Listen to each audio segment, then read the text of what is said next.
Little Woman by Louisa May Alcott. Chapter 1. "Christmas won't be Christmas without any presents," grumbled Joe, lying on the rug. "It's so dreadful to be poor," sighed Meg, looking down at her old dress. "I don't think it's fair for some girls to have plenty of pretty things and other girls nothing at all," added little Amy with an injured sniff. "We've got father and mother and each other," said Beth contentedly from a corner. The four young faces, on which the firelight shone, brightened at the cheerful words, but darkened again as Joe said sadly, "We haven't got father, and shall not have him for a long time." She didn't say, "perhaps never," but each silently added it, thinking of father far away where the fighting was. Nobody spoke for a minute. Then Meg said in an altered tone, "You know the reason Mother proposed not having any presents this Christmas was because it is going to be a hard winter for everyone, and she thinks we ought not to spend money for pleasure when our men are suffering so in the army. We can't do much, but we can make our little sacrifices and ought to do it gladly. But I'm afraid I don't." And Meg shook her head as she thought regretfully of all the pretty things she wanted. "But I don't think the little we should spend would do any good. We've each got $1, and the army wouldn't be much helped by our giving that. I agree not to expect anything from Mother or you, but I do want to buy Undine and Sintram for myself. I've wanted it so long," said Joe, who was a bookworm. "I plan to spend mine in new music," said Beth, with a little sigh, which no one heard but the half-brush and kettle-holder. "I shall get a nice box of Faber's drawing pencils. I really need them," said Amy decidedly. "Mother didn't say anything about our money, and she won't wish us to give up everything. Let's each buy what we want and have a little fun. I'm sure we work hard enough to earn it," cried Joe, examining the heels of her shoes in a gentlemanly manner. "I know I do, teaching those tiresome children nearly all day, and I'm longing to enjoy myself at home," began Meg in the complaining tone again. "You don't have half such a hard time as I do," said Joe. "How would you like to be shut up for hours with a nervous, fuzzy old lady who keeps you trotting, is never satisfied, and worries you till you're ready to fly out the window or cry? It's naughty to fret, but I do think washing dishes and keeping things tidy is the worst work in the world. It makes me cross, and my hands get so stiff I can't practice well at all." And Beth, looking at her rough hands with a sigh that anyone could hear that time.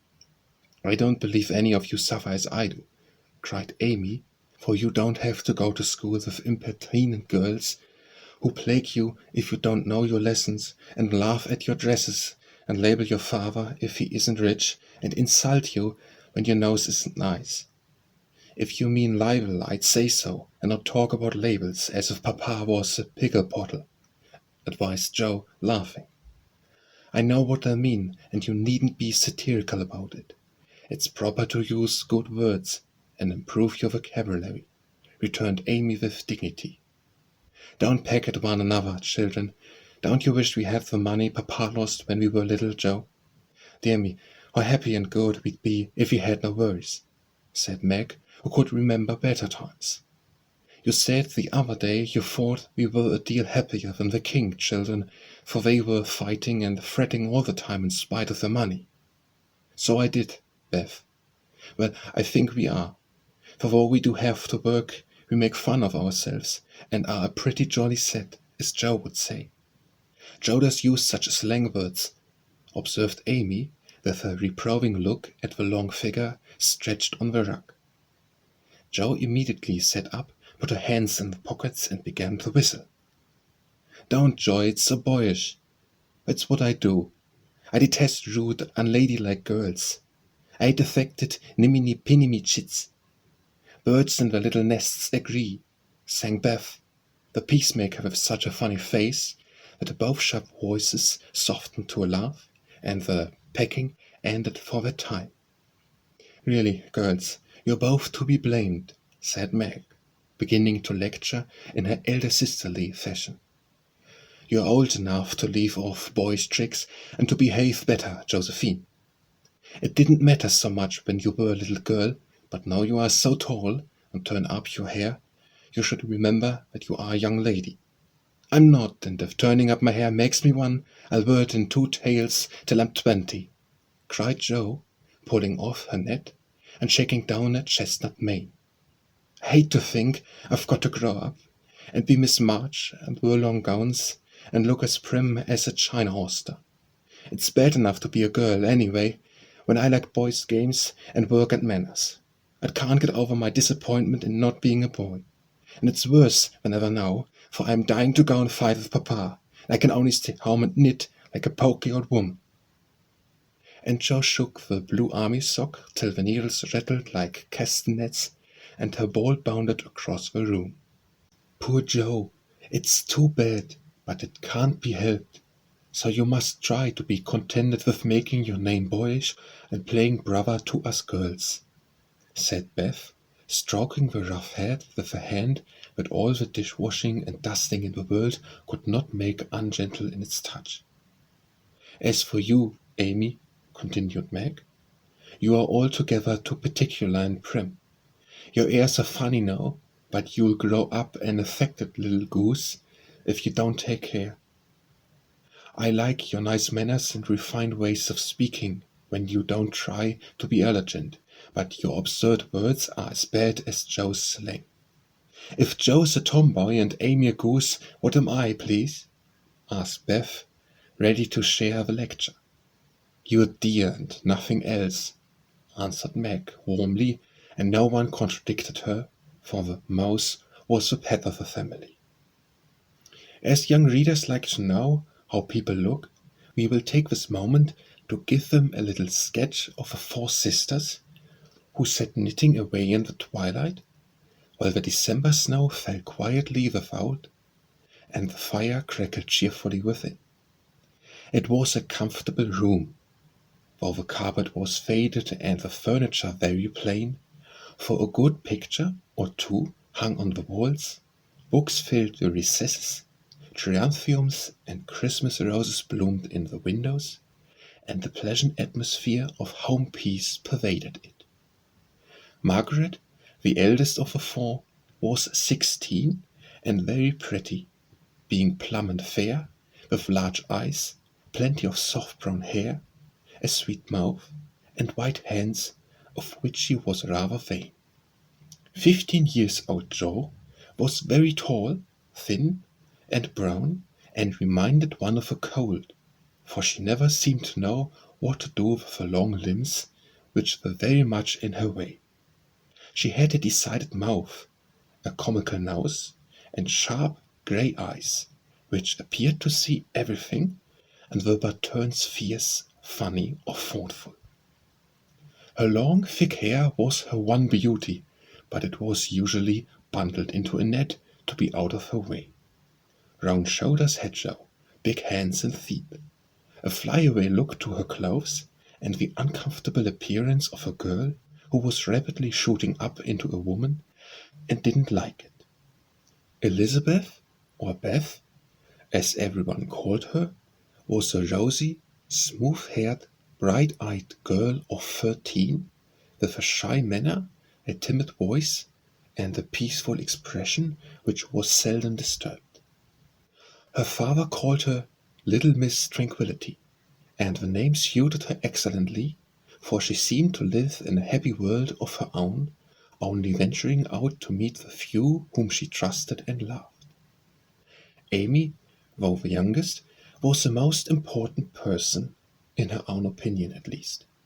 A regular snow maiden with blue eyes and yellow hair curling on her shoulders, pale and slender, and always carrying herself like a young lady mindful of her manners. What the characters of the 4 sisters were, we will leave to be found out. The clock struck 6 and, having swept up the hearth, Beth put the pair of slippers down to warm. Somehow the sight of the old shoes had a good effect upon the girls, for mother was coming, and everyone brightened to welcome her. Meg stopped lecturing and lighted the lamp. Amy got out of the easy chair without being asked, and Jo forgot how tired she was as she sat up to hold the slippers near to the blaze. "They are quite worn out. Mommy must have a new pair." "I thought I'd get her some with my dollar," said Beth. "No, I shall," cried Amy. "I'm the oldest," began Meg, but Jo cut in with a decided, "I'm the man of the family now Papa's away, and I shall provide the slippers, for he told me to take special care of Mother while he was gone." "I'll tell you what we'll do," said Beth. "Let's each get her something for Christmas, and not get anything for ourselves." "That's like you, dear. What will we get?" exclaimed Jo. Everyone thought soberly for a minute. Then Meg announced, as if the idea was suggested by the sight of her own pretty hands, "I shall give her a nice pair of gloves." "Army shoes, best to be had," cried Jo. "Some handkerchiefs, all hemmed," said Beth. "I'll get a little bottle of cologne. She likes it, and it won't cost much, so I'll have some left to buy my pencils," added Amy. "How will we give the things?" asked Meg. "Put them on the table, and bring her in and see her open the bundles. Don't you remember how we used to do on our birthdays?" answered Jo. "I used to be so frightened when it was my turn to sit in the chair with the crown on and see you all come marching round to give her presents with a kiss. I liked the things and the kisses, but I was dreadful to have you sit looking at me while I opened the bundles," said Beth, who was toasting a face and the bread for tea at the same time. "Let Mommy think we are getting things for ourselves, and then surprise her. We must go shopping tomorrow afternoon, Meg. There's so much to do about the play for Christmas night," said Jo, marching up and down with her hands behind her back and her nose in the air. "I don't mean to act any more after this. I'm getting too old for such things," observed Meg, who was as much a child as ever about dressing up frolics. "You won't stop, I know, as long as you can trail round in a white gown with your hair down and the gold paper jewelry. You are the best actress we've got, and there'll be an end of everything if you quit the boards," said Jo. "We ought to rehearse tonight. Come here, Amy, and do the fainting scene, for you are as stiff as a pocket in that." "I can't help it. I never saw anyone faint, and I don't choose to make myself all black and blue, tumbling flat as you do. If I can down easily, I'll drop. If I can't, I shall fall into a chair and be graceful. I don't care if Hugo does come at me with a pistol," returned Amy, who was not gifted with dramatic power, but was chosen because she was small enough to be borne out shrieking by the villain of the piece. "Do it this way. Clasp your hands so, and stagger across the room, crying frantically, 'Rodrigo, save me! Save me!'" And away went Jo with a melodramatic scream which was truly thrilling. Amy followed, but she poked her hands out stiffly before her and jerked herself along as if she went by machinery, and her "oh" was more suggestive of pins being run into her than of fear and anguish. Jo gave a despairing groan, and Meg laughed outright, while Beth let her bread burn as she watched the fun with interest. "It's no use.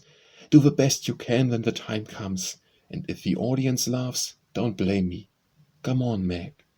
Then things went smoothly, for Don Pedro defied the world in a speech of 2 pages without a single break. Hagar, the witch, chanted an awful incantation over her kettle full of simmering toads, with weird effect. Rodrigo rent his chains asunder manfully, and Hugo died in agonies of remorse and arsenic with a wild "ha-ha." "It's the best we've had yet," said Meg, as the dead villain sat up and rubbed his elbows. "I don't see how you can write and act such splendid things, Jo. You're a regular Shakespeare," exclaimed Beth, who firmly believed that her sisters were gifted with wonderful genius in all things.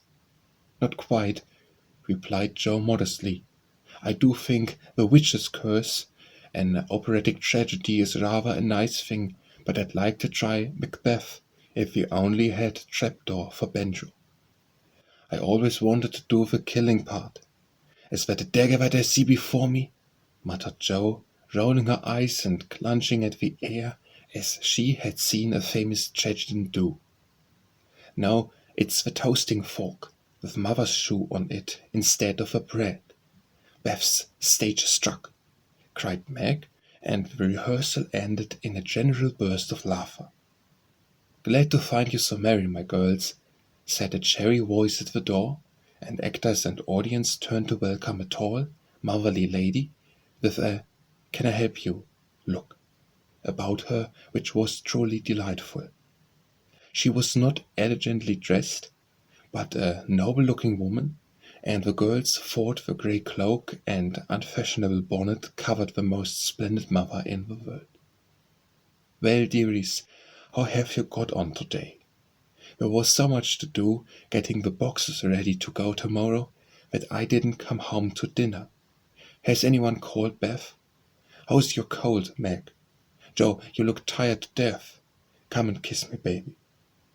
While making these maternal inquiries, Mrs. March got her wet things off, her warm slippers on, and sitting down in the easy chair, drew Amy to her lap, preparing to enjoy the happiest hour of her busy day. The girls flew about, trying to make things comfortable, each in her own way. Meg arrayed the tea table, Jo brought wood and set chairs, dropping, overturning, and clattering everything she touched. Beth trotted to and fro between parlor kitchen, quiet and busy, while Amy gave directions to everyone as she sat with her hands folded. As they gathered about the table, Mrs. March said, with a particular happy face, "I've got a treat for you after supper." A quick, bright smile went round like a streak of sunshine. Beth clapped her hands, regardless of the biscuit she held, and Jo tossed up her napkin, crying, a letter, 3 cheers for father." "Yes, a nice long letter. He's well, and thinks he shall get through the cold season better than we feared. He sends all sorts of loving wishes for Christmas, and an especial message to you girls," said Mrs. March, patting her pocket as if she had got a treasure there. "Hurry and get done. Don't stop to quirk your little finger and simper over your plate, Amy," cried Jo, choking on her tea and dropping her bread, butter side down, on the carpet in her haste to get at the treat.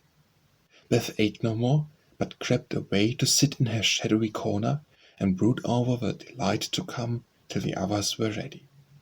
"I think it was so splendid in father to go as chaplain when he was too old to be drafted, and not strong enough for a soldier," said Meg warmly. "Don't I wish I could go as a drummer, Vivian, what's its name, or nurse, so I could be near him and help him," exclaimed Jo with a groan. "It must be very disagreeable to sleep in a tent and eat all sorts of bad-tasting things and drink out of a tin mug," sighed Amy. "When will he come home, Mommy?" asked Beth with a little quiver in her voice. "Not for many months, dear, unless he is sick. He will stay and do his work faithfully as long as he can, and we won't ask for him back a minute sooner than he can be spared. Now come and hear the letter." They all drew to the fire, Mother in the big chair with Beth at her feet, Meg and Amy perched on either arm of a chair, and Jo leaning on the back where no one would see any sign of emotion if the letter should happen to be touching.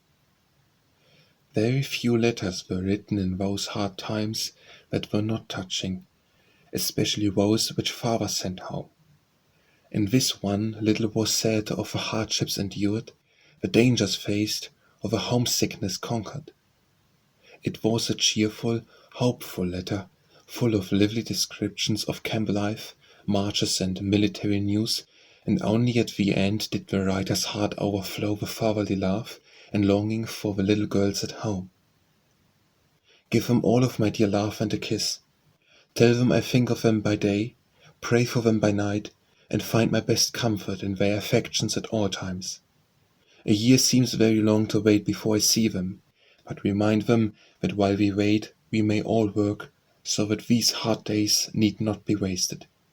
I know they will remember all I said to them, that they will be loving children to you, will do their duty faithfully, fight their bosom enemies bravely, and conquer themselves so beautifully that when I come back to them I may be fonder and prouder than ever of my little woman.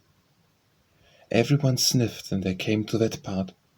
Jo wasn't ashamed of a great tear that dropped off the end of her nose, and Amy never minded the rumpling of her curls as she hid her face on her mother's shoulder and sobbed out, "I'm a selfish girl, but I'll truly try to be better, so I mayn't be disappointed in my by and by."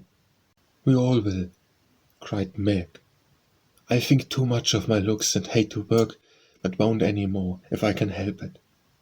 I'll try and be what he loves to call me, a little woman, and not be rough and wild, but do my duty here instead of wanting to be somewhere else," said Jo, thinking that keeping her temper at home was a much harder task than facing a rebel or two down south. Beth said nothing, but wiped away her tears with a blue army sock and began to knit with all her might, losing no time in doing the duty that lay nearest her, while she resolved in her quiet little soul to be all that father hoped to find her when the year brought round the happy coming home. Mrs. March broke the silence that followed Jo's words by saying in her chill voice, "Do you remember how you used to play Pilgrim's Progress when you were little things? Nothing delighted you more than to have me tie my piece bag on your bags for burdens, give you hats and sticks and rolls of paper, and let you travel through the house from the cellar, which was the city of destruction, up to the housetop, where you had all the lovely things you could collect to make a celestial city. What fun it was, especially going by the lines, fighting Apollyon, and passing through the valley where the hobblings were," said Jo. "I liked the place where the bundles fell off and tumbled downstairs," said Meg. "I don't remember much about it, except that I was afraid of a cellar in the dark entry, and always liked the cake and milk we had up at the top. If I wasn't too old for such things, I'd rather like to play it over again," said Amy, who began to talk of renouncing childish things at the mature age of 12. "We never are too old for this, my dear, because it is a play we are playing all the time in one way or another. Our burdens are here, our road is before us, and the longing for goodness and happiness is the guide that leads us through many troubles and mistakes to the peace which is the true celestial city. Now, my little pilgrims, suppose you begin again, not in play but in earnest, and see how far on you can get before father comes home." "Really, mother? Where are our bundles?" asked Amy, who was a very literal young lady. "Each of you told what your burden was just now, except Beth. I rather think she hasn't got any," said her mother. "Yes, I have. Mine is dishes and dusters and envying girls with nice pianos and being afraid of people." Beth's bundle was such a funny one that everybody wanted to laugh, but nobody did, for it would have hurt her feelings very much. "Let us do it," said Meg thoughtfully. "It is only another name for trying to be good, and the story may help us, for though we do want to be good, it's hard work, and we forget, and don't do our best. We were in the Slough of Despond tonight, and mother came and pulled us out as help did in the book. We ought to have our roll of directions, like Christian. What shall we do about that?" asked Jo, delighted with a fancy which lent a little romance to the very dull task of doing her duty. "Look under your pillows Christmas morning, and you will find your guidebook," replied Mrs. March.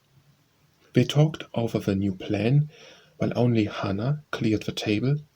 Then out came the 4 little work baskets, and the needles flew as the girls made sheets for Aunt March. It was uninteresting sewing, but tonight no one grumbled. They adopted Jo's plan of dividing the long seams into 4 parts, and calling the quarters Europe, Asia, Africa, and America, and in that way got on capitally, especially when they talked about the different countries as they stitched their way through them. At 9 they stopped working and sang, as usual, before we went to bed. No one but Beth could get much music out of the old piano, but she had a way of softly touching the yellow keys and making a pleasant accompaniment to the simple songs they sang. Meg had a voice like a flute, and she and her mother led the little choir. Amy chirped like a cricket, and Jo wandered through the airs at her own sweet will, always coming out at the wrong place with a croak or quiver that spoiled the most pensive tune. They had always done this from the time they could lisp. Crinkle, crinkle, little tar, and it had become a household custom, for the mother was a born singer. The first sound in the morning was her voice as she went about the house, singing like a lark, and the last sound at night was the same cherry sound, for the girls never grew too old for that familiar lullaby. Chapter 2. Jo was the first to wake in the grey dawn of Christmas morning. No stockings hung at the fireplace, and for a moment she felt as much disappointed as she did long ago when her little sock fell down because it was crammed so full of goodies. Then she remembered her mother's promise and, slipping a hand under her pillow, drew out a little, crimson-covered book. She knew it very well, for it was that beautiful old story of the best life ever lived, and Jo felt that it was a true guidebook for any pilgrim going on a long journey. She woke Meg with a "Merry Christmas" and bade her see what was under her pillow.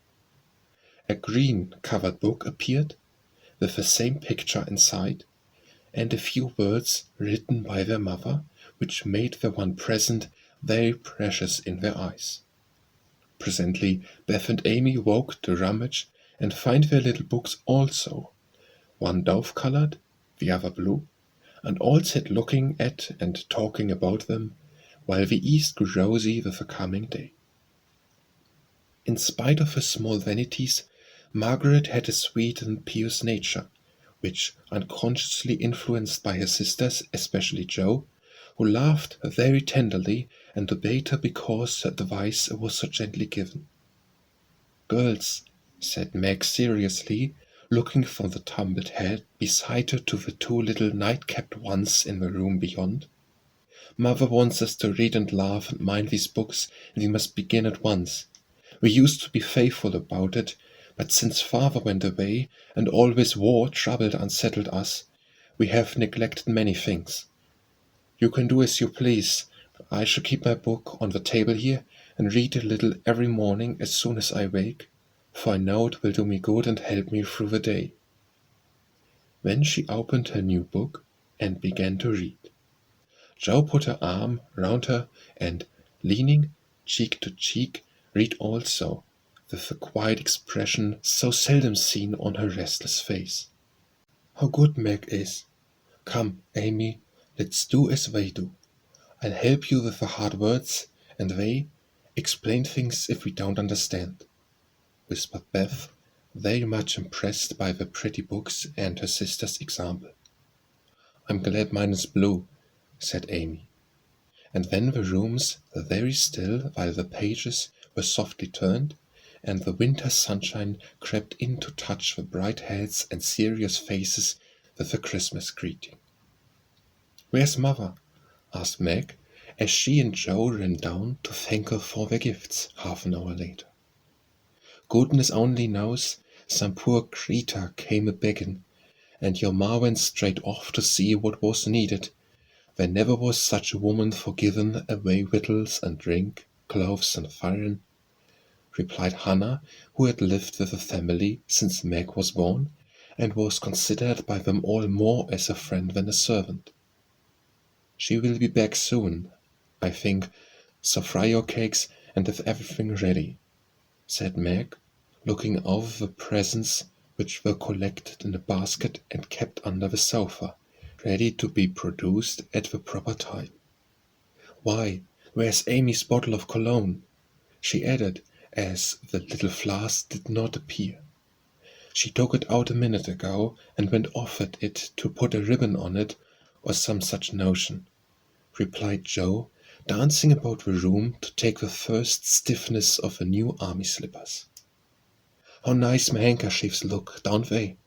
Hannah washed and ironed them for me, and I marked them all myself," said Beth, looking proudly at the somewhat uneven letters which had cost her such labor. "Bless the child, she's gone and put mother on them instead of M. March. How funny!" cried Joe, taking one up. "Isn't that right? I thought it was better to do it so because Meg's initials are M.M., and I don't want anyone to use these but Marmee," said Beth, looking troubled. "It's all right, dear, and a very pretty idea, quite sensible too, for no one can never mistake now. It will please her very much, I know," said Meg, with a frown for Joe and a smile for Beth. "Where's mother? Hide the basket quick," cried Joe as the door slammed and steps sounded in the hall. Amy came in hastily and looked rather abashed when she saw her sisters all waiting for her. "Where have you been, and what are you hiding behind you?" asked Meg, surprised to see by her hood and cloak that lazy Amy had been out so early. "Don't laugh at me, Joe. I didn't mean anyone should know till the time came. I only meant to change the little bottle for a big one, and I gave all my money to get it, and I'm truly trying not to be selfish anymore." As she spoke, Amy showed the handsome flask which replaced the cheap one, and looked so earnest and humble in her little effort to forget herself that Meg hugged her on the spot, and Joe pronounced her a trump, while Beth ran to the window and picked her finest rose to ornament the stately bottle. "You see, I felt ashamed of my present after reading and talking about being good this morning, so I ran round the corner and changed it the minute I was up, and I'm so glad, for mine is the handsomest now." Another bang of a street door sent the basket under the sofa, and the girls to the table, eager for breakfast. "Merry Christmas, Marmee, many of them. Thank you for our books. We read them and mean to every day," they all cried in chorus. "Merry Christmas, little daughters. I'm glad you began at once and hope you will keep on. But I want to say one word before we sit down. Not far away from here lies a poor woman with a little newborn baby. 6 children all huddled into one bed to keep from freezing, for they have no fire. There's nothing to eat over there, and the oldest boy came to tell me they were suffering hunger and cold. My girls, will you give them your breakfast as a Christmas present?" They were all unusually hungry, having waited nearly an hour, and for a minute no one spoke, only a mimic, for Joe exclaimed impetuously, "I'm so glad you came before we began. May I go and help carry your things to the poor little children?" asked Beth eagerly. "I shall take the cream and the muffins," added Amy, heroically giving up the article she most liked. Meg was already covering the buckwheats and piled the bread into one big plate. "I thought you'd do it," said Mrs. March, smiling as if satisfied. "You shall all go and help me, and when we come back we will have bread and milk for breakfast and make it up at dinner time." They were soon ready, and the procession set out. Fortunately, it was early, and they went through back streets, so few people saw them, and no one laughed at the queer parade. A poor, bare, miserable room it was, with broken windows, no fire, ragged bedclothes, a sick mother, wailing baby, and a group of pale, hungry children cuddled under one old quilt, trying to keep warm. How the big eyes stared and the blue lips smiled as the girls went in. "Ach, mein Gott, it is good angels come to us," said the poor woman, crying for joy. "Funny angels in hoods and mittens," said Joe, and set them to laughing. In a few minutes it really did seem as if kind spirits had been at work there. Hannah, who had carried wood, made a fire, and stop up the broken panes without hats and her own cloak. Mrs. March gave the mother tea and gruel, and comforted her with promises of help, while she dressed the little baby as tenderly as if it had been her own. The girls meantime spread the table, set the children round the fire, and fed them like so many hungry birds, laughing, talking, and trying to understand the funny broken English. Das ist gut, die Engelkinder, cried the poor things as they ate and warmed their purple hands at the comfortable blaze. The girls had never been called angel children before, and thought it very agreeable, especially Jo, who had been considered a Sancho ever since she was born. That was a very happy breakfast, though they didn't get any of it, and when they went away, leaving comfort behind, I think there were not in all the city 4 merrier people than the hungry little girls who gave away their breakfast and contented themselves with bread and milk on Christmas morning. That's loving our neighbor better than ourselves, and I like it, said Meg, as they set out their presents while their mother was upstairs collecting clothes for the poor Hummels. Not a very splendid show, but there was a great deal of love done up in the few little bundles, and the tall vase of red roses, white geraniums, and trailing vines, which stood in the middle, gave quite an elegant air to the table. She's coming. Strike up, Beth. Open the door, Amy. 3 cheers for Mommy, cried Jo, prancing about while Meg went to conduct Mother to the seat of honor. Beth played her gayest march, Amy threw open the door, and Meg enacted a chord with great dignity. Mrs. March was both surprised and touched, and smiled with her eyes full as she examined her presents and read the little notes which accompanied them.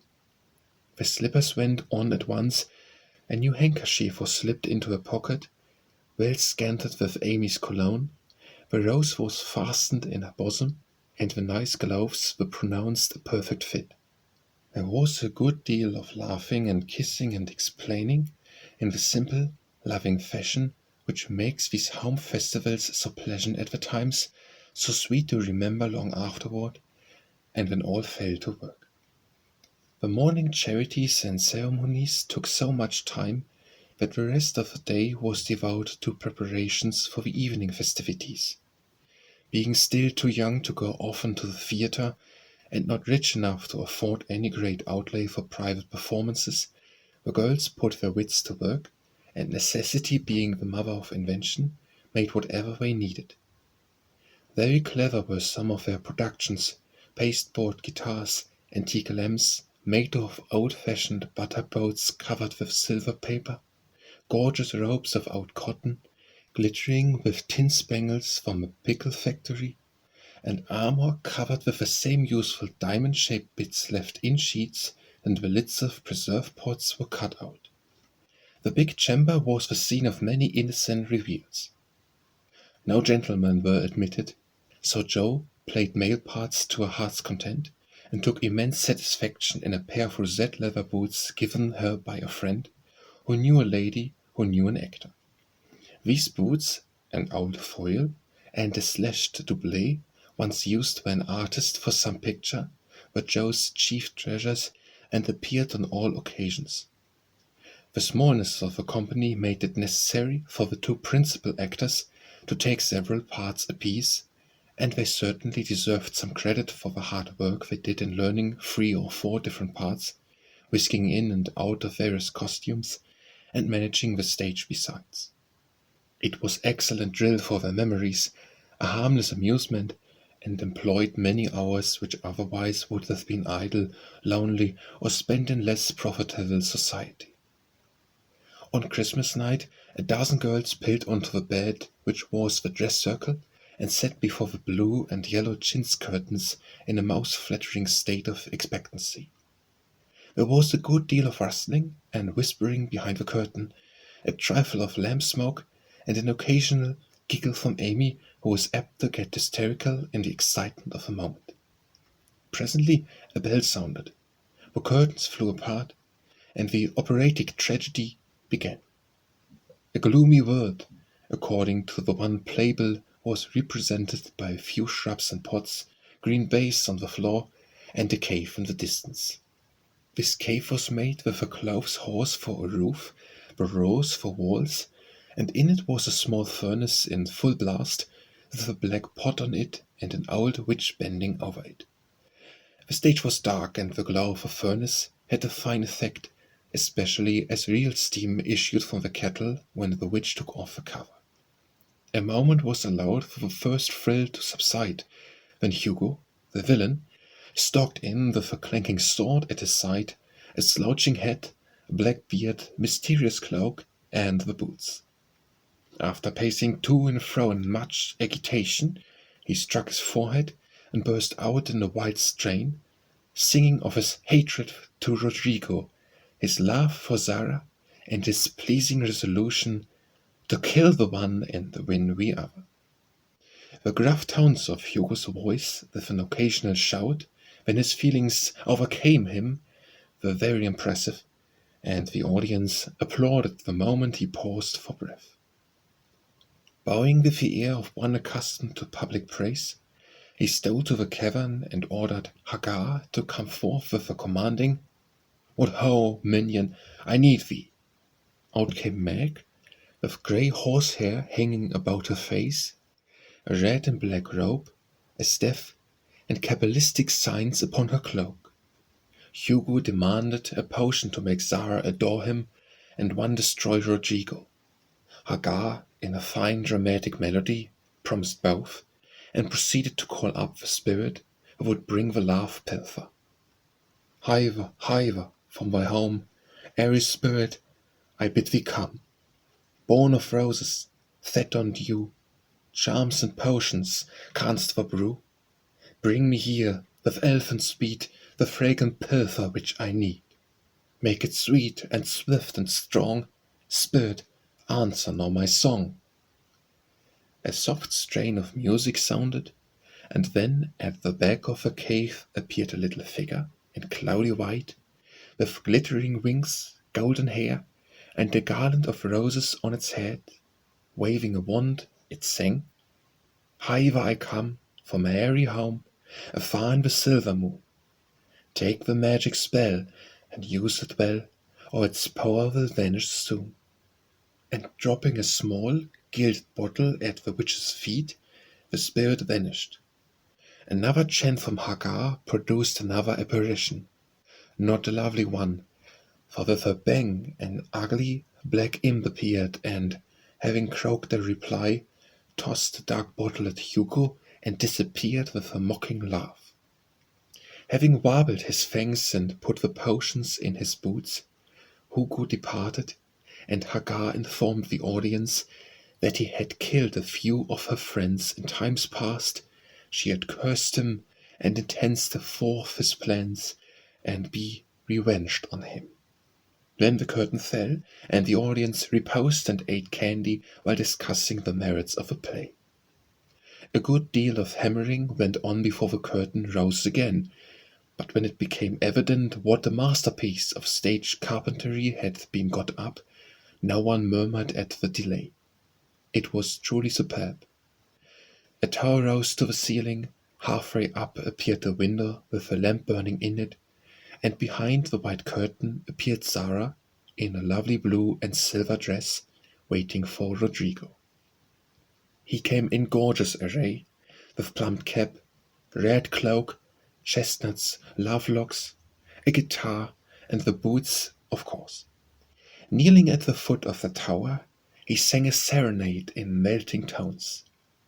Zara replied and, after a musical dialogue, consented to fly. Then came the grand effect of the play. Rodrigo produced a rope ladder with 5 steps to it, threw it up one end, and invited Zara to descend. Timidly she crept from her lattice, put a hand on Rodrigo's shoulder, and was about to leap gracefully down when, alas, alas for Zara, she forgot her train. It caught in the window. The tower tottered, leaned forward, fell with a crash, and buried the unhappy lovers in the ruins. A universal shriek arose as the rosette boots waved wildly from the wreck, and the golden head emerged, exclaiming, "I told you so, I told you so!" With wonderful presence of mind, Don Pedro, the cruel sire, rushed in, dragged out his daughter with a hasty aside. "Don't laugh, act as if it was all right," and ordering Rodrigo up, banished him from the kingdom with wrath and scorn. Though decidedly shaken by the fall from the tower upon him, Rodrigo defied the old gentleman and refused to stir.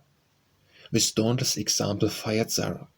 She also defied her sire, and he ordered them both to the deepest dungeons of the castle. A stout little retainer came in with chains and led them away. Looking very much frightened and evidently forgetting the speech he ought to have made. Act third was the castle hall, and here Helga appeared, having come to free the lovers and finish Hugo. She hears him coming and hides, sees him put the potions into 2 cups of wine, and bid the timid little servant, "Bear them to the captives in their cells, and tell them I shall come anon." The servant takes Hugo aside to tell him something, and Helga changes the cups for 2 others which are harmless. Ferdinando, the minion, carries them away, and Hagar puts back the cup which holds the poison meant for Rodrigo. Hugo, getting thirsty after a long warble, drinks it, loses his wits, and after a good deal of clutching and stamping, falls flat and dies, while Hagar informs him what she has done in a song of exquisite power and melody. This was a truly thrilling scene, for some persons might have thought that the sudden tumbling down of a quantity of long red hair rather marred the effect of a villain's death. He was called before the curtain, and with great propriety appeared, leading Hagar, whose singing was considered more wonderful than all the rest of the performance put together. Act fourth displayed the despairing Rodrigo on the point of stabbing himself because he has been told that Zara has deserted him. Just as the dagger is at his heart, a lovely song is sung under his window, informing him that Zara is true but in danger, and he can save her if he will. A key is thrown in, which unlocks the door, and in a spasm of rapture he tears off his chains and rushes away to find and rescue his lady-love. Act fifth opened with a stormy scene between Zara and Don Pedro. He wishes her to go into a convent, but she won't hear of it, and after a touching appeal is about to faint when Rodrigo dashes in and demands her hand. Don Pedro refuses because he is not rich. They shout and gesticulate tremendously but cannot agree, and Rodrigo is about to bear away the exhausted Zara when the timid servant enters with a letter and a bag from Hagar, who has mysteriously disappeared. The letter informs the party that she bequeaths untold wealth to the young pair and an awful doom to Don Pedro if he doesn't make them happy. The bag is opened, and several quarts of tin money shower down on the stage till it is quite glorified with a glitter. This entirely softens the stern sire. He consents without a murmur. All join in the joyful chorus, and the curtain falls upon the lovers kneeling to receive Don Pedro's blessing in attitudes of a most romantic grace.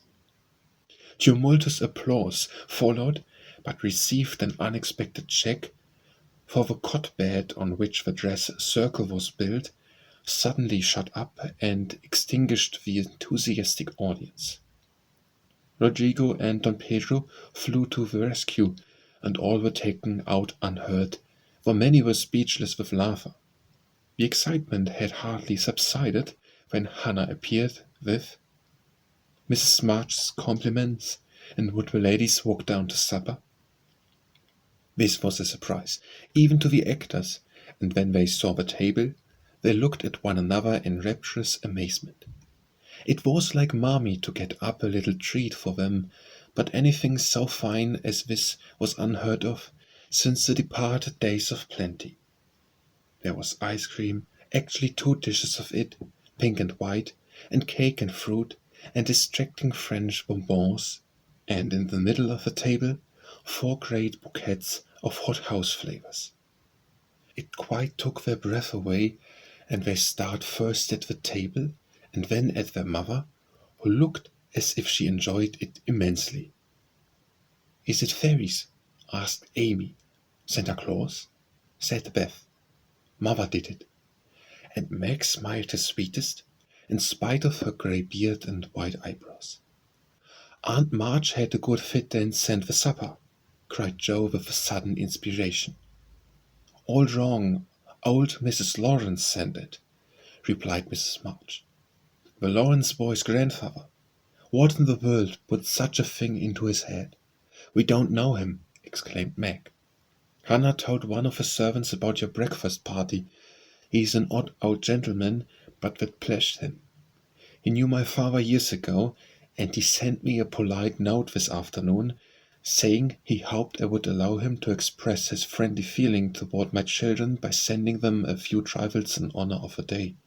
I could not refuse, and so you have a little feast at night to make up for the bread and milk breakfast.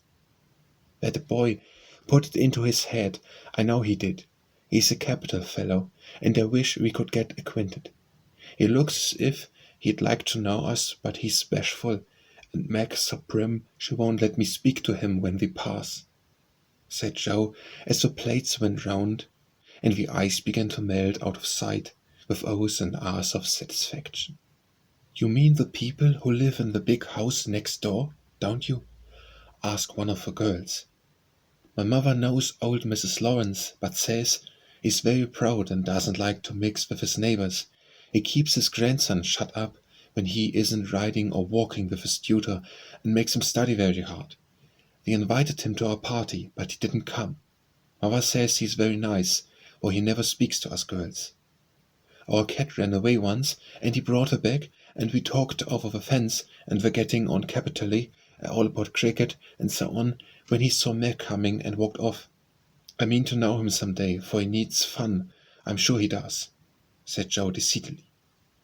"I like his manners, and he looks like a little gentleman, so I've no objection to your knowing him if a proper opportunity comes.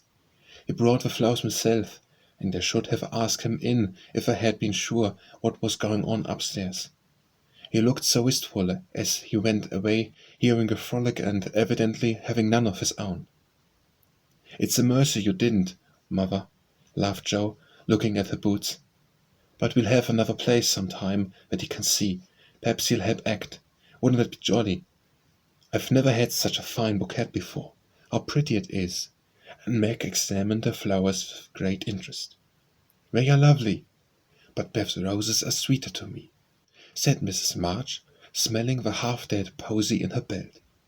Beth nestled up to her and whispered softly, "I wish I could send my bunch to Father. I'm afraid he isn't having such a Merry Christmas as we are." Chapter 3. "Joe, Joe, where are you?" cried Meg at the foot of the garret stairs. "Here," answered a husky voice from above, and running up, Meg found her sister eating apples and crying over the hair of Radcliffe wrapped up in a comforter on an old three-legged sofa by the sunny window. This was Joe's favorite refuge, and here she loved to retire with half a dozen rosettes and a nice book, to enjoy the quiet and the society of a pet rat who lived nearby and didn't mind her a particle. As Meg appeared, Scrabble whisked into his hole. Joe shook the tears off her cheeks and waited to hear the news. "Such fun! Only see! A regular note of invitation from Mrs. Gardiner for tomorrow night!" cried Meg, waving the precious paper and then proceeding to read it with girlish delight. Mrs. Gardiner would be happy to see Mrs. March and Miss Josephine at the little dance on New Year's Eve. "Mommy's willing we should go. Now what shall we wear?" "What's the use of asking that when you know we shall wear our poplins because we haven't got anything else?" answered Joe with a mouthful. "If I only had the silk," sighed Meg. "Mother says I may when I'm 18, perhaps, but 2 years is an everlasting time to wait. I'm sure our pops look like silk, and they are nice enough for us. Yours is as good as new, but I forgot the burn and the tear in mine. Whatever shall I do? The burn shows badly, and I can't take any out. You must sit still all you can and keep your back out of sight. The front is all right. I should have a new ribbon for my hair, and Mommy will lend me her little pearl pin, and my new slippers are lovely, and my gloves will do, though they aren't as nice as I'd like.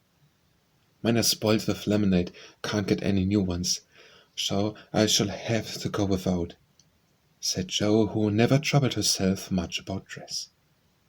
"You must have gloves, or I won't go," cried Meg decidedly. "Gloves are more important than anything else. You can't dance without them. If you don't, I should be so mortified. Now stay still. I don't care much for company dancing. It's no fun to go sailing round. I like to fly about and cut capers. You can't ask Mother for new ones. They are so expensive, and you are so careless. She said when you spoiled the others that she shouldn't get you any more this winter. Can't you make them do? I can hold them crumpled in my hand, so no one will know how stained they are. It's all I can do. Now, I'll tell you how we can manage. Each wear one good one and carry a bad one. Don't you see? Your hands are bigger than mine, and you will stretch my glove dreadfully," began Meg, whose gloves were a tender point with her. "Then I'll go without. I don't care what people say," cried Jo, taking up her book. "You may have it. You may. Only don't stain it, and do behave nicely. Don't put your hands behind me, or stare, or say, 'Christopher Columbus,' will you? Don't worry about me. I'll be as prim as I can and not get into any scrapes, if I can't help it. Now go and answer your note, and let me finish this splendid story." So Meg went away to accept the thanks, look over her dress, and sing blithely as she did up her one real lace frill, while Jo finished her story, her 4 apples, and had a game of romps with Scrabble. On New Year's Eve the parlor was deserted, for the 2 younger girls played dressing maids and the 2 elder were observed in the all-important business of getting ready for the party. Simple as the toilets were, there was a great deal of running up and down, laughing and talking, and at one time a strong smell of burnt hair pervaded the house.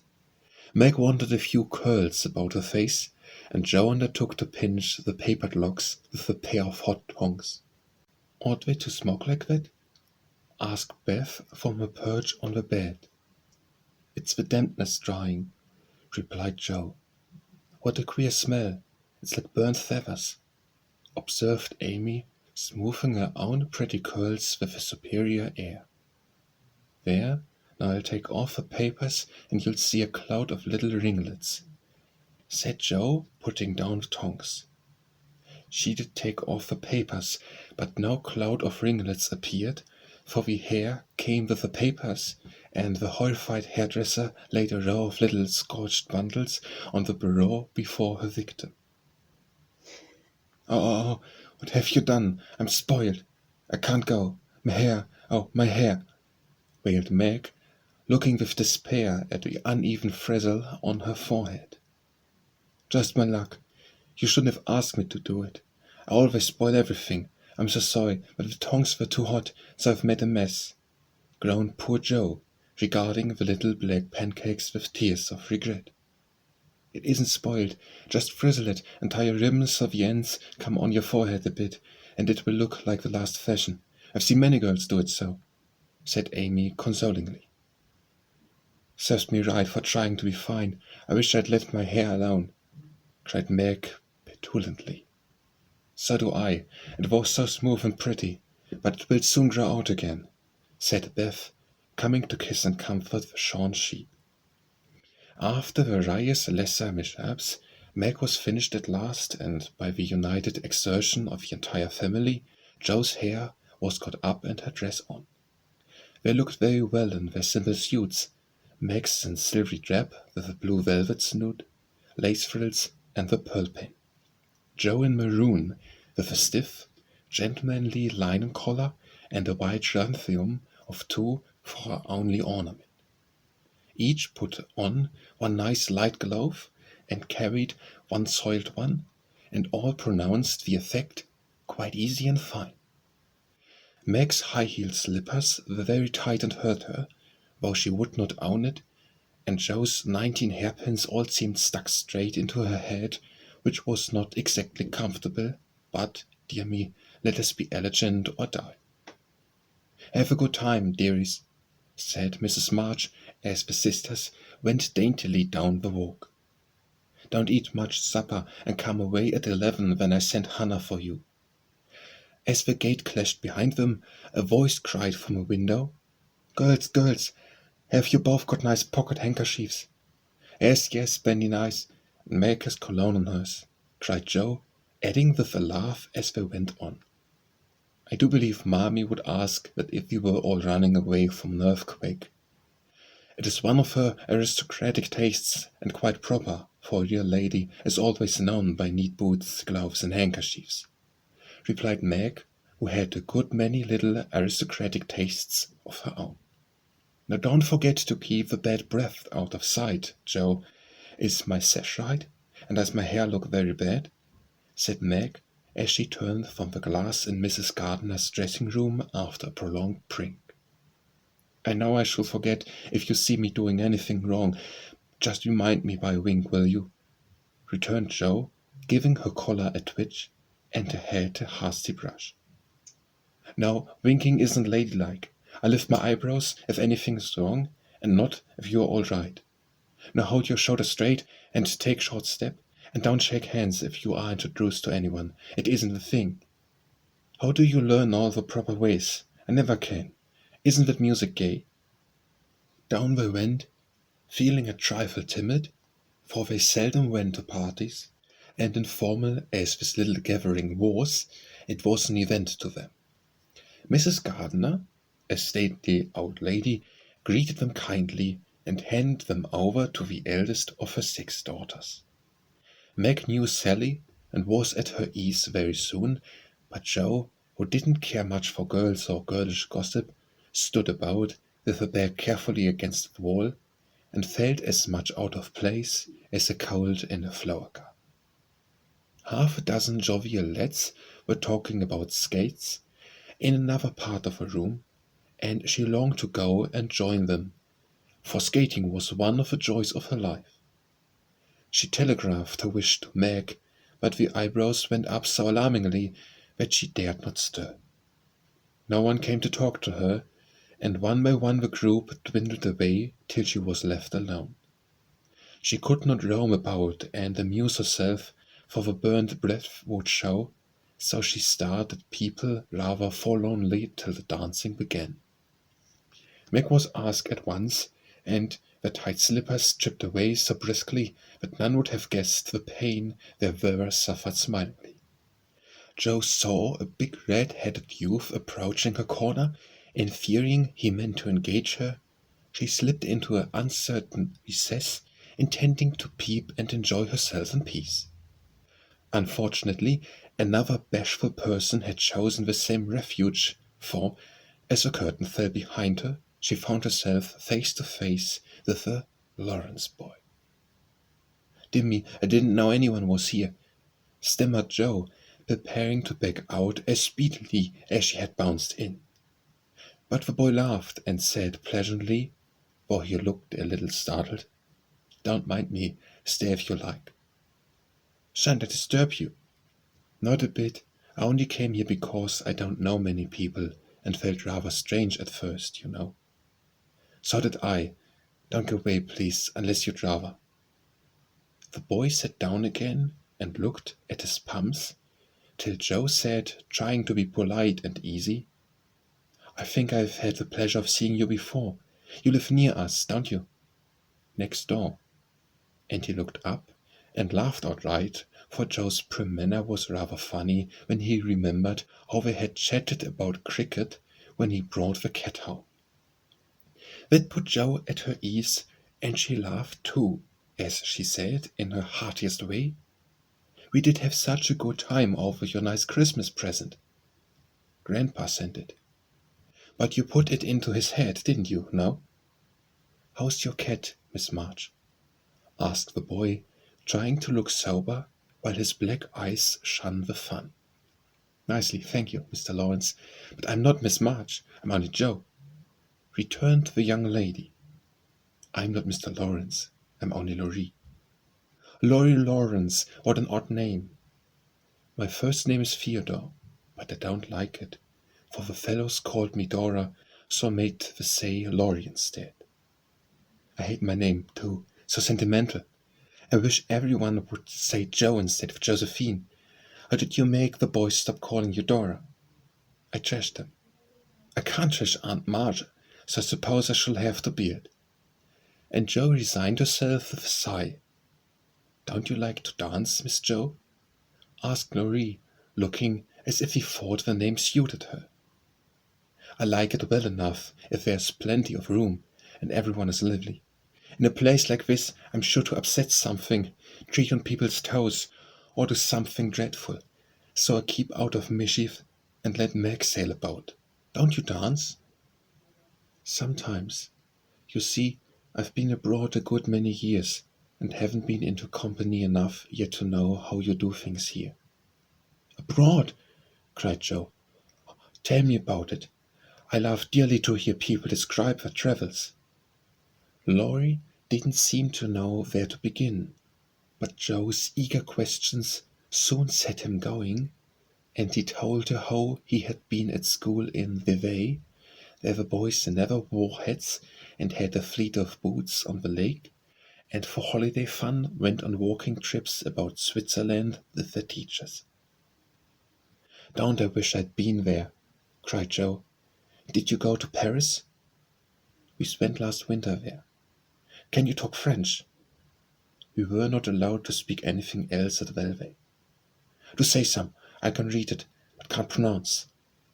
Quel nom c'est jeune demoiselle en les pantoufles. How nicely you do it. Let me see, you said.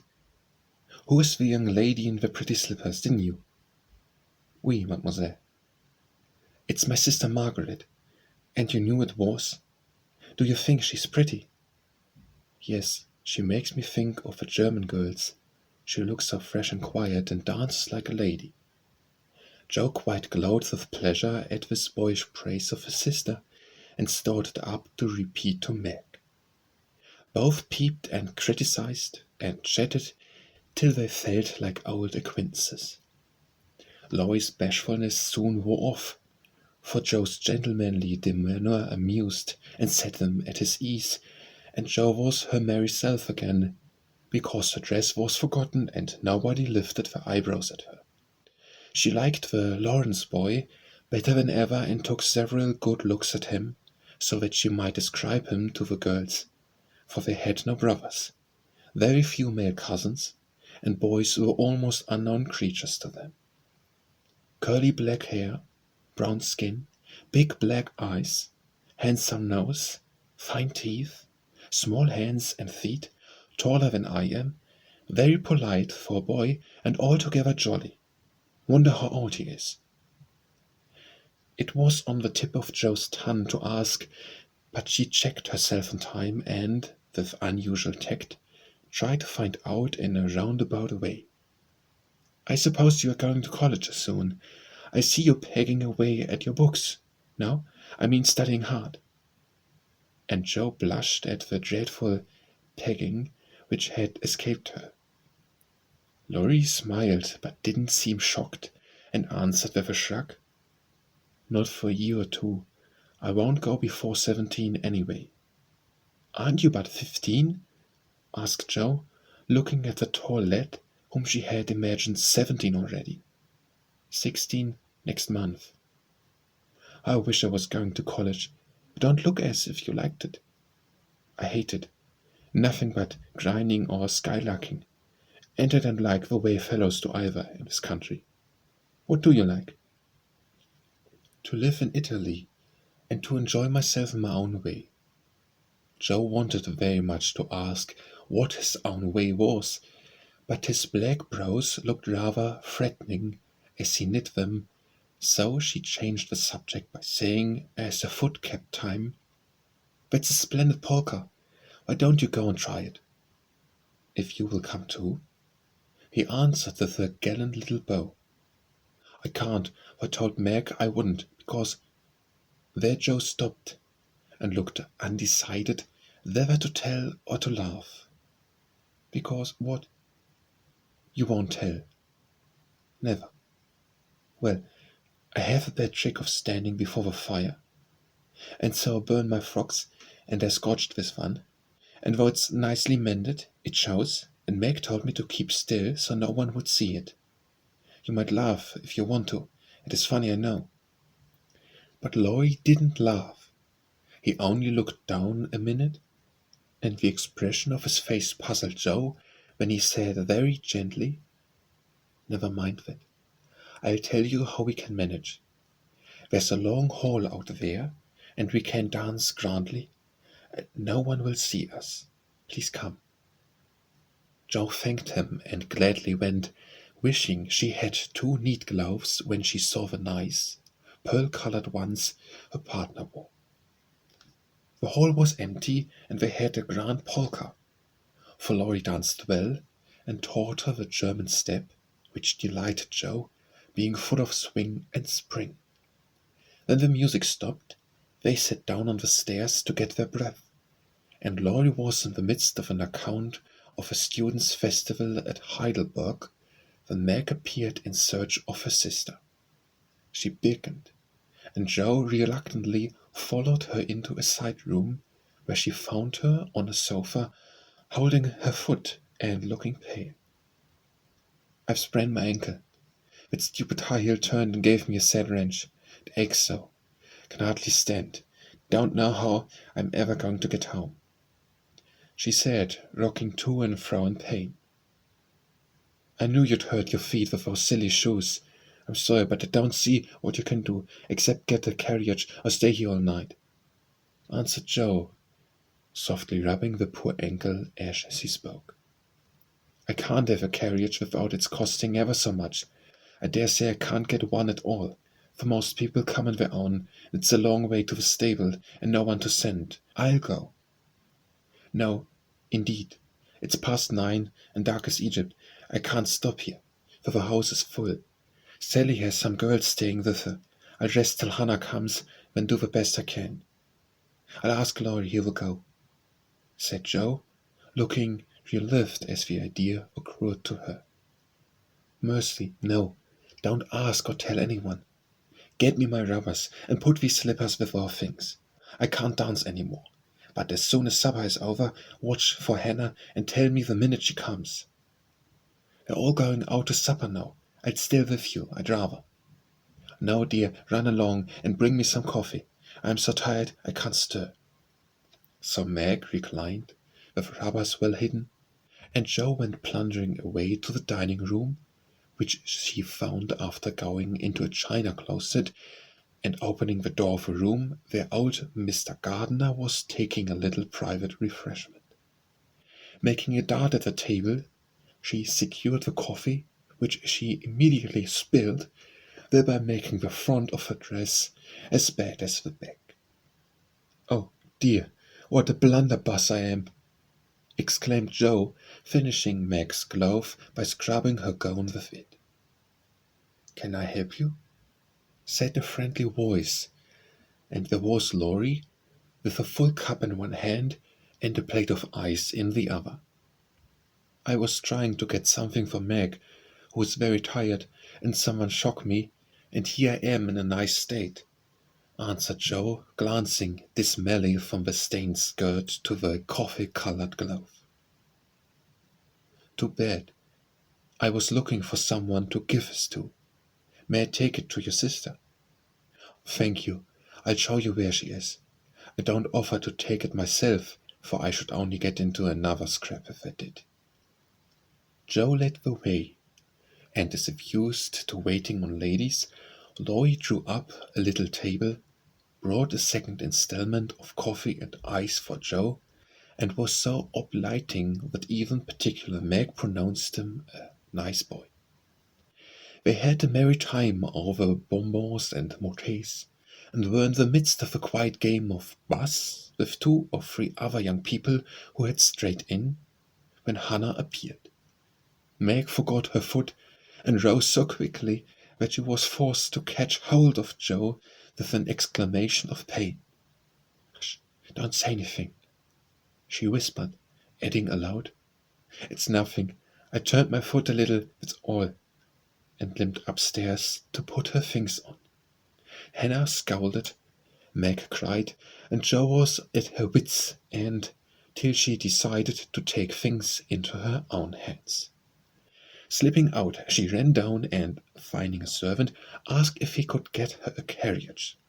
It happened to be a hired waiter who knew nothing about the neighborhood, and Jo was looking round for help when Laurie, who had heard what she said, came up and offered his grandfather's carriage, which had just come for him.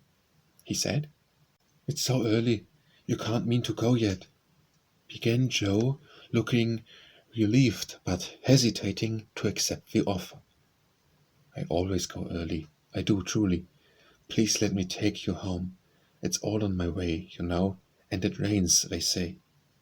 That settled in, and telling him of Meg's mishap, Jo gratefully accepted and rushed up to bring down the rest of the party.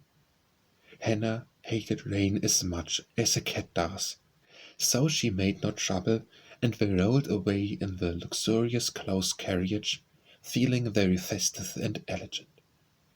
Laurie went on the box so Meg could keep her foot up, and the girls talked over their party in freedom.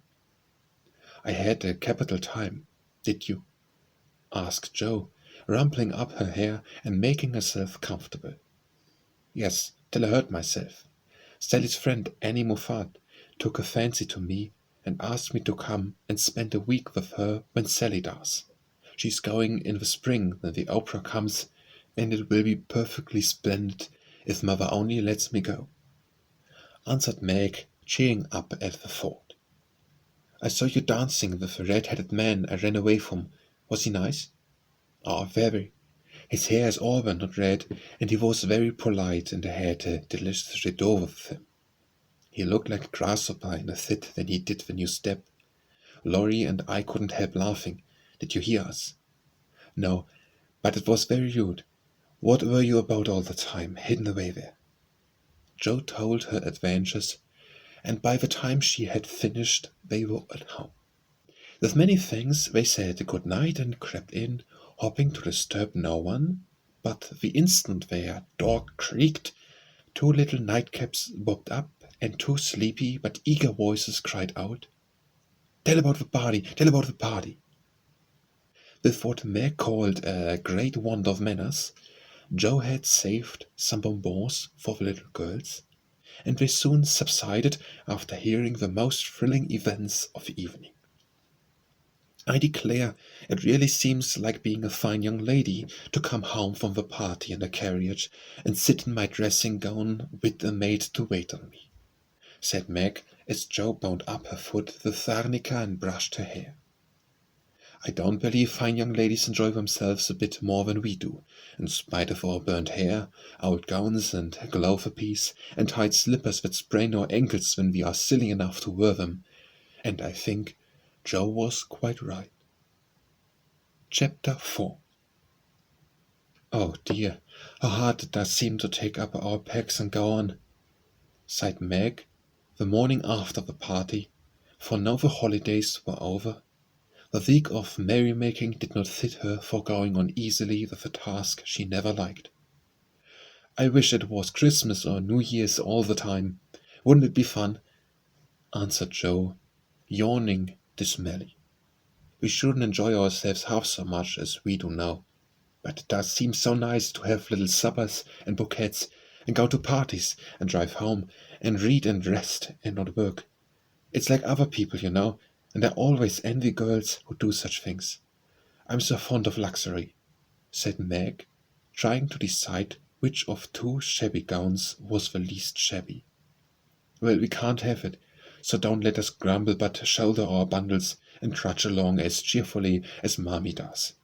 I'm sure Aunt March is a regular old man of a sea to me, but I suppose when I've learned to carry her without complaining, she will tumble off or get so light that I shan't mind her.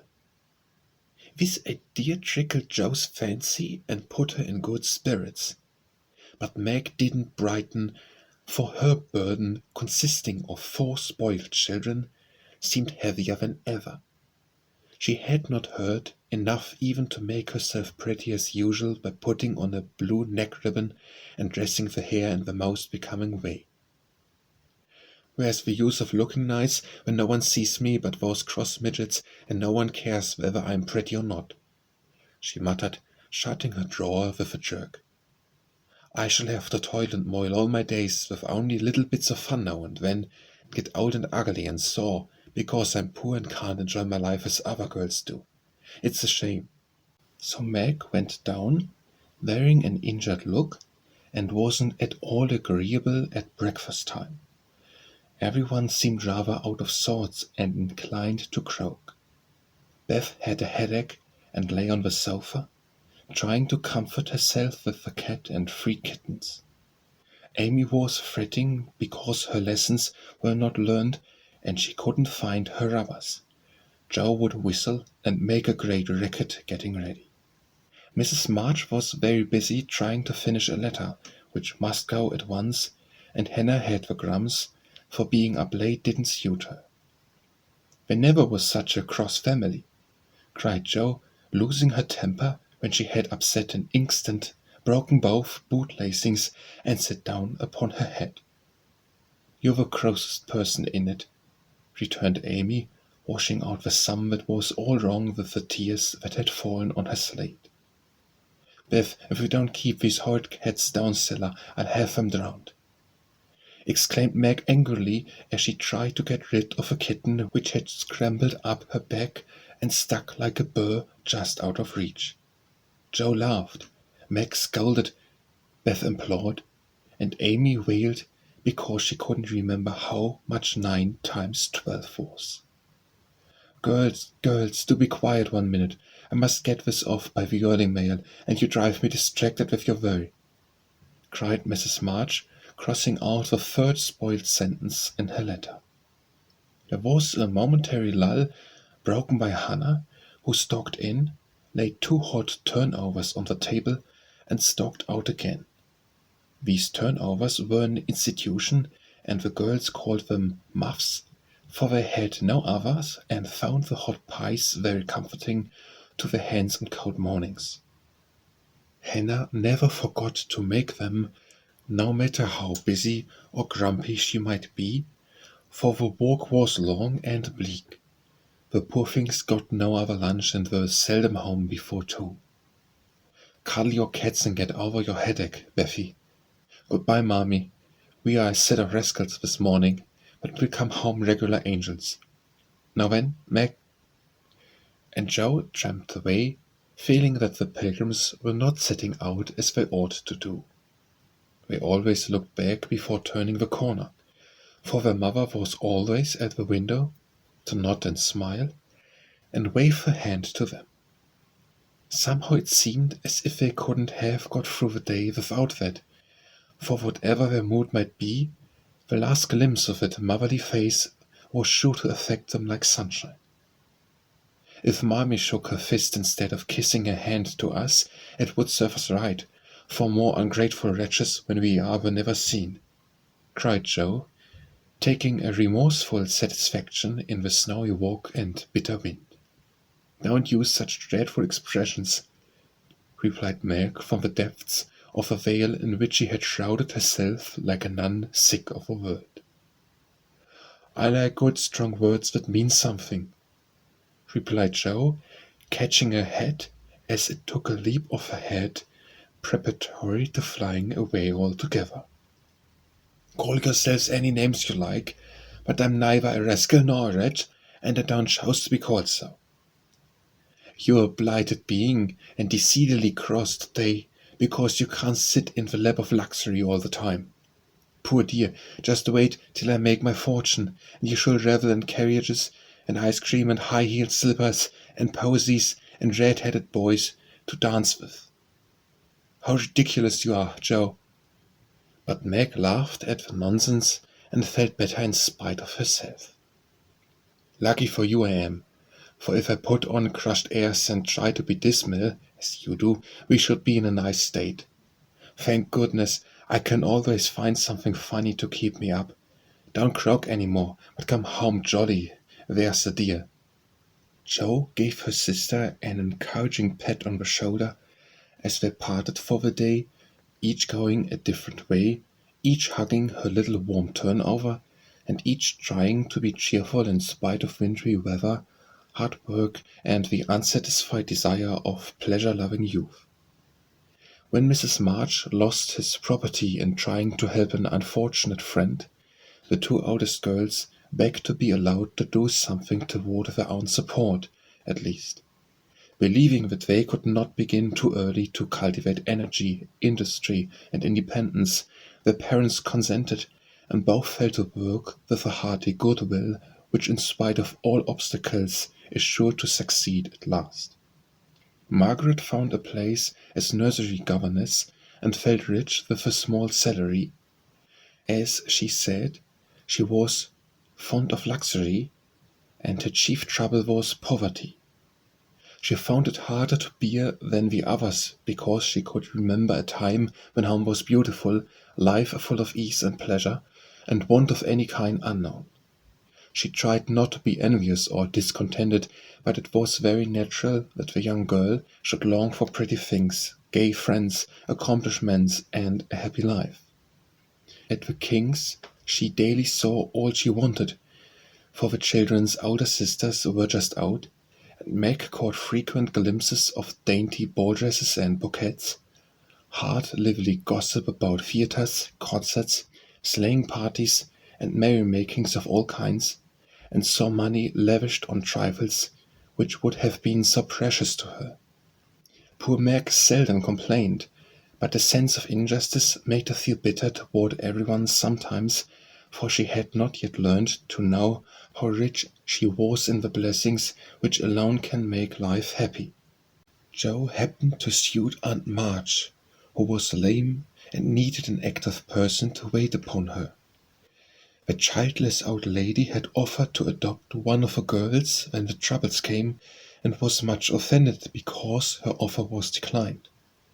Other friends told the Marches that they had lost all change of being remembered in the rich old lady's will, but the unworldly Marches only said, "We can't give up our girls for a dozen fortunes.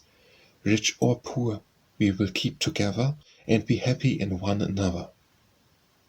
The old lady wouldn't speak to them for a time, but happening to meet Joe at a friend's, something in her comical face and blunt manners struck the old lady's fancy, and she proposed to take her for companion.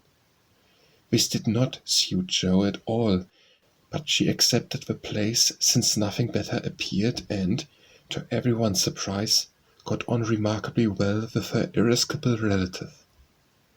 There was an occasional tempest, and once Joe marched home, declaring she couldn't bear it longer, but Aunt March always cleared up quickly and sent for her to come back again with such urgency that she could not refuse, for in her heart she rather liked the pepperly old lady. I suspect that the real attraction was a large library of fine books, which was left to dust and spiders since Uncle March died. Joe remembered the kind old gentleman who used to let her build railroads and bridges with his big dictionaries, tell her stories about queer pictures in his Latin books, and buy her carts of gingerbread whenever he met her in the street. The dim, dusty room, with the busts staring down from the tall bookcases, the cozy chairs, the globes, and best of all, the wilderness of books in which she could wander where she liked, made the library a region of bliss to her. The moment Aunt March took her nap, or was busy with company, Jo hurried to this quiet place, and curling herself up in the easy chair, There were poetry, romance, history, travels, and pictures like a regular bookworm. But like all happiness, it did not last long, for as sure as she had just reached the heart of a story, the sweetest verse of a song, of the most perilous adventure of her travel, a shrill voice called, "Josephine, Josephine!" and she had to leave her paradise to wind yarn, wash the poodle, or read Belcham's essays by the hour together. Jo's ambition was to do something very splendid. What it was, she had no idea as yet, but left it for time to tell her, and meanwhile found her greatest affliction in the fact that she couldn't read, run, and write as much as she liked. A quick temper, sharp tongue, and restless spirit were always getting her into scrapes, and her life was a series of ups and downs, which were both comic and pathetic. But the training she received at Aunt March's was just what she needed, and the thought that she was doing something to support herself made her happy in spite of a perpetual Josephine. Beth was too bashful to go to school. It had been tried, but she suffered so much that it was given up, and she did her lessons at home with her father. Even when he went away, and her mother was called to devote her skill and energy to soldiers' aid societies, Beth went faithfully on by herself and did the best she could. She was a housewifely little creature and helped Hannah keep home neat and comfortable for the workers, never thinking of any reward but to be loved. Long, quiet days she spent, not lonely nor idle, for her little world was peopled with imaginary friends, and she was by nature a busy bee. There were 6 dolls to be taken up and dressed every morning, for Beth was a child still, and loved her pets as well as ever. Not one whole or handsome one among them, all were outcasts, till Beth took them in, for when her sisters outgrew these idols, they passed to her because Amy would have nothing old or ugly. Beth cherished them all the more tenderly for that very reason, and set up a hospital for infirm dolls. No pins were ever stuck into their cotton vitals, no harsh words or blows were ever given them, no neglect ever saddened the heart of the most repulsive, but all were fed and clothed, nursed and caressed with an affection which never failed. One forlorn fragment of dolenity had belonged to Jo, and, having led a tempestuous life, was left a wreck in the wreck bag, from which dreary poor house it was rescued by Beth and taken to her refuge. Having no top to its head, she tied on a neat little cap, and as both arms and legs were gone, she hid these deficiencies by folding it in a blanket and devoting her best bed to this chronic invalid. If anyone had known the care lavished on that dolly, I think it would have touched their hearts, even while they laughed. She brought it bits of bouquets, she read to it, took it out to breathe fresh air, hidden under her coat. She sang it lullabies and never went to be without kissing its dirty face and whispering tenderly, "I hope you have a good night, my poor dear." Beth had her troubles as well as the others. Not being an angel but a very human little girl, she often wept a little weep, as Jo said, because she couldn't take music lessons and have a fine piano. She loved music so dearly, tried so hard to learn, and practiced away so patiently at the jingling out instrument, that it did seem as if someone, not to hint Aunt March, ought to help her. Nobody did, however, and nobody saw Beth wipe the tears of the yellow keys that wouldn't keep in tune when she was all alone. She sang like a little lark about her work, never was too tired for Mommy and the girls, and day after day said hopefully to herself, "I know I'll get my music sometime if I'm good." There are many Beths in the world, shy and quiet, sitting in corners till needed, and living for others so cheerfully that no one sees the sacrifices till the little cricket on the hearth stops chirping, and the sweet sunshiny presence vanishes, leaving silence and shadow behind. If anybody had asked Amy what the greatest trial of her life was, she would have answered at once, "My nose." When she was a baby, Joe had accidentally dropped her into the coal hood, and Amy insisted that the fall had ruined her nose forever. It was not big nor red like poor Petrie's, it was only rather flat, and all the pinching in the world could not give it an aristocratic point. No one minded it but herself, and it was doing its best to grow, but Amy felt deeply the want of a Grecian nose, and drew whole sheets of handsome ones to console herself. Little Raphael, as her sisters called her, had a decided talent for drawing, and was never so happy as when copying flowers, designing fairies, or illustrating stories with queer specimens of art. Her teachers complained that instead of doing her sums, she covered her slate with animals. The blank pages of her atlas were used to copy maps on, and caricatures of the most ludicrous description came fluttering out of all her books at unlucky moments. She got through her lessons as well as she could, and managed to escape reprimands by being a model of deportment. She was a great favorite with her mates, being good-tempered and possessing the happy art of pleasing without effort. Her little airs and graces were much admired, so were her accomplishments, for beside her drawing she could play 12 tunes, crochet, and read French without mispronouncing more than two-thirds of the words. She had a plaintive way of saying, "When Papa was rich we did so and so," which was very touching, and her long words were considered perfectly elegant by the girls. Amy was in a fair way to be spoiled, for everyone petted her, and her small vanities and selfishnesses were growing nicely. One thing, however, rather quenched the vanities. She had to wear her cousin's clothes. Now Florence's mamma hadn't a particle of taste, and Amy suffered deeply at having to wear a red instant of a blue bonnet, unbecoming gowns, and fuzzy aprons that did not fit. Everything was good, well made, and a little worn, but Amy's artistic eyes were much afflicted, especially this winter, when her school dress was a dull purple with yellow dots and no trimming. "My only comfort," she said to Meg, with tears in her eyes, "is that mother doesn't take tucks in my dresses whenever I'm naughty, as Mary Park's mother does. My dear, it's really dreadful, for sometimes she's so bad her frock's up to her knees, and she can't come to school.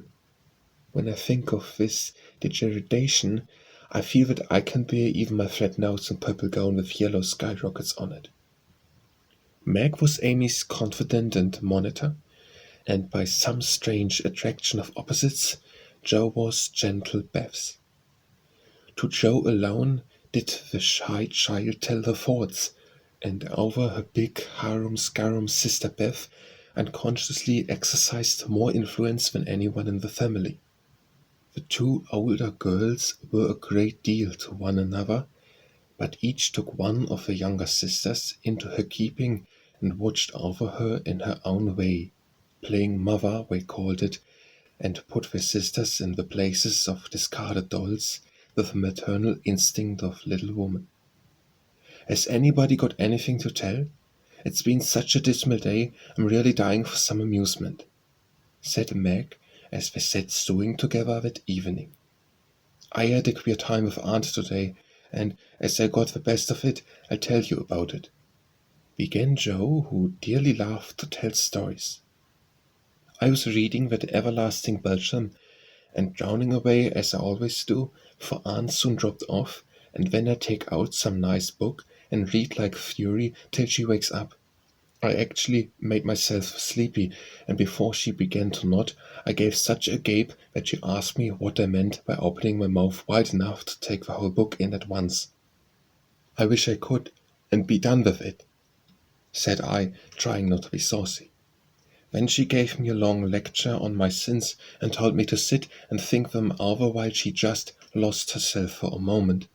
She never finds herself very soon, so the minute her cap began to bob like a top-heavy dahlia, I whipped the Vicar of Wakefield out of my pocket and read away with one eye on him and one on Aunt. I just got to where they all tumbled into the water when I forgot and laughed out loud. Aunt woke up, and being more good-natured after her nap, told me to read a bit and show what frivolous work I preferred to the worthy and instructive Belgium. I did my very best, and she liked it, but she only said, "I don't understand what it's all about. Go back and begin it, child." Back I went, and made the primroses as interesting as ever I could. Once I was wicked enough to stop in a thrilling place, and say meekly, "I'm afraid it tires you, ma'am. Shan't I stop now?" She caught up her knitting, which had dropped out of her hands, gave me a sharp look through her specs, and said in her short way, "Finish the chapter, and don't be impertinent, miss." "Did she own she liked it?" asked Meg. "Oh, bless you, no, but she let old Basham rest, and when I ran back after my gloves this afternoon, there she was, so hard at the vicar that she didn't hear me laugh as I danced a jig in the hall because of a good time coming. What a pleasant life she might have if only she chose.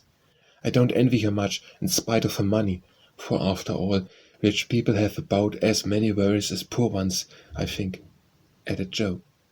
"It reminds me," said Meg, "that I've got something to tell. It isn't funny like Joe's story, but I thought about it a good deal as I came home. At the King's today I found everybody in a flurry, and one of the children said that her oldest brother had done something dreadful, and Papa had sent them away. I heard Mrs. King crying, and Mr. King talked very loud, and Grace and Ellen turned away their faces when they passed me, so I shouldn't see how red and swollen their eyes were. I didn't ask any questions, of course, but I felt so sorry for them and was rather glad I hadn't any wilder brothers to do wicked things and disgrace the family.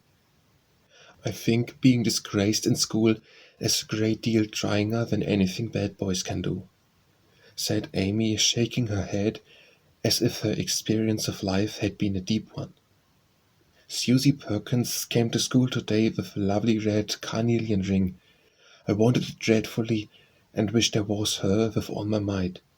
Well, she drew a picture of Mr. Davis with a monstrous nose and a hump, and the words, 'Young ladies, my eyes upon you,' coming out of his mouth in a balloon thing. We were laughing over it when all of a sudden his eye was on us, and he ordered Susie to bring up her slate. She was paralyzed with fright, but she went, and oh, what do you think he did? He took her by the ear. Just fancy how horrid. And led her to the recitation platform and made her stand there half an hour, holding the slate so everyone could see." "Didn't the girls laugh at the picture?" asked Joe, who relished the scrape. "Laugh? Not one. They sat still as mice, and Susie cried quarts. And now she did. I didn't envy her then, for I felt that millions of carnelian rings wouldn't have made me happy after that. I never should have got over such agonizing mortification." And Amy went on with her work in the proud consciousness of virtue and the successful utterance of 2 long words in a breath. "I saw something I liked this morning, and I meant to tell it at dinner, but I forgot," said Beth, putting Joe's topsy-turvy basket in order as she talked. "When I went to get some oysters for Hannah, Mr. Lawrence was in the fish shop, but he didn't see me, for I kept behind the fish barrel, and he was busy with Mr. Cutter the fishman. Poor woman came in with a pail mop and asked Mr. Cutter if he would let her do some scrubbing for a bit of fish, because she hadn't any dinner for her children and had been disappointed of her day's work. Mr. Cutter was in a hurry and said no, rather crossly, so she was going away, looking hungry and sorry, when Mr. Lawrence hooked up a big fish with a crooked end of his cane and held it out to her. She was so glad and surprised, she took it right into her arms and thanked him over and over. He told her to go along and cook it, and she hurried off so happy. Wasn't it good of him? Or should it look so funny hugging the big, slippery fish and hoping Mr. Lawrence's bed in heaven would be easy? Moralizing by Letitia Elizabeth Lamb. I cannot count the changes of my heart, so often has I turned away from things, once idols of its being. They depart. Hopes, fancies, joys, illusions, as if wings were given from their former sleeves to start. Or if they linger, longer life but brings weariness, canker, hollowness, and stain, till the heart says of pleasure it is pain. And thus it is with all that made life fair, gone with the freshness which they used to were. 'Tis sad to mark a ravage which the heart makes of itself, how one by one depart the colours that formed hope. We seek, we find, and find that charm has with a search declined. Affections, pleasures, all in which we trust, what do they end in? Nothing, or disgust. Think no more of that sweet time when the heart and cheek were young. Think no more of that sweet time ere the veil from life was flung. Still the cheek shows the young rose, which its beauty had of yore, but the bloom upon the heart is no more. We have mingled with the thorns, till belief has lost the charm which it had when life was new and the pulse of feeling warm. We have had the bosom wrung, and dropped the mask which friendship wore. Affection's trusting happiness is no more. We have seen the young and gay, dying as the aged die. Miss we not the cheerful voice? Miss we not the sunny eye? Wishes take the place of hope. Hope hath dreamed till dreams are o'er. Its freshness made life fresh, and that is no more. Take away yon purple bowl, what is left to greet it now? Laughing lip that turns away, sullen eye and very brow. Social joys with wont to laugh, mirth that lit its purple store. Friends with whom we poured its wealth are no more. When they had laughed at Beth's story, they asked their mother for one, and after a moment's thought, she said soberly, as I sat cutting out blue flannel jackets to take at the rooms, I felt very anxious about father and thought how lonely and helpless he should be, if anything happened to him. It was not a wise thing to do, but I kept on worrying till an old man came in with an order for some clothes. He sat down near me, and I began to talk to him, for he looked poor and tired and anxious. Have you sons in the army? I asked, for the note he brought was not to me. Yes, ma'am. I had 4, but 2 were killed. One is a prisoner, and going to the other, who is very sick in a Washington hospital. He answered quietly. You have done a great deal for your country, sir, I said, feeling respect now instead of pity. Not a meat more than I ought, ma'am. I'd go myself if I was any use. As I ain't, I give my boys and give 'em free. He spoke so cheerfully, looking so sincere, and seemed so glad to give his all, that I was ashamed of myself. I'd given 1 man and thought it too much, while he gave 4 without grudging them. I had all my girls to comfort me at home, and his last son was waiting miles away to say good-bye to him, perhaps. I felt so rich, so happy, thinking of my blessings, that I made him a nice bundle, gave him some money, and thanked him heartily for the lesson he had taught me.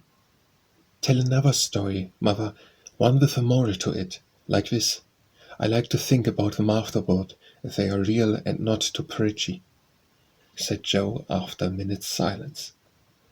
Mrs. March smiled and began at once, for she had told stories to this little audience for many years and knew how to please them. Once upon a time, there were 4 girls who had enough to eat and drink and were, a good many comforts and pleasures, kind friends and parents who loved them dearly, and yet they were not contented. Here the listeners stole sly looks at one another and began to sew diligently. These girls were anxious to be good and made many excellent resolutions, but they did not keep them very well and were constantly saying, if only we had this, or if we could only do that, quite forgetting how much they already had and how many things they actually could do. So they asked an old woman what spell they could use to make them happy, and she said, "When you feel discontented, think over your blessings and be grateful." Here Joe looked up quickly, as if about to speak, but changed her mind, seeing that the story was not done yet. Being sensible girls, they decided to try her advice, and soon were surprised to see how well off they were. One discovered that money couldn't keep shame and sorrow out of rich people's houses, another that, though she was poor, she was a great deal happier with her youth, health, and good spirits than a certain fretful, feeble old lady who couldn't enjoy her comforts. A third that, disagreeable as it was to help get dinner, it was harder still to go begging for it, and the fourth that even carnelian rings were not so valuable as good behavior.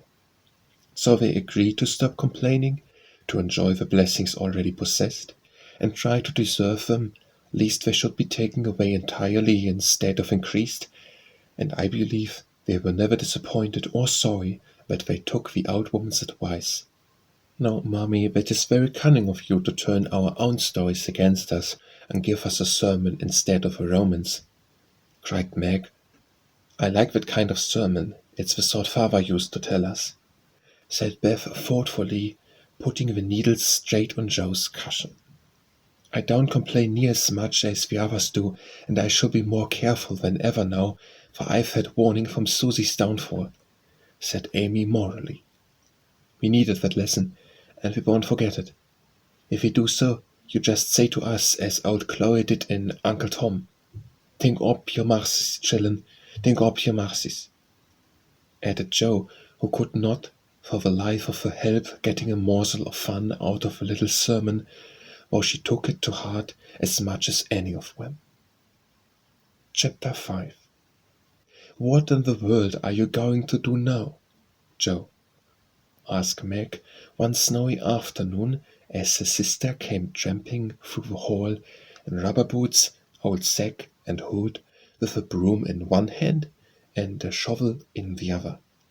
"Going out for exercise," answered Joe with a mischievous twinkle in her eyes. "I should think 2 long walks this morning would have been enough. It's cold and dull out, and I advise you to stay warm and dry by the fire as I do," said Meg with a shiver. "Never take advice. Can't keep still all day, and not being a pussycat. I don't like to doze by the fire. I like adventures, and I'm going to find some." Meg went back to toast her feet and read Ivanhoe, and Joe began to dig paths with great energy. The snow was light, and with her broom she soon swept a path all round the garden, for Beth to walk in when the sun came out and the invalid dolls needed air. Now the garden separated the Marches' house from that of Mr. Lawrence. Both stood in a suburb of the city, which was still country-like, with groves and lawns, large gardens, and quiet streets. A low hedge parted these 2 estates. On one side was an old, brown house, looking rather bare and shabby, robbed of the vines that in summer covered its walls and the flowers which then surrounded it. On the other side was a stately stone mansion, plainly betokened every sort of comfort and luxury, from the big coach-house and the well-kept grounds to the conservatory and the glimpses of lovely things one caught between the rich curtains. Yet it seemed a lonely, lifeless sort of house, for no children frolicked on the lawn, no motherly face ever smiled at the windows, and few people went in and out, except the old gentleman and his grandson. To Joe's lively fancy, this fine house seemed a kind of enchanted palace, full of splendors and delights which no one enjoyed. She had long wanted to behold these hidden glories, and to know the Lawrence boy, who looked as if he would like to be known, if he only knew how to begin. Since the party, she had been more eager than ever, and had planned many ways of making friends with him, but he had not been seen lately, and Joe began to think he had gone away, When she one day spied a brown face at an upper window, looking wistfully down into the garden, there Beth and Amy were snowballing one another. "That boy's suffering for society and fun," she said to herself. "His grandpa does not know what's good for him and keeps him shut up all alone. He needs a party of jolly boys to play with, or somebody young and lively. I've a great mind to go over and tell the old gentleman so." The idea amused Joe, who liked to do darting things and was always scandalizing Meg by her queer performances. The plan of going over was not forgotten, and when the snowy afternoon came, Joe resolved to try what could be done. She saw Mr. Lawrence drive off, and then sallied out to dig her way down to the hedge, where she paused and took a survey. All quiet. Curtains down at the lower windows. Servants out of sight, and nothing human visible but a curly black head leaning on a thin hand at the upper window. "There he is," thought Joe. "Poor boy, all alone and sick this dismal day. It's a shame. I'll toss up a snowball and make him look out, and then say a kind word to him." Up went a handful of soft snow, and the head turned at once, showing a face which lost its listless look in a minute, as the big eyes brightened and the mouth began to smile. Joe nodded and laughed, and flourished her broom as she called out, "How do you do? Are you sick?" Laurie opened the window and croaked out as hoarsely as a raven, "Better, thank you. I've had a bad cold and been shut up a week." "I'm sorry. What do you amuse yourself with?" "Nothing. It's dull as tombs up here." "Don't you read?" "Not much. They won't let me." "Can't somebody read to you?"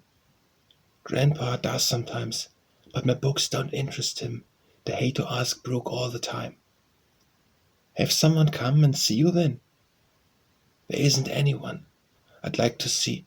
Boys make such a row and my head is weak." "Isn't there some nice girl who'd read and amuse you? Girls are quiet and like to play nurse." "Don't know any." "You know us?" began Joe, then laughed and stopped. "So I do. Will you come, please?" cried Laurie. "I'm not quite nice, but I'll come, if mother will let me. I'll go ask her. Shut the window like a good boy and wait till I come." With that, Joe shouldered her broom and marched into the house, wondering what they would all say to her. Laurie was in a flutter of excitement at the idea of having company, and flew about to get ready, for as Mrs. Marcher said, he was a little gentleman, and did honor to the coming guest by brushing his curly pate, putting on a fresh color, and trying tidy up the room, which in spite of half a dozen servants was anything but neat. Presently there came a loud ring, then a decided voice asking for Mr. Laurie, and a surprising-looking servant came running up to announce a young lady. "All right, show her up.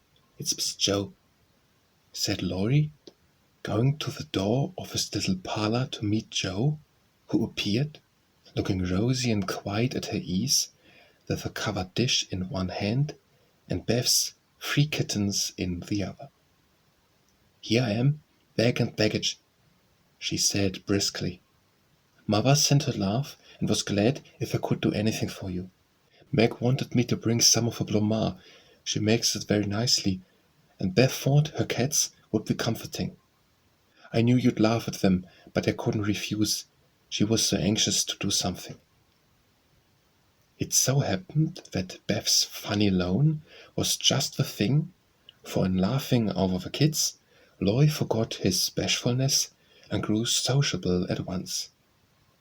"It looks too pretty to eat," he said, smiling with pleasure as Joe uncovered the dish and showed the blomard surrounded by a garland of green leaves and the scarlet flowers of Amy's pet geranium. It isn't anything. Only they all felt kindly and wanted to show it. Tell the girl to put it away for your tea. It's so simple you can eat it, and being soft, it will slip down without hurting your sore throat. What a cozy room this is. It might be if it was kept nice, but maids are lazy, they don't know how to make them mind. It worries me though. I'll write it up in 2 minutes. What only needs to have a half brushed, so, and the things made straight on the mantelpiece, so, and the books put here, and the bottles there, and your sofa turned from the light, and the pillows plumped up a bit. Now then, you fixed. And so he was, for, as she laughed and talked, Joe had whisked things into place and given quite a different air to the room. Laurie watched her in respectful silence, and when she beckoned him to his sofa, he sat down with a sigh of satisfaction, saying gratefully, "How kind you are. Yes, that's what I wanted. Now please take the big chair and let me do something to amuse my company. Now I came to amuse you. Shall I read aloud?" And Joe looked affectionately towards some inviting books nearby. "Thank you. I've read all those. If you don't mind, I'd rather talk," answered Laurie. "Not a bit. I'll talk all day if you'll only sit me going. Beth says I never know when to stop. Is Beth the rosy one, who stays at home a good deal, sometimes goes out with a little basket?" asked Laurie with interest. "Yes, that's Beth. She's my girl, and a regular good one she is too. The pretty one is Meg, and the curly-haired one is Amy, I believe." Laurie colored up, but answered frankly, "Why, you see, I often hear you calling to one another. When I'm alone here, I can't help looking over at your house. You always seem to be having such good times. I beg your pardon for being so rude, but sometimes you forget to put down the curtain at the window where the flowers are. When the lamps are lighted, it's like looking at a picture to see the fire, and you all around the table with your mother. Her face is right opposite. It looks so sweet behind the flowers, I can't help watching it. I haven't got any mother, you know." And Laurie poked the fire to hide a little twitching of her lips that he could not control. A solitary, hungry look in his eyes went straight to Joe's warm heart. She had been so simply taught that there was no nonsense in her head, and at 15 she was as innocent and frank as any child. Laurie was sick and lonely, and feeling how rich she was in home and happiness, she gladly tried to share it with him. Her face was very friendly, and her sharp voice unusually gentle as she said, "We'll never draw that curtain any more, and then give you leave to look as much as you like. I just wish, though, instead of peeping, you'd come over and see us. Mother is so splendid, she'd do you heaps of good, and Beth would sing to you if I begged her to, and Amy would dance. Meg and I would make you laugh over our funny stage properties, and we'd have jolly times. Wouldn't your grandpa let you?" "I think he would, if your mother asked him. He's very kind, though he does not look so. He lets me do what I like, pretty much. Only he's afraid I might be a bother to strangers," began Laurie, brightening more and more. "We are not strangers, we are neighbors, and you needn't think you'd be a bother. We want to know you. I've been trying to do it this ever so long. We haven't been here a great while, you know, but we have got acquainted with all our neighbors but you. You see, Grandpa lives among his books and doesn't mind much what happens outside. Mr. Brooke, my tutor, doesn't stay here, you know. I have no one to go about with me, so I just stop at home and get on as I can. It's bad. You ought to make an effort and go visiting everywhere you are asked. Then you'll have plenty of friends and pleasant places to go to. Never mind being bashful. It won't last long if you keep going." Laurie turned red again, but wasn't offended at being accused of bashfulness, for there was so much goodwill in Joe, it was impossible not to take her blunt speeches as kindly as they were meant. "Do you like your school?" asked the boy, changing the subject after a little pause, during which she stared at the fire, and Jo looked about her, well pleased. "Don't go to school. I'm a businessman, girl. I go to wait on my great-aunt, and a dear, cross old soul she is, too," answered Jo. Laurie opened his mouth to ask another question, but, remembering just in time that it wasn't manners to make too much inquiries into people's affairs, he shut it again and looked uncomfortable. Jo liked his good breeding and didn't mind having a laugh at Aunt March, so she gave him a lively description of her fidgety old lady, her fat poodle, the parrot that talked Spanish, and the library where she revelled. Laurie enjoyed that immensely, and when she told about the prim old gentleman who came once to woo Aunt March, and in the middle of a fine speech, how Paul had tweaked his wig off to his great dismay, the boy lay back and laughed till the tears ran down his cheeks, and the maid popped her head in to see what was the matter. "Oh, that does me no hint of good.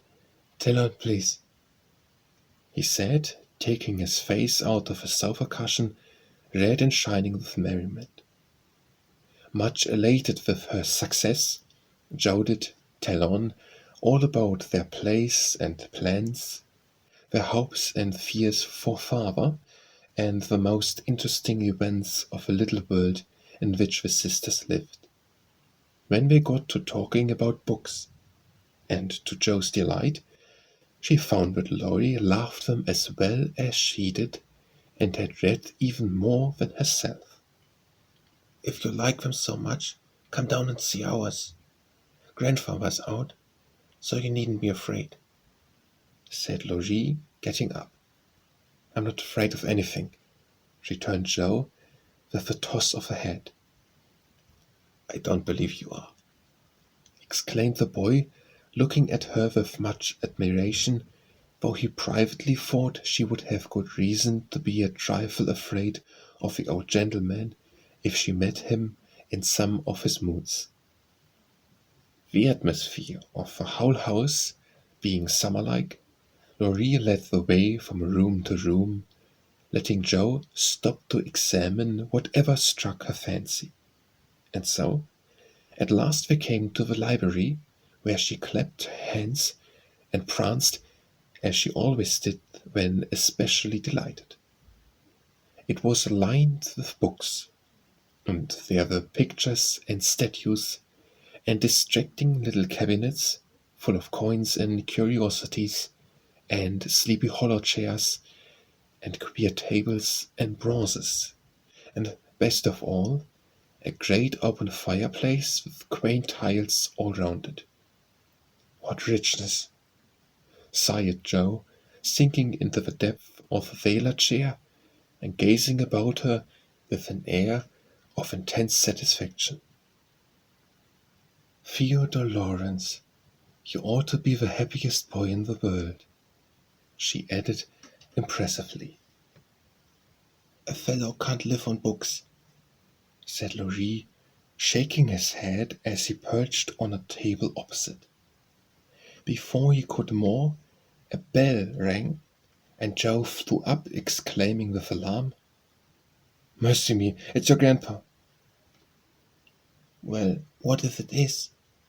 We're not afraid of anything, you know," returned the boy, looking wicked.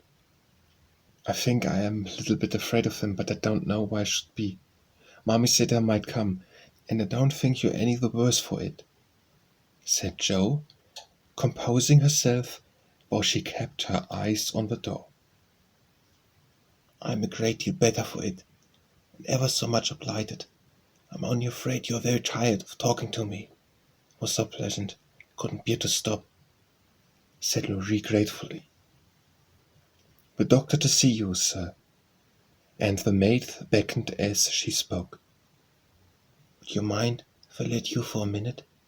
I suppose I must see him," said Laurie. "Don't mind me. I'm happy as a cricket here," answered Jo. Laurie went away, and his guest amused herself in her own way. She was standing before a fine portrait of the old gentleman when the door opened again, and without turning, she said decidedly, "I'm sure now that I shouldn't be afraid of him, for he's got kind eyes, though his mouth is grim. He looks as if he had a tremendous will of his own. He isn't as handsome as my grandfather, but I like him." "Thank you, ma'am," said a gruff voice behind her, and there, to her great dismay, stood old Mr. Lawrence. Poor Jo blushed till she couldn't blush any redder, and her heart began to beat uncomfortably fast as she thought of what she had said. For a minute a wild desire to run away possessed her, but that was cowardly, and the girls would laugh at her, so she resolved to stay and get out of the scrap as she could. A second look showed her that the living eyes under the bushy eyebrows were kinder even than the painted ones, and there was a slight twinkle in them which lessened her fear a good deal. The gruff voice was gruffer than ever as the old gentleman said abruptly, after the dreadful pause, "So you're not afraid of me, hey?" "Not much, sir." "And you don't think me as handsome as your grandfather?" "Not quite, sir." "They've got a tremendous will, have I?" "I only said I thought so." "But you like me in spite of it?" "Yes, I do, sir." That answer pleased the old gentleman. He gave a short laugh, shook hands with her, and, putting his finger under her chin, turned up her face, examined it gravely, and let it go, saying with a nod, "You've got your grandfather's spirit, if you haven't his face. He was a fine man, my dear, but what is better, he was a brave and honest one that was proud to be his friend." "Thank you, sir." And Jo was quite comfortable after that, for it suited her exactly. "What have you been doing to this boy of mine, eh?" was the next question, sharply put. "Only trying to be neighborly, sir." And Jo, to how her visit came about, "You think he needs cheering up a bit, do you?" "Yes, sir. He seems a little lonely, and young folks would do him good, perhaps. We are only girls, but we should be glad to help if we could, for we don't forget the splendid Christmas present you sent us," said Jo eagerly. "It was the boy's affair. How is the poor woman?" "Doing nicely, sir." And off went Jo, talking very fast as she told all about the Hummels, in whom her mother had interested richer friends than they were. Just her father's way of doing so. "I shall come and see your mother some fine day. Tell her so.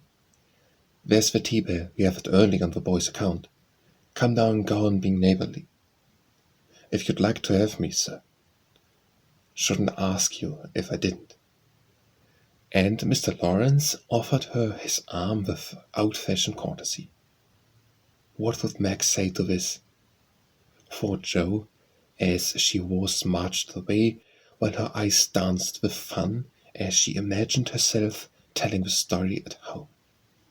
"Hey, why, what the dickens has come to the fellow?" said the old gentleman, as Laurie came running downstairs and brought up with a start of surprise at the astonishing sight of Jo arm in arm with his redoubtable grandfather. "I didn't know you'd come, sir," he began, as Jo gave him a triumphant little glance. "That's evident, by the way you wrecked downstairs. Come to your tea, sir. Behave like a gentleman." And having pulled the boy's hair by way of a caress, Mr. Lawrence walked on, while Laurie went through a series of comic evolutions behind their backs, which nearly produced an explosion of laughter from Jo. The old gentleman did not say much as he drank his 4 cups of tea, but he watched the young people, who soon chatted away like old friends, and the change in his grandson did not escape him. There was color, light, and life in the boy's face now, vivacity in his manner, and genuine merriment in his laugh. "She's right. The lad is lonely. I'll see what these little girls can do for him, thought Mr. Lawrence as he looked and listened. He liked Jo, for her odd, blunt ways suited him, and she seemed to understand the boy almost as well as if she had been one herself. If the Lawrences had been what Jo called prim and poky, she would not have got on at all, for such people always made her shy and awkward. But finding them free and easy, she was so herself and made a good impression. When they rose, she proposed to go, but Laurie said he had something more to show her, and took her away to the conservatory, which had been lighted for her benefit. It seemed quite fairy-like to Jo as she went up and down the walks, enjoying the blooming walls on either side, the soft light, the damp sweet air, and the wonderful vines and trees that hung about her, while her new friend cut the finest flowers till his hands were full. Then he tied them up, saying, with a happier look Jo liked to see, "Please give these to your mother, and tell her I like the medicine she sent me very much." They found Mr. Lawrence standing before the fire in the great drawing-room, but Jo's attention was entirely absorbed by a grand piano which stood open. "Do you play?" she asked, turning to Laurie with a respectful expression. "Sometimes," he answered modestly. "Please to know I want to hear it, so I can tell Beth." "Want you first?" "Don't know how. It's stupid to learn, but I love music dearly." So Laurie played and Jo listened, with her nose luxuriously buried in heliotrope and tea roses. Her respect and regard for the Lawrence boy increased very much, for he played remarkably well and didn't put on any airs. She wished Beth could hear him, but she did not say so, only praised him till he was quite abashed, and his grandfather came to his rescue. That will do, young lady. Too many sugar plums are not good for him. His music isn't bad, but I hope he will do as well in more important things." "Going? Well, I'm much obliged to you, and I hope you'll come again. My respects to your mother. Good night, Dr. Jo." He shook hands kindly, but looked as if something did not please him. When they got into the hall, Jo asked Laurie if she had said something amiss. He shook his head. "No, it was me. He doesn't like to hear me play." "Why not?" "I'll tell you some day. John is going home with you, as I can't." "No need of it. I'm not a young lady, and it's only a step. Take care of yourself, won't you?" "Yes, but you will come again, I hope." "If you promise to come and see us after you are well." "I will. Good night, Laurie." "Good night, Jo. Good night." When all the afternoon's adventures had been told, the family felt inclined to go visiting in the body, for each found something very attractive in the big house on the other side of the hedge. Mrs. March wanted to talk of her father with the old man who had not forgotten him. Meg longed to walk in the conservatory. Beth sighed for the grand piano, and Amy was eager to see the fine pictures and statues. "Mother, why did Mr. Lawrence like to have Laurie play?" asked Jo, who was of an inquiring disposition. "I'm not sure, but I think it was because his son, Laurie's father, married an Italian lady, a musician, which displeased the old man, who was very proud. The lady was good and lovely and accomplished, but he did not like her and never saw his son after he married. They both died when Laurie was a little child, and when his grandfather took him home. I fancy the boy, who was born in Italy, is not very strong, and the old man is afraid of losing him, which makes him so careful. Laurie comes naturally by his love of music, for he is like his mother, and I dare say his grandfather fears that he may want to be a musician. At any rate, His skill reminds him of a woman he did not like, and so he glowered, as Joe said. "Dear me, how romantic!" exclaimed Meg. "How silly," said Joe. "Let him be a musician if he wants to, and not plague life out sending him to college when he hates to go. That's why he has such handsome black eyes and pretty manners, I suppose. Italians are always nice," said Meg, who was a little sentimental. "What do you know about his eyes and his manners? You never spoke to him hardly," cried Joe, who was not sentimental. "I saw him at the party, and what you tell shows that he knows how to behave. That was a nice little speech about the medicine Mother sent him. He meant the Blanc Marche, I suppose." "Stupid you are, child. He meant you, of course." "Did he?" And Jo opened her eyes as if it had never occurred to her before. "I never saw such a girl. You don't know a compliment when you get it," said Meg, with the air of a young lady who knew all about the matters. "I think they are great nonsense. I'll thank you not to be silly and spoil my fun. Laurie's a nice boy, and I like him, and I won't have any sentimental stuff about compliments and such rubbish. We'll all be good to him because he hasn't got any mother. He may come over and see us. Mayn't he, Mummy?" "Yes, Joe. Your little friend is very welcome, and I hope Meg will remember that children should be children as long as they can." "I don't call myself a child, and I'm not in my teens yet," observed Amy. "What do you say, Beth?" "I was thinking about our Pilgrim's Progress," answered Beth, who had not heard a word.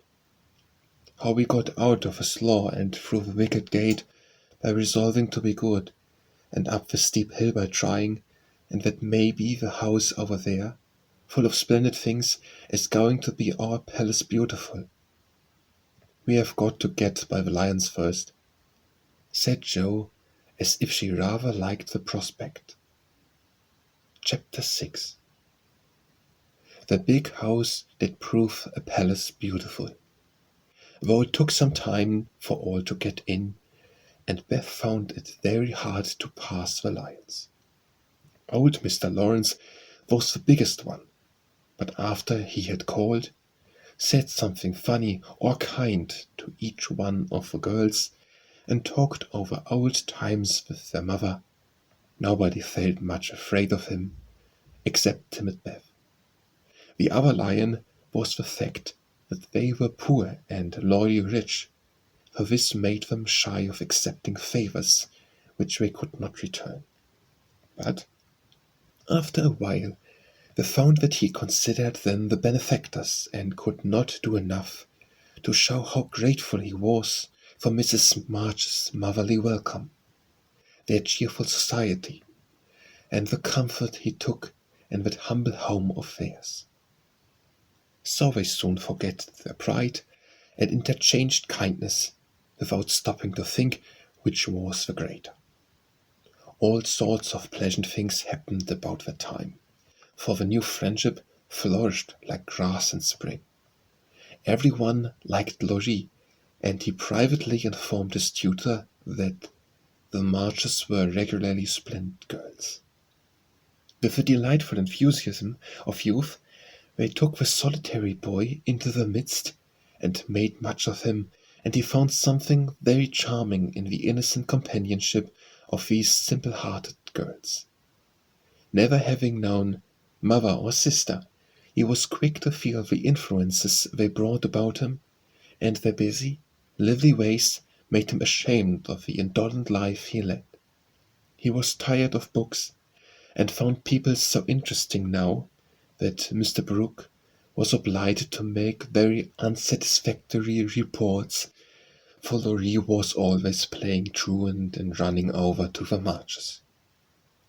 "Never mind, let him take a holiday and make it up afterward," said the old gentleman. "The good lady next door says he is studying too hard, needs young society, amusement, and exercise. I suspect she's right, and that I've been coddling the fellow as if I'd been his grandmother. Let him do what he likes, as long as he's happy. He can't get into mischief in that little nunnery over there, and Mrs. March is doing more for him than we can. What good times they had, to be sure. Such plays and tableaux, such sleigh rides and skating frolics, such pleasant evenings in the old parlour, and now and then such gay little parties at the great house. Meg could walk in the conservatory whenever she liked and revel in bouquets. Joe browsed over the new library voraciously and convulsed the old gentleman with her criticisms. Amy copied pictures and enjoyed beauty to her heart's content, and Laurie played Lord of the Manor in the most delightful style. But Beth, though yearning for the grand piano, could not pluck up courage to go to the Mansion of Bliss, as Meg called it. She went once with Joe, but the old gentleman, not being aware of her infirmity, stared at her so hard from under his heavy eyebrows and said, "Hey," so loud that he frightened her so much her feet shattered on the floor. She never told her mother, and she ran away, declaring she would never go there any more, not even for the dear piano. No persuasions or incitements could overcome her fear, till the fact coming to Mr. Lawrence's ear in some mysterious way, he set about mending matters. During one of the brief calls he made, he artfully led the conversation to music and talked away about great singers whom he had seen, fine organs he had heard, and told such charming anecdotes that Beth found it impossible to stay in her distant corner, but crept nearer and nearer, as if fascinated. At the back of his chair she stopped and stood listening, with her great eyes wide open and her cheeks red with excitement of this unusual performance. Taking no more notice of her than if she had been a fly, Mr. Lawrence talked on about Laurie's lessons and teachers, and presently, as if the idea had just occurred to him, he said to Mrs. March, "The boy neglects his music now. I'm glad of it, for he was getting too fond of it. But the piano suffers for want of use. Wouldn't some of you girls like to run over and practice on it now and then, just to keep it in tune, you know, ma'am?"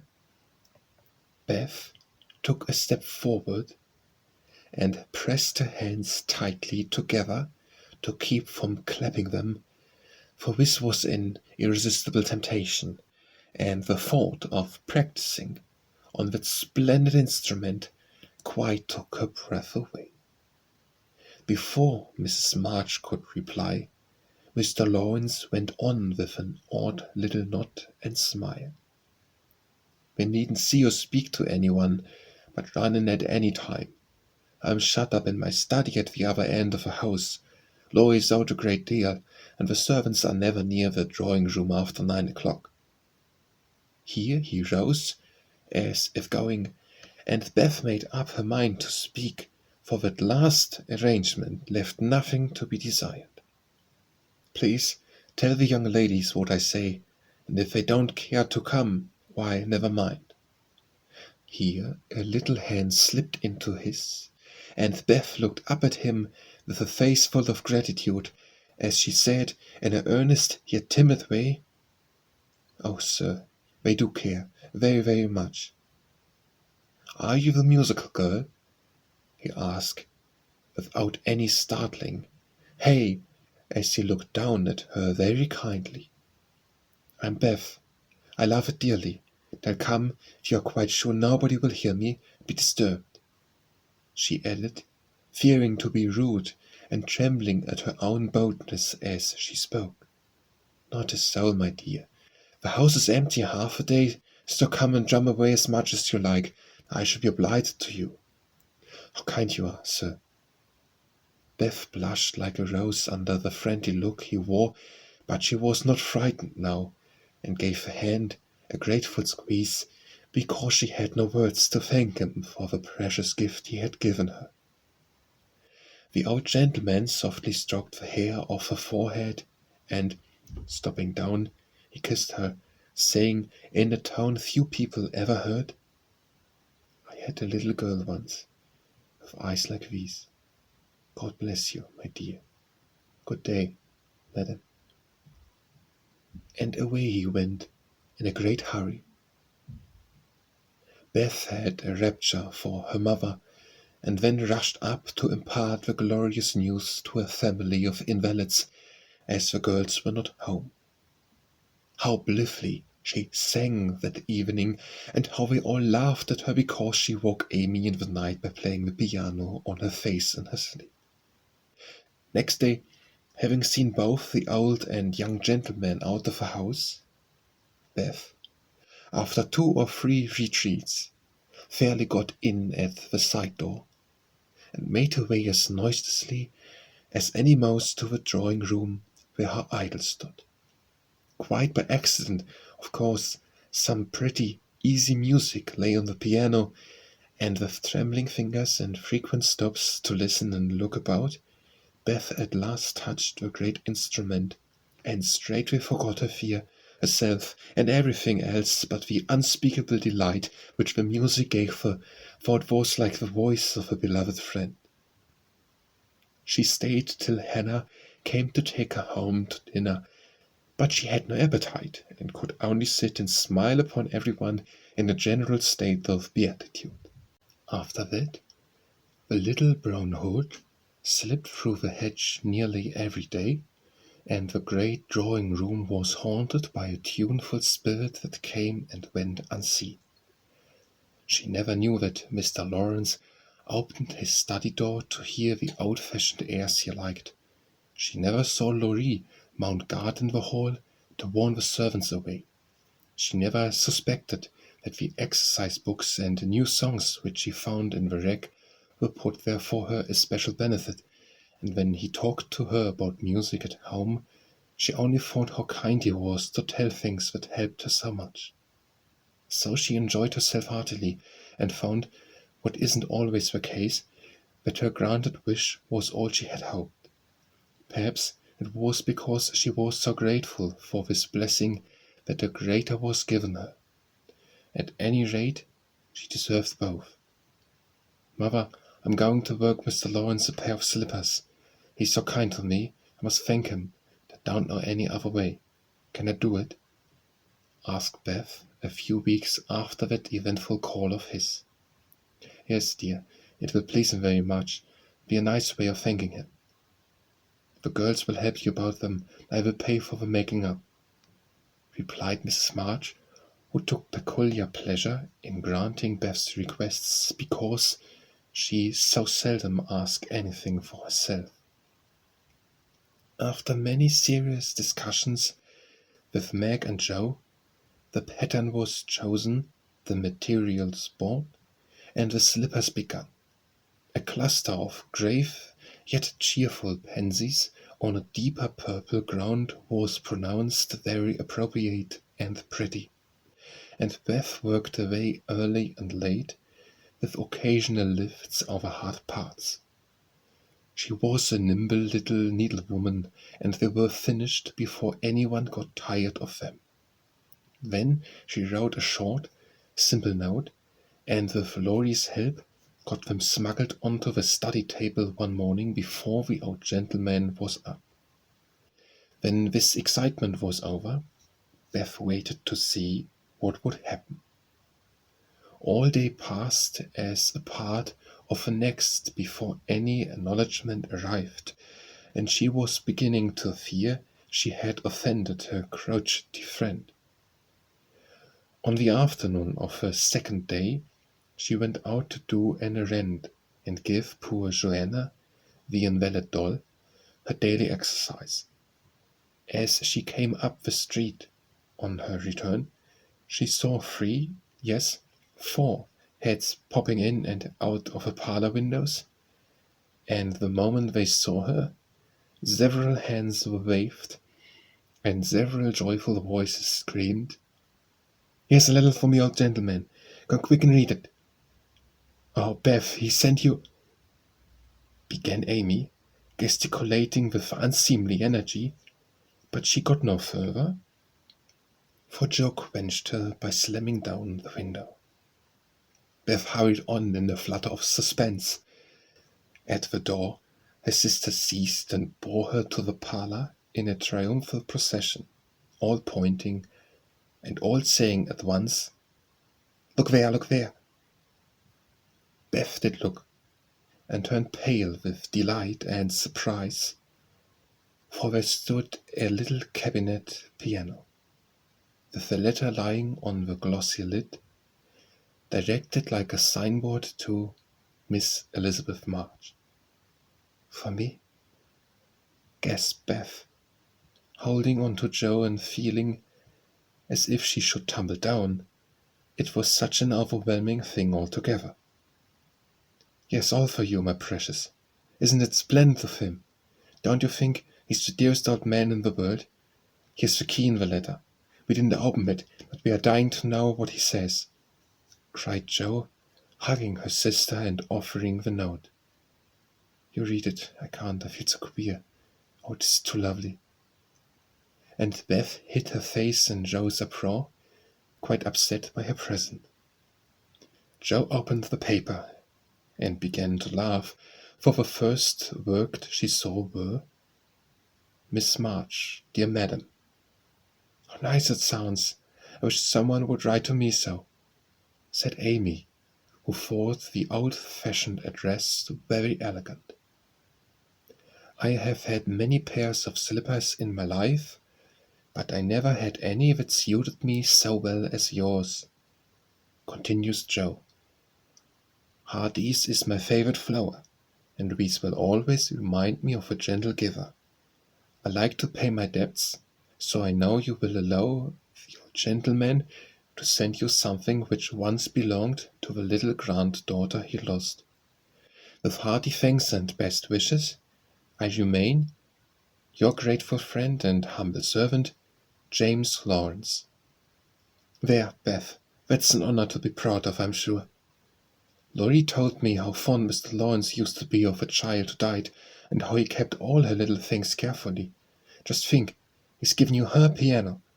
That comes of having big blue eyes and loving music," said Joe, trying to soothe Beth, who trembled and looked more excited than she had ever been before.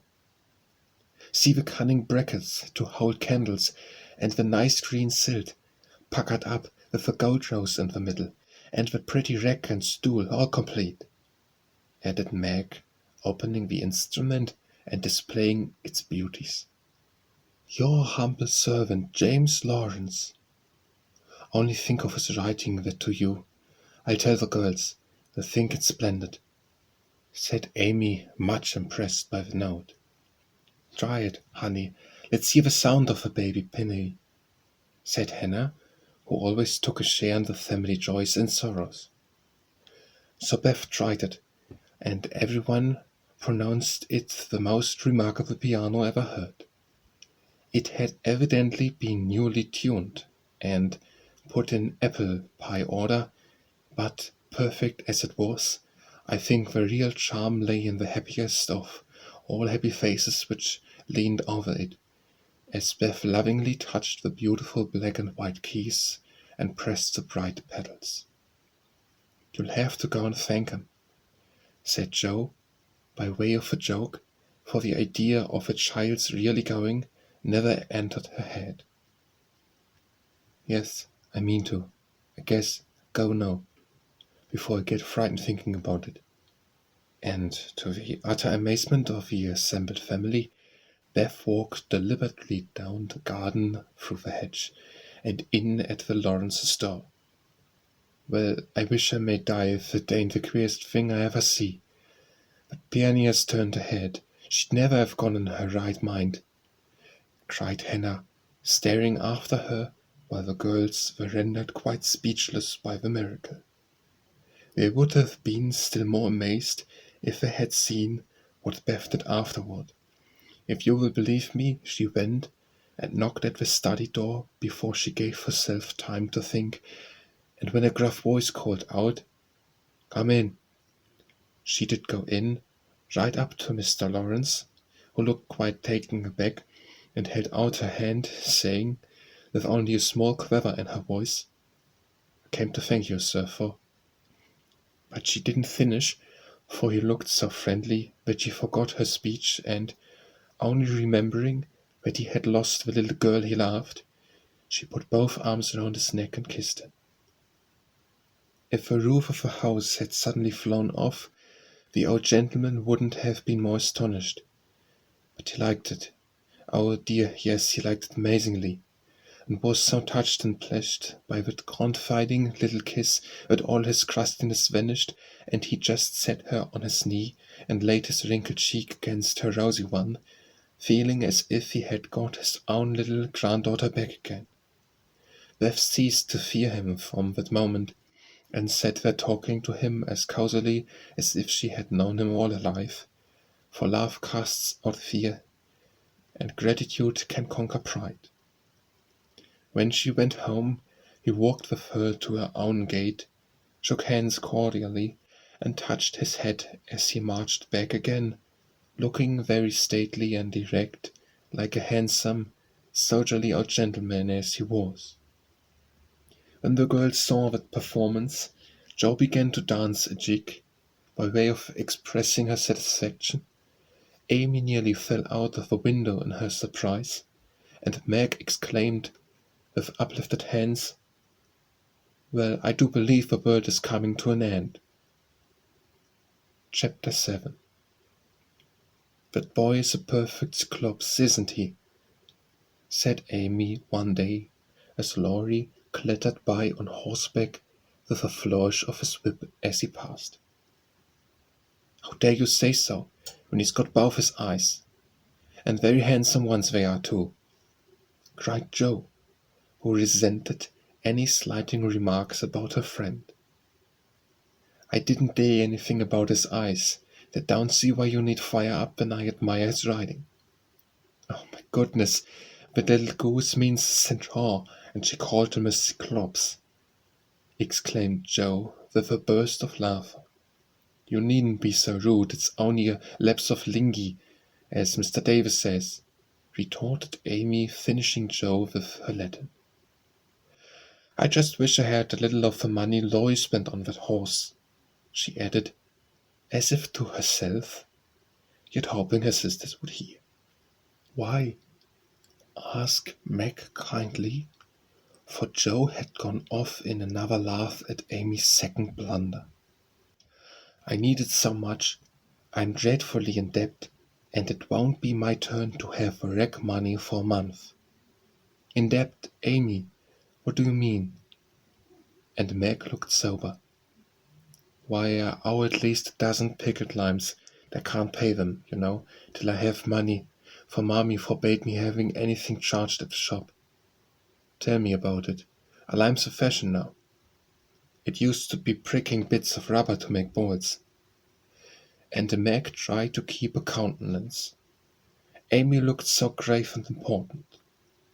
"Why, you see, the girls are always buying them, and unless you want to be thought mean, you must do it too.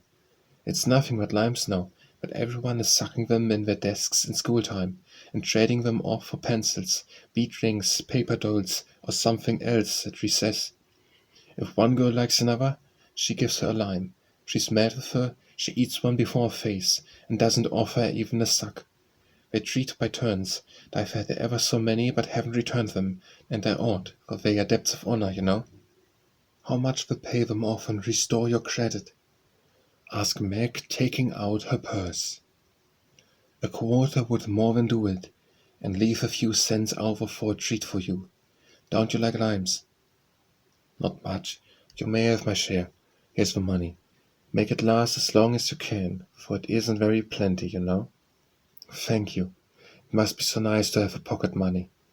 I'll have a grand feast, for I haven't tasted a lime this week. I felt delicate about taking any, as I couldn't return them, and I'm actually suffering for one." Next day Amy was rather late at school, but could not resist the temptation of displaying, with pardonable pride, a moist brown paper parcel before she consigned it to the inmost recess of her desk.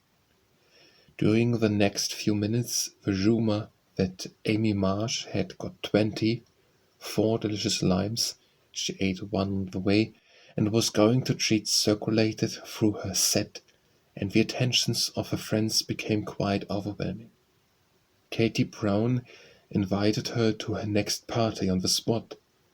Mary Kingsley insisted on lending her watch till recess, and Jenny Snow, a satirical young lady who had basely twitted Amy upon her limed estate, promptly buried the hatchet and offered to furnish answers to certain appalling sums. But Amy had not forgotten Miss Snow's cutting remarks about some persons whose noses were not too flat to smell other people's limes, and stuck-up people who were not too proud to ask for them, and she instantly crushed with Snowgirl's hopes by the withering telegram. You needn't be so polite all of a sudden, for you won't get any.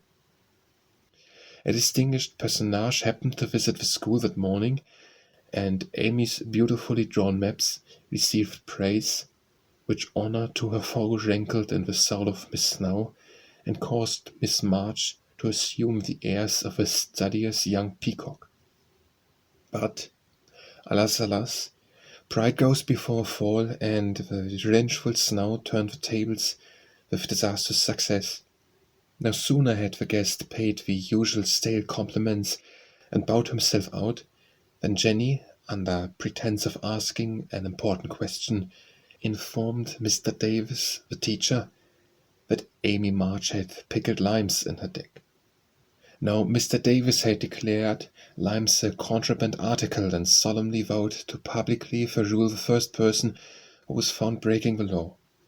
This much enduring man had succeeded in banishing chewing gum after a long and stormy war, had made a bonfire of the confiscated novels and newspapers, had suppressed the private post office, had forbidden distortions of the face, nicknames and caricatures, and done all that one man could do to keep 100 rebellious girls in order. Boys are trying enough to human patience, goodness knows, but girls are infinitely more so, especially to nervous gentlemen with tyrannical tempers, and no more talent for teaching than Dr. Blinder. Mr. Davis knew any quantity of Greek, Latin, algebra, and ologies of all sorts to be, so he was called a fine teacher, and the manners, morals, feelings, and examples were not considered of any particular importance. It was a most unfortunate moment for denouncing Amy, and Jenny knew it. Mr. Davis had evidently taken his coffee too strong that morning. There was an east wind which always affected his neuralgia, and his pupils had not done him the credit which he felt he deserved.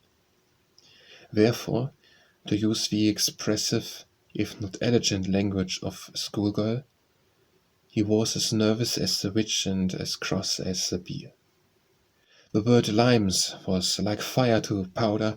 His yellow face flushed, and he rapped on his desk with an energy which made Jenny skip to her seat with unusual rapidity.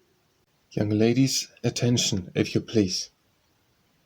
At the stern order, the bus ceased, and 50 pairs of blue, black, grey, and brown eyes were obediently fixed upon his awful countenance. Miss March, come to the desk. Amy rose to comply with outward composure, but a secret fear oppressed her, for the limes weighed upon her conscience. Bring with you the limes you have in your desk, was the unexpected command which arrested her before she got out of her seat. Don't take all, whispered her neighbor, a young lady of great presence of mind. Amy hastily shook out half a dozen, and laid the rest down before Mr. Davis, feeling that any man possessing a human heart would relent when that delicious perfume met his nose. Unfortunately, Mr. Davis particularly detested the odor of a fashionable pickle, and disgust added to his wrath. Is that all? Not quite, stammered Amy. Bring the rest immediately. With a despairing glance at her seat, she obeyed. "You are sure there are no more?" "I never lie, sir." "So I see. Now take these disgusting things 2 by 2 and throw them out of the window." There was a simultaneous sigh, which created quite a little gust, as the last hope fled and the treat was ravished from their longing lips. Scarlet with shame and anger, Amy went to and fro 6 dreadful times, and as each doomed couple, looking oh so plump and juicy, fell from her reluctant hands, a shout from the street completed the anguish of the girls, for it told them that their feast was being exulted over by the little Irish children who were their sworn foes. This was too much.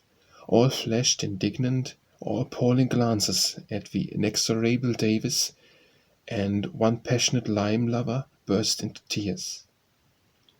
As Amy returned from her last trip, Mr. Davis gave a portentous "hm," and said in his most impressive manner, "Young ladies, you remember what I said to you a week ago.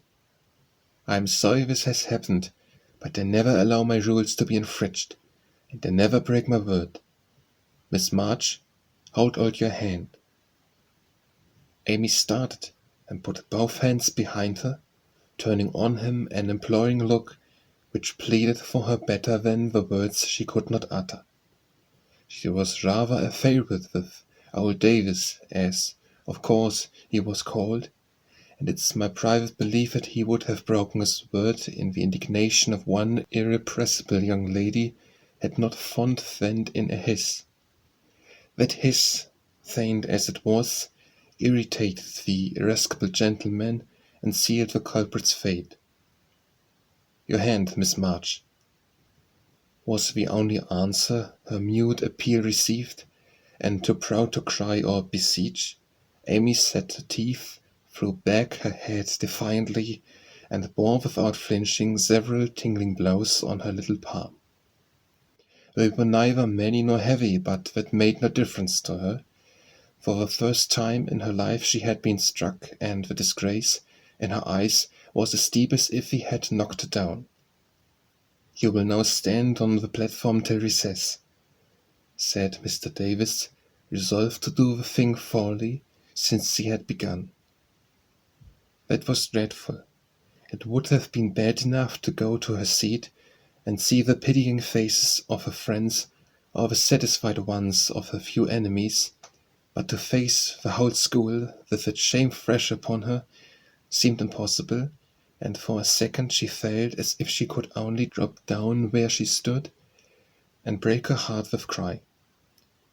A bitter scene of wrong, and the thought of Jenny Snow, helped her to bear it, and, taking the ignominious place, she fixed her eyes on the snow funnel above what now seemed a sea of faces, and stood there, so motionless and white that the girls found it hard to study with that pathetic figure before them. During the 15 minutes that followed, the proud and sensitive little girl suffered a shame and pain which she never forgot. To others it might seem a ludicrous or trivial affair, but to her it was a hard experience, for during the 12 years of her life she had been governed by love alone, and a blow of that sort had never touched her before. The smart of her hand and the ache of her heart were forgotten in the sting of a thought. "I shall have to tell at home, they will be so disappointed in me." The 15 minutes seemed an hour, but they came to an end at last, and the word "recess" had never seemed so welcome to her before. "You can go, Miss March," said Mr. Davis, looking, as he felt, uncomfortable. He did not soon forget the reproachful glance Amy gave him as she went, without a word to anyone, straight into the anteroom, snatched the things, and left the place forever, as she passionately declared to herself. She was in a sad state when she got home, and when the older girls arrived, some time later, an indignation meeting was held at once. Mrs. March did not say much, but looked disturbed, and comforted her afflicted little daughter in the tenderest manner. Meg bathed the insulted hand with glycerine and tears.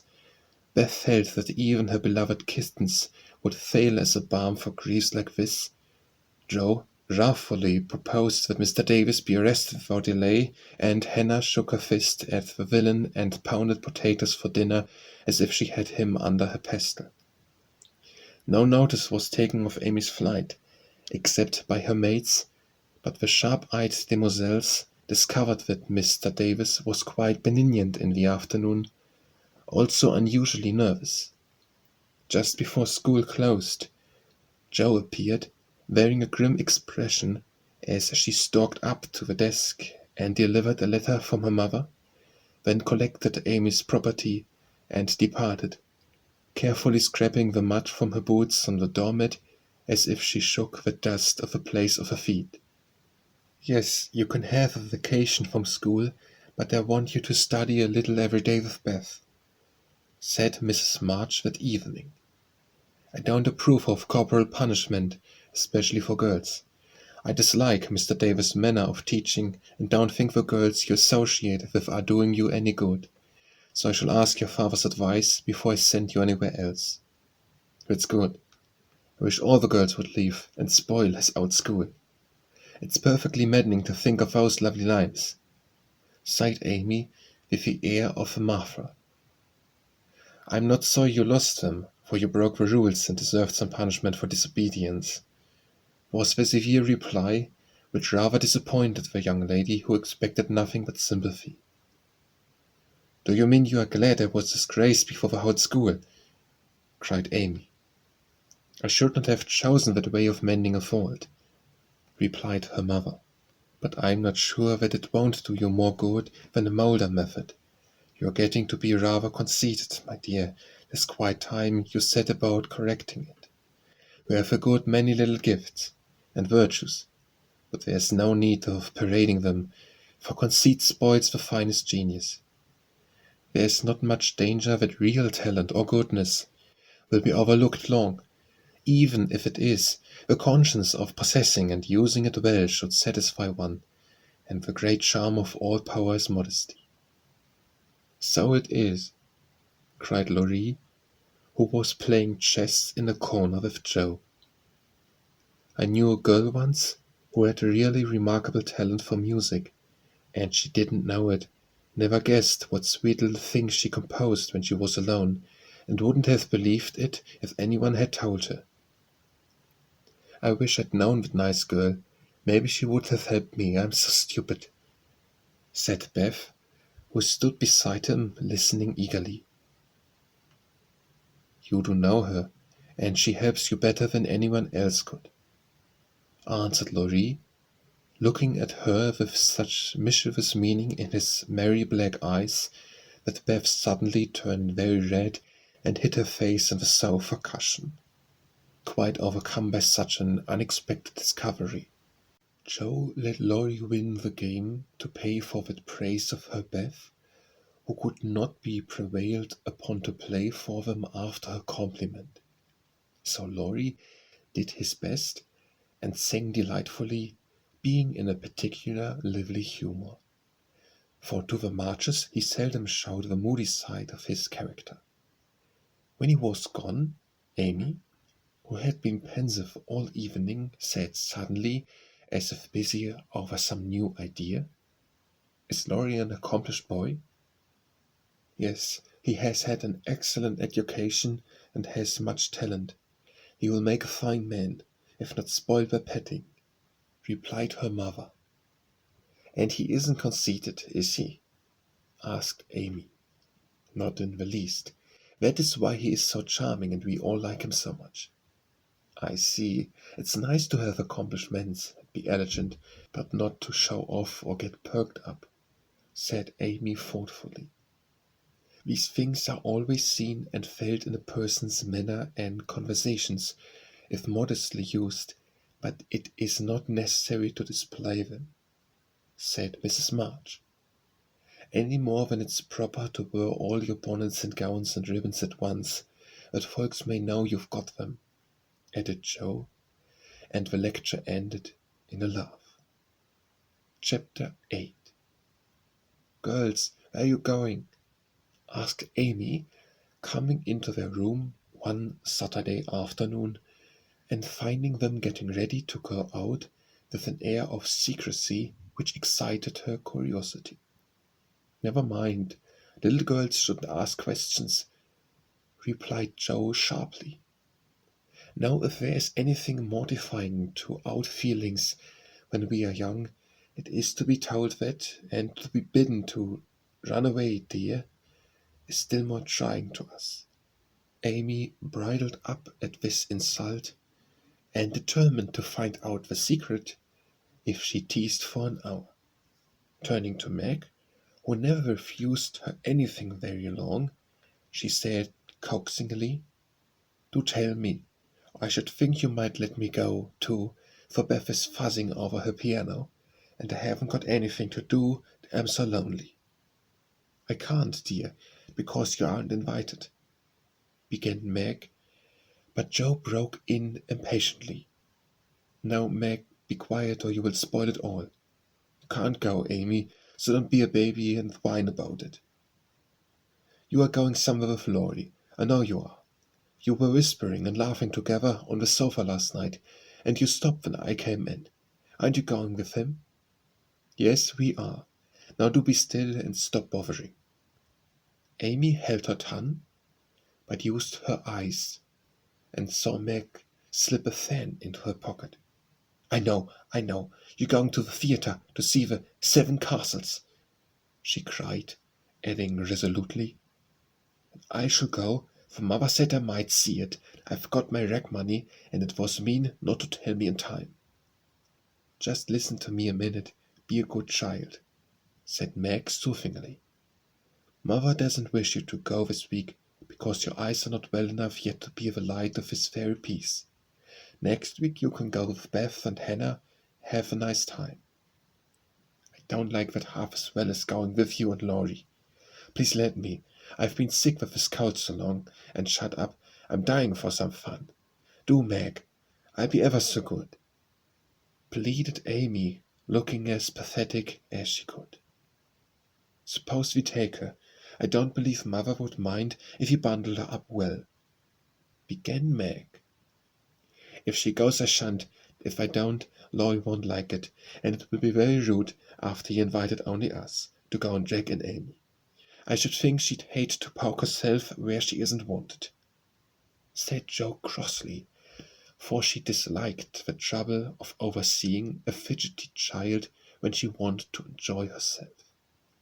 Her tone and manner angered Amy, who began to put her boots on, saying, in her most aggravated way, "I shall go. Meg says I may. If I pay for myself, Laurie hasn't anything to do with it. You can't sit with us, for our seats are reserved, and you mustn't sit alone, so Laurie will give you his place, and that will spoil our pleasure. Or you'll get another seat for you that isn't proper when you weren't asked. You shan't stir a step, so you may just stay where you are," scolded Jo, crosser than ever, having just pricked a finger in her hurry. Sitting on the floor with one boot on, Amy began to cry, and Meg to reason with her, when Laurie called from below, and the two girls hurried down, leaving their sister wailing. For now and then she forgot her grown-up ways and acted like a spoiled child. Just as the party was setting out, Amy called over the banisters in a threatening tone, "You'll be sorry for this, Joe, Marge. See if you ain't." "Fiddlesticks," returned Joe, slamming the door. They had a charming time, for the Seven Castles of the Diamond Lake was as brilliant and wonderful as heart could wish. But in spite of the comical red imps, sparkling elves, and the gorgeous princes and princesses, Joe's pleasure had a drop of bitterness in it. The Fairy Queen's yellow curls reminded her of Amy, and between the acts she amused herself with wondering what her sister would do to make her sorry for it. She and Amy had had many lively skirmishes in the course of their lives, for both had quick tempers and were apt to be violent when fairly roused. Amy teased Joe, and Joe irritated Amy, and semi-occasional explosions occurred, of which both were much ashamed afterward. Although the oldest, Joe had the least self-control, and had hard times trying to curb the fiery spirit which was continually getting her into trouble. Her anger never lasted long, and having humbly confessed her fault, she sincerely repented and tried to do better. Her sisters used to say that they rather liked to get Joe into a fury because she was such an angel afterward. Poor Joe tried desperately to be good, but her bosom enemy was always ready to flame up and defeat her, and it took years of patient effort to subdue it. When they got home, they found Amy reading in the parlor. She amused an injured air as they came in, never lifted her eyes from her book or asked a single question. Perhaps curiosity might have conquered resentment, if Beth had not been there to inquire and receive a glowing description of the play. Going up to put away her best hat, Joe's first look was toward the bureau, for in their last quarrel Amy had soothed her feelings by turning Joe's top drawer upside down on the floor.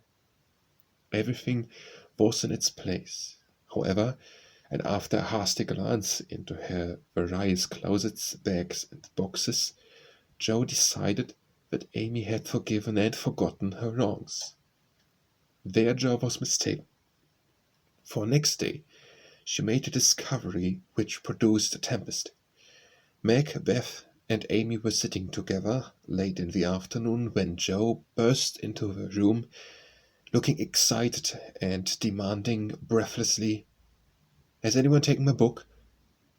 Meg and Amy said no at once, and looked surprised.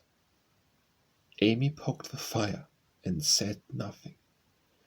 Joe saw her color rise and was down upon her in a minute. "Amy, you've got it." "No, I haven't." "You know where it is, then." "No, I don't." "It's fib," cried Joe, taking her by the shoulders and looking fierce enough to frighten a much braver child than Amy. "It isn't, haven't got it, don't know where it is now, don't care." "You know something about it. You'd better tell at once, or I'll make you." And Joe gave her a slight shake. "Scold as much as you like, you'll never see your silly old book again," cried Amy, getting excited in her turn. "Why not?" "I burned it up." "What? My little book, I was so fond of it. I worked over, meant to finish before father got home. Have you really burned it?" said Joe, turning very pale, while her eyes kindled and her hands clutched Amy nervously. "Yes, I did. Told you I make you pay for being so cross yesterday. I have. So?" Amy got no farther, for Joe's hot temper mastered her, and she shook Amy till her teeth chattered in her head, crying in a passion of grief and anger, "You wicked, wicked girl! I never can write it again, never forgive you as long as I live." Meg flew to rescue Amy, and Beth to pacify Joe, but Joe was quite beside herself, and with a parting box on her sister's ear, she rushed out of her room up to the old sofa in the garret, and finished the fight alone. The storm cleared up below, for Mrs. March came home, and, having heard the story, soon brought Amy to a sense of the wrong she had done to her sister. Joe's book was the pride of her heart, and was regarded by her family as a literary sprout of great promise. It was only half a dozen little fairy tales, but Joe had worked over them patiently, putting her whole heart into her work, hoping to make something good, enough to print. She had just copied them with great care, and had destroyed the old manuscript, so that Amy's bonfire had consumed the loving work of several years. It seemed a small loss to others, but to Joe it was a dreadful calamity, and she felt that it never could be made up to her. Beth mourned as for a departed kitten, and Meg refused to defend the pet. Mrs. March looked grave and grieved. and Amy felt that no one would laugh her till she had asked pardon for the act which she now regretted more than any of them. When the tea bell rang, Joe appeared, looking so grim and unreproachable that it took all Amy's courage to say meekly, "Please forgive me, Joe. I'm very, very sorry. I never shall forgive you," was Joe's stern answer. And from that moment she ignored Amy entirely. No one spoke of the great trouble, not even Mrs. March, for all had learned by experience that when Joe was in that mood, words were wasted, and the wisest course was to wait till some little accident or her own generous nature softened Joe's resentment and healed the breach.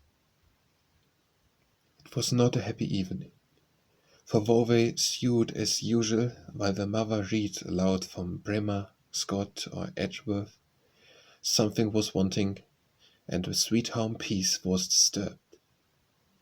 They failed this most when singing time came, for Beth could only play. Joe stood dumb as a stone, and Amy broke down, so Meg and mother sang alone. But in spite of their efforts to be as cheery as larks, the flute-like voices did not seem to chord as well as usual, and only fell out of tune. As Joe received a good-night kiss, Mrs. March whispered gently, "My dear, don't let the sun go down upon your anger. Forgive each other, help each other, and begin again tomorrow." Joe wanted to lay her head down on that motherly bosom and cry her grief and anger all away, but tears were an unmanly weakness, and she felt so deeply injured that she really couldn't quite forgive yet. So she winked hard, shook her head, and said gruffly, because Amy was listening, "It was an abominable thing, and she doesn't deserve to be forgiven." With that she marched off to bed, and there was no merry or confidential gossip that night. Amy was much offended that her adventures of peace had been repulsed, and began to wish she had not humbled herself to feel more injured than ever, and to plumb herself on her superior virtue in a way which was particularly exasperating. Joe still looked like a thundercloud, and nothing went well all day. It was bitter cold in the morning. She dropped the precious turnover in the gutter. Aunt March had an attack of fidgets. Meg was sensitive. Beth would look grieved and wistful when she got home, and Amy kept making remarks about people who were always talking about being good, and yet wouldn't even try when other people set them a virtuous example. "Everybody's so hateful. I'll ask Lloyd to go skating. He's always kind and jolly, and will put me to rights, I know," said Joe to herself, and off she went. Amy heard the clash of skates, and looked out with an impatient exclamation. "There! She promised I should go next time, for this is the last ice we shall have, but it's no use to ask such a crosspatch to take me. Don't say that. You were very naughty, and it is hard to forgive the loss of a precious little book, but I think she might do it now, and I guess she will if you try her at the right minute," said Meg. "Go after them. Don't say anything till Joe has got good-natured with Laurie. Then take a quiet minute and just kiss her, or do some kind thing, and I'm sure she'll be friends again with all her heart." "I'll try," said Amy, for the advice suited her, and after a flurry to get ready, she ran after the friends, who were just disappearing over the hill. It was not far to the river, but both were ready before Amy reached them. Joe saw her coming and turned her back. Laurie did not see, for he was carefully skating along the shore, sounding the ice, for a warm spell had preceded the cold snap. "I'll go on to the first snap and see if it's all right before we begin to race," Amy heard him say as he shot away, looking like a young Russian in his fur-trimmed coat and cap. Joe heard Amy panting after her, stamping her feet and blowing on her fingers as she tried to put her skates on, but Joe never turned and went slowly zigzagging down the river, taking a bitter, unhappy sort of satisfaction in her sister's troubles. She had cherished her anger till it grew strong and took possession of her, as evil thoughts and feelings always do unless cast out at once. As Laurie turned the bend, he shouted back, "Keep near the shore. It isn't safe in the middle." Joe heard, but Amy was struggling to her feet and did not catch a word.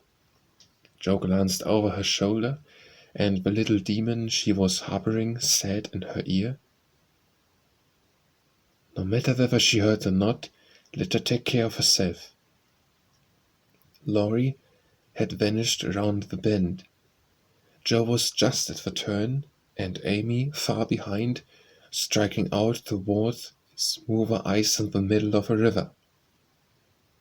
For a minute, Joe stood still with a strange feeling in her heart.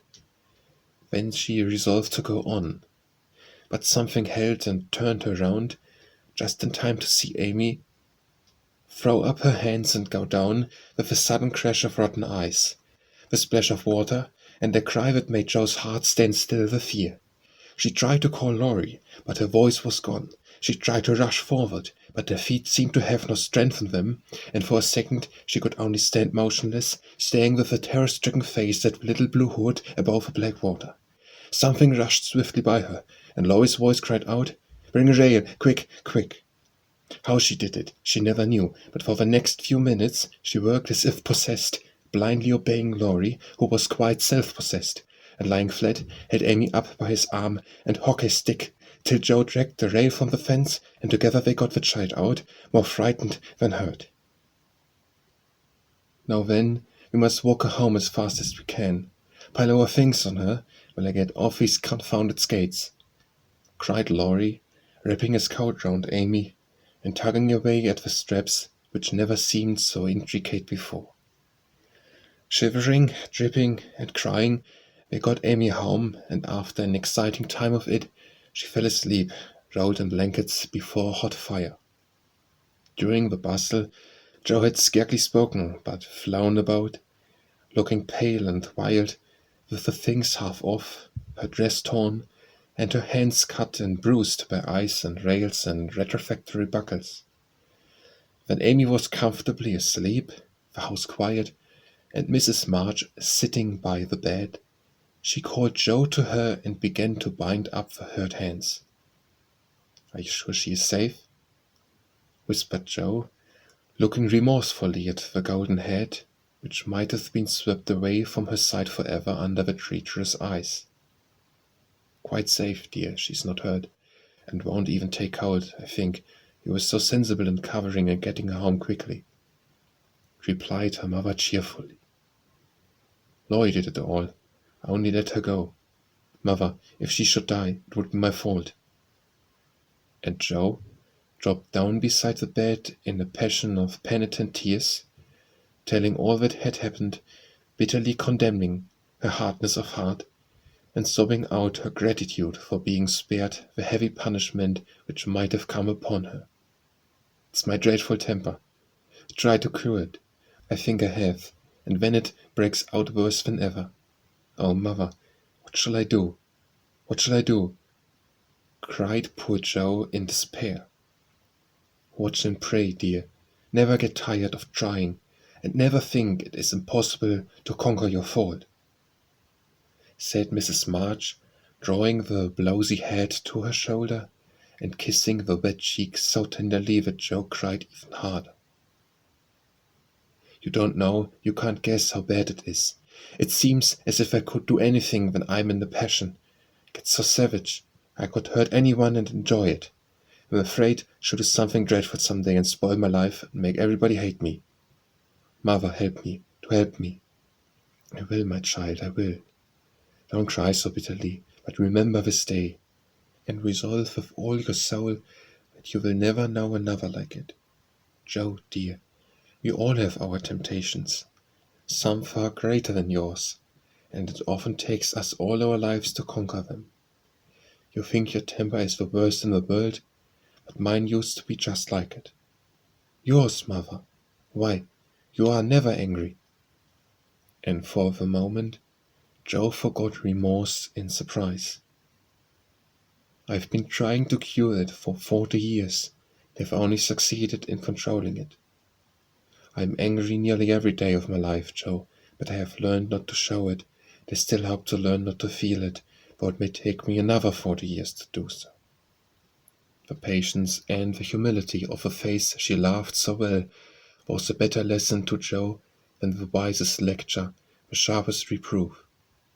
She felt comforted at once by the sympathy and confidence given her. The knowledge that her mother had a fault like hers and tried to mend it made her own easier to bear and strengthened her resolution to cure it. For 40 years seemed rather a long time to watch and pray for a girl of 15. Mother, are you angry when you fold your lips tight together and go out of a room sometimes? When Aunt March scolds or people worry you? Asked Joe, feeling nearer and dearer to her mother than ever before. Yes, I've learned to check the hasty words that rise to my lips. When I feel that they mean to break out against my will, I just go away for a minute and give myself a little shake for being so weak and wicked, answered Mrs. March, with a sigh and a smile as she smoothed and fastened up Joe's dishevelled hair. How did you learn to keep still? That is what troubles me, for the sharp words fly out before I know what I'm about. The more I say the worse I get, till it's a pleasure to hurt people's feelings and say dreadful things. Tell me how you do it, Mammy dear. My good mother used to help me, as you do with us, interrupted Joe with a grateful kiss. But I lost her when I was a little older than you are, and for years had to struggle on alone, for I was too proud to confess my weakness to anyone else. I had a hard time, Joe, and shed a good many bitter tears over my failures, for in spite of my efforts, I never seemed to get on. When your father came, I was so happy that I found it easy to be good. But by and by, when I had 4 little daughters round me and we were poor, then the old trouble began again, for I am not patient by nature and it tried me very much to see my children wanting anything. Poor mother, what helped you then? Your father, Joe.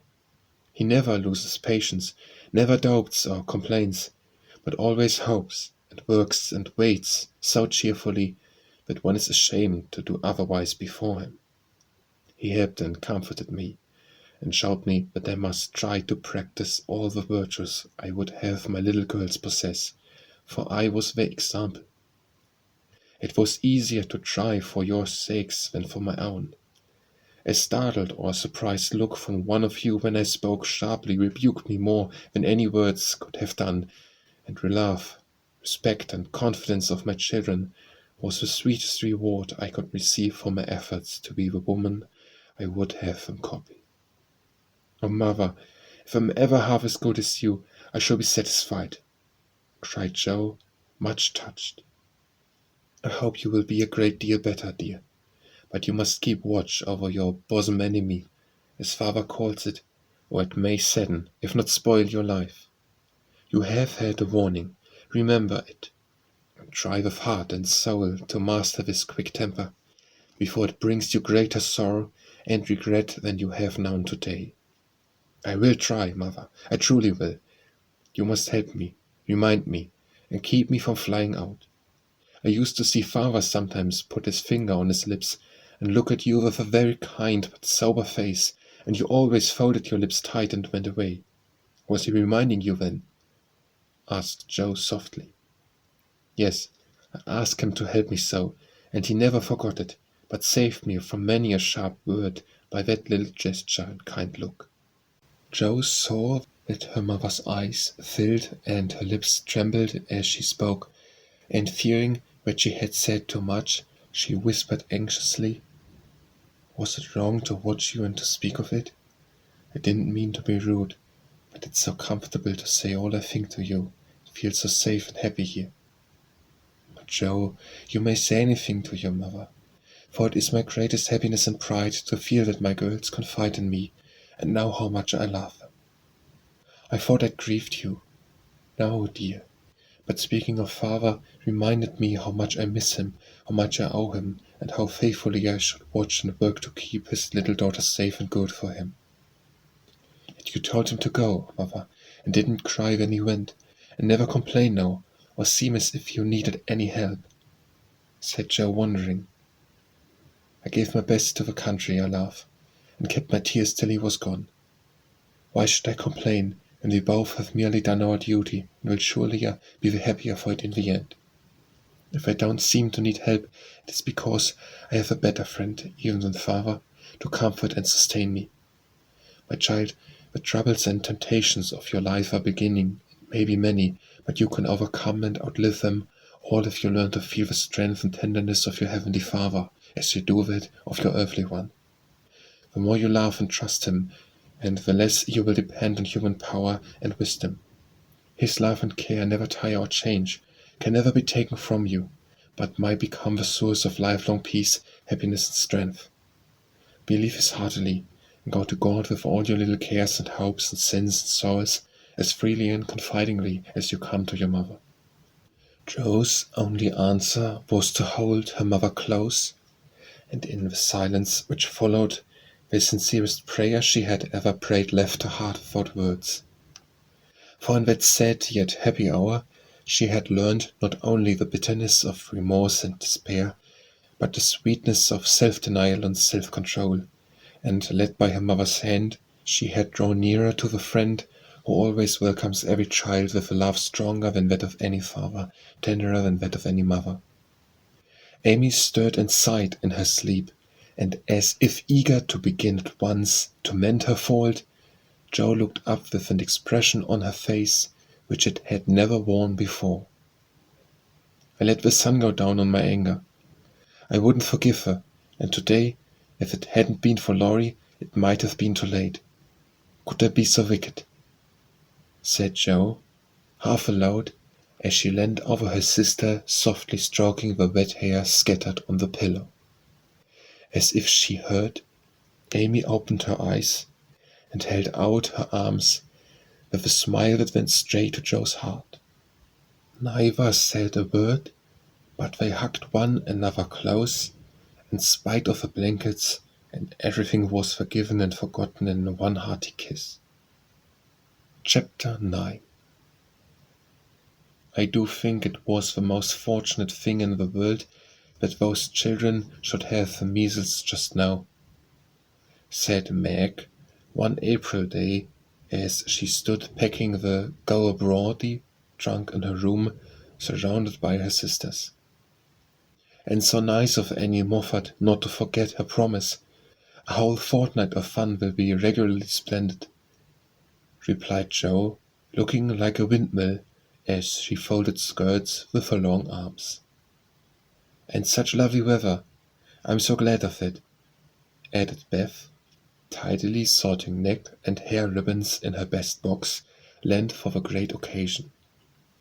I wish I was going to have a fine time with all these nice things, said Amy, with her mouth full of pins, as she artistically replenished her sister's cushion.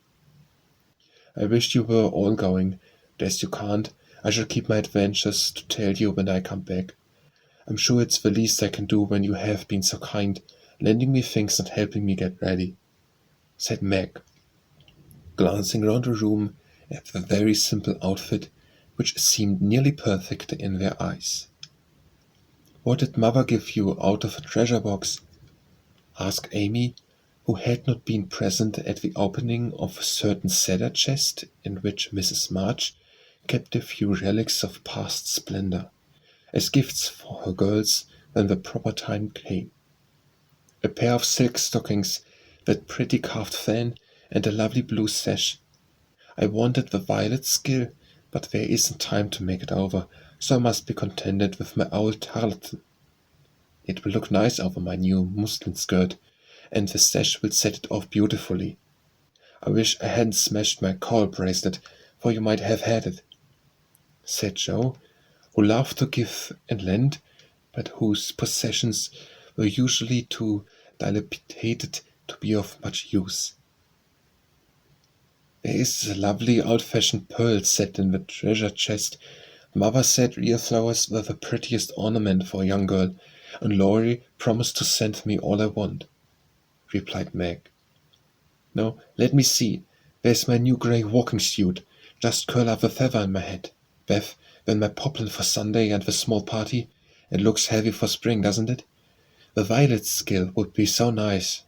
Oh dear. Never mind, you've got the tarlatan for the big party. You always look like an angel in white, said Amy, brooding over the little store of finery in which her soul delighted. It isn't low-necked, and it doesn't sweep enough, but it will have to do. My blue house dress looks so well, turned and freshly trimmed, that I feel as if I'd got a new one. My silk sacque isn't a bit the fashion, and my bonnet doesn't look like Sally's. I didn't like to say anything, but I was sadly disappointed in my umbrella. I told Mother black with a white handle, but she forgot and brought a green one with a yellowish handle. It's strong and neat, so ought not to complain, but then now I shall feel ashamed of it beside Amy's silk one with a gold top, sighed Amy, surveyingly the little umbrella with great disfavour. Change it, advised Joe. It won't be so silly, or hurt Mommy's feelings when she took so much pains to get my things. It's a nonsensical notion of mine, not going to give up to it. My 6 stockings and 2 pairs of new gloves are my comfort. You are a dear to lend me yours, Joe. I feel so rich and sort of elegant, with 2 new pairs, and the old ones cleaned up for common.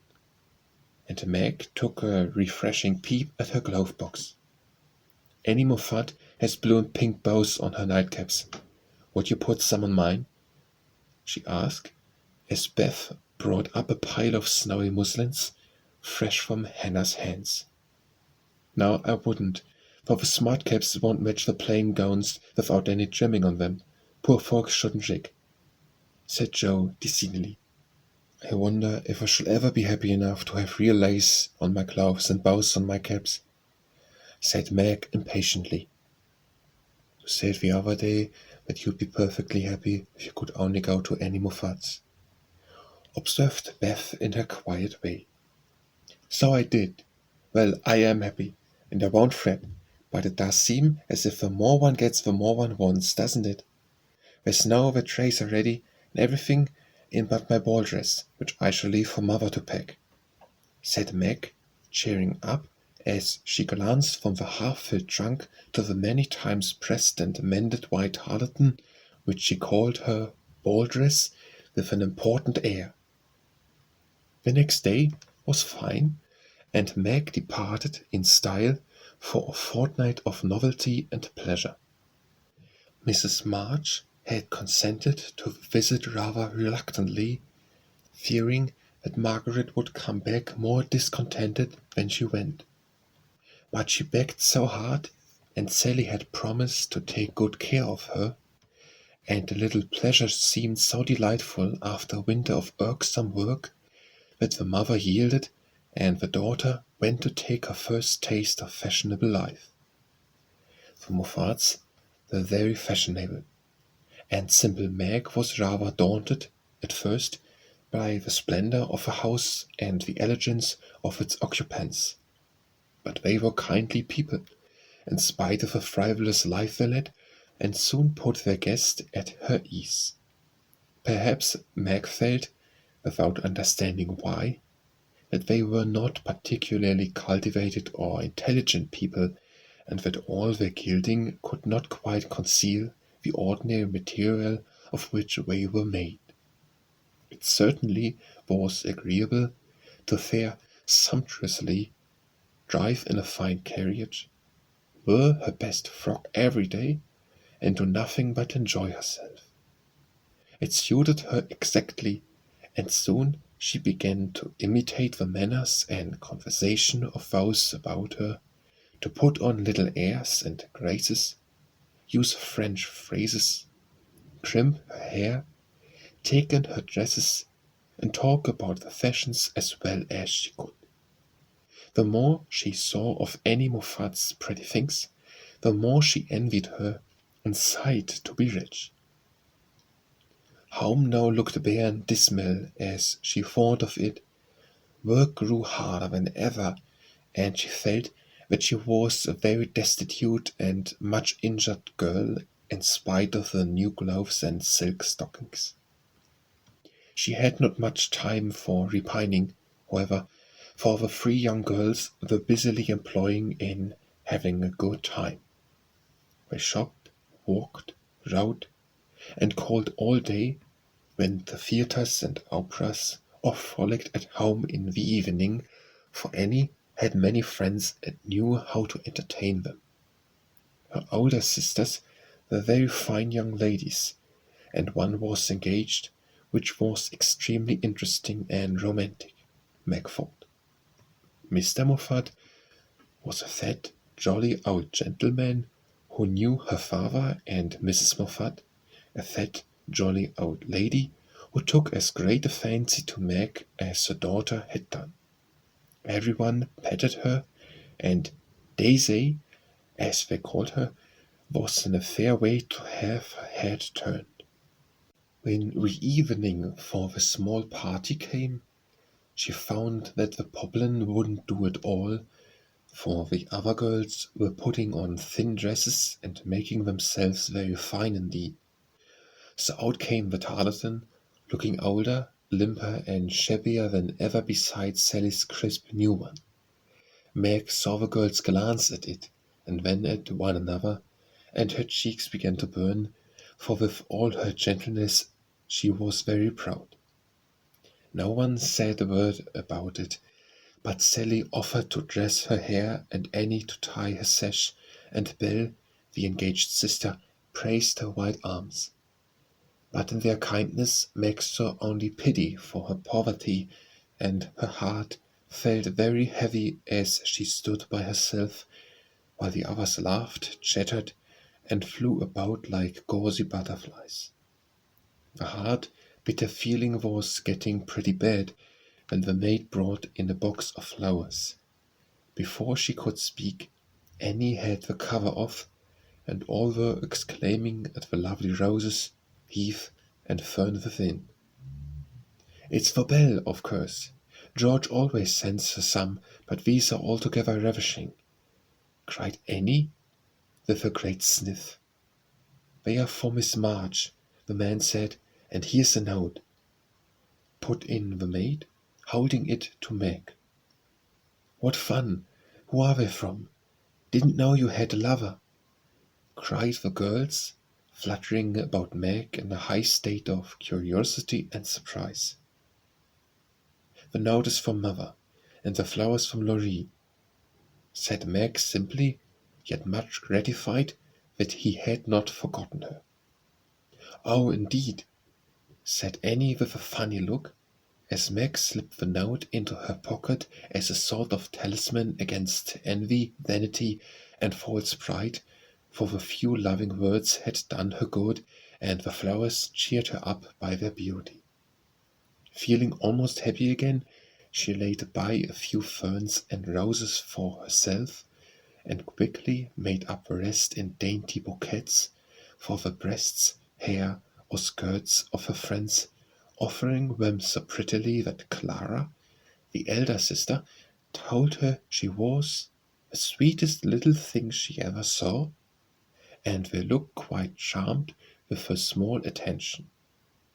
Somehow the kind act finished her despondency, and when all the rest went to show themselves to Mrs. Moffat, she saw a happy, bright-eyed face in the mirror as she laid her ferns against her rippling hair and fastened the roses in the dress that didn't strike her as so very shabby now. She enjoyed herself very much that evening, for she danced to her heart's content. Everyone was very kind, and she had free compliments. Annie made her sing, and someone said she had a remarkable fine voice. Major Lincoln asked who the fresh little girl with the beautiful eyes was, and Mr. Moffat insisted on dancing with her because she didn't dawdle but had some spring in her, as he gracefully expressed it. So altogether she had a very nice time till she overheard a bit of conversation which disturbed her extremely. She was sitting just inside the conservatory, waiting for her partner to bring her an ice, when she heard a voice ask on the other side of the flowery wall, "How old is he?" "16 or 17, I should say," replied another voice. "It would be a grand thing for one of those girls, wouldn't it? Sally says they are very intimate now, and the old man quite dotes on them. Mrs. M. has made her plans, I dare say, and will play her cards well, early as it is. The girl evidently doesn't think of it yet," said Mr. Moffat. "She told a fib about her mamma, as if she did now, and coloured up when the flowers came quite prettily. Poor thing, she'd be so nice if she was only got up in style. Do you think she'd be offended if we offered to lend her a dress for Thursday?" asked another voice. "She's proud, but I don't believe she'd mind, for that dowdy tarlatan is all she has got. She made tea tonight, and that will be a good excuse for offering a decent one." Here Meg's partner appeared, to find her looking much flushed and rather agitated. She was proud, and her pride was useful just then, for it helped to hide her mortification, anger, and disgust at what she had just heard. For, innocent and unsuspicious as she was, she could not help understanding the gossip of her friends. She tried to forget it, but could not, and kept repeating to herself, "Mrs. M. has made her plans. A fib about her mamma, and Dowdy Tarleton," till she was ready to cry and rush home to tell her troubles and ask for advice. As that was impossible, she did her best to seem gay, and being rather excited. She succeeded so well that no one dreamed what an effort she was making.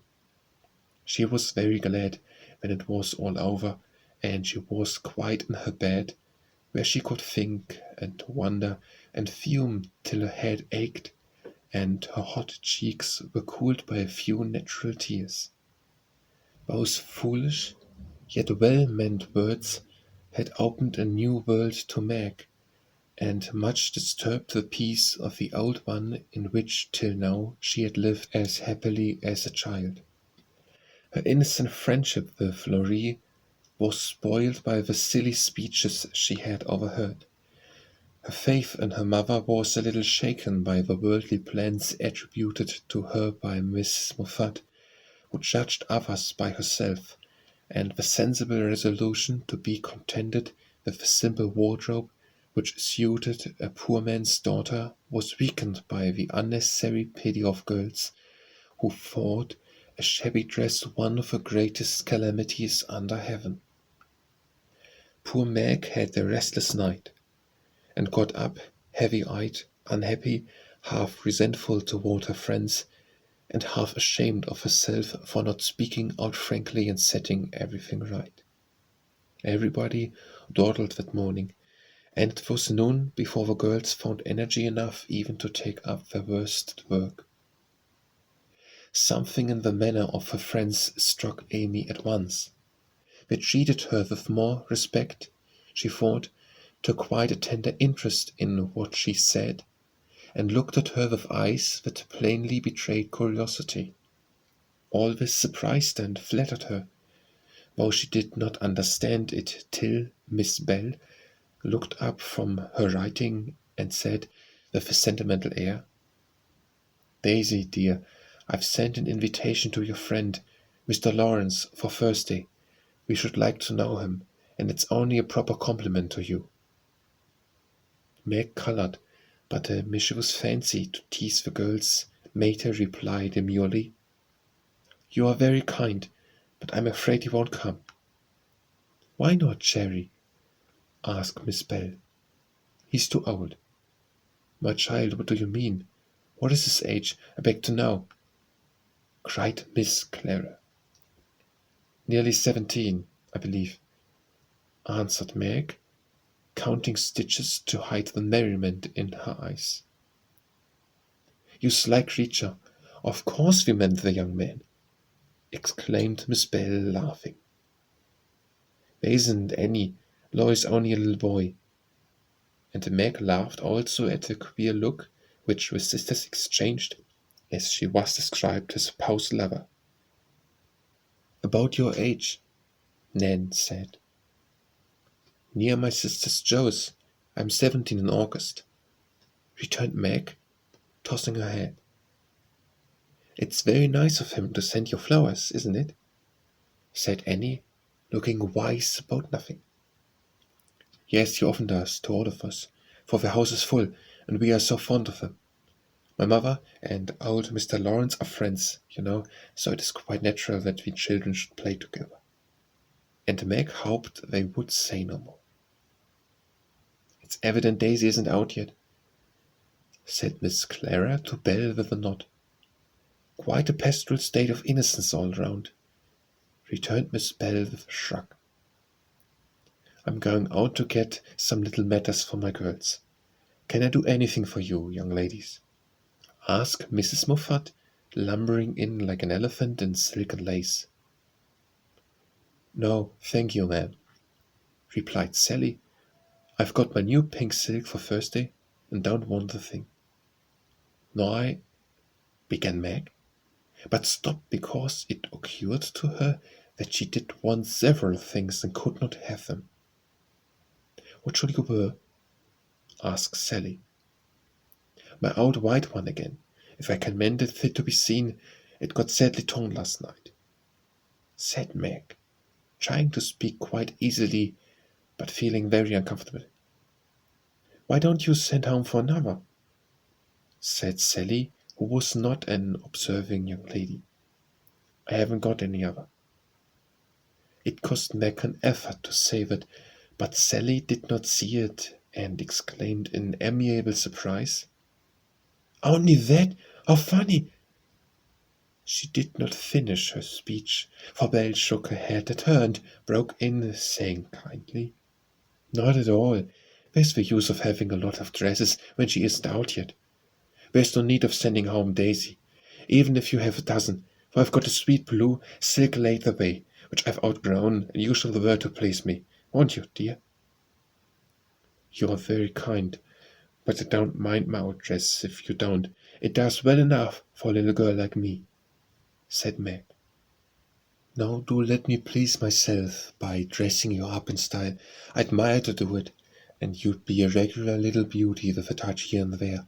I shouldn't let anyone see you till you are done, and then you burst upon them like Cinderella and her godmother going to the ball," said Belle in her persuasive tone. Meg couldn't refuse the offer so kindly made, for a desire to see if she would be a little beauty after touching up caused her to accept and forget all her former uncomfortable feelings toward the Moffats. On the Thursday evening, Belle shut herself up with the maid, and between them they turned Meg into a fine lady. They trimmed and curled her hair, they polished her neck and arms with some fragrant powder, touched her lips with Caroline Self to make her redder, and Hortense would have added this grand roux if Meg had not rebelled. They laced her into a sky-blue dress, which was so tight she could hardly breathe, and so low in the neck that modest Meg blushed at herself in the mirror. A set of silver filigree was added with bracelets, necklace, rouge, and even earrings. Hortense tied them on with a bit of pink silk which did not show. A cluster of tea rosebuds and the blossom and rouge reconciled Meg to the display of her pretty white shoulders, and a pair of high-heeled silk boots satisfied the last wish of her heart. A lace handkerchief, a plummy fan, and a bouquet in her shoulder-holder finished her off, and Miss Bell surveyed her with the satisfaction of a little girl with a newly dressed doll. Mademoiselle is gentleman, truly she not? Cried Hortense, clasping her hands and in a face rapture. Come and show yourself, said Miss Bell, leading the way to the room where the others were waiting. As Meg went rustling after, with her long skirts trailing, her earrings tinkling, her curls waving, and her heart beating, she felt as if her fun had really begun at last, for the mirror had plainly told her that she was a little beauty. Her friends repeated the pleasing phrase enthusiastically, and for several minutes she stood, like a jackdaw in the stable, enjoying her boiled plums, while the rest chattered like a party of magpies. While I dress, do you drill her, none, in the management of a skirt and those French heels, or she will trip herself up. Take your silver butterfly, and catch up that long curl on the left side of her head, Clara, and don't any of you disturb the charming work of my hands, said Belle, as she hurried away, looking well pleased with her success. Don't look a bit like yourself, but you are very nice.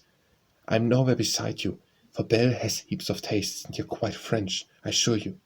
Let your flowers hang, don't be so careful about them, and be sure you don't trip, returned Sally, trying not to care that Meg was prettier than herself. Keeping that warning carefully in mind, Margaret got safely downstairs and sailed into the drawing rooms where the Moffats and a few early guests were assembled.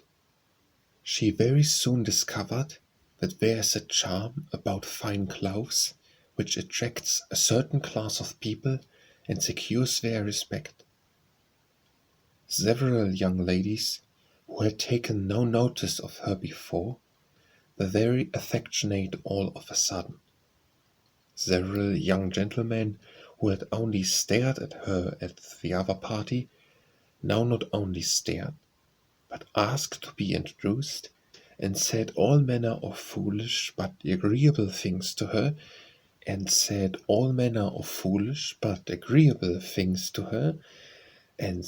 old ladies, who sat on the sofas and criticized the rest of the party, inquired who she was with an air of interest. She heard Mrs. Moffat reply to one of them. Daisy March, father colonel in the army, one of our first families, but the verses of fortune, you know. Intimate friends of Lawrence's. Sweet creature, I assure you. My Ned is quite wild about her. Dear me, said the old lady, putting up her glass for another observation of Meg, who tried to look as if she had not heard and been rather shocked at Miss Moffat's fibs. The queer feeling did not pass away, but she imagined herself acting the new part of fine lady, and so got on pretty well, while the tight dress gave her a side-ache. The train kept getting under her feet, and she was in constant fear lest her earrings should fly off and get lost or broken.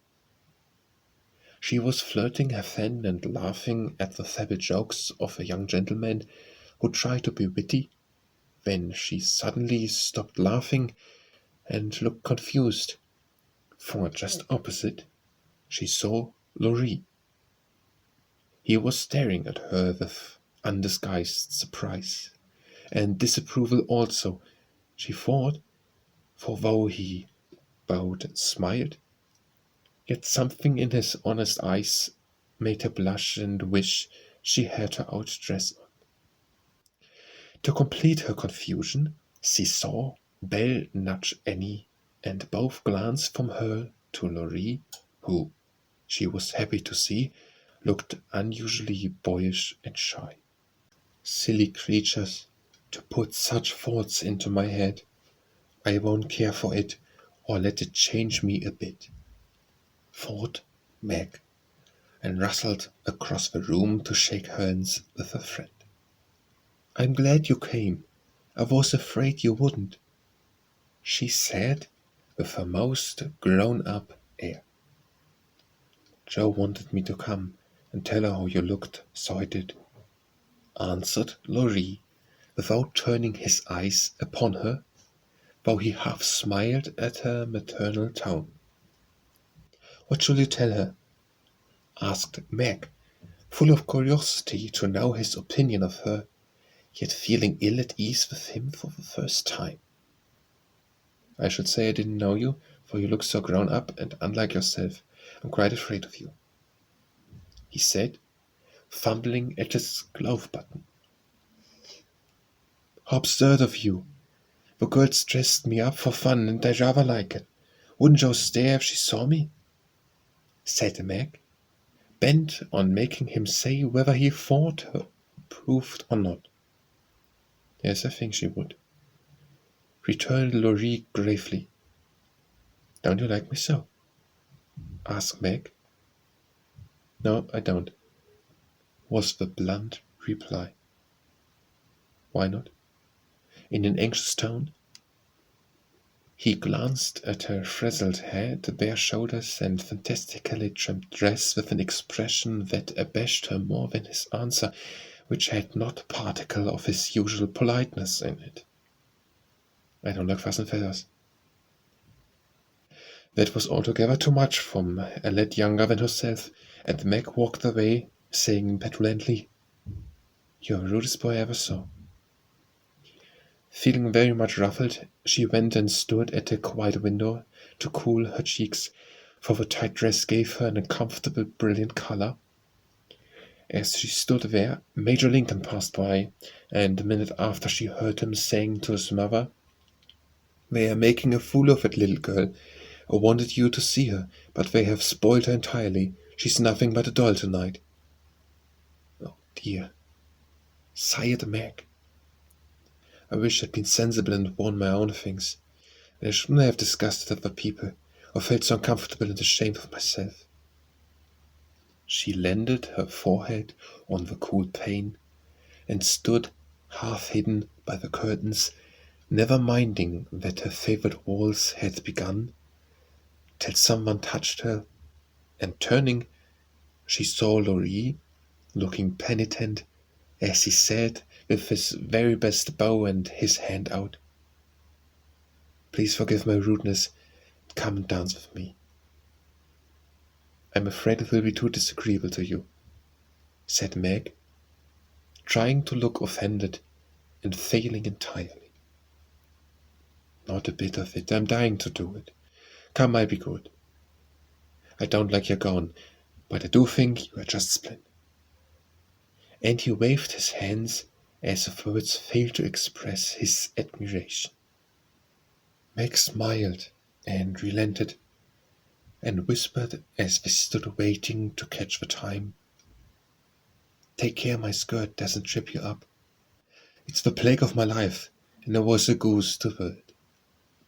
Pin it round your neck, and then it will be useful," said Laurie, looking down at the little blue boots, which she evidently approved of. Away they went fleetly and gracefully, for having practised at home, they were well matched, and the blithe young couple were a pleasant sight to see as they twirled merrily round and round, feeling more friendly than ever after their small tiff. "Laurie, I want you to do me a favor, will you?" said Meg, as he stood fanning her when her breath gave out, which it did very soon, though she would not own why. "Won't I?"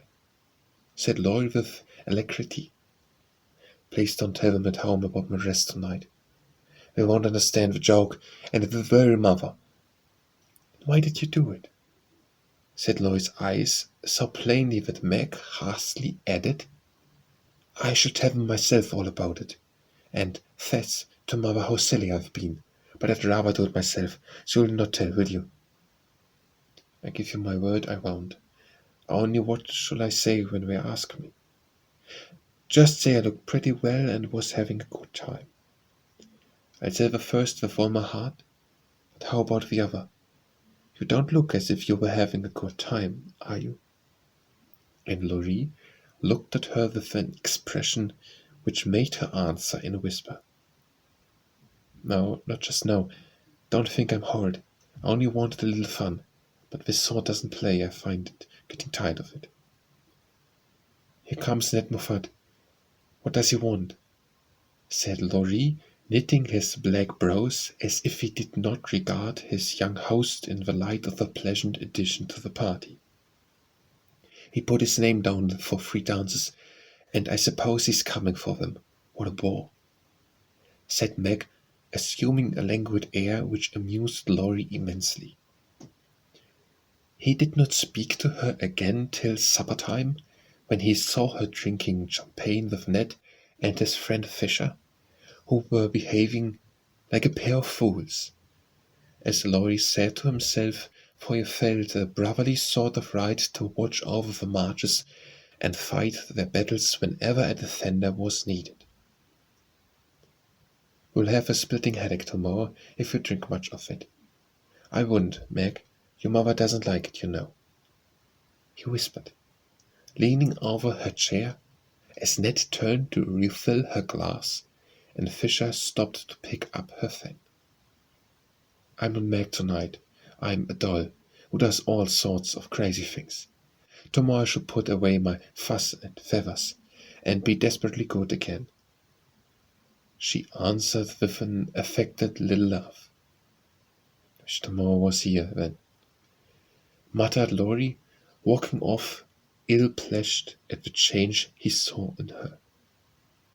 Meg danced and flirted, chattered and giggled, as the other girls did.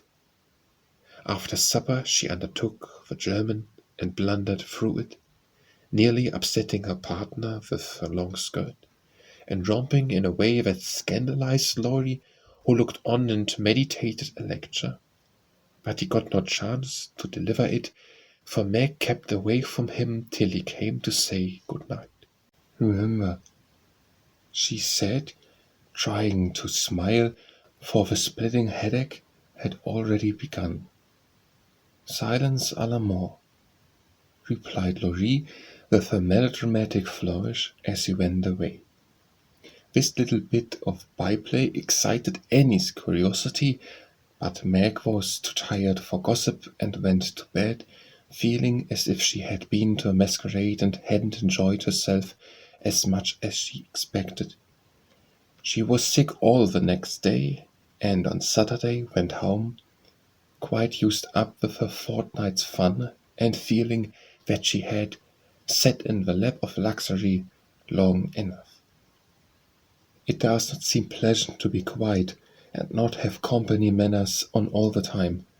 Home is a nice place, though it isn't splendid, said Meg, looking about her with a restful expression as she sat with her mother and Joe on the Sunday evening. I'm glad to hear you say so, dear, for I was afraid home would seem dull and poor to you after your fine quarters, replied her mother, who had given her many anxious looks that day, for motherly eyes are quick to see any change in children's faces. Meg had told her adventures gaily and said over and over what a charming time she had had, but something still seemed to weigh upon her spirits, and when the younger girls were gone to bed, she sat thoughtfully staring at the fire, saying little and looking worried.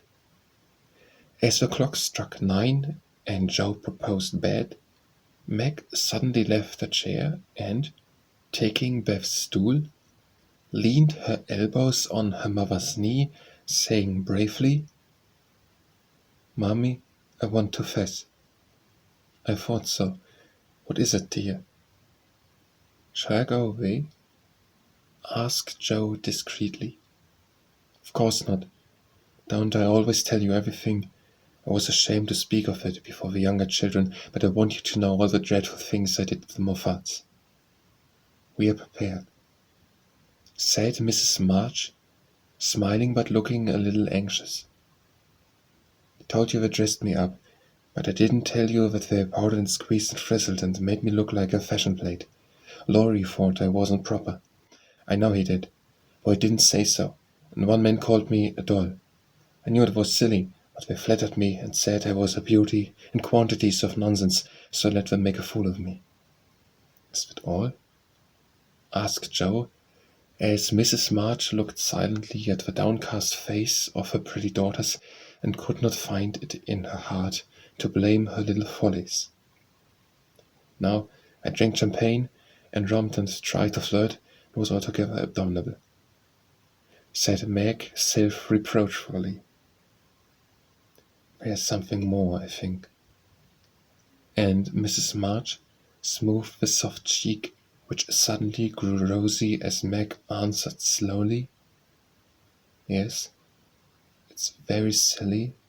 I want to tell it, because I hate to have people saying such things about us and Laurie.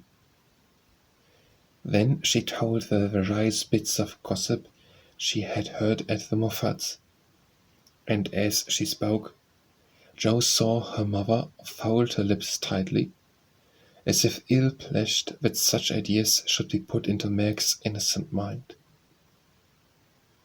Well, if it isn't the greatest rubbish I ever heard, cried Joe indignantly. Why didn't you pop out and tell them so on the spot? I couldn't. It was so embarrassing for me. I couldn't help hearing at first, when I was so angry and ashamed I didn't remember that I ought to go away. Just wait till I see any more fud. I'll show you how to settle such ridiculous stuff. The idea of having plans and being kind to Laurie because he's rich and may marry us by and by. Won't he shout when I tell him what those silly things say about us poor children?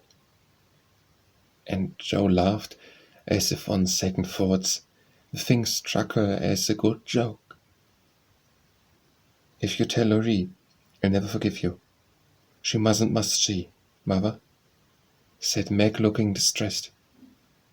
No, never repeat that foolish gossip, and forget it as soon as you can, said Mrs. March gravely. I was very unwise to let you go among people of whom I know so little. Kind, I dare say, but worldly, ill-bred, and full of these vulgar ideas about young people. I am more sorry than I can express for the mischief this visit may have done you, Meg. Don't be sorry. I won't let it hurt me. I'll forget all the bad and remember only the good, for I did enjoy a great deal, and thank you very much for letting me go. I'll not be sentimental or dissatisfied, mother. I know I'm a silly little girl. I'll stay with you till I'm fit to take care of myself. But it is nice to be praised and admired, and I can't help saying I like it, said Meg, looking half ashamed of the confession. It is perfectly natural and quite harmless if the liking does not become a passion and lead one to do foolish or unmaidenly things. Learn to know and value the praise which is worth having, and to excite the admiration of excellent people by being modest as well as pretty, Meg. Margaret sat thinking a moment, while Joe stood with her hands behind her, looking both interested and a little perplexed, for it was a new thing to see Meg blushing and talking about admiration, lovers, and things of that sort. And Joe felt as if during that fortnight her sister had grown up amazingly and was drifting away from her into a world where she could not follow. Mother, do you have plans, as Miss Moffat said? Asked Meg bashfully.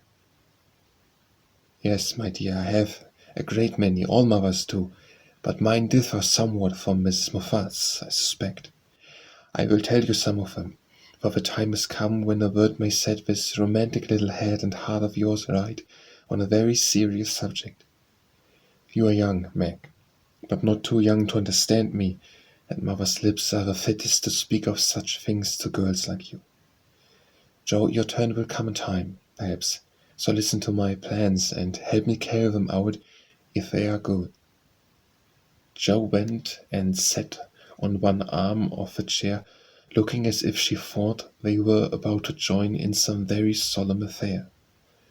Holding a hand of each, and watching the two young faces wistfully, Mrs. March said, in a serious yet cheery way, I want my daughters to be beautiful, accomplished, and good, to be admired, loved, and respected, to have a happy youth, to be well and wisely married, and to lead useful, pleasant lives, with as little care and sorrow to try them as God sees fit to send, To be loved and chosen by a good man is the best and sweetest thing which can happen to a woman, and I sincerely hope my girls may know this beautiful experience.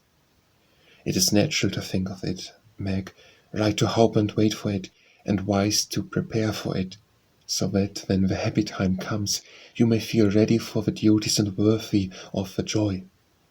My dear girls, I am ambitious for you, but not to have you make a dash in the world.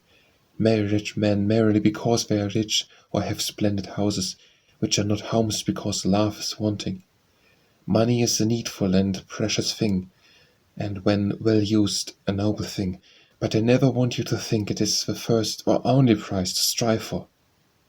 I'd rather see you poor men's wives, if you were happy, beloved, contented, than queens on thrones without self-respect and peace. Poor girls don't stand any chance, Belle says, unless they put themselves forward. Sighed Meg. Then we'll be old maids, said Joe stoutly. Right, Joe.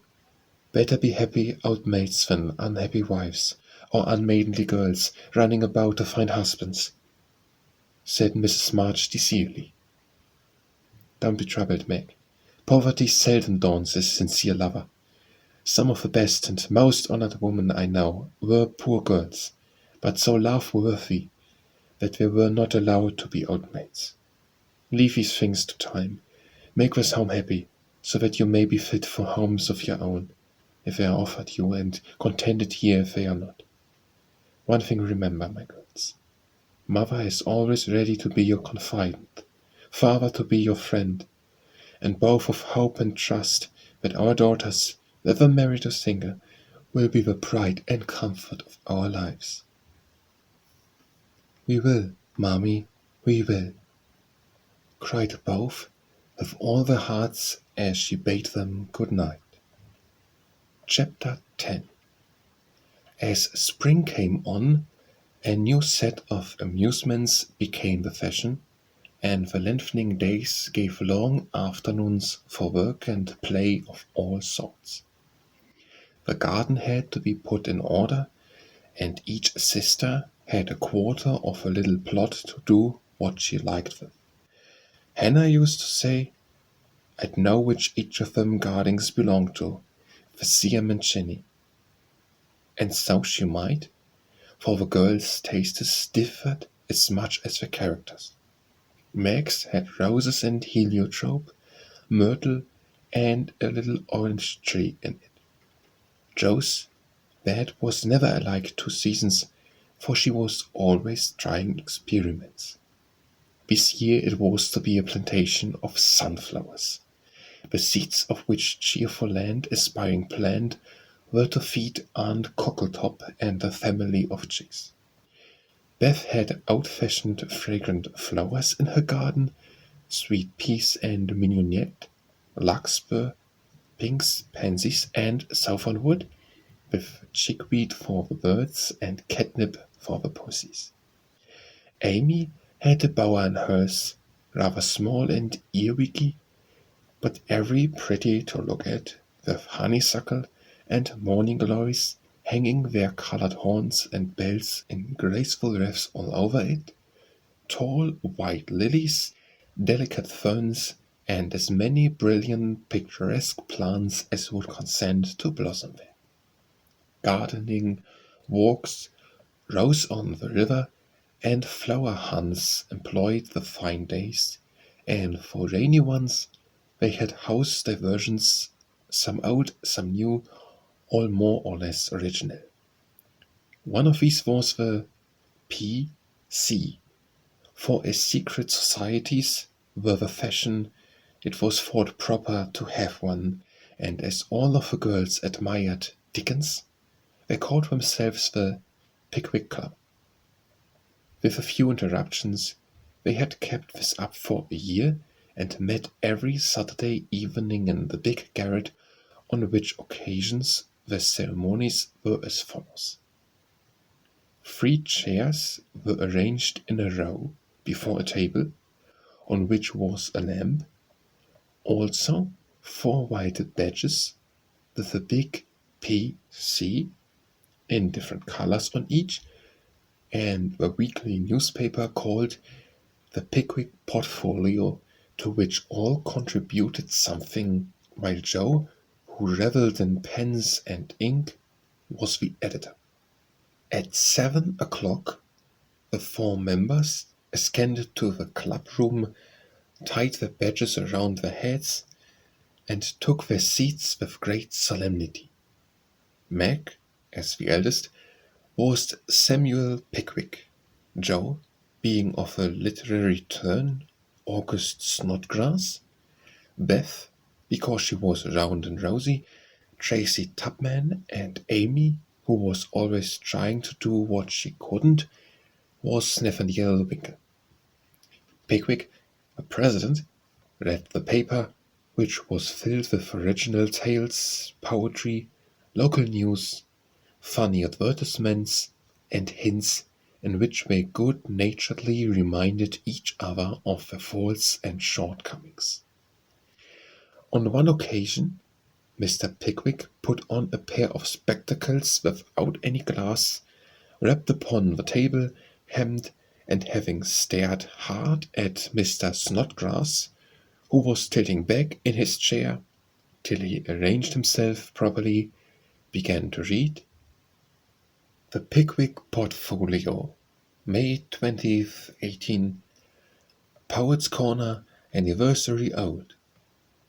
Again we meet to celebrate with badge and solemn rede our 52nd anniversary in Pickwick Hall tonight. We all are here in perfect health, none gone from our small band. Again we see each well-known face and press each friendly hand.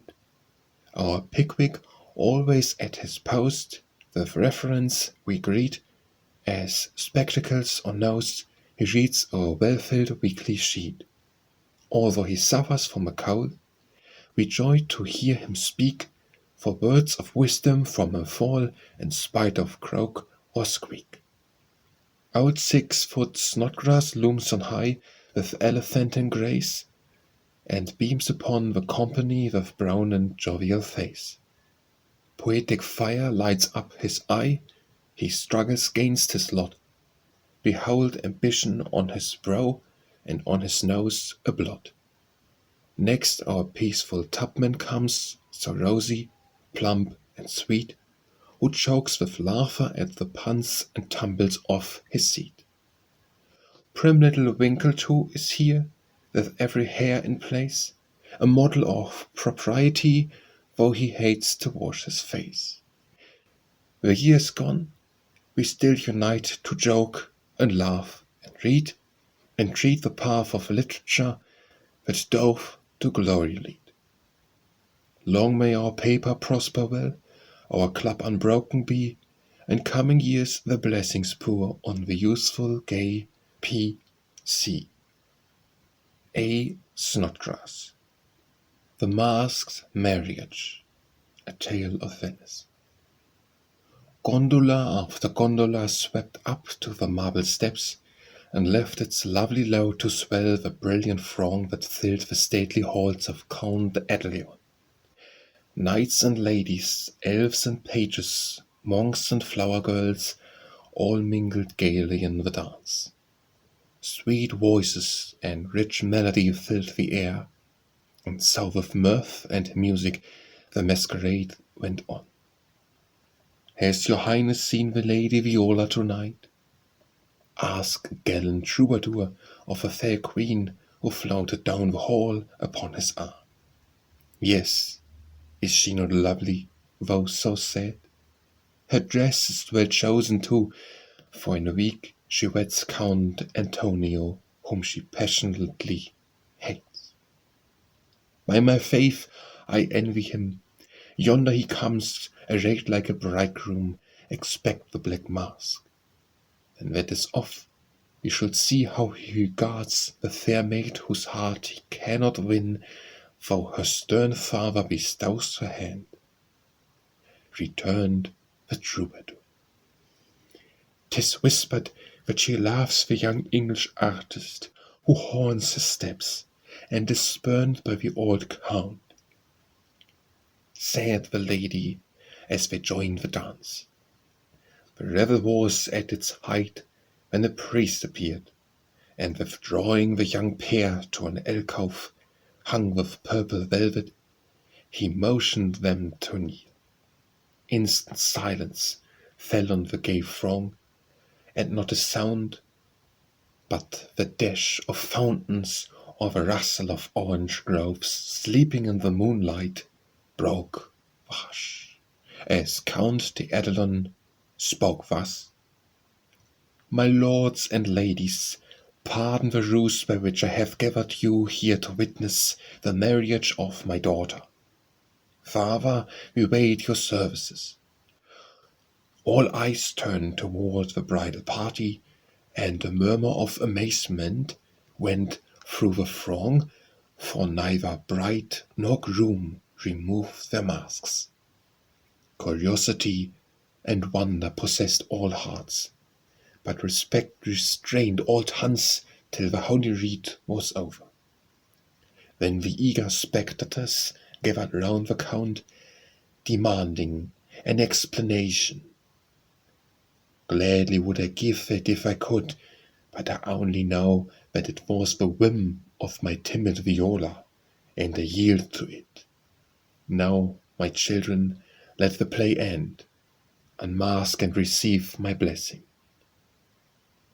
But neither bent the knee, for the young bridegroom replied in a tone that startled all listeners as the mask fell, disclosing the noble face of Ferdinand Devereux, the artist's lover, and leaning on the breast where now flashed the star of an English earl was the lovely Viola, radiant with joy and beauty.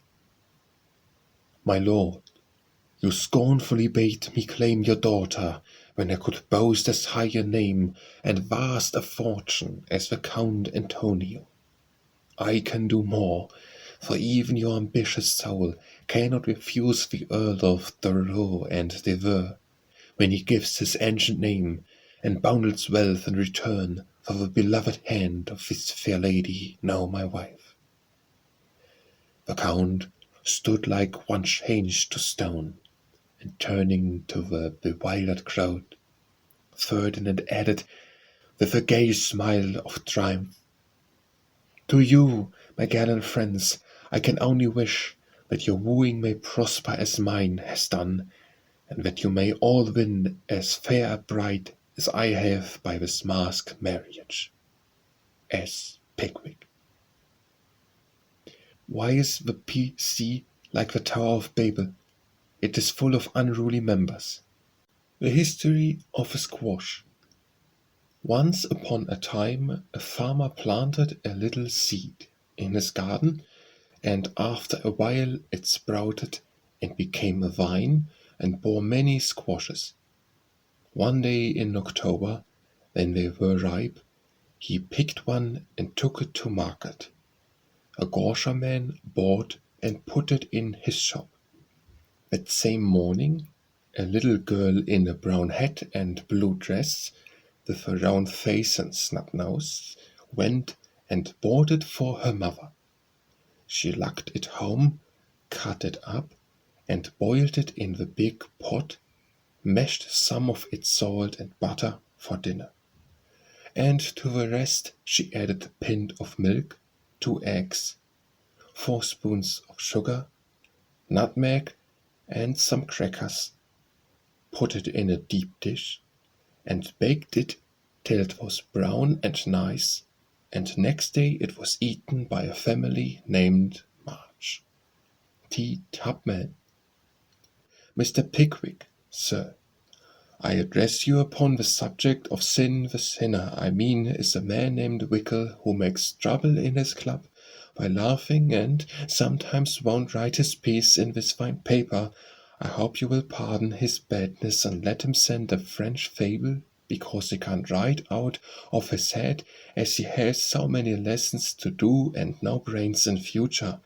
I will try to take time by the fetlock and prepare some work which will be all comme il faut. That means all right. I am in haste, as it is nearly school time. Yours respectably, N. Winkle. The above is a manly and handsome acknowledgment of past misdemeanors. If our young friends studied punctions, it would be well. A sad accident. On Friday last, we were startled by a violent shock in our basement, followed by cries of distress. On rushing in a body to the cellar, we discovered our beloved president prostrate upon the floor, having tripped and fallen while getting wood for domestic purposes. A perfect scene of ruin met our eyes, for in his fall Mr. Pickwick had plunged his head and shoulders into a tub of water, upset a keg of soft soap upon his manly form, and torn his garments badly. On being removed from this perilous situation, it was discovered that he had suffered no injury but several bruises, and we are happy to add, is now doing well. E.D. The public bereavement. It is our painful duty to record the sudden and mysterious disappearance of our cherished friend, Mrs. Snowball Petpaw. This lovely and beloved cat was the pet of a large circle of warm and admiring friends. For her beauty attracted all eyes, her graces and virtues endeared her to all hearts, and her loss is deeply felt by the whole community. When last seen, she was sitting at the gate, watching the butcher's cart, and it is feared that some villain, tempted by her charms, basely stole her. Weeks have passed, but no trace of her has been discovered, and we relinquish all hope, tie a black ribbon to her basket, set aside her dish, and weep for her as one lost to us forever. A sympathizing friend sends the following gem: a lament for S.B. Petpaw. We mourn the loss of our little pet, and sigh o'er her hapless fate. For nevermore by the fire she'll sit, nor play by the old green gate. The little grave where her infant sleeps is 'neath the chestnut tree.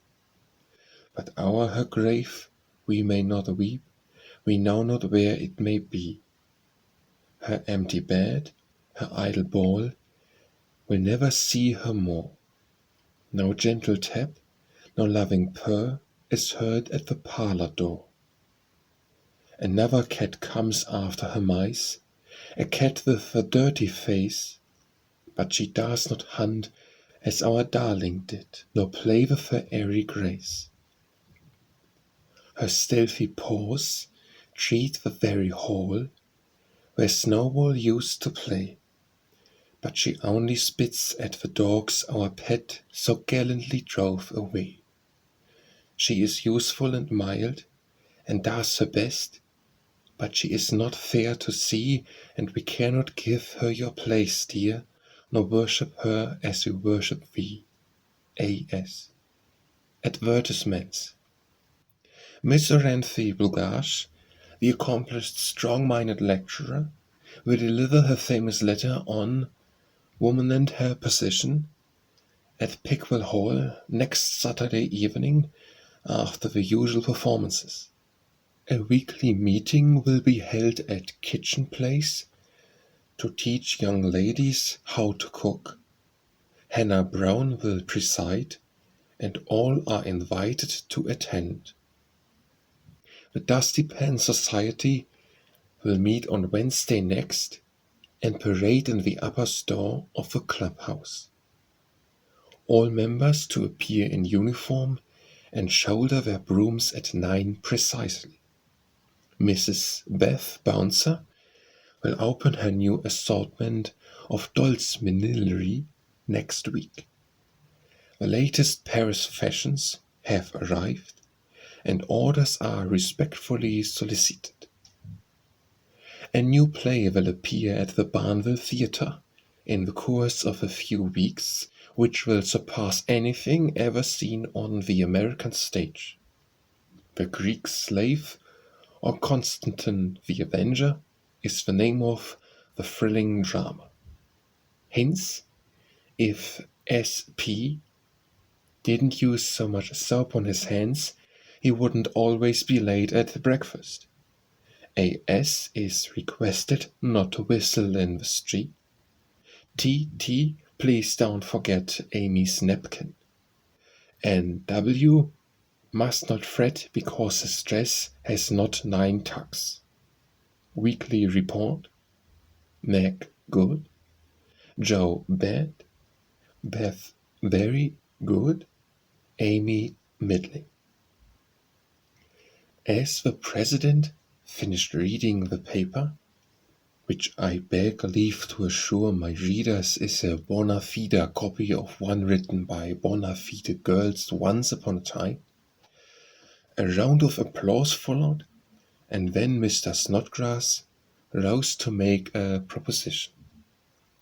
"Mr. President and gentlemen," he began, assuming a parliamentary attitude and tone, "I wish to propose the admission of a new member, one who highly deserves the honor, would be deeply grateful for it, and would add immensely to the spirit of the club, the literary value of the paper, and be no end jolly and nice.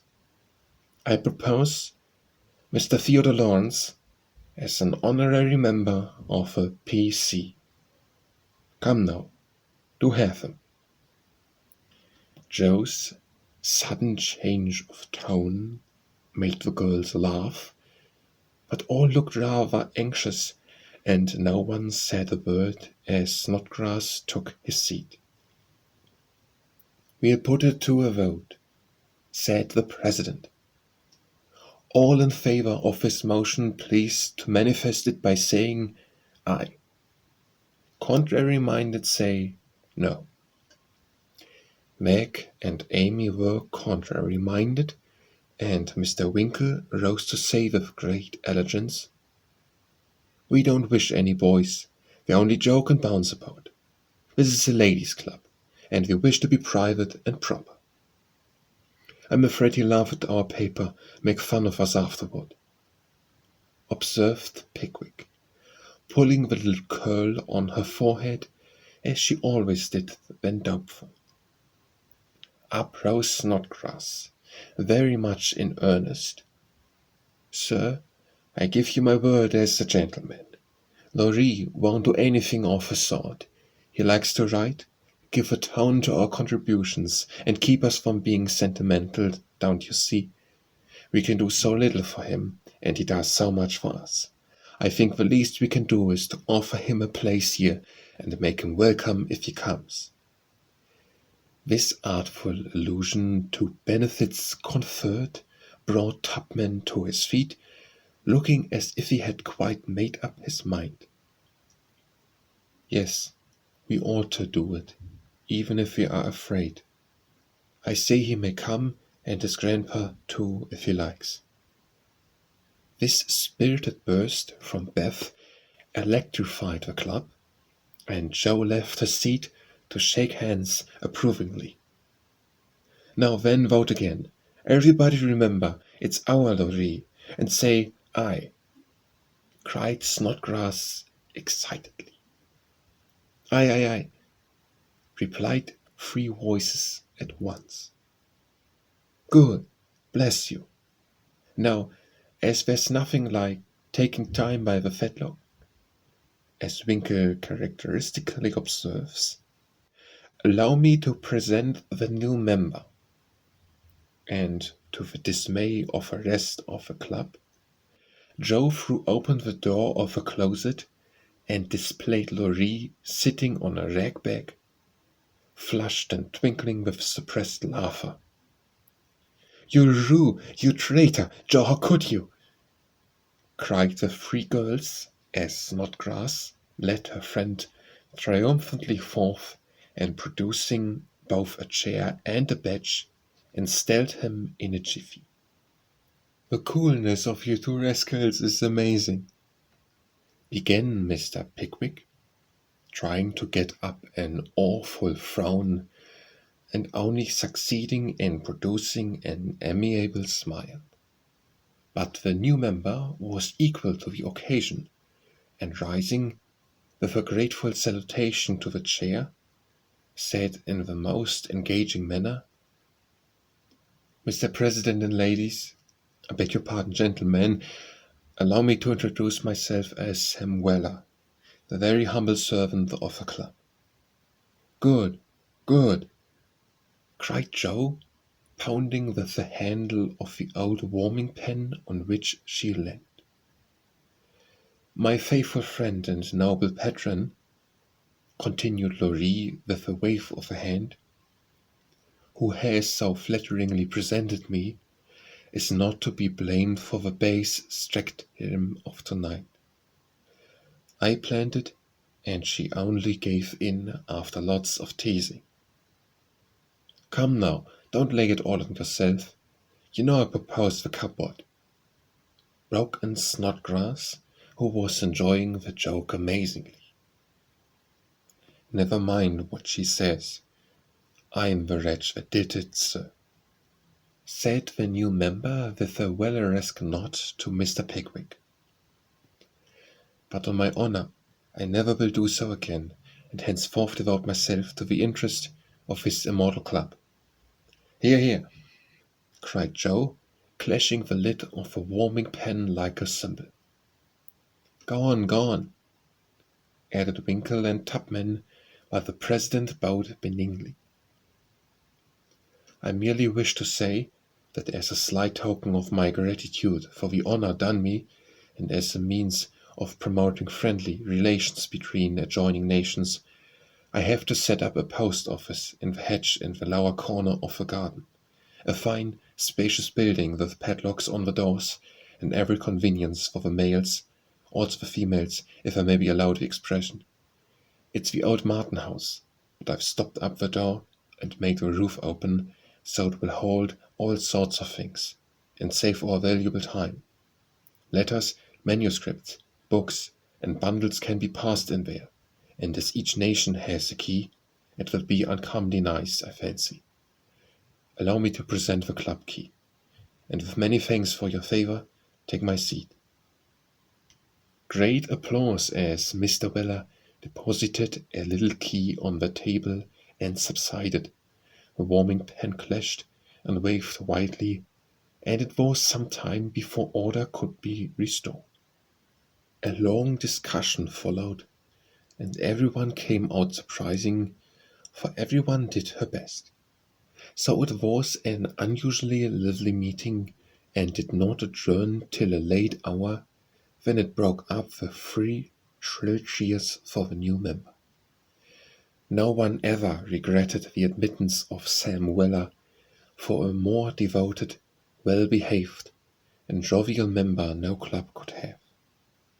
He certainly did add spirit to the meetings and a tone to the paper, for his orations convulsed his hearers, and his contributions were excellent, being patriotic, classical, comical, or dramatic, but never sentimental. Joe regarded them as worthy of Bacon, Milton, or Shakespeare, and remodelled her own works with good effect, she thought.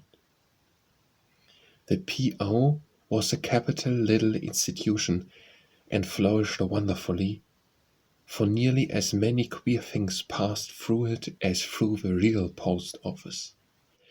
Tragedies and cravats, poetry and pickles, garden seats and long letters, music and gingerbread, rubbers, invitations, scoldings, and puppies. The old gentleman liked the fun, and amused himself by sending odd bundles, mysterious messages, and funny telegrams, and his gardener, who was smitten with Hannah's charms, actually sent a love letter to Joe's care. How they laughed when the secret came out, never dreaming how many love letters the little post office would hold in the years to come. Chapter 11. The 1st of June. The kings are off to the seashore tomorrow, and I'm free. 3 months vacation. How shall I enjoy it? Exclaimed Meg, coming home one warm day to find Joe laid upon the sofa in an unusual state of exhaustion, while Beth took off her dusty boots and Amy made lemonade for the refreshment of a whole party. Aunt March went today, for which I'll be joyful, said Joe. I was mortally afraid she'd ask me to go with her. If she had, I should have felt as if I ought to do it. But Plumfield is about as gay as a churchyard, and I'd rather be excused. We had a flurry getting the old lady off, and I had a fright every time she spoke to me, for I was in such a hurry to be through that I was uncommonly helpful and sweet, and feared she'd find it impossible to part from me. I quaked till she was fairly in the carriage, and had a final fright, for as it drove off, she popped out her head, saying, Josephine, won't you? I didn't hear any more, for I basely turned and fled. I did actually run and whisk round the corner, weak I felt safe. Poor old Jo, she came in looking as if bears were after her, said Beth, as she cuddled her sister's feet with a motherly air. Aunt March is the regular samphire, is she not? Observed Amy, tasting her mixture critically. She means vampire, not seaweed, but it doesn't matter. It's too warm to be particular about one's parts of speech, murmured Jo. What shall you do all your vacation? Asked Amy, changing the subject with tact. I shall lie abed late and do nothing, replied Meg from the depths of her rocking chair. I've been rooted up early all the winter and had to spend my days working for other people, so I'm going to rest and revel to my heart's content. No, said Jo. That dozy way wouldn't suit me. I've laid in a heap of books, and I'm going to improve my shining hours reading on my perk in the old apple tree, when I'm not having... Don't say larks, implored Amy, as a return snap for the samphire correction. I'd say nightingales, then, with Laurie. That's proper and appropriate, since he's a whopper. Don't let us do any lessons, Beth, for a while, but play all the time and rest, as the girls mean to, proposed Amy. Well, I will, if Mother doesn't mind. I want to learn some new songs, and my children need fitting up for the summer. They are dreadfully out of order and really suffering for clothes. Mary, Mother? Asked Amy, turning to Mrs. March, who sat sewing in what they called Mommy's corner. You may try your experiment for a week and see how you like it. I think by Saturday night you will find that all play and no work is as bad as all work and no play. Oh dear, no. It will be delicious, I'm sure, said Meg complacently. I now propose a toast as my friend and partner, Sari Gamp, says. Fun forever and no grubbing, cried Jo, rising, glass in hand, as the lemonade went round. They all drank it merrily and began the experiment by lounging for the rest of the day. Next morning, Meg did not appear till 10 o'clock. Her solitary breakfast did not taste nice, and the room seemed lonely and untidy, for Jo had not filled the vases, Beth had not dusted, and Amy's books lay scattered about. Nothing was neat and pleasant but Mommy's corner, which looked as usual.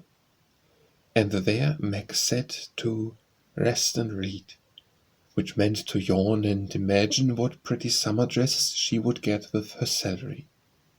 Jo spent the morning on the river with Laurie, and the afternoon reading and crying over the wide, wide world up in the apple tree.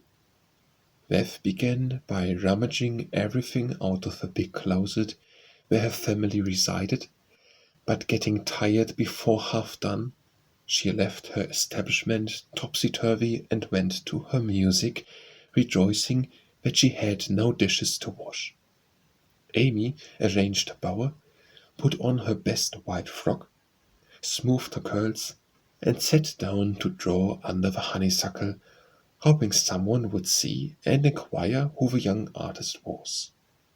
As no one appeared but an inquisitive daddy-long-legs who examined her work with interest, she went to walk, got caught in a shower, and came home dripping. At tea time, they compared notes, and all agreed that it had been a delightful, though unusually long day. Meg, who went shopping in the afternoon and got a sweet blue muslin, had discovered, after she had cut the breadths off, that it wouldn't wash, which mishap made her slightly cross. Jo had burned the skin off her nose boating and got a raging headache by reading too long. Beth was worried by the confusion of her closet and the difficulty of learning 3 or 4 songs at once, and Amy deeply regretted the damage done her frock, for Katie Brown's party was to be the next day, and now, like Flora McFlimsey, she had nothing to wear. But these were mere trifles, and they assured their mother that the experiment was working finely. She smiled, said nothing, and with Hannah's help did their neglected work, keeping home pleasant and the domestic machinery running smoothly.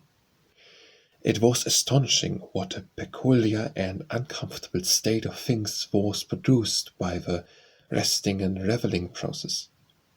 The days kept getting longer and longer, the weather was unusually variable, and sober tempers and unsettled feeling possessed everyone, and Satan found plenty of mischief for the idle hands to do.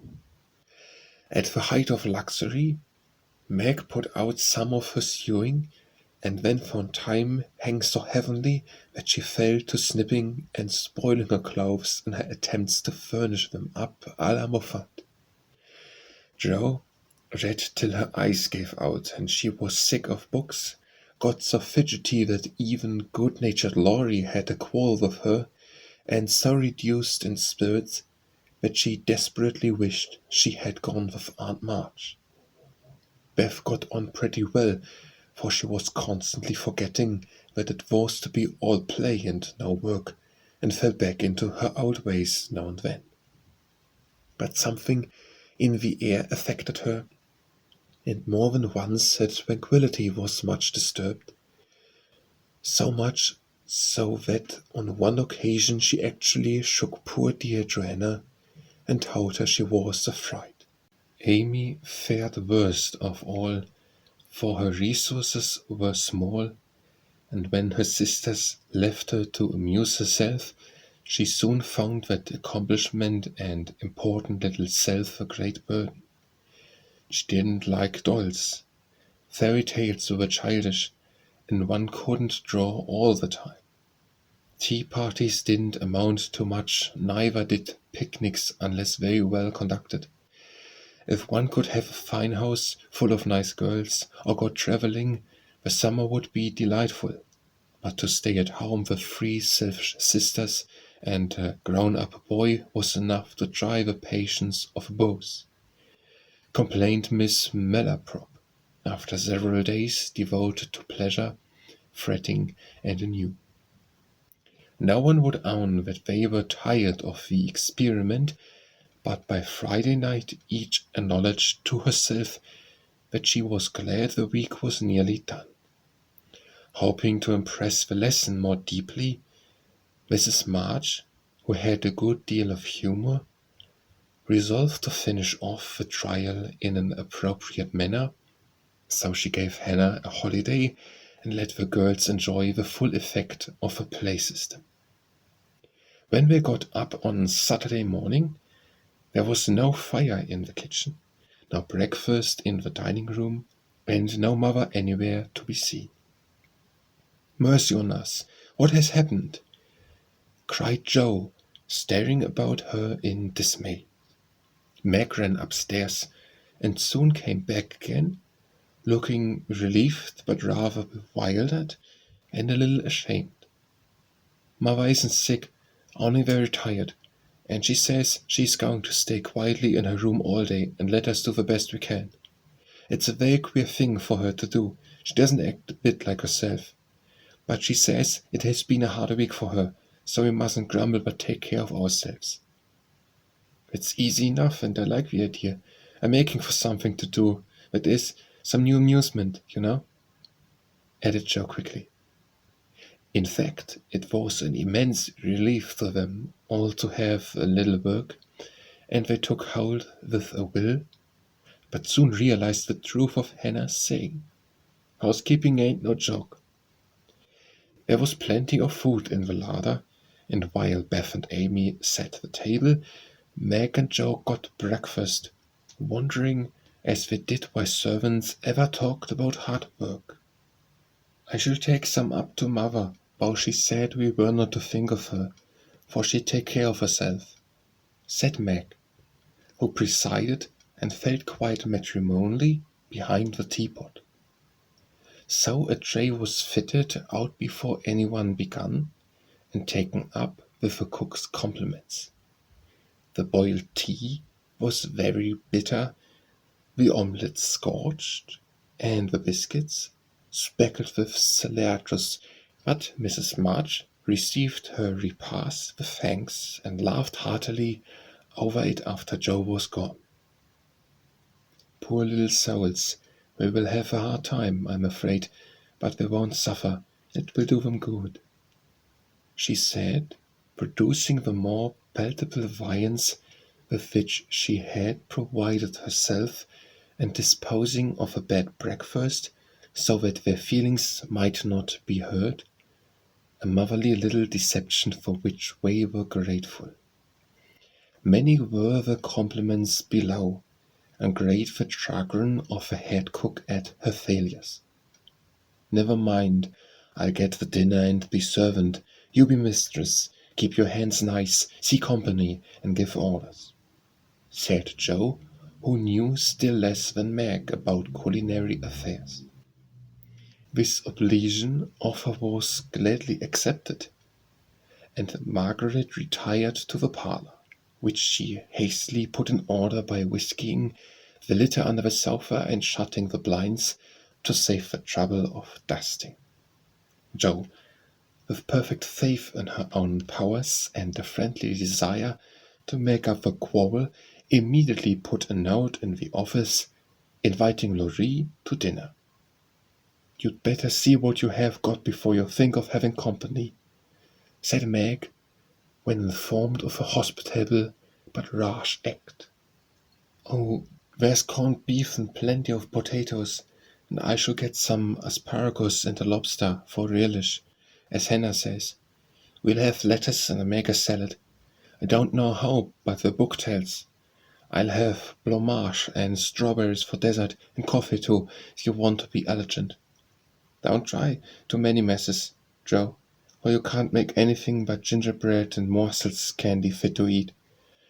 I wash my hands of a dinner party, and since you have asked Laurie on your own responsibility, you may just take care of him.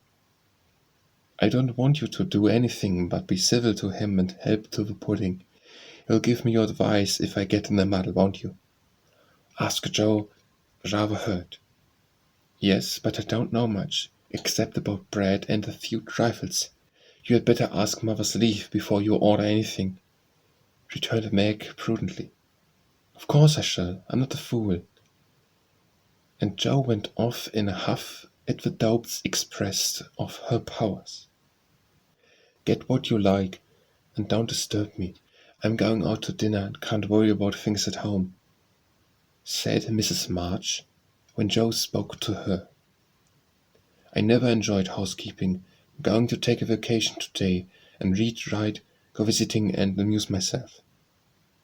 This unusual spectacle of her busy mother Rocking comfortable and reading early in the morning made Joe feel as if some unnatural phenomenon had occurred, for an eclipse, an earthquake, or a volcanic eruption would hardly have seemed stranger. Everything is out of sorts somehow, she said to herself going downstairs. There's Beth crying. It's a sure sign that something is wrong in this family. If Amy is bothering, I'll shake her. Feeling very much out of sorts herself, Jo hurried into the parlor to find Beth sobbing over Pip, the canary, who lay dead in the cage with his little claws pathetically extended, as if imploring a food for want of which he had died. It's all my fault, I forgot him. There isn't a seed or a drop left. Pip, Pip, how could I be so cruel to you? Cried Beth, taking the poor thing in her hands and trying to restore him. Jo peeped into his half-open eye, felt his little heart, and finding him stiff and cold, shook her head and offered her domino box for coffee. Put him in the oven, and maybe his will get warm and revive, said Amy hopefully. He's been starved. He shan't be baked, now he's dead. I'll make him a shroud. He should be buried in the garden. I never have another bird, never, my Pip, for I'm too bad to own one, murmured Beth, sitting on the floor with her pet folded in her hands. Funeral shall be this afternoon, and we will all go. Now don't cry, Bethy, it's a pity, but nothing goes right this week, and Pip has had the worst of the experiment. Make the shroud, lay him in my box. After the dinner party, we'll have a nice little funeral, said Jo, beginning to feel as if she had undertaken a good deal. Leaving the others to console Beth, she departed to the kitchen, which was in a most discouraging state of confusion. Putting on a big apron, she fell to work and got the dishes piled up ready for washing, when she discovered that the fire was out. Here's a sweet prospect, murmured Jo, slamming the stove door open and poking vigorously among the cinders. Having rekindled the fire, she thought she would go to market while the water heated. The walk revived her spirits, and flattering herself that she had made good bargains, she trudged home again after buying a very young lobster, some very old asparagus, and 2 boxes of acid strawberries. By the time she got cleared up, the dinner arrived and the stove was red hot. Hannah had left a pan of bread to rise. Meg had worked it up early, set it on the hearth for a second rising, and forgotten it. Meg was entertaining Sally Gardner in the parlor, when the door flew open and a florid, croaky, flushed, and dishevelled figure appeared, demanding tartly, "I say, isn't bread just enough when it runs over the pans?"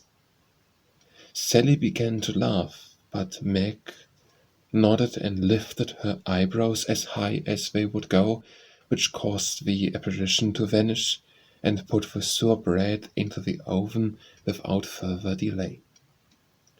Mrs. March went out, after peeping here and there, to see how matters went, also saying a word of comfort to Beth, who sat making a winding sheet, while the dear departed lay in state in the domino box. A strange sense of helplessness fell upon the girls as the grey bonnet vanished round the corner, and despair seized them when a few minutes later Miss Crooker appeared and said she'd come to dinner. Now this lady was a thin, yellow spinster with a sharp nose and inquisitive eyes, who saw everything and gossiped about all she saw. They disliked her, but had been taught to be kind to her simply because she was old and poor and had few friends. So Meg gave her the easy chair and tried to entertain her, while she asked questions, criticized everything, and told stories of the people whom she knew. Language cannot describe the anxieties, experiences, and exertions which Jo underwent that morning, and the dinner she served up became a standing joke. Fearing to ask any more advice, she did her best alone and discovered that something more than energy and goodwill is necessary to make a cook. She boiled the asparagus for an hour and was grieved to find the heads cooked off and the stalks harder than ever. The bread burned black, for the salad dressing so aggravated her that she could not make it fit to eat. The lobster was a scarlet mystery to her, but she hammered and poked till it was unshelled and its meagre proportions concealed in a grove of lettuce leaves. The potatoes had to be hurried, not to keep the asparagus waiting, and were not done at the last. The plumage was lumpy, and the strawberries not as ripe as they looked, having been skilfully decooked. Well, they can eat beef and bread and butter if they are hungry, only it's mortifying to have to spend your whole morning for nothing, thought Jo, as he rang the bell half an hour later than usual, and stood, hot, tired, and dispirited, surveying the feast spread before Laurie, accustomed to all sorts of elegance, and Miss Crooker, whose tattling tongue would report them far and wide. Poor Jo would gladly have gone under the table, as one thing after another was tasted and left, while Amy giggled, Meg looked distressed, Miss Crooker pursed her lips, and Laurie talked and laughed with all his might to give a cheerful tone to the festive scene. Jo's one strong point was the fruit, for she had sugared it well, and had a pitcher of rich cream to eat with it. Her hot cheeks cooled a trifle, and she drew a long breath, as the pretty glass plates went round, and every one looked graciously at the little rosy islands floating in a sea of cream. Miss Crooker tasted first, made a wry face, and drank some water hastily. Jo, who refused, thinking there might not be enough, for they dwindled sadly after the picking over, glanced at Laurie, but he was eating away manfully, though there was a slight pucker about his mouth, and he kept his eye fixed on his plate. Amy, who was fond of delicate fare, took a heaping spoonful, choked, hid her face in a napkin, and left the table precipitately. "What is it?" exclaimed Jo, trembling. "Salt instead of sugar, and the cream is sour," replied Meg with a tragic gesture. Jo uttered a groan and fell back in her chair, remembering that she had given a last hasty powdering to the berries out of one of the two boxes on the kitchen table, and had neglected to put the milk in the refrigerator.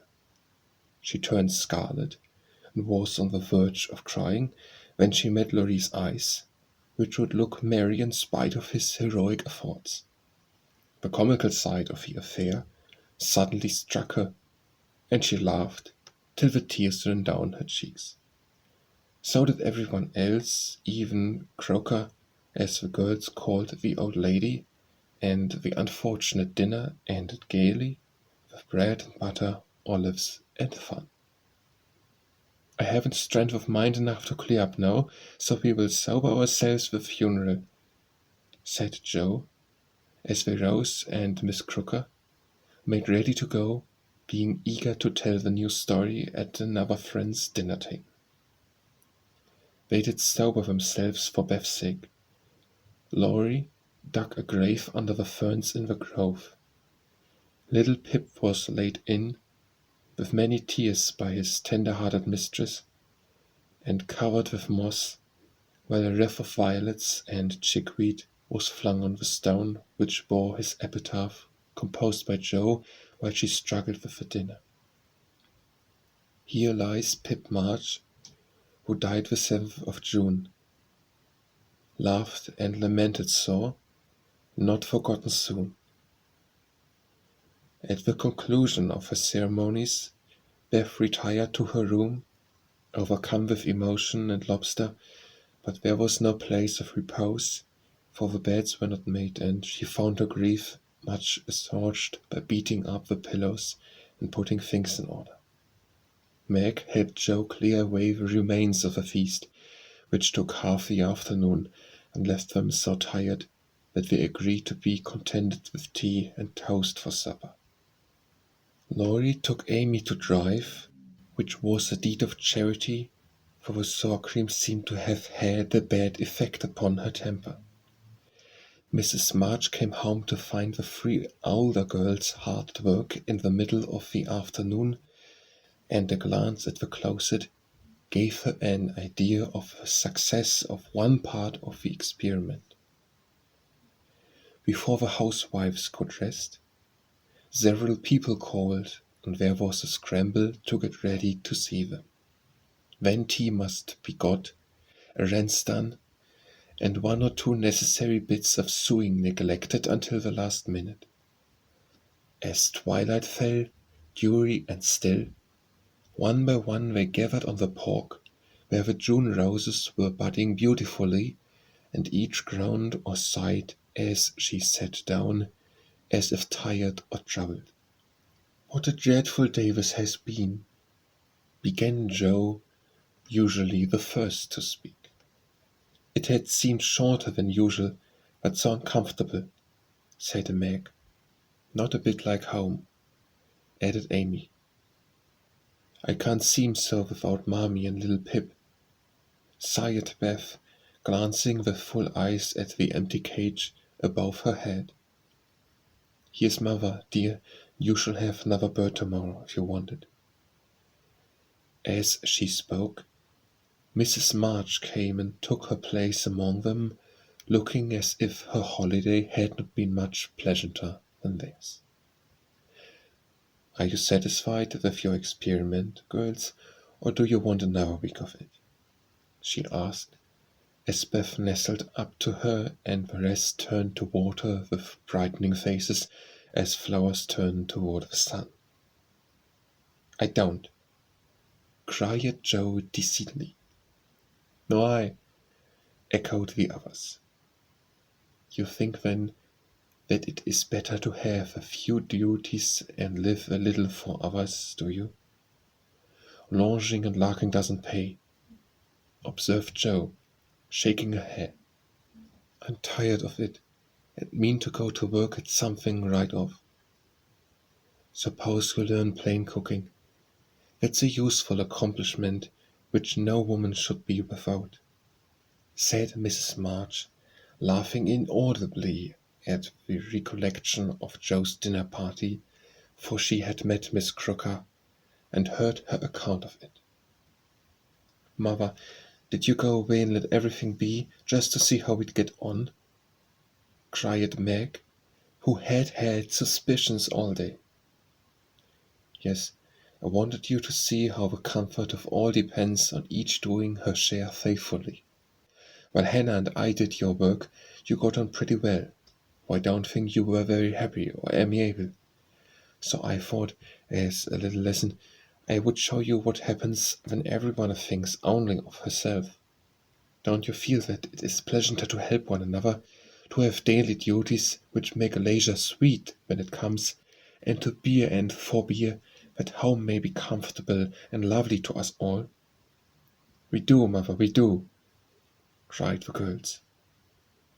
"Then let me advise you to take up your little burdens again, for though they seem heavy sometimes, they are good for us, and lighten as we learn to carry them. Work is wholesome, and there's plenty for everyone. It keeps us from ennui and mischief, is good for health and spirits, and gives us a sense of power and independence better than money or fashion. We'll work like bees, and love it too. See if we don't," said Joe. "I learned plain cooking for my holiday task, and the dinner party I have shall be a success. I'll make the set of shirts for Father, instead of letting you do it, Mommy. I can and I will, but I'm not fond of sewing. That will be better than fussing over my own things, which are plenty nice enough as they are, said Meg. I'll do my lessons every day, not spend so much time with my music and dolls. Stupid thing, and ought to be studying, not playing, was Beth's resolution, while Amy followed their example by heroically declaring, I shall learn to make buttonholes and attend to my parts of speech. Very good. Then I am quite satisfied with the experiment, and fancy that we shall not have to repeat it. Only don't go to the other extreme and delve like slaves. Have regular hours for work and play. Make each day both useful and pleasant, and prove that you understand the worth of time by employing it well. Then youth will be delightful, old age will bring few regrets, and life become a beautiful success in spite of poverty. We'll remember, Mother. And they did.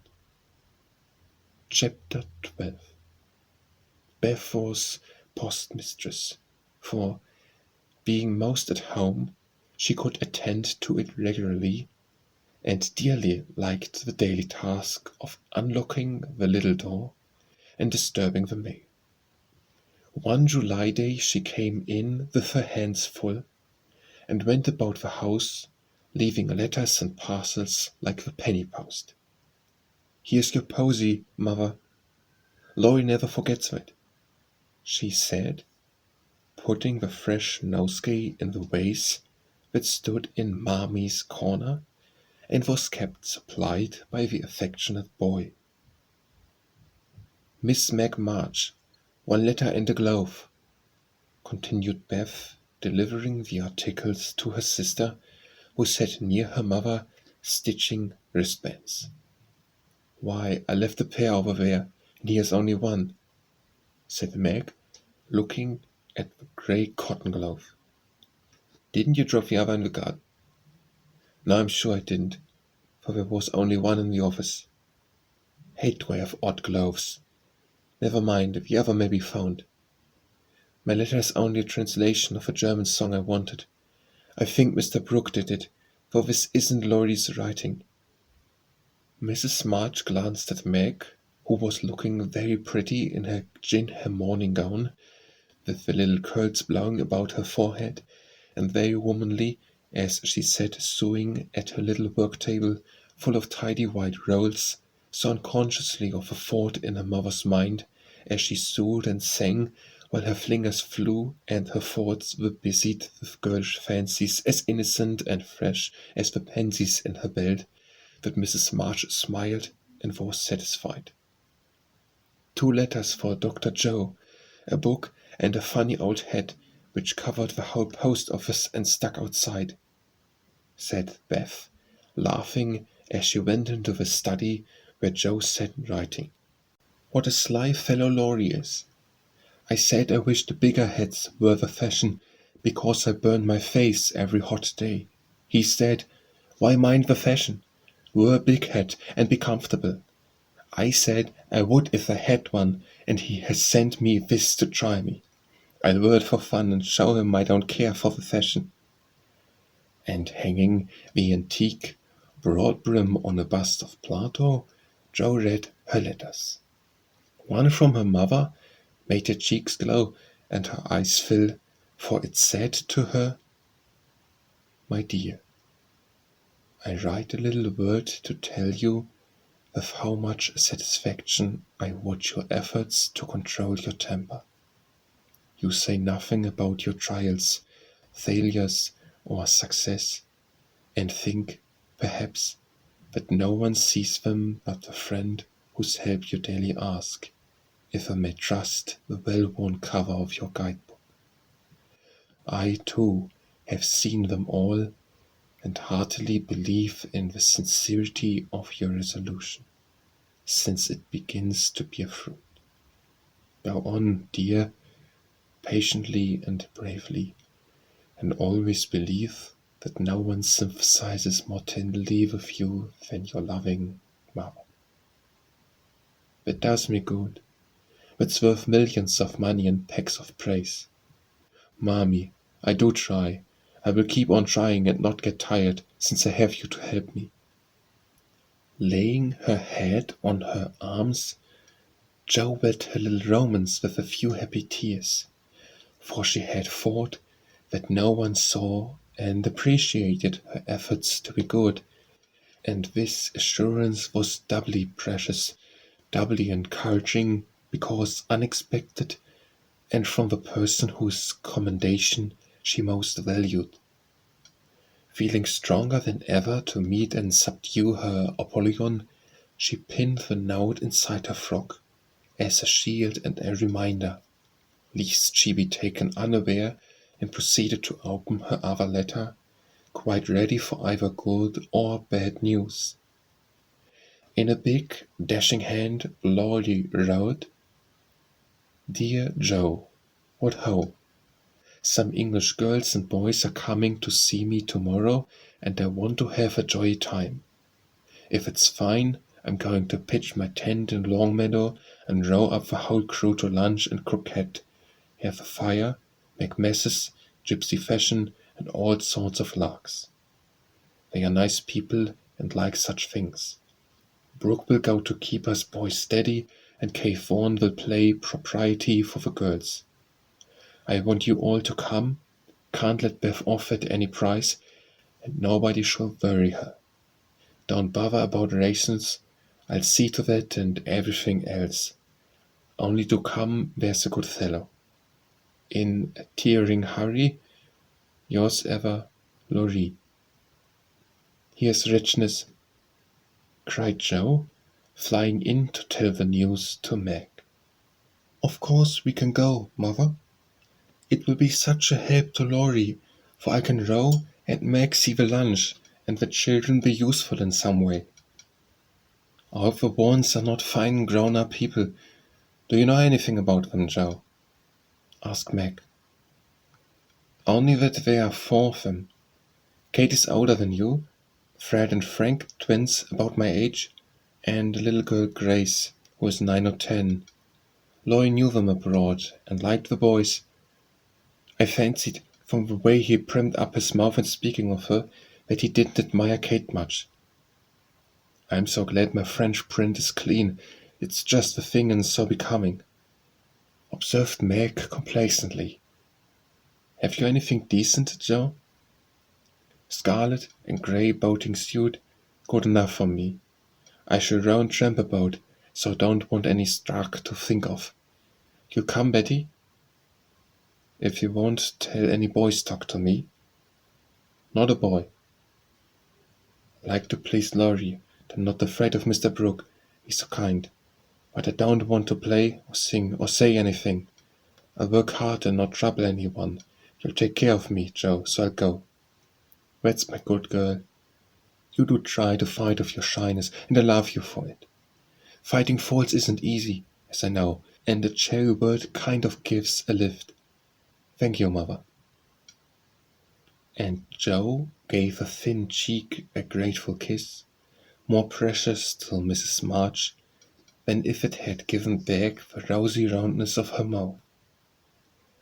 "I had a box of chocolate drops and the picture I wanted to copy," said Amy, showing her mail. "And I got a note from Mr. Lawrence, asking me to come over and play to him tonight, before the lamps are lighted. I shall go," added Beth, whose friendship with the old gentleman prospered finely. "Now let's fly round and do double duty today, so that we can play tomorrow with 3 minds," said Jo, preparing to replace her pen with a brew. When the sun peeped into the girls' room early next morning to promise them a fine day, he saw a comical sight. Each had made much preparation for the feat as seemed necessary and proper. Meg had an extra row of little curl papers across her forehead. Jo had copiously anointed her afflicted face with cold cream. Beth had taken Joanna to bed with her to atone for the approaching separation, and Amy had kept the climax by putting a clothespin on her nose to uplift the offending feature. It was one of a kind artists use to hold the paper on their drawing boards, therefore quite appropriate and effective for the purpose it was now being put. This funny spectacle appeared to amuse the son, for he burst out with such radiance that Joe woke up and roused her sisters by a hearty laugh at Amy's ornament. Sunshine and laughter were good omens for a pleasure party, and soon a lively bustle began in both houses. Beth, who was ready first, kept reporting what went on next door, and enlivened her sisters' toilets by frequent telegrams from the window. "There goes the man with the tent.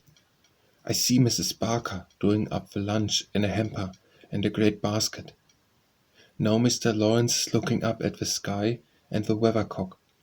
I wish he would go too. There's Laurie, looking like a sailor, nice boy. Mercy me, here's a carriage full of people. A tall lady, a little girl, and two dreadful boys. One is lame, poor thing, he's got a crutch. Lloyd didn't tell us that. Be quick, girls, it's getting late. Why, where's Ned Moffat? I do declare. Meg, isn't that the man who bowed to you one day when we were shopping? So it is. How queer that he should come. I thought he was at the mountains. Where's Sally? I'm glad she got back in time. Am I all right, Joe? Cried Meg in a flutter. Regular Daisy, hold up your dress and put your hat on straight, and look sentimental tip that way, and we'll fly off at the first puff. Now then, come on. Oh, Joe, you're not going to wear that awful hat. It's too absurd. You should not make a guy of yourself, remonstrated Meg as Joe tied down with a red ribbon the broad-brimmed, old-fashioned leghorn Laurie had sent for a joke. I just will, though, for its capital, so shady, light, and big. It will make fun, and I don't mind being a guy if I'm comfortable. With that Joe marched straight away, and the rest followed. A bright little band of sisters, all looking their best in summer suits, with happy faces under the jaunty hat brims. Laurie ran to meet and present them to his friends in the most cordial manner. The lawn was the reception room, and for several minutes a lively scene was enacted there. Meg was grateful to see that Miss Kate, though 20, was dressed with a simplicity which American girls would do well to imitate, and who was much flattered by Mr. Ned's assurances that he came especially to see her. Joe understood why Laurie primed up his mouth when speaking of Kate, for that young lady had a stand-off don't-touch-me air, which contrasted strongly with the free and easy demeanor of the other girls.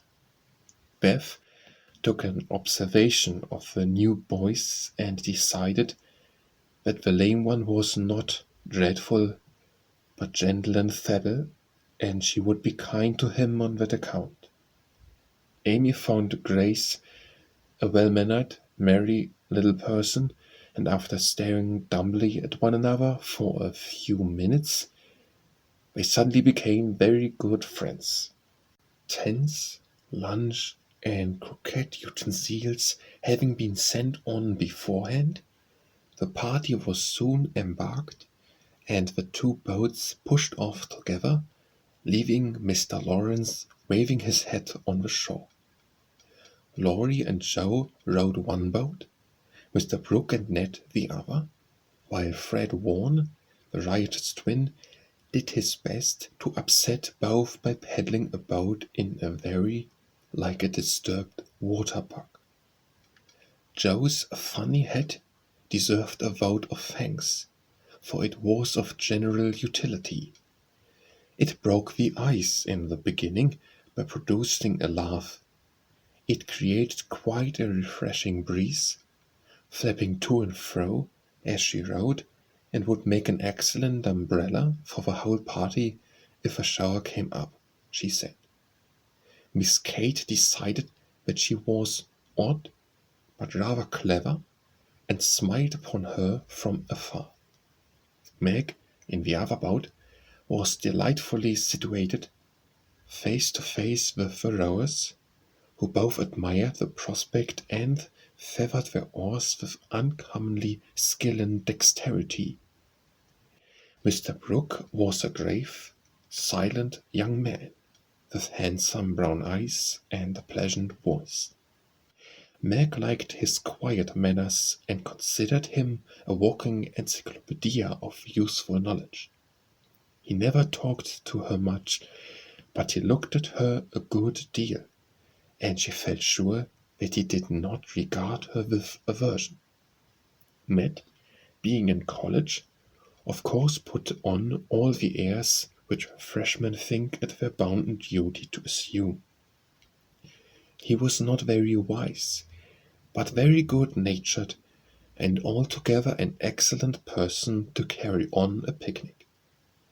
Sally Gardner was absorbed in keeping her white pig dress clean and chattering with the ubiquitous Fred, who kept Beth in constant terror by his pranks. It was not far to Longmeadow, but the tent was pitched, and the wickets down by the time they arrived. A pleasant green field, with 3 wide-spreading oaks in the middle, and a smooth strip of turf for cricket. "Welcome to Camp Lawrence," said the young host, as they landed with exclamations of delight. "Brooke is Commander-in-Chief.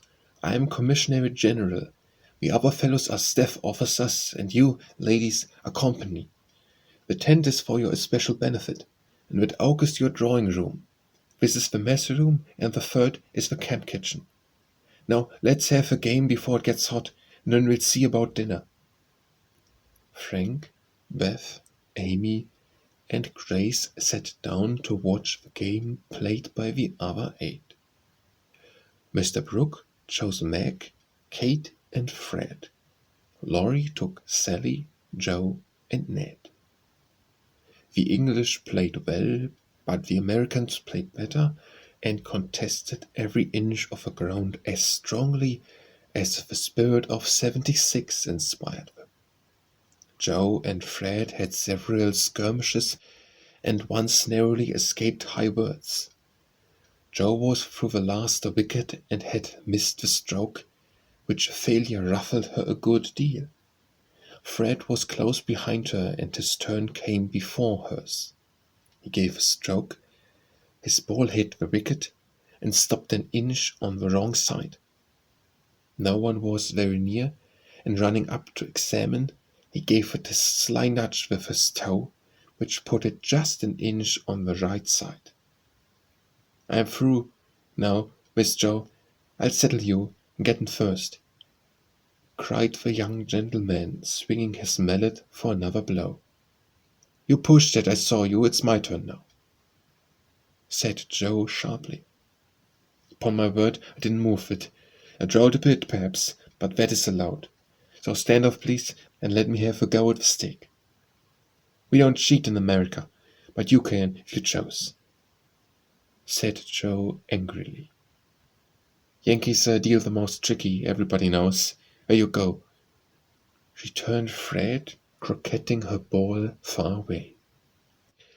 Joe opened her lips to say something rude, but checked herself in time, colored up to her forehead, and stood a minute, hammering down a wicket with all her might, while Fred hit the stake and declared himself out with much exultation. She went off to get her ball, and was a long time finding it among the bushes, but she came back, looking cool and quiet, and waited her turn patiently. It took several strokes to regain the place she had lost, and when she got there, the other side had nearly won, for Kate's ball was the last but one and lay near the stake. "By George, it's all up with us. Goodbye, Kate. Miss Joe owns me one, so I've finished, cried Fred excitedly, as they all drew near to see the finish.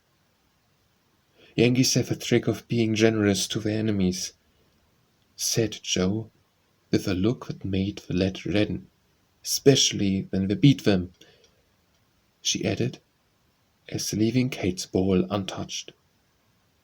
She won the game by a clever stroke. Loy threw up his head, then remembered that it wouldn't do to exult over the defeat of his guests, and stopped in the middle of the cheer to whisper to his friend, "Good for you, Joe. He did cheat, I saw him. We can't tell him so, but he won't do it again. Take my word for it." Meg drew her aside, under pretense of pinning up a loose braid, and said approvingly, "It was dreadfully provoking, but you kept your temper, and I'm glad so, Joe. Don't praise me, Meg, for I could box his ears this minute. I should certainly have boiled over if I hadn't stayed among the nettles till I got my rage under control enough to hold my tongue. It's simmering now, so I hope he'll keep out of my way," returned Joe, biting her lips as she glowered at Fred from under her big head. "Time for lunch," said Mr. Brooke, looking at his watch. "Commissioner General, will you make the fire and get water, while Miss March, Miss Sally, and I spread the table? Who can make good coffee?" "Joe can," said Meg, glad to recommend her sister. So Joe, feeling that her late lessons in cookery were to do her honor, went to preside over the coffee pot, while the children collected dry sticks, and the boys made a fire and got water from a spring nearby. Miss Kate sketched, and Frank talked to Beth, who was making little mats of braided rushes to serve as plates. The commander-in-chief and his aides soon spread the tablecloth with an inviting array of eatables and drinkables, prettily decorated with green leaves. Joe announced that the coffee was ready, and everyone settled themselves to a hearty meal. For youth is seldom dyspeptic, and exercise develops wholesome appetites. A very merry lunch it was, for everything seemed fresh and funny, and frequent peals of laughter startled a venerable horse who fed nearby. There was a pleasing inequality in the table which produced many mishaps to cups and plates. Acorns dropped in the milk, little black ants partook of the refreshments without being invited, and fuzzy caterpillars swung down from the tree to see what was going on. 3 white-headed children peeped over the fence, and an objectable dog barked at them from the other side of the river with all his might and main. "There's salt here," said Laurie, as he handed Joe a saucer of berries. "Thank you, I prefer spiders," she replied, fishing up 2 unvary little ones who had gone to creamy death. "How dare you remind me of that horrid dinner party when yours is so nice in every way," added Joe, as they both laughed and ate out of one plate, the china having run short. "I had an uncommonly good time that day and haven't got over it yet. This is no credit to me, you know. I don't do anything. It's you and Meg and Brooke who make it all go, and I'm no end obliged to you." "What shall we do when we can't eat any more?" asked Laurie, feeling that his trump card had been played when lunch was over. "Have games till it's cooler. I brought authors, and I dare say Miss Kate knows something new and nice. Go and ask her. She's company. You ought to stay with her more." "Aren't you company too? I thought she'd suit Brooke, but he keeps talking to Meg, and Kate just stares at them through that ridiculous glass of hers." "I'm going, so you needn't try to preach propriety, for you can't do it, Joe." Miss Kate did know several new games, and as the girls would not and the boys could not eat any more, We all adjourned to the drawing room to play rigmarole.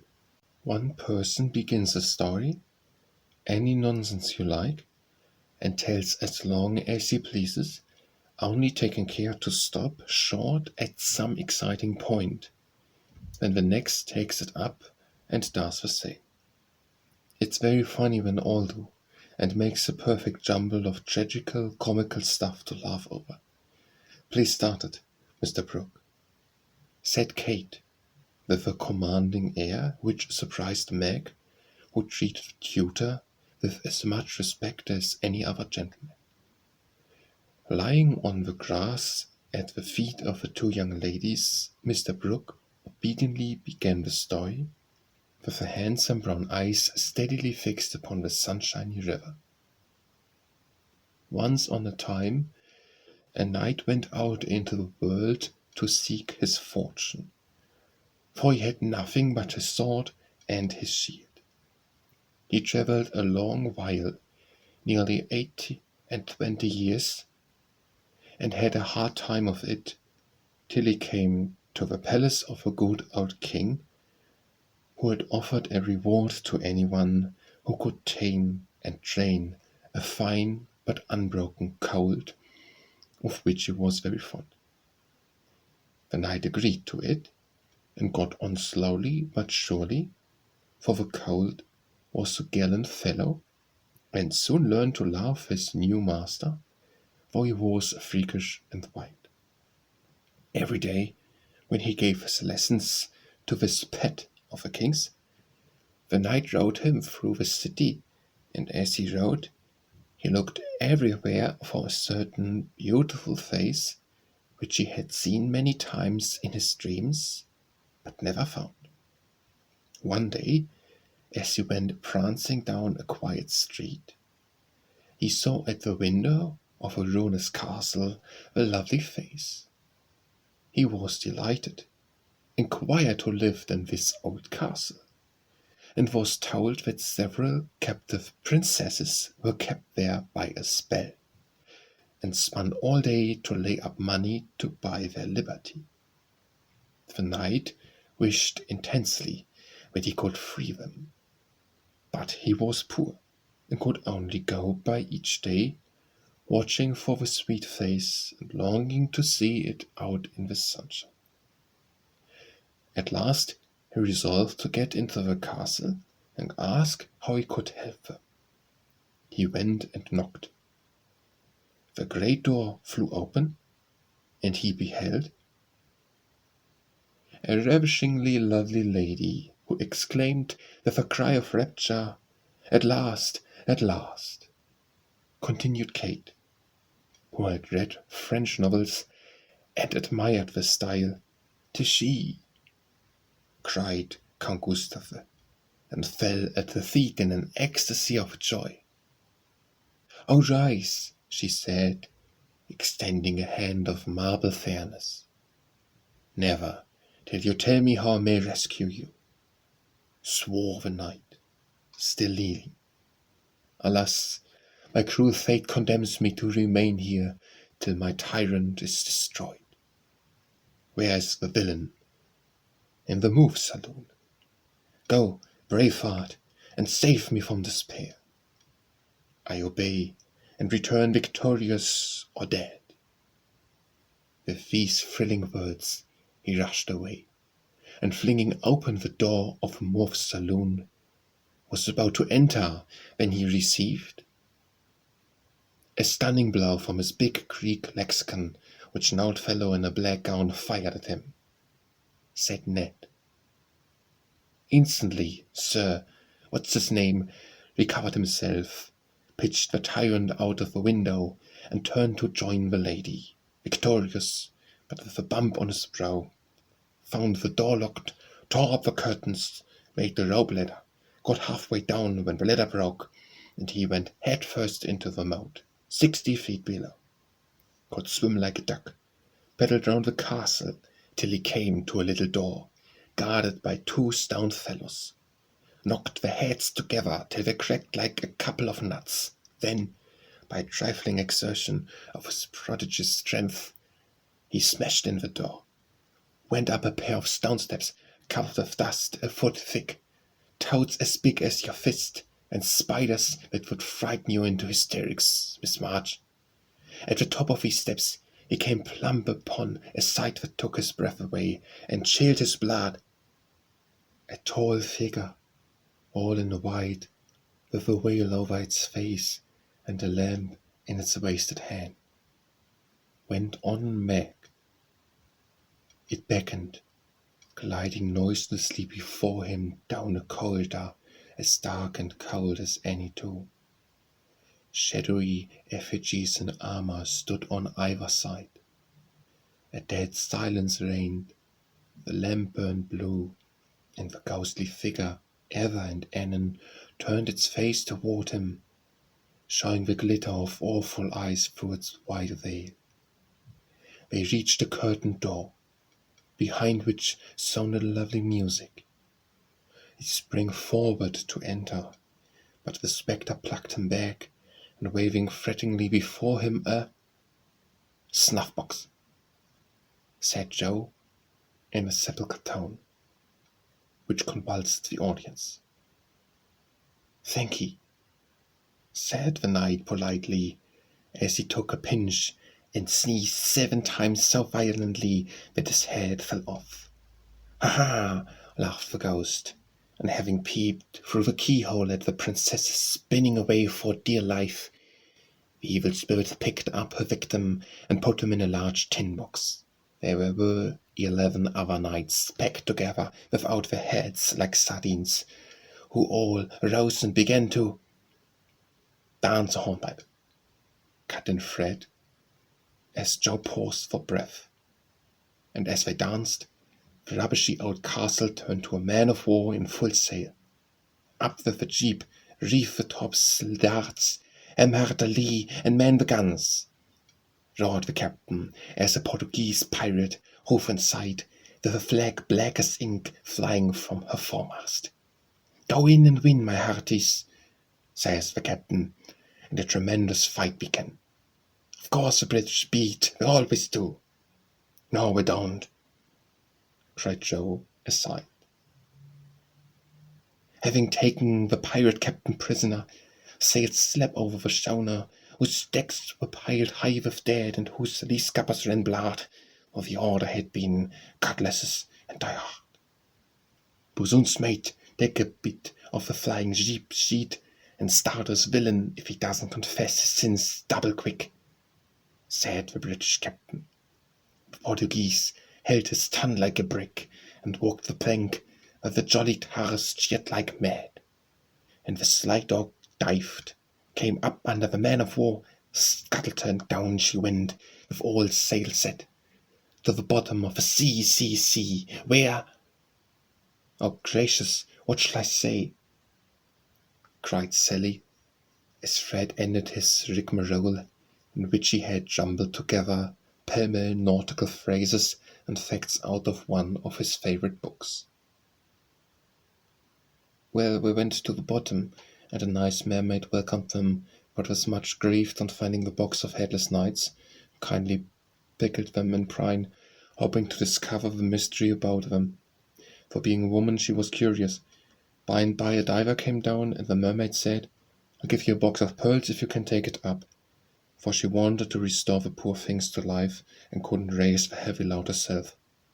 So the diver hoisted it up, and was much disappointed on opening it to find no pearls. He left it in a great lonely field, where it was found by a little goose girl, who kept 100 fat geese in the field," said Amy, when Sally's invention gave out. "The little girl was sorry for help, and asked an old woman what she should do to help them. 'Your geese will tell you, they know everything,' said the old woman. So she asked what she should use for new heads, since the old ones were lost, and all the geese opened their 100 mouths and screamed. 'Cabbages,' continued Laurie promptly. 'Just the thing,' said the girl, and went to get 12 fine ones from her garden. She put them on.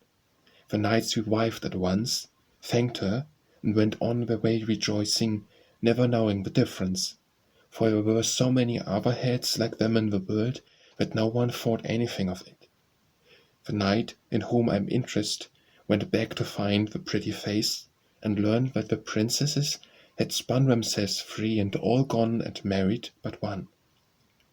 He was in a great state of mind at that, and mounting the colt, who stood by him through thick and thin, rushed to the castle to see which was left.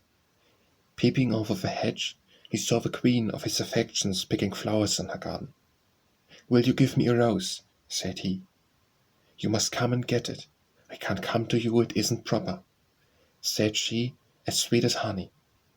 He tried to climb over the hedge, but it seemed to grow higher and higher. Then he tried to push through, but it grew thicker and thicker, and he was in despair. So he patiently broke twig after twig, till he had made the little hole through which he peeped, saying imploringly, "Let me in, let me in." But the pretty princess did not seem to understand, for she picked her roses quietly and left him to fight his way in. Whether he did or not, Frank will tell you. "I can't, I'm not playing, I never do," said Frank, dismayed at the sentimental predicament out of which he was to rescue the absurd couple. Beth had disappeared behind Joe, and Grace was asleep. "So the poor knight is to be left sticking in the hedge, is he?" asked Mr. Brooke, still watching the river and playing with a wild rose in his buttonhole. "I guess the princess gave him a posy and opened the gate after a while," said Laurie, smiling to himself as he threw acorns at his tutor. "What a piece of nonsense we have made. With practice we might do something quite clever. Do you know truth?" "I hope so," said Meg soberly. "A game, I mean." "What is it?" said Fred. "Why, you pill up your hands, choose a number, and draw out in turn, and the person who draws at the number has to answer truly any question put by the rest. It's great fun." "Let's try it," said Joe, who liked new experiments. Miss Kate and Mr. Book, Meg and Ned declined, but Fred, Sally, Joe, and Laurie piled and drew, and the lot fell to Laurie. "Who are your heroes?" asked Joe. "Grandfather Napoleon." "Which lady here do you think prettiest?" said Sally. "Margaret." "Which do you like best?" from Fred. "Joe, of course." "What silly questions you ask." And Joe gave a disdainful shrug as the rest laughed at Laurie's matter-of-fact tone. "Try again. Truth isn't a bad game," said Fred. "It's a very good one for you," retorted Joe in a low voice. Her turn came next. "What is your greatest fault?" asked Fred, by way of testing in her the virtue he lacked himself. "A quick temper." "What do you most wish for?" said Laurie. "A pair of bootlacings," returned Joe, guessing and defeating his purpose. "Not a true answer. You must say what you really do want most." "Genius, don't you wish you could give it to me, Laurie?" And she slyly smiled in his disappointed face. "What virtues do you most admire in a man?" asked Sally. "Courage and honesty." "Now my turn," said Fred, as his hand came last. "Let's give it to him," whispered Laurie to Joe, who nodded and asked at once, "Did you cheat at croquet?" "Well, yes, a little bit." Good. Didn't you take your story out of The Sea Lion? Said Laurie. Rather. Don't you think the English nation perfect in every respect? Asked Sally. I should be ashamed of myself if I didn't. He's a true John Bull. Now, Miss Sally, you shall have a chance without waiting to draw. I'll haul up your feelings first by asking if you don't think you are something of a flirt, said Laurie, as Joe nodded to Fred as a sign that peace was declared. You impertinent boy, of course I'm not, exclaimed Sally with an air that proved the contrary. What do you hate most? Asked Fred. Spiders and rice pudding. What do you like best? Asked Joe. Dancing and French gloves. Well, I think truth is a very silly play. Let's have a sensible game of authors to refresh our minds, proposed Joe. Ned, Frank, and the little girls joined in this, and while it went on, the three elders sat apart talking. Miss Kate took out her sketch again, and Margaret watched her while Mr. Brooke lay on the grass with a book which she did not read. How beautifully you do it. I wish I could draw, said Meg, with mingled admiration and regret in her voice. Why don't you learn? I should think you had taste and talent for it, replied Miss Kate graciously. I haven't time. Your mamma prefers other accomplishments, I fancy. So did mine, but I proved to her that I had talent by taking a few lessons privately, and then she was quite willing I should go on. Can't you do the same with your governess? I have none. I forgot young ladies in America go to school more than with us. Very fine schools they are, too, Papa says.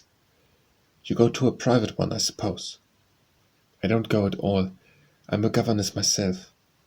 Oh, indeed, said Miss Kate, but she might as well have said, dear me, how dreadful.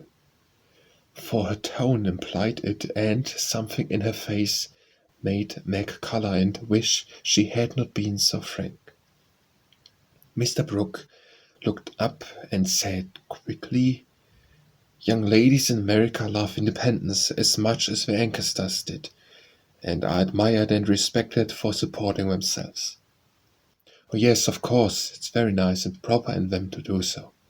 We have many most respectable and worthy young women who do the same and are employed by the nobility, because, being the daughters of gentlemen, they are both well-bred and accomplished, you know, said Miss Kate in a patronizing tone that hurt Meg's pride and made her work seem not only more distasteful, but degrading. Did the German song suit, Miss March?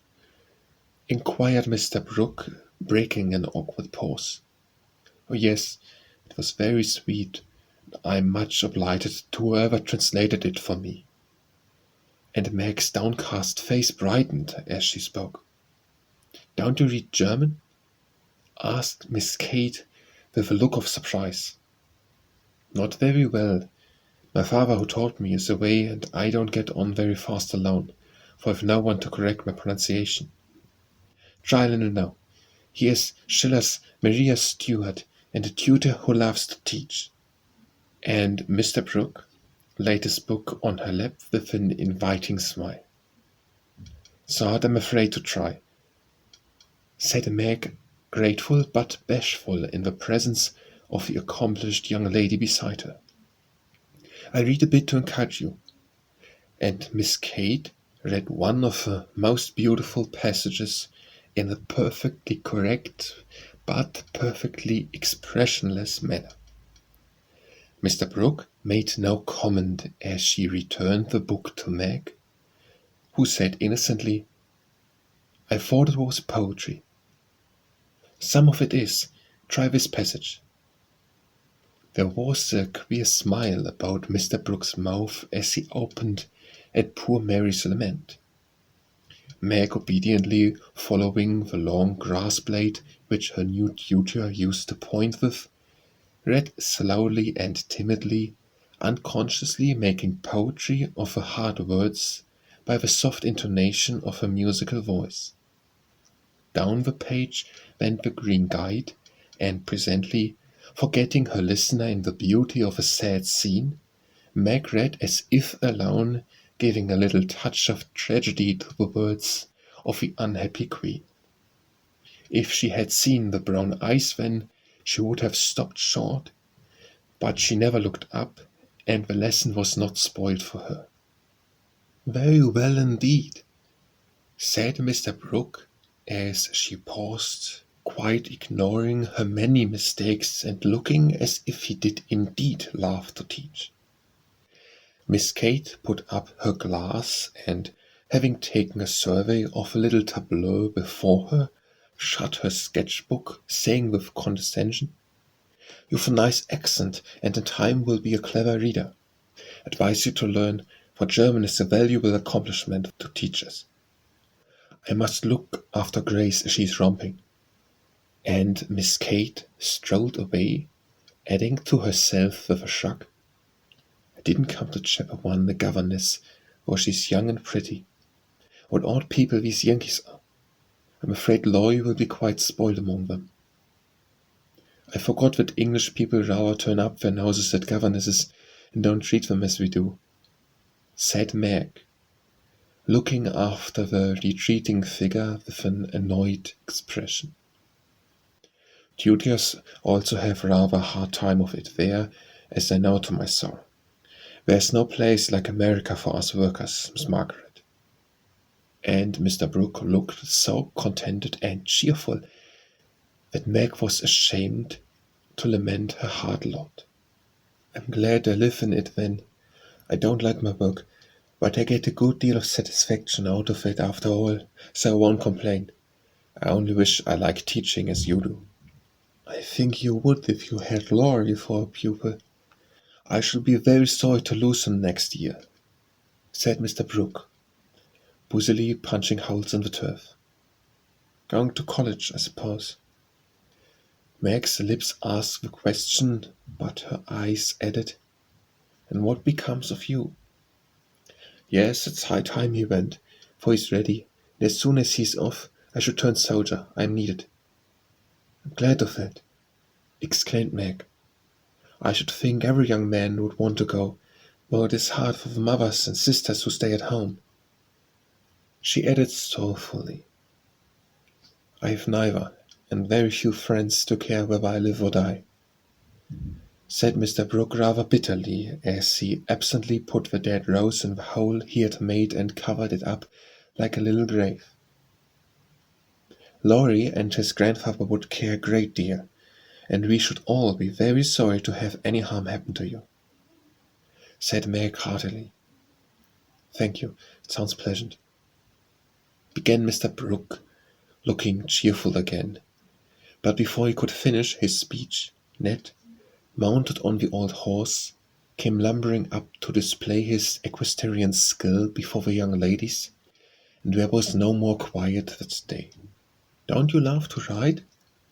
asked Grace of Amy, as they stood resting after a race round the field with the others, led by Ned. "I doubt upon it. My sister Meg used to ride when Papa was rich, but we don't keep any horses now, except Ellen Tree," added Amy, laughing. "Tell me about Ellen Tree. Is it a donkey?" asked Grace curiously. "Why, you see, Joe is crazy about horses, and so am I, but we've only got an old side saddle on our horse. Out in our garden is an apple tree that has a nice low branch, so Joe put the saddle on it, fixed some reins on the part that turns up, and we bounce away on Ellen Tree whenever we like." "How funny!" laughed Grace. "I have a pony at home, and ride nearly every day in the park with Fred and Kate. It's very nice, for my friends go too, and the row is full of ladies and gentlemen. Dear, how charming!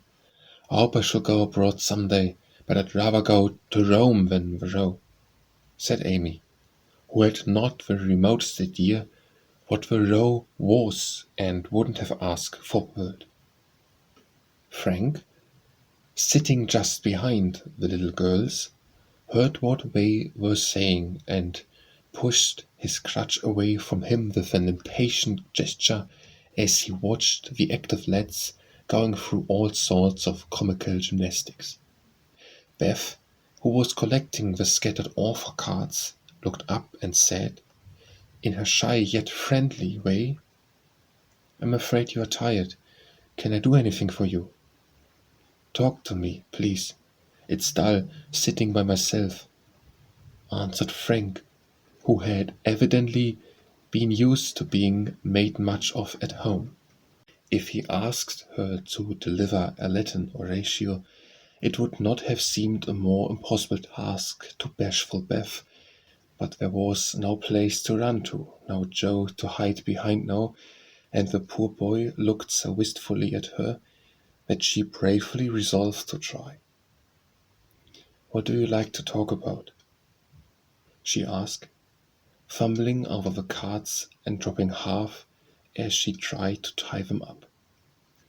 "Well, I like to hear about cricket and boating and hunting," said Frank, who had not yet learned to suit his amusements to his strength. "My heart, what shall I do?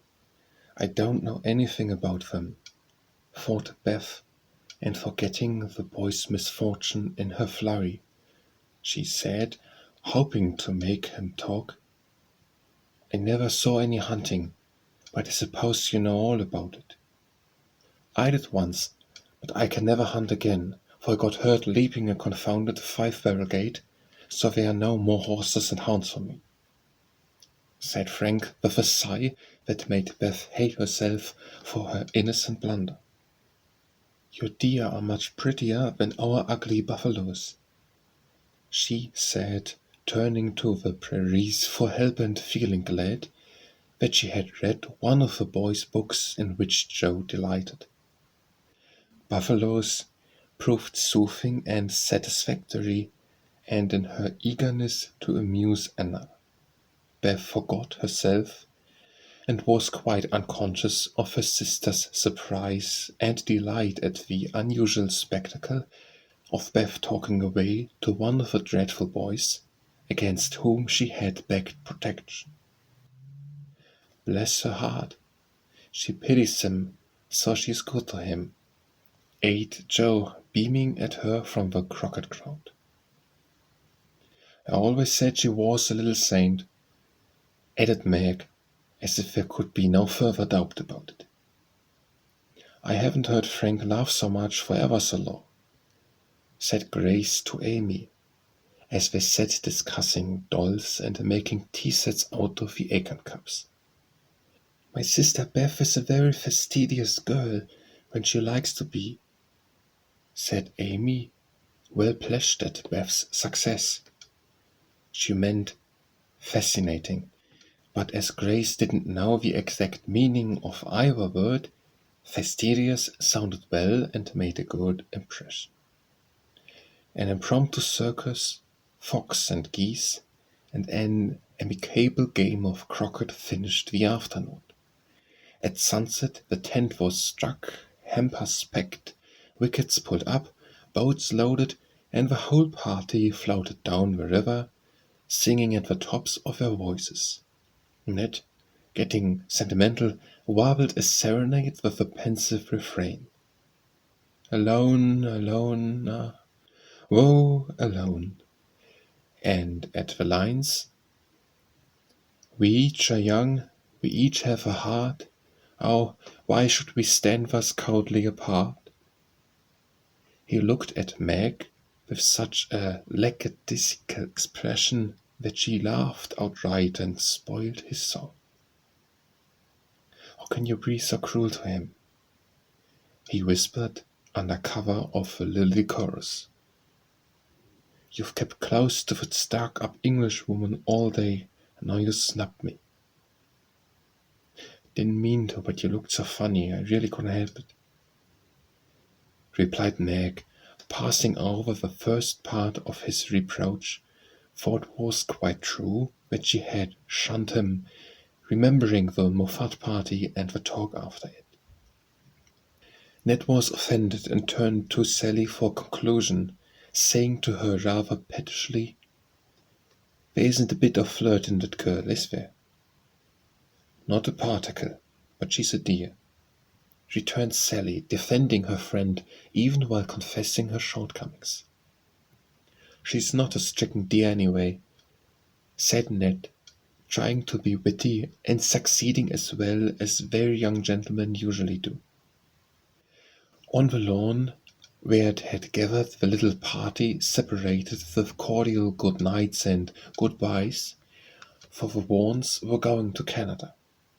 As the four sisters went home through the garden, Miss Kate looked after them, saying, without the patronizing tone in her voice, "In spite of her demonstrative manners, American girls are very nice when one knows them." "Quite agree with you," said Mr. Brooke. Chapter 13. Laurie lay luxuriously swinging to and fro in his hammock one warm September afternoon, wondering what his neighbors were about, but too lazy to go and find out. He was in one of his moods, for the day had been both unprofitable and unsatisfactory, and he was wishing he could live it over again. The hot weather made him indolent, and he had shirked his studies, trying Mr. Brooke's patience to the utmost, displeased his grandfather by practicing half the afternoon, frightened the maidservants half out of their wits by mischievously hinting that one of his dogs was going mad, and after high words with the stableman about some fancied neglect of his horse, he had flung himself into his hammock to fume over the stupidity of the world in general, till the peace of the lovely day quieted him in spite of himself. Staring up into the green gloom of the horse-chestnut trees above him, he dreamed dreams of all sorts, and was just imagining himself tossing on the ocean in a voyage round the world, when the sound of voices brought him ashore in a flash. Peeping through the meshes of a hammock, he saw the Marches coming out as if bound on some expedition. What in the world are those girls about now? Thought Laurie, opening his sleepy eyes to take a good look, for there was something rather peculiar in the appearance of his neighbors. Each wore a large, flapping hat, a brown linen hook slung over one shoulder, and carried a long staff. Meg had a cushion, Joe a book, Beth a basket, and Amy a portfolio.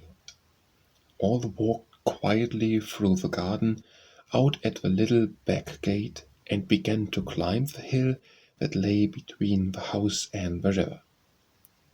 "Well, that's cool," said Laurie to himself. "To have a picnic and never ask me. They can't be going in the boat, for they haven't got the key. Perhaps they forgot it. I'll take it to them and see what's going on." Though possessed of half a dozen hats, it took him some time to find one. Then there was a hunt for the key, which was at last discovered in his pocket, so that the girls were quite out of sight when leaped the fence and ran after them. Taking the shorter way to the boathouse, he waited for them to appear, but no one came, and he went up the hill to take an observation. A grove of pines covered one part of it, and from the heart of this green spot came a clearer sound than the soft sigh of the pines or the drowsy chirp of the crickets. "Here's a landscape," thought Laurie, peeping through the bushes and looking wide awake and good-natured already. It was a rather pretty little picture, for the sisters sat together in the shady nook, with sun and shadow flickering over them, the aromatic wind lifting the hair and cooling the hot cheeks, and all the little wood people going on with their affairs as if these were no strangers but old friends. Meg sat upon her cushion, sewing daintily with her white hands, and looking as fresh and sweet as a rose in her pink dress among the green. Beth was sorting the cones that lay thick under the hemlock near by, for she made pretty things with them. Amy was sketching a group of ferns, and Jo was knitting as she read aloud. A shadow passed over the boy's face as he watched them, feeling that he ought to go away because uninvited, yet lingering because home seemed very lonely and this quiet party in the woods most attractive to his restless spirit. He stood so still that a squirrel, busy with its harvesting, ran down a pine close beside him, saw him suddenly, and skipped back, scolding so shrill that Beth looked up, espied the wistful face behind the birches, and beckoned with a reassuring smile. "May I come in, please? Or shall I be a bother?" he asked, advancing slowly. Meg lifted her eyebrows, but Jo scowled at her defiantly and said at once, "Of course you may. We should have asked you before, only we thought you wouldn't care for such a girls' game as this." "I always like your games, but if Meg doesn't want me, I'll go away. I've no objection if you do something. It's against the rule to be idle here," replied Meg gravely but graciously. "Much obliged. I'll do anything if you let me stop a bit, for it's as dull as the desert of Sahara down there. Shall I sew, read, count, draw, or do all at once? Bring on your beers, I'm ready."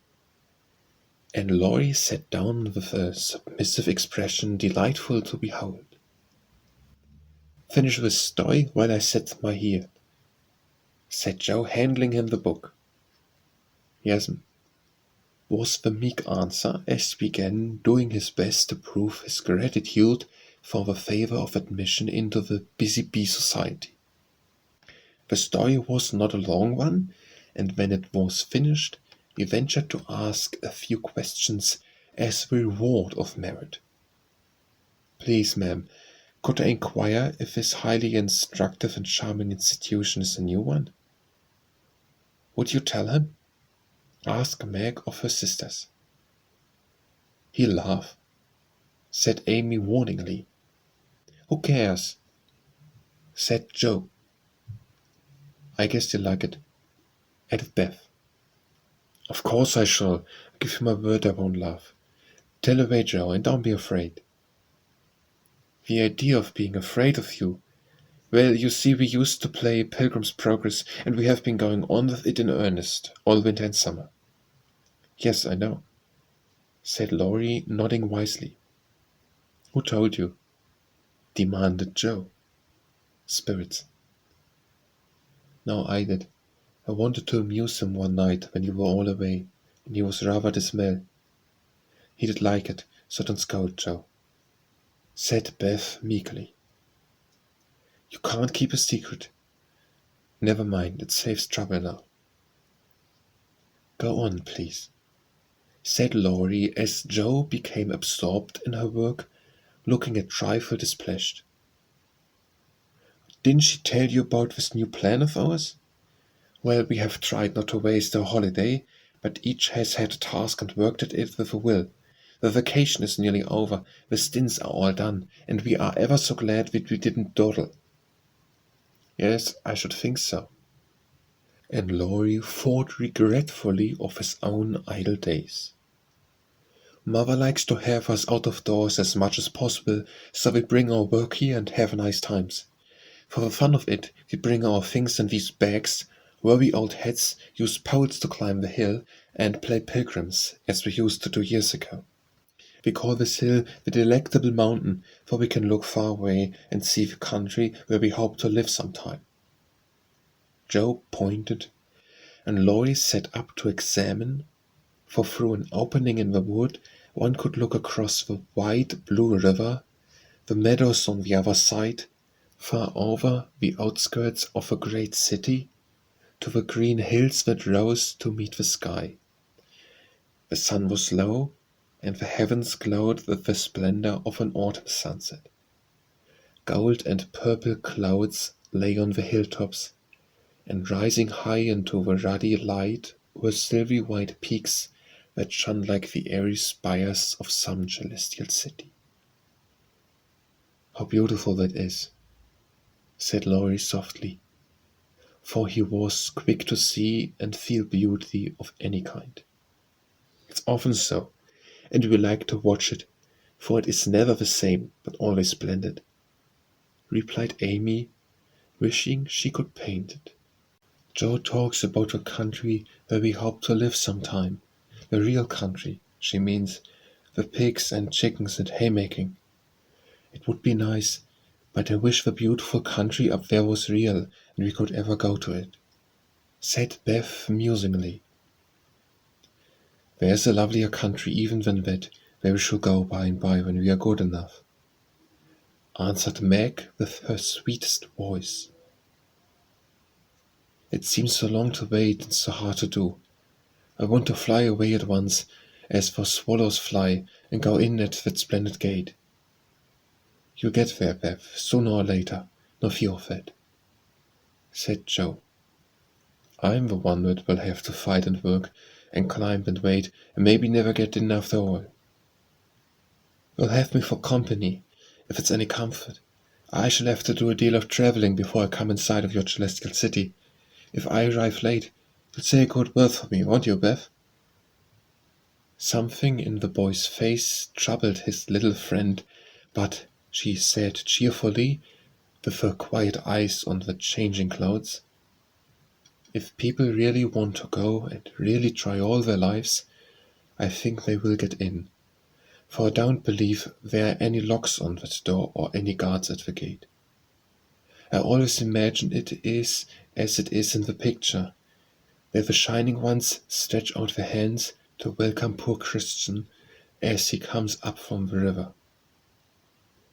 Wouldn't it be fun if all the castles in the air which we make could come true, and we could live in them?" said Joe after a little pause. "I've made such quantities it would be hard to choose which I'd have," said Laurie, lying flat and throwing cones at the squirrel who had betrayed him. "You would have to take your favorite one." "What is it?" answered Meg. "If I tell mine, will you tell yours?" "Yes, the girls will too." "We will. Now, Laurie." "After I'd seen as much of the world as I want to, I'd like to settle in Germany and have just as much music as I chose. I'm to be a famous musician myself, and all creation is to rush to hear me. And I'm never to be bothered about money or business, but just enjoy myself and live for what I like. That's my favorite castle. What's yours, Meg?" Margaret seemed to find it a little hard to tell hers, and waved the break before her face as if to disperse imaginary gnats, while she said slowly, "I should like a lovely house, full of all sorts of luxurious things, nice food, pretty clothes, handsome furniture, pleasant people, and heaps of money. I'm to be mistress of it and manage it as I like, with plenty of servants, so I never need work a bit. I should enjoy it, for I wouldn't be idle, but do good and make everyone love me dearly." "Wouldn't you have a master for your castle in the air?" asked Laurie slyly. "I said pleasant people, you know." And Meg carefully tied up her shoe as she spoke, so that no one saw her face. "Why don't you say you'd have a splendid, wise, good husband and some angelic little children? You know your castle wouldn't be perfect without," said blunt Joe, who had no tender fancies yet and rather scorned romance except in books. "You'd have nothing but horses, inkstands, and novels in yours," answered Meg petulantly. "Wouldn't I, though? I'd have a stable full of Arabian steeds, rooms piled high with books, and I'd ride out of a magic inkstand so that my works should be as famous as Lloyd's music. I want to do something splendid before I go into my castle, something heroic or wonderful that won't be forgotten after I'm dead. I don't know what, but I'm on the watch for it, and mean to astonish you all some day. I think I shall write books and get rich and famous. It would suit me, so that is my favorite dream. Mine is to stay at home safe with father and mother, help take care of the family," said Beth contentedly. "Don't you wish for anything else?" asked Laurie. "Since I had my little piano, I'm perfectly satisfied. I only wish we may all keep well and be together, nothing else. I have ever so many wishes, but the pet one is to be an artist and go to Rome and do fine pictures and be the best artist in the whole world," was Amy's modest desire. "We're an ambitious set, aren't we? Every one of us but Beth wants to be rich and famous, and gorgeous in every respect. I do wonder if any of us will ever get our wishes," said Laurie, chewing grass like a meditative calf. "I've got the key to my castle in the air. Whether I can unlock the door remains to be seen," observed Joe mysteriously. "I've got the key to mine, but I'm not allowed to try it. Thank college," muttered Laurie with an impatient sigh. "Here's mine," and Amy waved her pencil. "I haven't got any," said Meg forlornly. "Yes, you have," said Laurie at once. "Where?" "In your face." "Nonsense, that's of no use. Wait and see if it doesn't bring you something worth having," replied the boy, laughing at the thought of a charming little secret which he fancied he knew. Meg colored behind the brake, but asked no questions and looked across the river with the same expectant expression which Mr. Brooke had worn when he told the story of the night. "If we are all alive 10 years hence, let's meet and see how many of us have got our wishes, or how much nearer we are than now," said Joe, always ready with a plan. "Bless me, how old I shall be! 27," exclaimed Meg, who felt grown up already, having just reached 17. "You and I will be 26, Teddy, Beth 24, and Amy 22. What a remarkable party," said Joe. "I hope I shall have done something to be proud of by the time, but I'm such a lazy dog. I'm afraid I shall dawdle, Joe." "You need a motive, Mother says, and when you get it, she is sure you'll work splendidly." "Is she, by Jupiter? I will, if I only get the chance," cried Laurie, sitting up with sudden energy. "I ought to be satisfied to please grandfather, and I do try, but it's working against the grain, you see, and it comes hard. He wants me to be an India merchant, as he was, and I'd rather be shot. I hate tea and salt and spices and every sort of rubbish his old ships bring, and I don't care how soon they go to the bottom when I own them. Going to college ought to satisfy him, for if I give him 4 years, he ought to let me off from the business. But he said, I've got to do just as he did, unless I break away and please myself as my father did. If there was anyone left to stay with the old gentleman, I'd do it tomorrow." Laurie spoke excitedly and looked ready to carry his threat into execution on the slightest provocation, for he was growing up very fast and, in spite of his indolent ways, had a young man's hatred of subjection, a young man's restless longing to try the world for himself. "I advise you to sail away in one of your ships, and never come home again till you have tried your own way." said Joe, whose imagination was fired by the thought of such a daring exploit, and whose sympathy was excited by what she called Teddy's wrongs. That's not right, Joe. You mustn't talk in that way, and Laurie mustn't take your bad advice. You should do just what your grandfather wishes, my dear boy, said Meg in her most maternal tone. Do your best at college, and when he sees that you try to please him, I'm sure he won't be hard on you or unjust to you. As you say, there's no one else to stay with and love him.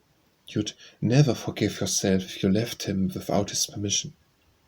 Don't be dismal or fret, but do your duty and you'll get your reward, as good Mr. Brooke has by being respected and loved. What do you know about him? Asked Laurie, grateful for the good advice, but objecting to the lecture, and glad to turn the conversation from himself after his unusual outbreak. Only what your grandpa told us about him, how he took good care of his own mother till she died, and wouldn't go abroad as tutor to some nice person because he wouldn't leave her, and how he provides now for an old woman who nursed his mother and never tells anyone, but is just as generous and patient and good as he can be. So he is, the old fellow, said Laurie heartily, as Meg paused, looking flushed and earnest with her story. It's like Grandpa to find out all about him without letting him know, and to tell all his goodness to others, so that they might like him. Brooke couldn't understand why your mother was so kind to him, asking him over with me and treating him in her beautiful, friendly way. He thought she was just perfect, and talked about it for days and days, and went on about you all in flaming style. If ever I do get my wish, you see what I'll do for Brooke. Begin to do something now by not plaguing his life out, said Meg sharply. How do you know I do, miss? I can always tell by his face when he goes away. If you have been good, he looks satisfied and walks briskly. If you have plagued him, he's sober and walks slowly, as if he wanted to go back and do his work better. Well, I like that. So you keep an account of my good and bad marks on Brooke's face, do you? I see him bow and smile as he passes your window, but I didn't know you'd got up a telegraph. We haven't, don't be angry, and oh, don't tell him I said anything. It was only to show that I cared how you get on, and what is said here is said in confidence, you know, cried Meg, much alarmed at the thought of what might follow from her careless speech. I don't tell tales, replied Laurie, with his high and mighty air, as Joe called a certain expression which he occasionally wore. Only if Brooke is going to be a thermometer, I must mind and have fair weather for him to report. Please don't be offended. I didn't mean to preach or tell tales or be silly. I only thought Joe was encouraging you in a feeling which you'd be sorry for by and by. You're so kind to us. We feel as if you were our brother and say just what we think. Forgive me, I meant it kindly. And Meg offered her hand with a gesture both affectionate and timid. Ashamed of his momentary pique, Laurie squeezed the kind little hand and said frankly, I'm the one to be forgiven. I'm cross and have been out of sorts all day. I like to have you tell me my faults and be sisterly, so don't mind if I'm grumpy sometimes. Thank you all the same.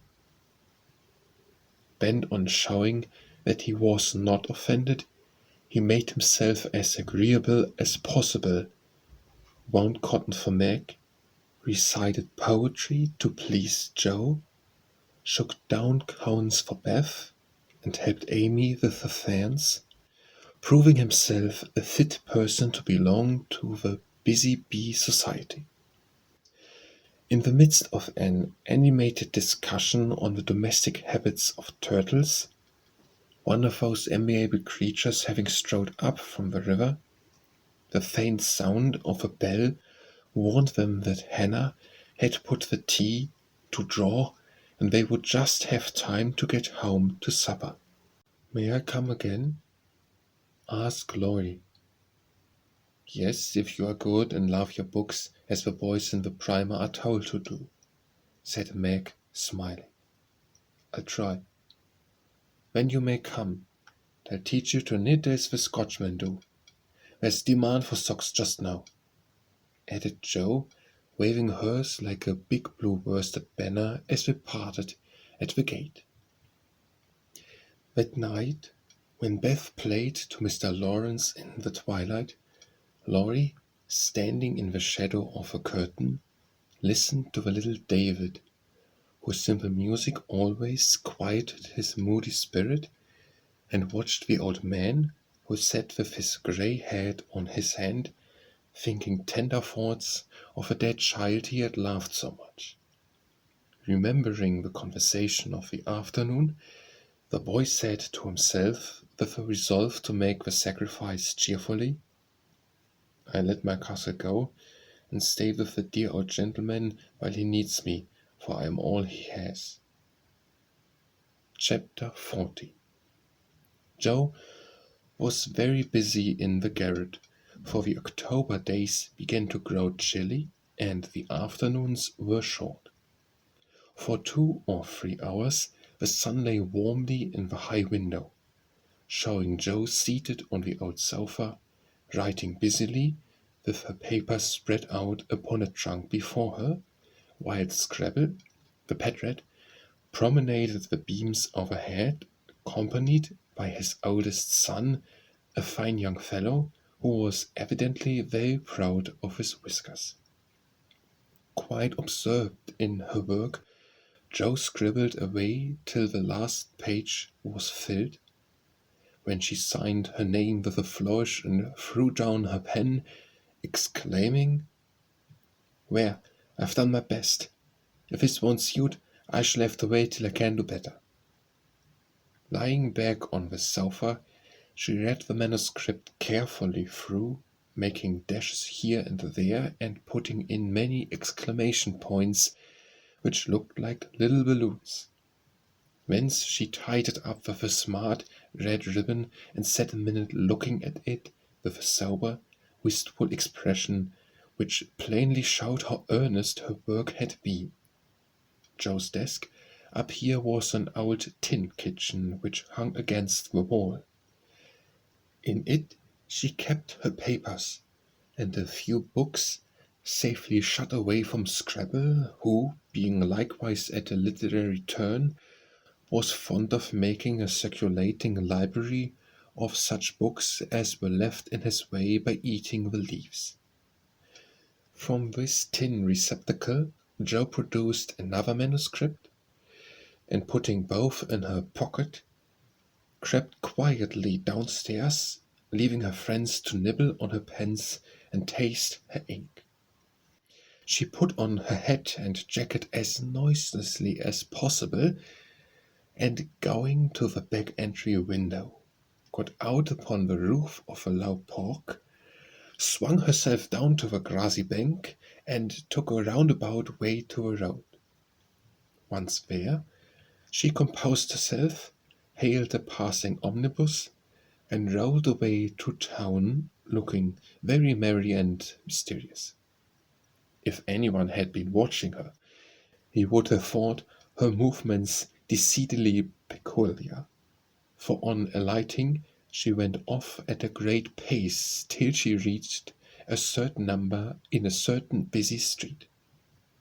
Having found the place with some difficulty, she went into the doorway, looked up the dirty stairs, and after standing stock still a minute, suddenly divided into the street and walked away as rapidly as she came. This maneuver she repeated several times, to the great amusement of a black-eyed young gentleman lounging in the window of a building opposite. On returning for the third time, Jo gave herself a shake, pulled her hat over her eyes, and walked up the stairs looking as if she were going to have all her teeth up. There was a dentist's sign, among others, which adorned the entrance and after staring a moment at the pair of artificial jaws, which slowly opened and shut to draw attention to a fine set of teeth, the young gentleman put on his coat, took his hat, and went down to post himself in the opposite doorway, saying with a smile and a shiver, "It's like her to come alone, but if she has a bad time, she needs someone to help her home." In 10 minutes, Joe came running downstairs with a very red face and the general appearance of a person who had just been through a trying ordeal of some sort. When she saw the young gentleman, she looked anything but pleased, and passed him with a nod. But he followed, asking with an air of sympathy, "Did you have a bad time?" "Not very." "You got through quickly." "Yes, thank goodness." "Why did you go alone?" "Didn't want anyone to know." "You're the oddest fellow I ever saw. How many did you have out?" Joe looked at her friend as if she did not understand them, then began to laugh as if mightily amused at something. "There are two which I want to have come out, but I must wait a week." "What are you laughing at? You are up to some mischief, Joe," said Laurie, looking mystified. "So are you. What were you doing, sir, up in that billiard saloon?" "Begging your pardon, ma'am, it wasn't a billiard saloon, but a gymnasium. I was taking a lesson in fencing." "I'm glad of it." "Why?" "You can teach me, and when we play Hamlet, you can be alerts, and we make a fine thing of a fencing scene." Laurie burst out with a hearty boy's laugh, which made several passers-by smile in spite of themselves. "I'll teach you whether we play Hamlet or not. It's grand fun and will straighten you up capitally. But I don't believe that was your only reason for saying 'glad' in that deceited way, was it now?" "Now I was glad that you were not in the saloon, because I hope you never go to such places, do you?" "Not often." "I wish you wouldn't." "It's no harm, Joe. I have billiards at home, but it's no fun unless you have good players. So, as I'm fond of it, I come sometimes and have a game with Ned Moffat or some of the other fellows." "Dear, I'm so sorry, for you'll get to liking it better and better, and will waste time and money, and grow like those dreadful boys.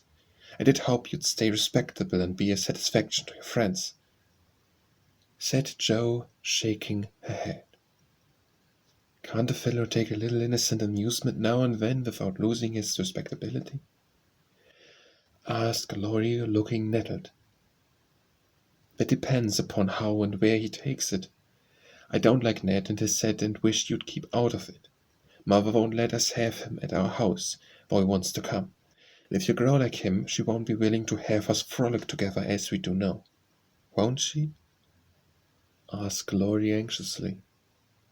"No, she can't be a fashionable young man, and she'd shut us all up in bandboxes rather than have us associate with them." "Well, she needn't get out her bandboxes yet. I'm not a fashionable party and don't mean to be, but I do like harmless larks now and then, don't you?" "Yes, nobody minds them. So lark away, but don't get wild, will you? Or there will be an end of all our good times." "I'll be a double distilled saint." "I can't be a saint. Just be a simple, honest, respectable boy, and we'll never desert you. I don't know what I should do if you acted like Mr. King's son. He had plenty of money, but didn't know how to spend it, and got tipsy and gambled and ran away and forget his father's name, I believe, and was altogether horrid. You think I'm likely to do the same? Much obliged." "No, I don't. Oh, dear, no. But I hear people talking about money being such a temptation. I sometimes wish you were poor. I shouldn't worry then." "Do you worry about me, Joe?" "A little, when you look moody and discontented, as you sometimes do, for you've got such a strong will. If you once get started wrong, I'm afraid it would be hard to stop you." Laurie walked in silence a few minutes, and Joe watched him, wishing she had held her tongue, for his eyes looked angry, though his lips smiled as if at her warnings. "Are you going to deliver lectures all the way home?" he asked presently. "Of course not. Why?" "Because if you are, I'll take a bus. If you're not, I'd like to walk with you and tell you something very interesting." "I won't preach any more. I'd like to hear the news immensely." "Very well, then come on. It's a secret. If I tell you, you must tell me yours."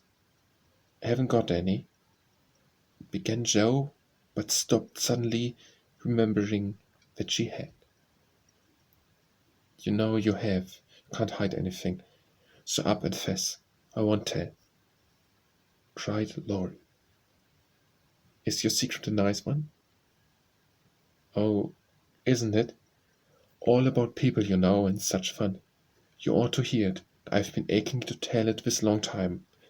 Come, you begin. You'll not say anything about it at home, will you?" "Not a word." "And you won't tease me in private?" "I never tease." "Yes, you do. You get everything you want out of people. I don't know how you do it, but you are a born whittler." "Thank you. Fire away." "Well, I've left 2 stories with a newspaper man, and he's to give his answer next week," whispered Joe in her confidant's ear. "Hurrah for Miss March, the celebrated American authoress!" cried Laurie, throwing up his hat and catching it again, for the great delight of 2 ducks, 4 cats, 5 hens, and half a dozen Irish children, for they were out of the city now. "Sh! It won't come to anything, I dare say, but I couldn't resist till I had tried, and I said nothing about it, because I didn't want anyone else to be disappointed. It won't fail. Why, Joe, your stories are works of Shakespeare compared to half the rubbish that is published every day. Won't it be fun to see them in print, and shan't we feel proud of our authors?" Joe's eyes sparkled, for it is always pleasant to be believed in, and a friend's praise is always sweeter than a dozen newspaper posts. "Where's your secret? Play fair, Teddy. I'll never believe you again," she said, trying to extinguish the brilliant hopes that blazed up at a word of encouragement. "I may get into a scrape for telling, but I didn't promise not to, so will, for I never feel easy in my mind till I've told you any plummy bit of news I get. I know where Max Glove is." "Is that all?" said Joe, looking disappointed, as Loy nodded and twinkled with a face full of mysterious intelligence. "It's quite enough for the present, as you'll agree when I tell you where it is." "Tell then."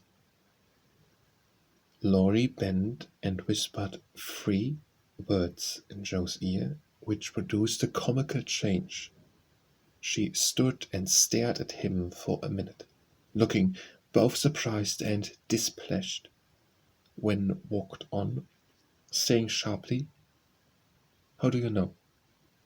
"Saw it." "Where?" "Pocket." "All this time?" "Yes. Isn't that romantic?" "Now it's hard. Don't you like it?" "Of course I don't. It's ridiculous. It won't be allowed. Patience. What would Max say?" "You are not to tell anyone. Mind that." "I didn't promise." "That was understood, and I trusted you." "Well, I won't for the present, anyway, but I'm disgusted, and wish you hadn't told me." "I thought you'd be pleased." "At the idea of anyone coming to take Meg away? No, thank you." "You'll feel better about it when somebody comes to take you away." "I'd like to see anyone try it," cried Joe fiercely. "So should I." And Loy chuckled at the idea. "I don't think secrets agree with me. I feel rumpled up in my mind since they told me that," said Joe rather ungratefully. "Race down this hill with me, and we'll be all right," suggested Laurie. No one was in sight. The smooth road sloped invitingly before her, and finding the temptation irresistible, Joe darted away, soon leaving hat and comb behind her, and scattering hairpins as she ran. Lloyd reached the goal first and was quite satisfied with the success of his treatment, for his Atalanta came panting up with flying hair, bright eyes, ruddy cheeks, and no sign of dissatisfaction in her face. I wish I was a horse, when I could run for miles in the splendid air, not lose my breath. It was capital, but see what the guides made me. Go pick up my things, like a chair as you are, said Joe, dropping down under a maple tree which was carpeting the bank with crimson leaves. Laurie leisurely departed to recover the lost property, and Joe bundled up her braids, hoping no one would pass by till she was tidy again. But someone did pass, and who should it be but Meg, looking particularly ladylike in her state in the festival suit, for she had been making calls. "What in the world are you doing here?" she asked, regarding her dishevelled sister with well-bred surprise. "Getting leaves," meekly answered Joe, sorting the rosy handful she had just swept up. "And hairpins," added Joe, throwing half a dozen into Joe's lap. "They grow on this road, Meg, so do combs and brown straw hats. You have been running, Joe. Could you? And will you stop such romping ways?" said Meg reprovingly as she settled her cuffs and smoothed her hair, with which the wind had taken liberties. "Never till I'm stiff and old and have to use a crutch. Don't try to make me grow up before my time, Meg. It's hard enough to have you change all of a sudden. Let me be a little girl as long as I can." As she spoke, Joe bent over the leaves to hide the trembling of her lips, for lately she had felt that Margaret was fast getting to be a woman, and Laurie's secret made her dread the separation which must surely come some time and now seemed very near. He saw the trouble in her face and drew Meg's attention from it by asking quickly, "Where have you been calling all so fine?" "At the gardens, and Sally has been telling me all about Belmofat's wedding. It was very splendid, and they have gone to spend the winter in Paris. Just think how delightful it must be." "Don't you envy her, Meg?" said Laurie. "I'm afraid I do. I'm glad of it," muttered Joe, tying her hat with a jerk. "Why?" asked Meg, looking surprised. "Because if you care much about riches, you will never go and marry a poor man," said Joe, frowning at Laurie, who was mutely warning her to mind what she said. "I shall never go and marry anyone," observed Meg, walking on with great dignity while the others followed, laughing, whispering, skipping stones, and behaving like children, as Meg said to herself, though she might have been tempted to join them if she had not had her best dress on. For a week or two, Jo behaved so queerly that her sisters were quite bewildered. She rushed to the door when the postman rang, was rude to Mr. Brooke whenever they met, would sit looking at Meg with a woe-begone face, occasionally jumping up to shake and then kiss her in a very mysterious manner. Laurie and she were always making signs to one another and talking about spread eagles till the girls declared they had both lost their wits. On the second Saturday, after Jo got out of the window, Meg, as she sat sewing at her window, was scandalized by the sight of Laurie chasing Jo all over the garden and finally capturing her in Amy's bower.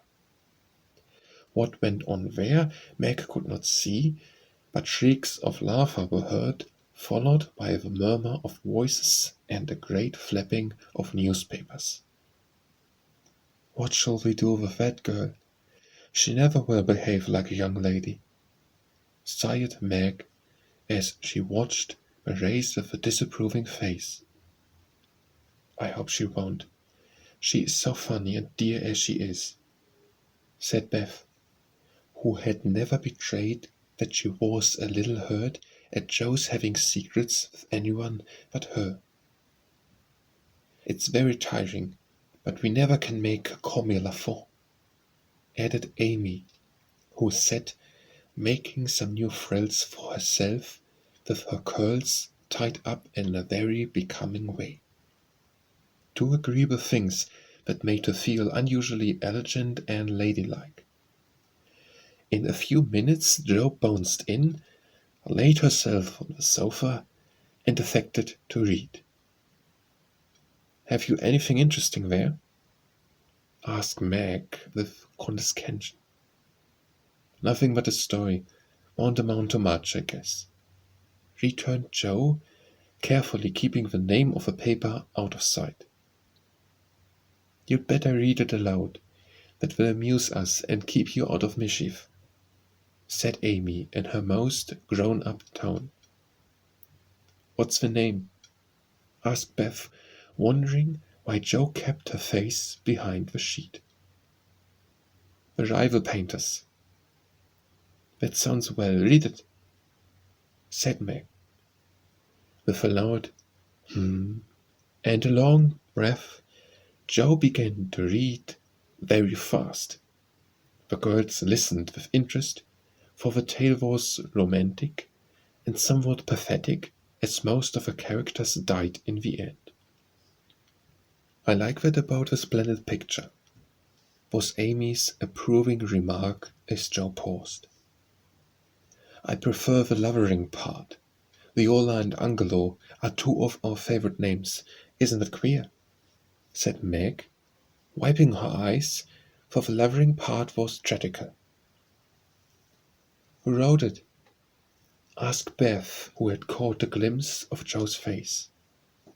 The reader suddenly sat up, cast away the paper, displaying a flushed countenance, and with a funny mixture of solemnity and excitement, replied in a loud voice, "Your sister." "You!" cried Meg, dropping her work. "It's very good," said Amy critically.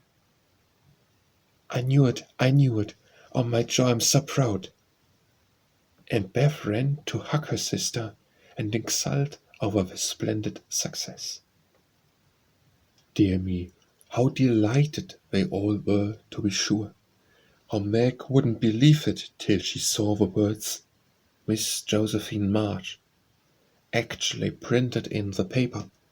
How graciously Amy criticized the artistic parts of a story and offered hints for a sequel, which unfortunately couldn't be carried out as the hero and heroine were dead. How Beth got excited and skipped and sang with joy. How Hannah came in to exclaim, "Sakes alive, well I never," in great astonishment at that Jo's doings. How proud Mrs. March was when she knew it. How Jo laughed with tears in her eyes as she declared she might as well be a peacock and done with it, and how the spread eagle might be said to flap his wings triumphantly over the house of March as the paper passed from hand to hand. "Tell us about it. When did it come? How much did you get for it? What will father say? Won't Laurie laugh?" cried the family, all in one breath, as they clustered about Jo, for these foolish, affectionate people made the jubilee of every little household joy. "Stop jabbering, girls, and I'll tell you everything," said Jo, wondering if Miss Burney felt any grander over her Evelina than she did over her Rival Painters. Having told how she disposed of her tales, Jo added, "And when I went to get my answer, the man said he liked them both, but didn't pay beginners, only let them print in his paper and notice the stories. It was good practice, he said, and when the beginners improved, anyone would pay. So I let him have the 2 stories, and today this one was sent to me. and Laurie caught me with it and insisted on seeing it, so I let him, and he said it was good and I should write more, and he's going to get the next paid for, and I am happy, for in time I may be able to support myself and help the girls." Joe's breath gave out here, and wrapping her head in the paper, she bedewed her little story with a few natural tears, for to be independent and earn the praise of those she loved were the dearest wishes of her heart, and this seemed to be the first step toward that happy end. Chapter 15. "November is the most disagreeable month in the whole year," said Margaret, standing at the window one dull afternoon, looking out at the frost-bitten garden. "That's the reason I was born in it," observed Joe, pensively, quite unconscious of a blot on her nose. "If something very pleasant should happen now, we should think it a delightful month," said Beth, who took a hopeful view of everything, even November. "I dare say, but nothing pleasant ever does happen in this family," said Meg, who was out of sorts. "We go grubbing along day after day without a bit of change and very little fun. We might as well be in a treadmill." "My patience, how blue we are!" cried Joe. "I don't much wonder, poor dear, for you see other girls having splendid times while you grind year in and year out. Oh, don't I wish I could manage things for you as I do for my heroines. You're pretty enough and good enough already, so I'd have some rich relation leave you a fortune unexpectedly. When you'd dash out as and hares, scorn everyone who has slighted you, go abroad, come home my lady something in a blaze of splendor and elegance. People don't have fortunes left them in that style nowadays. Men have to work and women marry for money. It's a dreadful, unjust world," said Meg bitterly. "Joe and I are going to make fortunes for you all. Just wait 10 years and see if we don't," said Amy, who sat in the corner making mud pies, as Hannah called her little clay models of birds, fruit, and faces. "Can't wait, and I'm afraid I haven't much faith in ink and dirt, but I'm grateful for your good intentions." Meg sighed and turned to the frostbitten garden again. Joe groaned and leaned both elbows on the table in a despondent attitude, but Amy sped away energetically, and Beth, who sat at the other window, said, smiling, "Two pleasant things are going to happen right away. Mommy is coming down the street, and Laurie is tramping through the garden as if he had something nice to tell." In they both came, Miss March with her usual question, "Any letter from father, girls?" and Laurie to say in his persuasive way, "Won't some of you come for a drive? I've been working away at mathematics till my head is in a muddle, and I'm going to freshen my wits by brisk turn. It's dull day, but the air isn't bad. Going to take Brooke home, so it will be gay inside, if it isn't out. Come, Joe, you and Beth will go, won't you?" "Of course we will." "Much obliged, but I'm busy." And Meg whisked out a work-basket, for she had agreed with her mother that it was best, for her at least, not to drive too often with the young gentleman. "The three will be ready in a minute," cried Amy, running away to wash her hands. "Can I do anything for you, Madam Mother?" asked Laurie, leaning over Miss March's chair with the affectionate look and tone he always gave her. "No, thank you, except call at the office, if you'll be so kind, dear. It's our day for a letter, and the postman hasn't been. Father is as regular as the sun, but there's some delay on the way, perhaps." A sharp ring interrupted her, and a minute after Hannah came in with a letter. "It's one of them horrid telegraph things, ma'am," she said, handling it as if she was afraid it would explode and do some damage. At the word telegraph, Miss March snatched it, read the 2 lines it contained, and dropped back into her chair as white as if a little paper had sent a bullet to her heart. Laurie dashed downwards for water, while Meg and Hannah supported her, and Joe read aloud, in a frightened voice, "Miss March, your husband is very ill. Come at once. Hale, Blank Hospital, Washington." How still the room was as they listened breathlessly, how strangely the day darkened outside, and how suddenly the whole world seemed to change as the girls gathered about their mother, feeling as if all the happiness and support of their lives was about to be taken from them. Miss March was herself again directly, read the message over, and stretched out her arms to her daughters, saying in a tone they never forgot, "I shall go at once, but it may be too late. Children, children, help me to bear it." For several minutes there was nothing but the sound of sobbing in the room, mingled with broken words of comfort, tender assurance of help, and hopeful whispers that died away in tears. Poor Hannah was the first to recover, and with unconscious wisdom she set all the rest a good example, for with her work was panacea for most afflictions. "The Lord keep the dear man. I won't waste no time a crying, but get your things ready right away, ma'am,"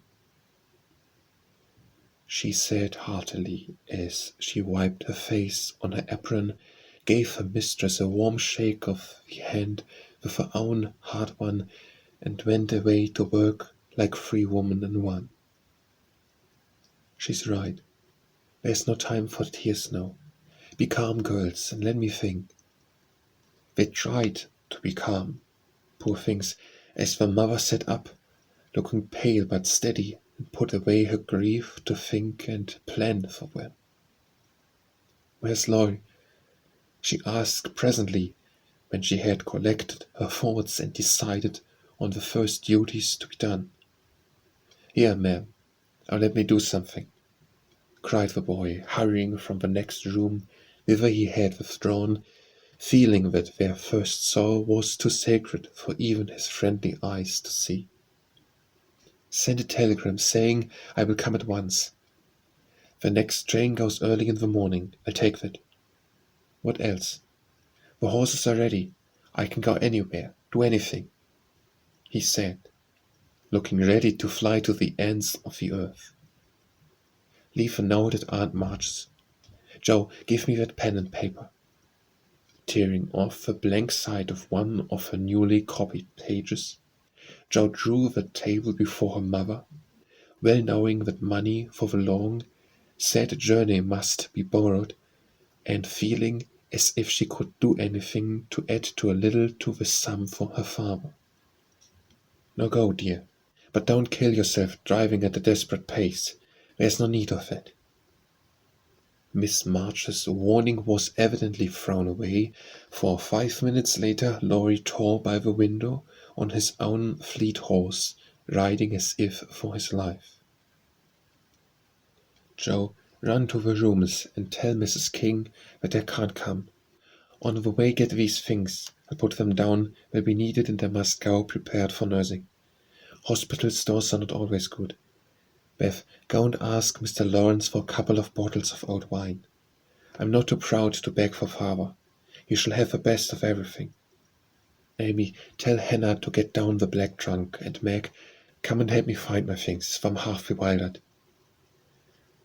Writing, thinking, and directing all at once might well bewilder the poor lady, and Meg begged her to sit quietly in her room for a little while and let them work. Everyone scattered like leaves before a gust of wind, and the quiet happy household was broken up as suddenly as if the paper had been an evil spell. Mr. Lawrence came hurrying back with Beth, bringing every comfort the kind old gentleman could think of for the invalid, and friendliest promises of protection for the girls during the mother's absence, which comforted her very much. There was nothing he didn't offer, from his own dressing-gown to himself as Ascot, but the last was impossible. Mrs. March would not hear of the old gentleman's undertaking the long journey, yet an expression of relief was visible when he spoke of it, for anxiety ill fits one for travelling. He saw the look, knit his heavy eyebrows, rubbed his hands, and marched abruptly away, saying he'd be back directly. No one had time to think of him again till, as Meg ran through the entry with a pair of rubbers in one hand and a cup of tea in the other, she came suddenly upon Mr. Brooke. "I'm very sorry to hear of this, Miss March," he said, in the kind, quiet tone which sounded very pleasantly to her perverted spirit. "I came to offer myself as escort to your mother. Mr. Lawrence has commissions for me in Washington, and I will give him real satisfaction to be of service to her there." Down dropped the rubbers, and the tea was very near following, as Meg put out her hand with a face so full of gratitude that Mr. Brooke would have felt repaid for a much greater sacrifice than the trifling one of time and comfort which he was about to take. "Kind you all are. Mother will accept, I'm sure, and it will be such a relief to know that she has someone to take care of her. Thank you very, very much." Meg spoke earnestly, and forgot herself entirely, till something in the brown eyes looked down at her made her remember the cooling tea, and led the way into the parlour, saying she would call her mother. Everything was arranged by the time Laurie returned with a note from Aunt March, enclosing the desired sum, and a few lines repeating what she had often said before, that she had always told them it was absurd for March to go into the army, always predicted that no good would come of it, and she hoped they would take her advice the next time. Mrs. March put the note in the fire, the money in her purse, and went on with her preparations, with her lips folded tightly in a way which Joe would have understood if she had been there. The short afternoon wore away. All other errands were done, and Meg and her mother busy at some necessary needlework, while Beth and Amy got tea, and Hannah finished her ironing with what she called a slap and a bang, but still Joe did not come. They began to get anxious, and Laurie went off to find her, for no one knew what freak Joe might take into her head. He missed her, however, and she came walking in, with a very queer expression of countenance, for there was a mixture of fun and fear, satisfaction and regret in it, which puzzled the family as much as did the roll of bills she laid before her mother, saying with a little choke in her voice, "That's my contribution toward making father comfortable and bringing him home. My dear, where did you get it? $25. Joe, hope you haven't done anything rash." "No, it's mine honestly. I didn't beg, borrow, or steal it. I earned it, and I don't think you'll blame me, for I only thought it was my own." As she spoke, Joe took off her bonnet, and a general outcry arose, for all her abundant hair was cut short. "Your hair! Your beautiful hair! Oh, Joe, how could you? Your one beauty!" "My dear girl, there was no need of this. She doesn't look like my Joe any more, but I love her dearly for it." As everyone exclaimed, and Beth hugged the cropped head tenderly, Joe assumed an indifferent air which did not deceive anyone a particle, and said, rumpling up the brown bush and trying to look as if she liked it, "Doesn't affect the fate of a nation, so don't wail, Beth. It will be good for my vanity. I'm getting too proud of my wig. It will do my brains good to have that mop taken off. My head feels deliciously light and cool, and the barber said I could soon have a curly crop, which will be boyish becoming and easy to keep in order. I'm satisfied, so please take the money and let's have supper." "Tell me all about it, Joe. I'm not quite satisfied, but I can't blame you, for I know how willingly you sacrificed your vanity, as you call it, to your love. But, my dear, it was not necessary, and I'm afraid you will regret it one of these days," said Mrs. March. "No, I won't," returned Joe stoutly, feeling much relieved that her prank was not entirely condemned. "What made you do it?" asked Amy, who would as soon have thought of cutting off her head as the pretty hair.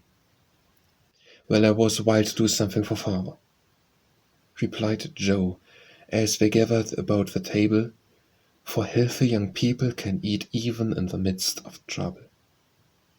"I hate to borrow as much as mother does, and I knew Aunt March would croak, she always does, if you ask for a ninepence. Meg gave all her quarterly salary toward the rent, and I only got some clothes of mine, so I felt wicked, and was bound to have some money, if I sewed the nose of my face to get it." "You needn't feel wicked, my child.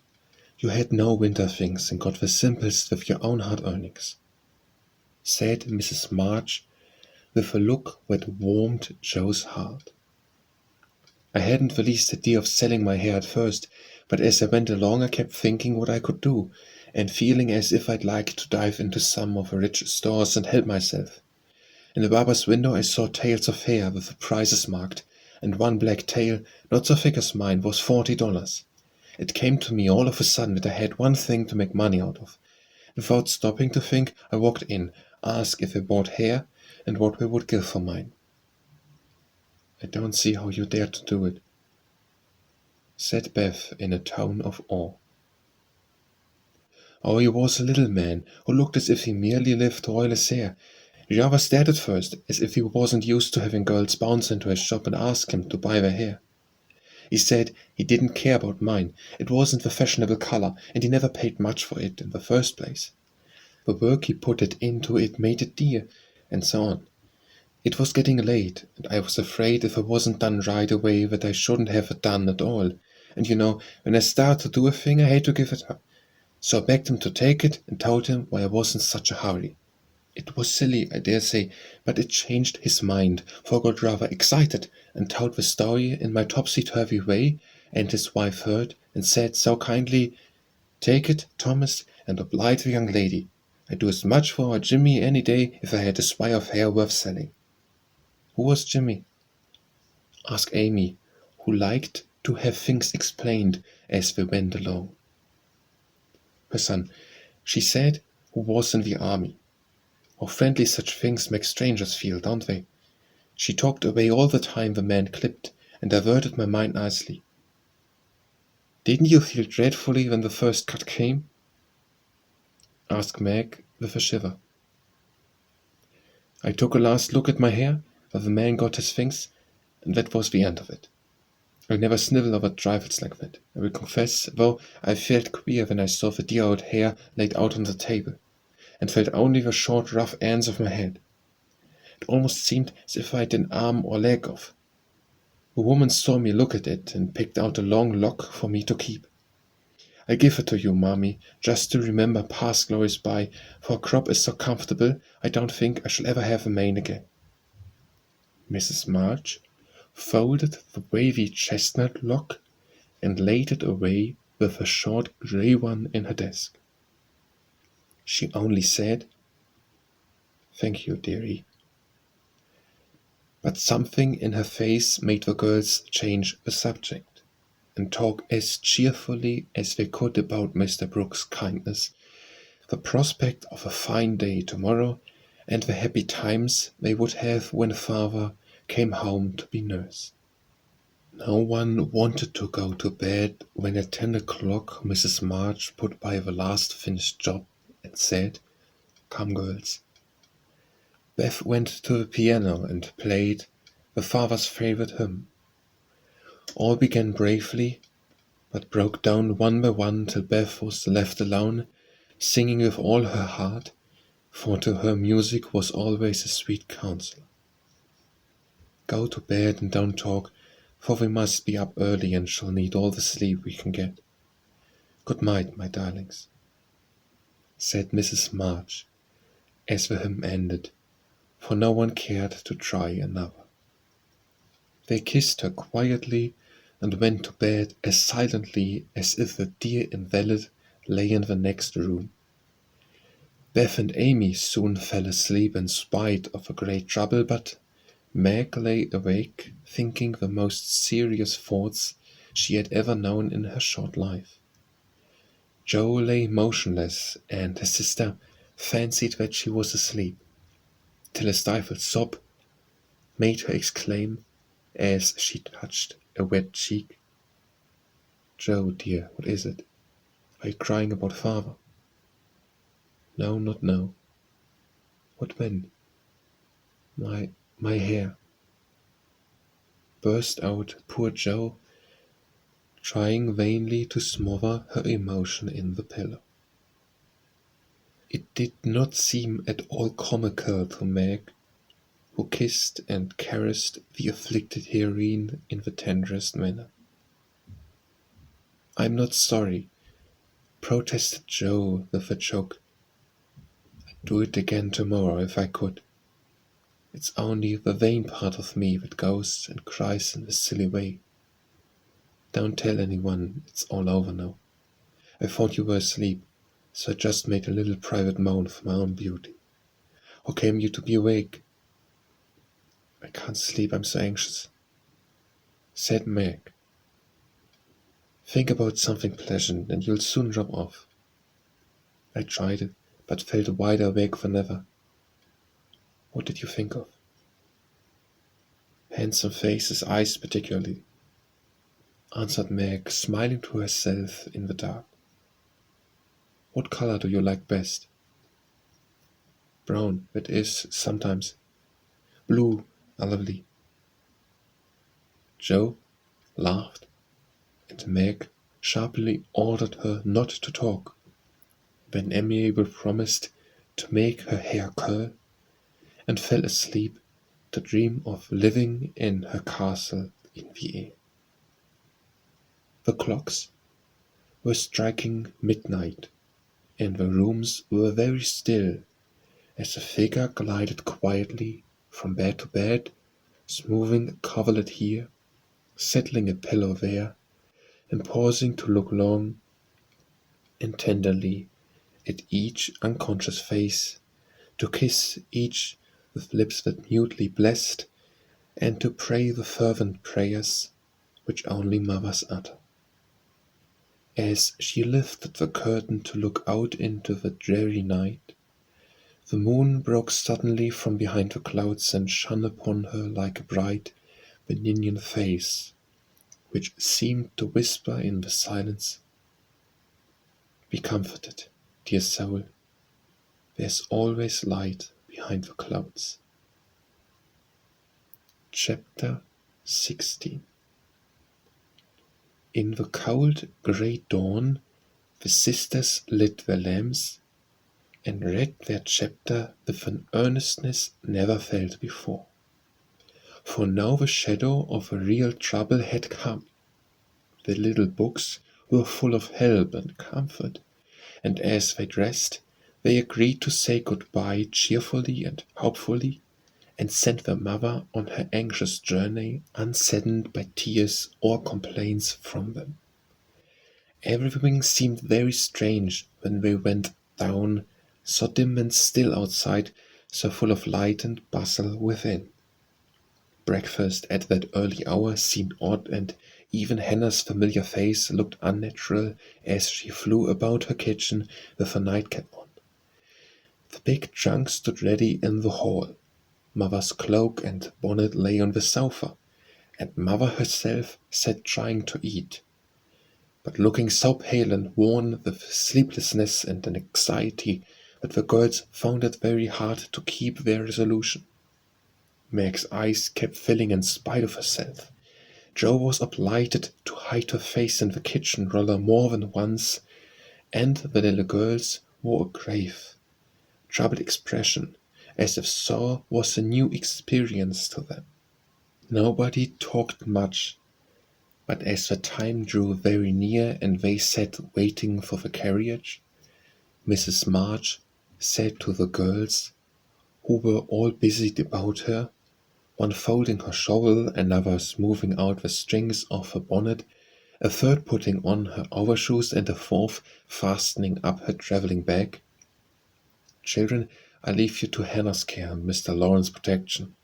Hannah is faithfulness itself, and our good neighbor will guard you as if you were his own. I have no fear for you, yet I am anxious that you should take this trouble rightly. Don't grieve and fret when I am gone, or think that you can be idle or comfort yourself by being idle and trying to forget. Go on with your work as usual, for work is a blessed solace. Hope and keep busy, and whatever happens, remember that you never can be fatherless." "Yes, mother." "Meg, dear, be prudent, watch over your sisters. Consult Hannah, and in any perplexity, go to Mr. Lawrence. Be patient, Jo. Don't get despondent or do rash things. Write to me often. Be my brave girl, ready to help and cheer all.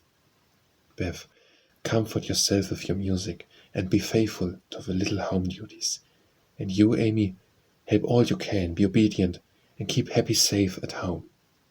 We will, mother, we will."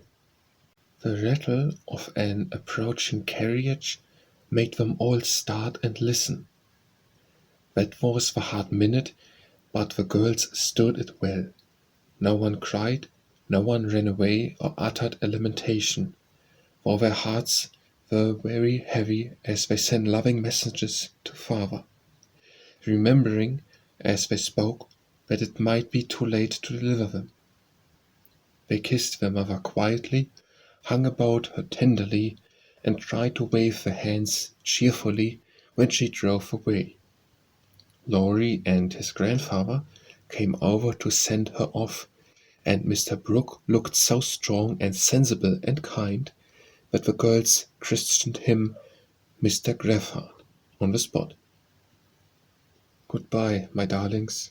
God bless and keep us all," whispered Mrs. March as she kissed one dear little face after the other and hurried into the carriage.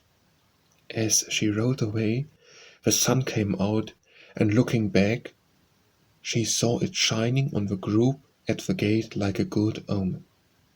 They saw it also, and smiled and waved their hands, and the last thing she beheld as she turned the corner was the four bright faces, and behind them, like a bodyguard, old Mr. Lawrence, faithful Hannah, and devoted Laurie. "How kind everyone is to us," she said, turning to find fresh proof of it in the respectful sympathy of a young man's face. "I don't see how they can help it," returned Mr. Brooke, laughing so infectiously that Mrs. March could not help smiling. And so the journey began with the good omens of sunshine, smiles, and cheerful words. "I feel as if there had been an earthquake," said Jo, as their neighbors went home to breakfast, leaving them to rest and refresh themselves. "It seems as if half a house was gone," added Meg forlornly. Beth opened her lips to say something, but could only point to the pile of nicely mended hose which lay on mother's table, showing that even in her last hurried moments she had fought and worked for them. It was a little thing, but it went straight to their hearts, and in spite of their brave resolutions, they all broke down and cried bitterly. Hannah wisely allowed them to relieve their feelings, and when the shower showed signs of clearing up, she came to the rescue, armed with a coffee pot. Now, my dear young ladies, remember what your ma said and don't fret. Come and have a cup of coffee all round, and then let's fall to work and be a credit to the family. Coffee was a treat, and Hannah showed great tact in making it that morning. No one could resist her persuasive nods or the fragrant invitation issuing from the nose of the coffee pot. They drew up to the table, exchanged the handkerchief for napkins, and in 10 minutes were all right again. Hope and keep busy. That's the motto for us. So let's see who will remember it best. I shall go to Aunt March as usual. "Oh, won't you lecture, though?" said Jo, as she sipped with returning spirit. "I shall go to my King's, but I'd much rather stay at home and attend to things here," said Meg, wishing she hadn't made her eyes so red. "No need of that. Beth and I can keep house perfectly well," put in Amy with an important air. "Hannah will tell us what to do, and we'll have everything nice when you come home," added Beth, getting out her mop and dish tub without delay. "I think anxiety is very interesting," observed Amy, eating sugar pensively. The girls couldn't help laughing, and felt better for it, for Meg shook her head at the young lady who could find consolation in a sugar bowl. The sight of the turnovers made Jo sober again, and when the two went out to their daily tasks, they looked sorrowfully back at the window where they were accustomed to see their mother's face. It was gone, but Beth had remembered the little household ceremony, and there she was, nodding away at them like a rosy-faced mandarin. "That's so like my Beth," said Jo, waving her hat with a grateful face. "Goodbye, Maggie. I hope the Kings won't strain today. Don't fret about Father, dear," she added as they parted. "And I hope Aunt March won't croak. Your hair's becoming, and it looks very boyish and nice," returned Meg, trying not to smile at the curly head, which looked comically small on her tall sister's shoulders. "That's my only comfort," and, touching her hat a la Laurie, away went Jo, feeling like a shorn sheep on a wintry day. News from their father comforted the girls very much, for though dangerously ill, the presence of the best and tenderest of nurses had already done him good. Mr. Brooke sent a bulletin every day, and as the head of the family, Meg insisted on reading the dispatches, which grew more cheerful as the week passed. At first, everyone was eager to write, and plump envelopes were carefully poked into the letterbox by one or two of the sisters, who felt rather important with their Washington correspondence. As one of these packets contained characteristic notes from the party, we will rob an imaginary mail and read them. "My dearest mother, it is impossible to tell you how happy your last letter made us, for the news was so good we couldn't help laughing and crying over it. How very kind Mr. Brooke is, and how fortunate that Mr. Lawrence's business detains him near you so long, since he is so useful to you and father. The girls are all as good as gold. Jo helps me with the sewing and insists on doing all sorts of hard jobs. I should be afraid she might overdo if I didn't know her moral fit wouldn't last long. Beth is as regular about her tasks as a clock, and never forgets what you told her. She grieves about father, and looks sober except when she is at her little piano. Amy minds me nicely, and I take great care of her. She does her own hair, and I am teaching her to make buttonholes and mend her stockings. She tries very hard, and I know you will be pleased with her improvement when you come. Mr. Lawrence watches over us like a motherly old hen, as Joe says, and Laurie is very kind and neighborly. He and Joe keep us merry, for we get pretty blue sometimes and feel like orphans with you so far away. Hannah is a perfect saint. She does not scold at all and always calls me Miss Margaret, which is quite proper, you know, and treats me with respect. We are all well and busy, but we long day and night to have you back. Give my dearest love to father, and believe me, ever your own, Meg.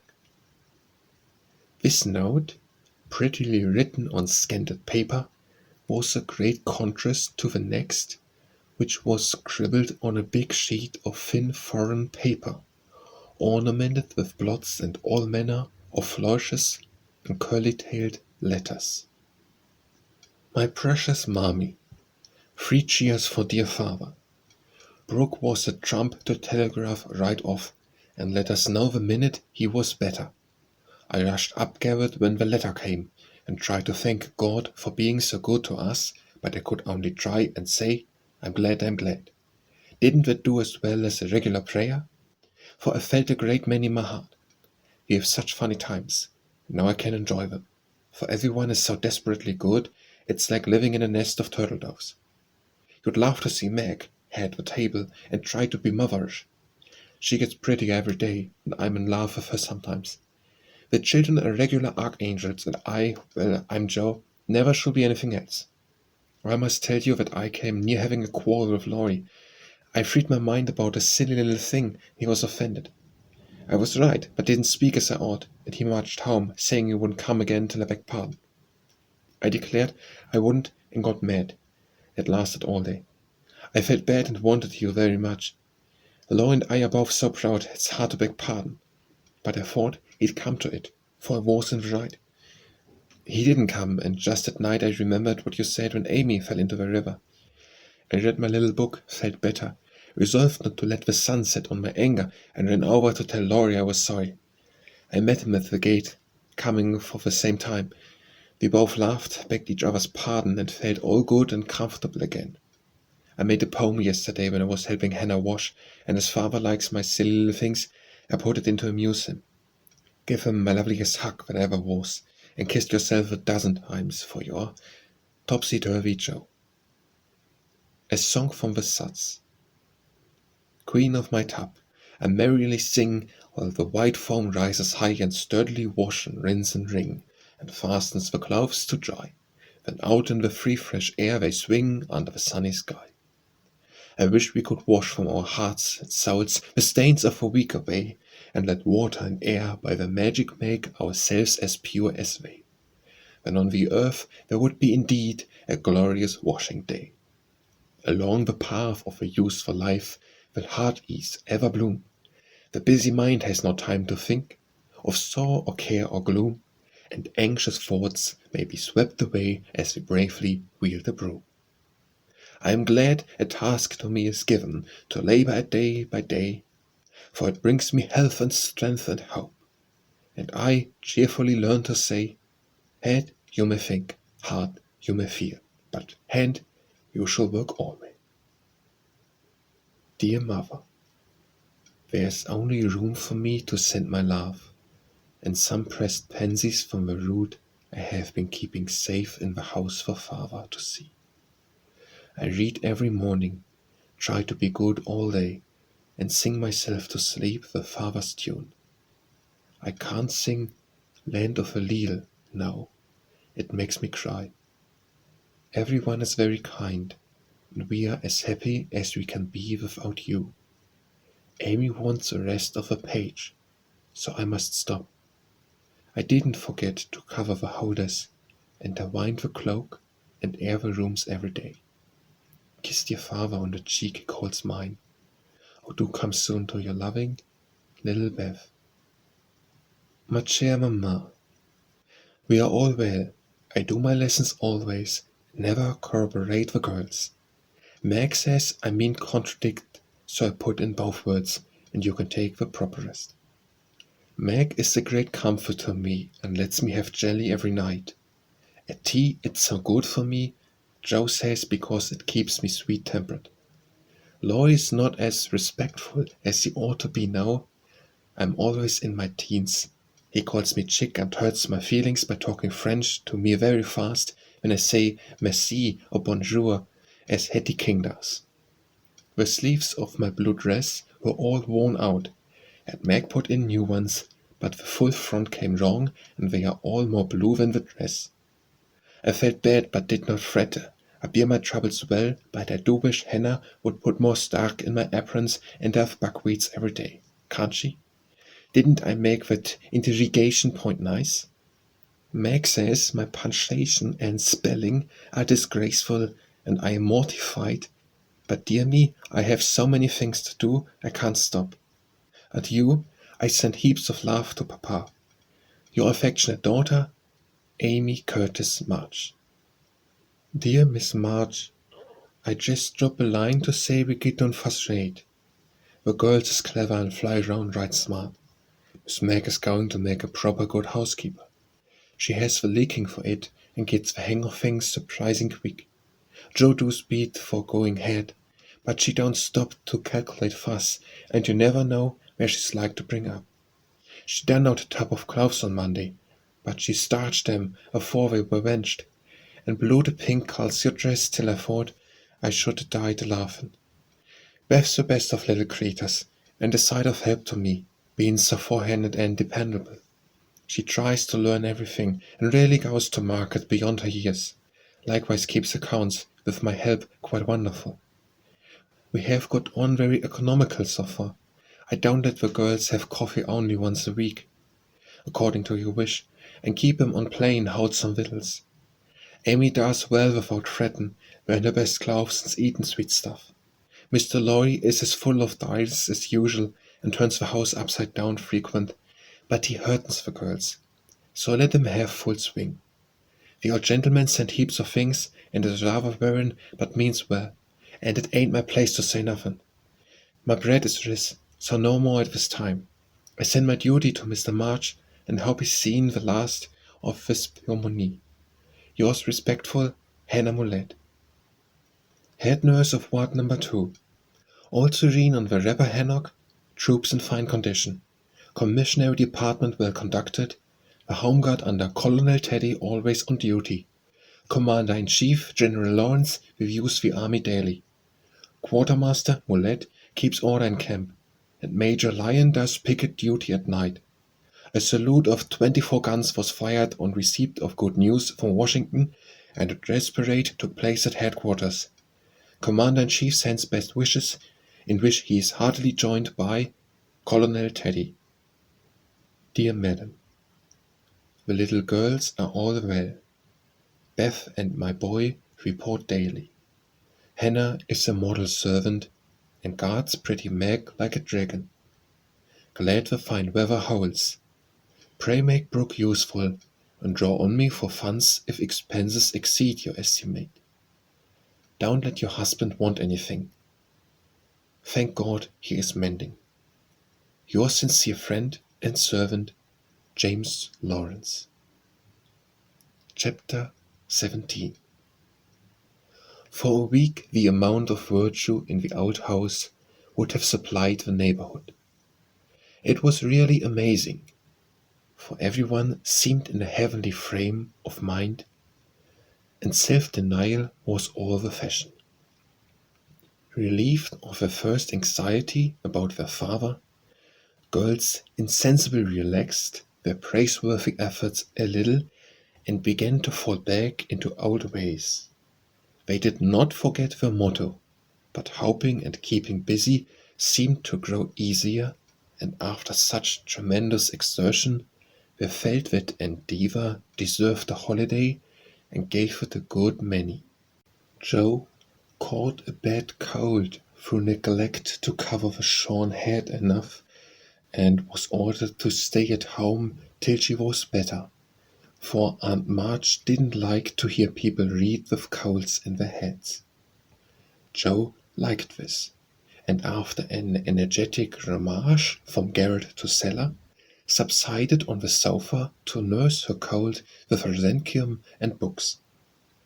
Amy found that housework and art did not go well together, and returned to her mud pies.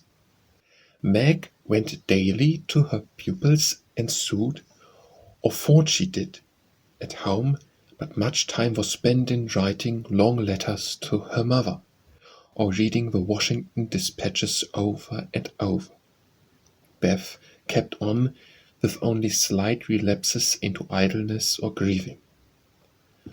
All the little duties were faithfully done each day, and many of her sisters also, for they were forgetful, and the house seemed like a clock whose pendulum was gone a-visiting.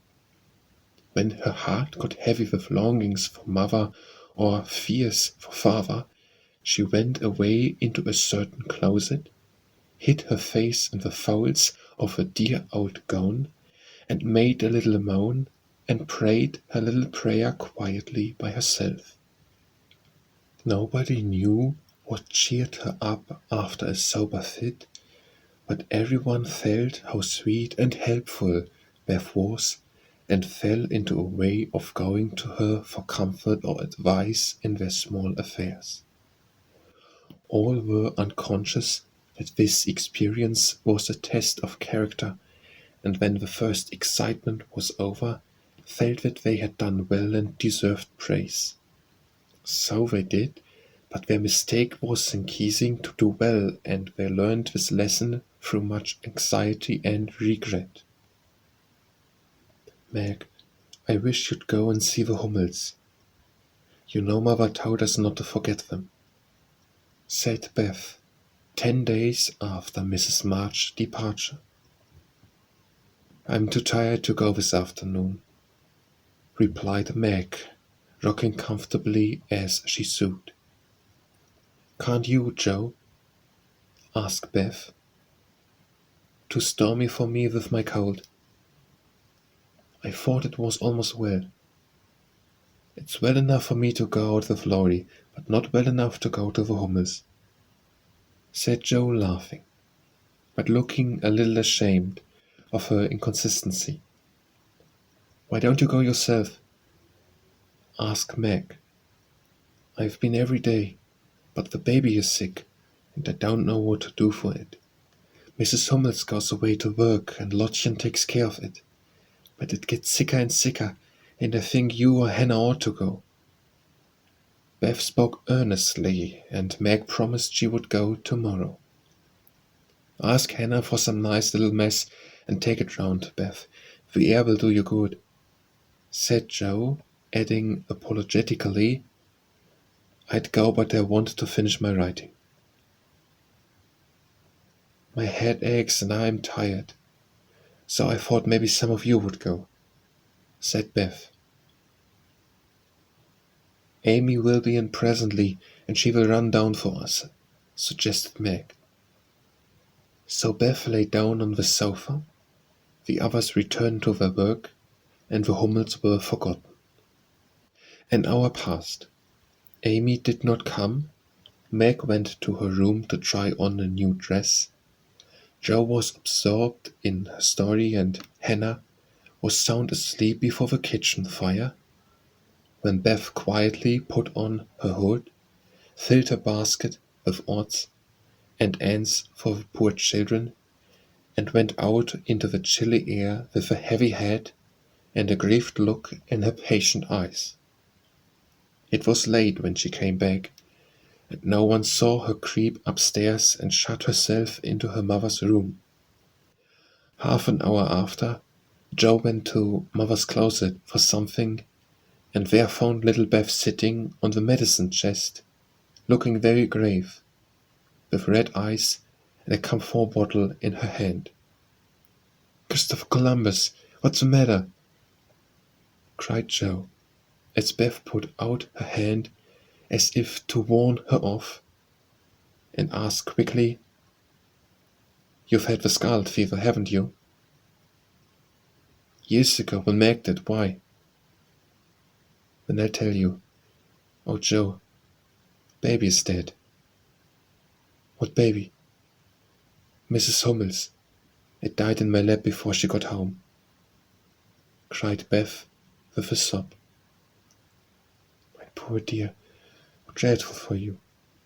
I ought to have gone, said Joe, taking her sister in her arms as she sat down in her mother's big chair with a remorseful face. It wasn't dreadful, Joe, only so sad. I saw in a minute it was sicker, but Lottian said her mother had gone for a doctor. So I took baby and let Lottie rest. It seemed asleep. All of a sudden, it gave a little cry and trembled, then lay very still. I tried to warm its feet, and Lottie gave it some milk, but it didn't stir. I knew it was dead. Don't cry, dear. What did you do? I just sat and held it softly till Mrs. Hummel came with the doctor. He said it was dead, and looked at Heinrich, Minna, who have sore throats. Scarlet fever, ma'am. Ought to have called me before, he said crossly. Mrs. Hummels told him she was poor, had tried to cure baby herself. But now it was too late. She could only ask him to help the others and trust to charity for his pay. He smiled then and was kinder, but it was very sad. I cried with him till he turned round all of a sudden, told me to go home and take belladonna right away or I'd have fever. No, you won't, cried Joe, hugging her close with a frightened look. Oh, Beth, if you should be sick, I never could forgive myself. What shall we do? Don't be frightened. I guess I shan't have it badly. I looked in Mother's book and saw that it begins with headache, sore throat, and queer feelings like mine, so I did take some belladonna, and I feel better, said Beth, laying her cold hands on her hot forehead and trying to look well. If Mother was only at home, exclaimed Joe, seizing the book and feeling that Washington was an immense way off. She read a page, looked at Beth, felt her head, peeped into her throat, and then said gravely, You've been over the baby every day for more than a week, and among the others who are going to have it, so I'm afraid you are going to have it, Beth. I'll call Hannah. She knows all about sickness. Don't let Amy come. She never had it, and I should hate to give it to her. Can't you and Meg have it over again? Asked Beth anxiously. I guess not. Don't care if I do. Serve me right, selfish pig, to let you go and stay writing rubbish myself, muttered Joe as she went to consult Hannah. The good soul was wide awake in a minute and took the lead at once, assuring that there was no need to worry. Everyone had scarlet fever, and if rightly treated, nobody died, all of which Joe believed, and felt much relieved as they went up to call Meg. Now I'll tell you what we'll do, said Hannah, when she had examined and questioned Beth. We will have Dr. Banks, just to take a look at you, dear, and see that we start right.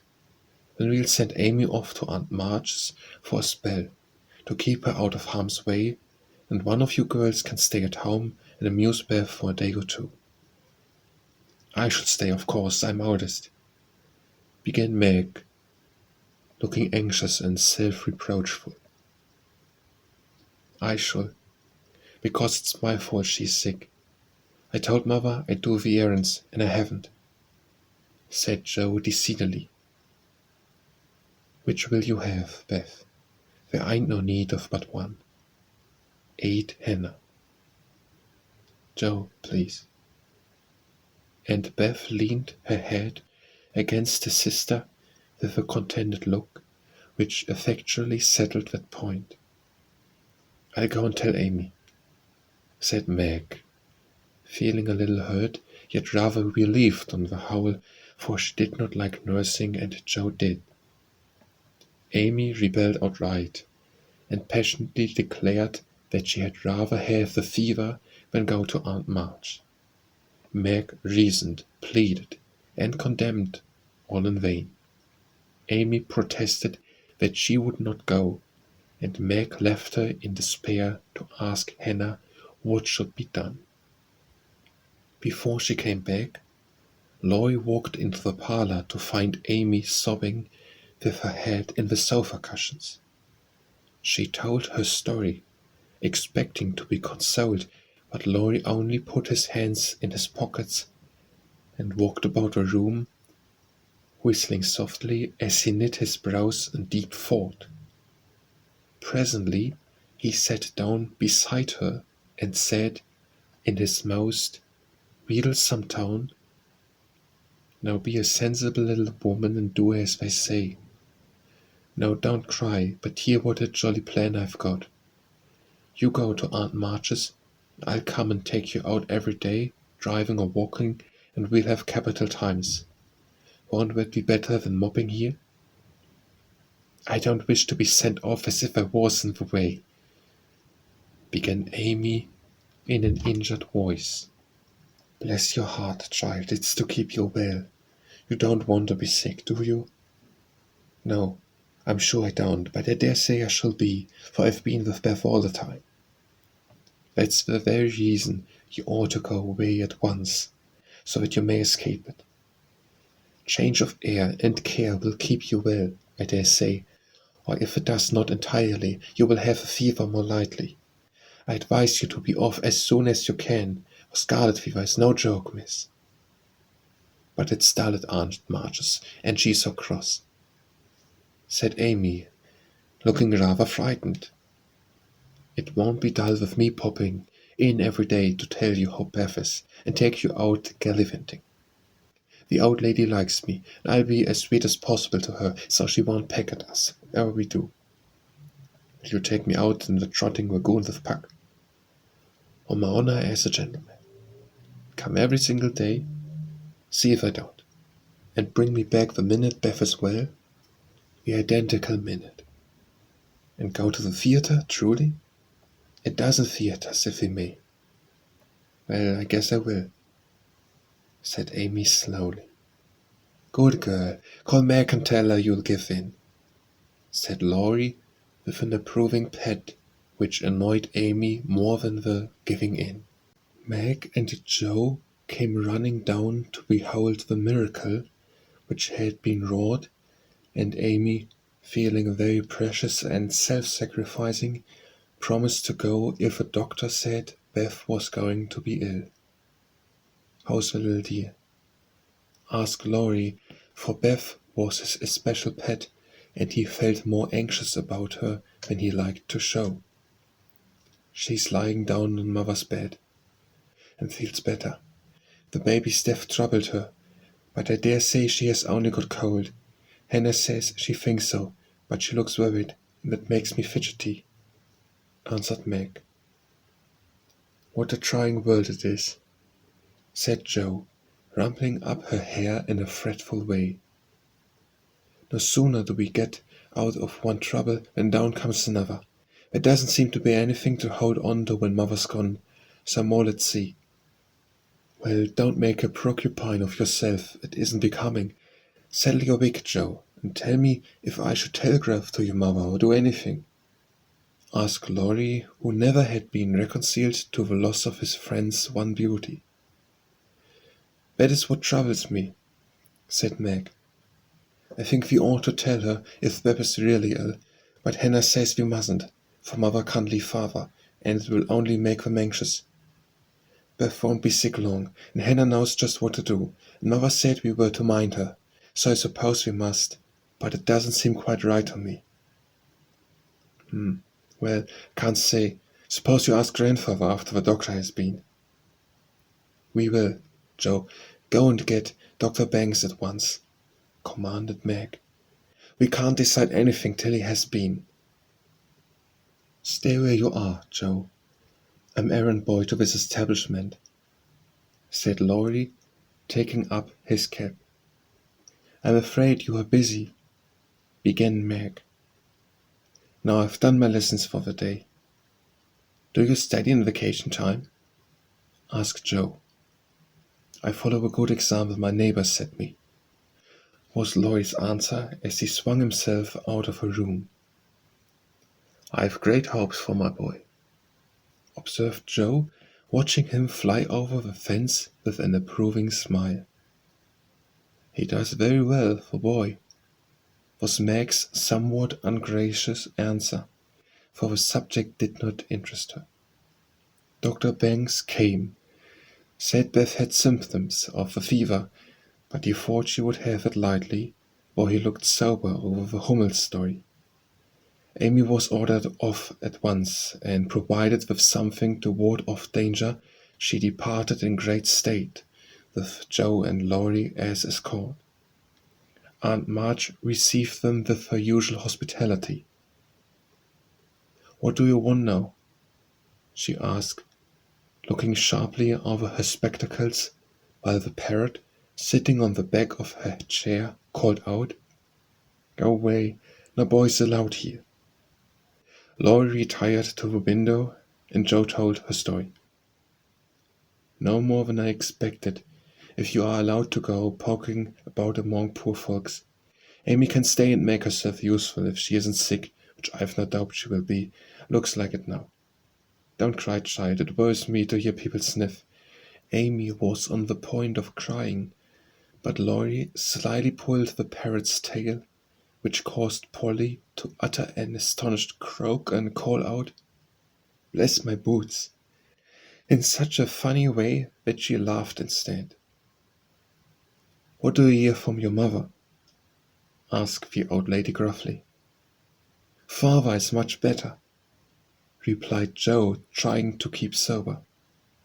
"Oh, is her? Well, that won't last long, I fancy. Marge never had any stamina," was the cheerful reply. "Ha ha! Never say die. Take a pinch of snuff. Goodbye, goodbye," squalled Polly, dancing on her perk and clawing at the old lady's cap as Laurie tweaked him in the rear. "Hold your tongue, you disrespectful old bird. And Joe, you'd better go at once. It isn't proper to be getting about so late with a rattle-pated boy like—" "Hold your tongue, you disrespectful old bird," cried Polly, tumbling off a chair with a bounce and running to peck the rattle-pated boy who was shaking with laughter at the last speech. "I don't think I can bear it, but I'll try," thought Amy as she was left alone with Aunt March. "Get along, you fright!" screamed Polly, and at that rude speech Amy could not restrain a sniff. Chapter 18. Beth did have the fever, and was much sicker than anyone but Hannah and the doctor suspected. The girls knew nothing about illness, and Mr. Lawrence was not allowed to see her, so Hannah had everything her own way, and busy Dr. Banks did his best, but left a good deal to the excellent nurse. Meg stayed at home, lest she should infect the Kings, and kept house, feeling very anxious and a little guilty when she wrote letters in which no mention was made of Beth's illness. She could not think it right to deceive her mother, but she had been bidden to mind Hannah, and Hannah wouldn't hear of Mrs. March being told, and very just for such a trifle. Jo devoted herself to Beth day and night, not a hard task, for Beth was very patient, and bore her pain uncomplainingly as long as she could control herself. But there came a time when, during the fever fits, she began to talk in a hoarse, broken voice, to play on the coverlet as if on her beloved little piano, and try to sing with a throat so swollen that there was no music left. A time when she did not know the familiar faces around her, but addressed them by wrong names, and called imploringly for her mother. When Jo grew frightened, Meg begged to be allowed to write the truth, and even Hannah said she would think of it, for there was no danger yet. A letter from Washington added to their trouble, for Mr. March had had a relapse and could not think of coming home for a long while.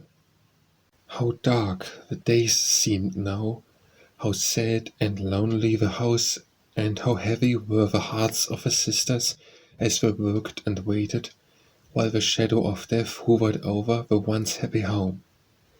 Then it was that Margaret, sitting alone with tears dropping often on her work, felt how rich she had been in things more precious than any luxuries money could buy, in love, protection, peace, and health, the real blessings of life. When it was that Joe, living in the darkened room, with that suffering little sister always before her eyes and that pathetic voice sounding in her ears, learned to see the beauty and to sweetness of Beth's nature, to feel how deep and tender a place she filled in all hearts, and to acknowledge the worth of Beth's unselfish ambition to live for others and make home happy by that exercise of those simple virtues which all may possess, and which all should love and value more than talent, wealth, or beauty. And Amy, in her exile, longed eagerly to be at home, that she might work for Beth, feeling now that no service would be hard or irksome, and remembering with regretful grief how many neglected tasks those willing hands had done for her. Laurie haunted the house like a restless ghost, and Mr. Lawrence locked the grand piano, because he could not bear to be reminded of a young neighbor who used to make a twilight pleasant for him. Everyone missed Beth. The milkman, baker, grocer, and butcher inquired how she did. Poor Mrs. Hummel came to beg pardon for her thoughtlessness and to get a shroud for Minna. The neighbors sent all sorts of comforts and good wishes, and even those who knew her best were surprised to find how many friends shy little Beth had made. Meanwhile she lay on her bed with old Joanna at her side, for even in her wanderings she did not forget her forlorn protégé. She longed for her cats, but would not have them brought, lest they should get sick, and in her quiet hours she was full of anxiety about Joe. She sent loving messages to Amy, bade them tell her mother that she would write soon, and often begged for pencil and paper to try to say a word, that father might not think she had neglected him. But soon even these intervals of consciousness ended, and she lay hour after hour, tossing to and fro, with incoherent words on her lips, or sank into a heavy sleep which brought her no refreshment. Dr. Banks came twice a day. Hannah sat up at night. Meg kept the telegram in her desk, all ready to send off at any minute, and Joe never stirred from Beth's side. The 1st of December was a wintry day indeed to them, for a bitter wind blew, snow fell fast, and the year seemed getting ready for its death. When Dr. Banks came that morning, he looked long at Beth, held the hot hand in both his own for a minute, and laid it gently down, saying in a low voice to Hannah, "If Mrs. March can leave her husband, she'd better be sent for." Hannah nodded without speaking, for her lips twitched nervously. Meg dropped down into a chair as the strength seemed to go out of her limbs at the sound of those words, and Joe, standing with a pale face for a minute, ran to the parlor, snatched up the telegram, and throwing on her things, rushed out into the storm. She was soon back, and while noiselessly taking off her cloak, Laurie came in with a letter saying that Mr. March was mending again. Joe read it thankfully, but the heavy weight did not seem lifted off her heart, and her face was so full of misery that Laurie asked quickly, "What is it? Is Beth worse?" "I've sent for Mother," said Joe, tugging at her rubber boots with a tragic expression. "Good for you, Joe. Did you do it on your own responsibility?" asked Laurie as he seated her in the hall chair and took off the rebellious boots, seeing how her hands shook. No, the doctor told us to. Oh, Joe, it's not so bad as that, cried Laurie with a startled face. Yes, it is. She doesn't know us. She doesn't even talk about the flocks of green doves, as she calls the vine leaves on the wall. She doesn't look like my Beth, and there's nobody to help us be it. Mother and father are both gone, and God seems so far away I can't find him. As the tears streamed fast down poor Joe's cheeks, she stretched out her hand in a helpless sort of way, as if groping in the dark, and Laurie took it in his, whispering as well as he could with a lump in his throat, I'm here. Hold on, Joe dear. She could not speak, but she did hold on, and the warm grasp of a friendly human hand comforted her so hard, and seemed to lead her nearer to the divine arm which alone could uphold her in her trouble. Laurie longed to say something tender and comfortable, but no fitting words came to him, so he stood silent, gently stroking her bent head, as her mother used to do. It was the best thing he could have done, far more soothing than the most eloquent words, for Joe felt the unspoken sympathy, and in the silence learned the sweet solace which affection administers to sorrow. Soon she dried the tears which had relieved her, and looked up with a grateful face. Thank you, Teddy. Better now. I don't feel so forlorn, and will try to bear it if it comes. Keep hoping for the best. That will help you, Joe. Soon your mother will be here, and then everything will be all right. I'm so glad father is better. Now she won't feel so bad about leaving him. Oh me, it does seem as if all the troubles came in a heap, and I got the heaviest part on my shoulders, sighed Joe, spreading her wet handkerchief over her knees to dry. Doesn't Meg pull fair? Asked Laurie, looking indignant. Oh yes, she tries to, but she can't love Bethy as I do, and she won't miss her as I shall. Where is my conscience, and I can't give her up. I can't. Down went Joe's face into the wet handkerchief, and she cried despairingly, for she had kept up bravely till now and never shed a tear. Laurie drew his hand across his eyes, but could not speak till he had subdued the choky feeling in his throat and steadied his lips. It might be unmanly, but he couldn't help it, and I'm glad of it. Presently, as Joe's sobs quieted, he said hopefully, I don't think she will die. She's so good. We all love her so much. I don't believe God will take her away yet. The good and dear people always do die, groaned Joe. But she stopped crying, for her friend's words cheered her up in spite of her own doubts and fears. Poor girl, you're worn out. It isn't like you to be forlorn. Stop a bit. I'll harden you up in a jiffy. Laurie went off 2 stairs at a time, and Joe laid her wearied head down on Beth's little brown hood, which no one had thought of moving from the table where she left it.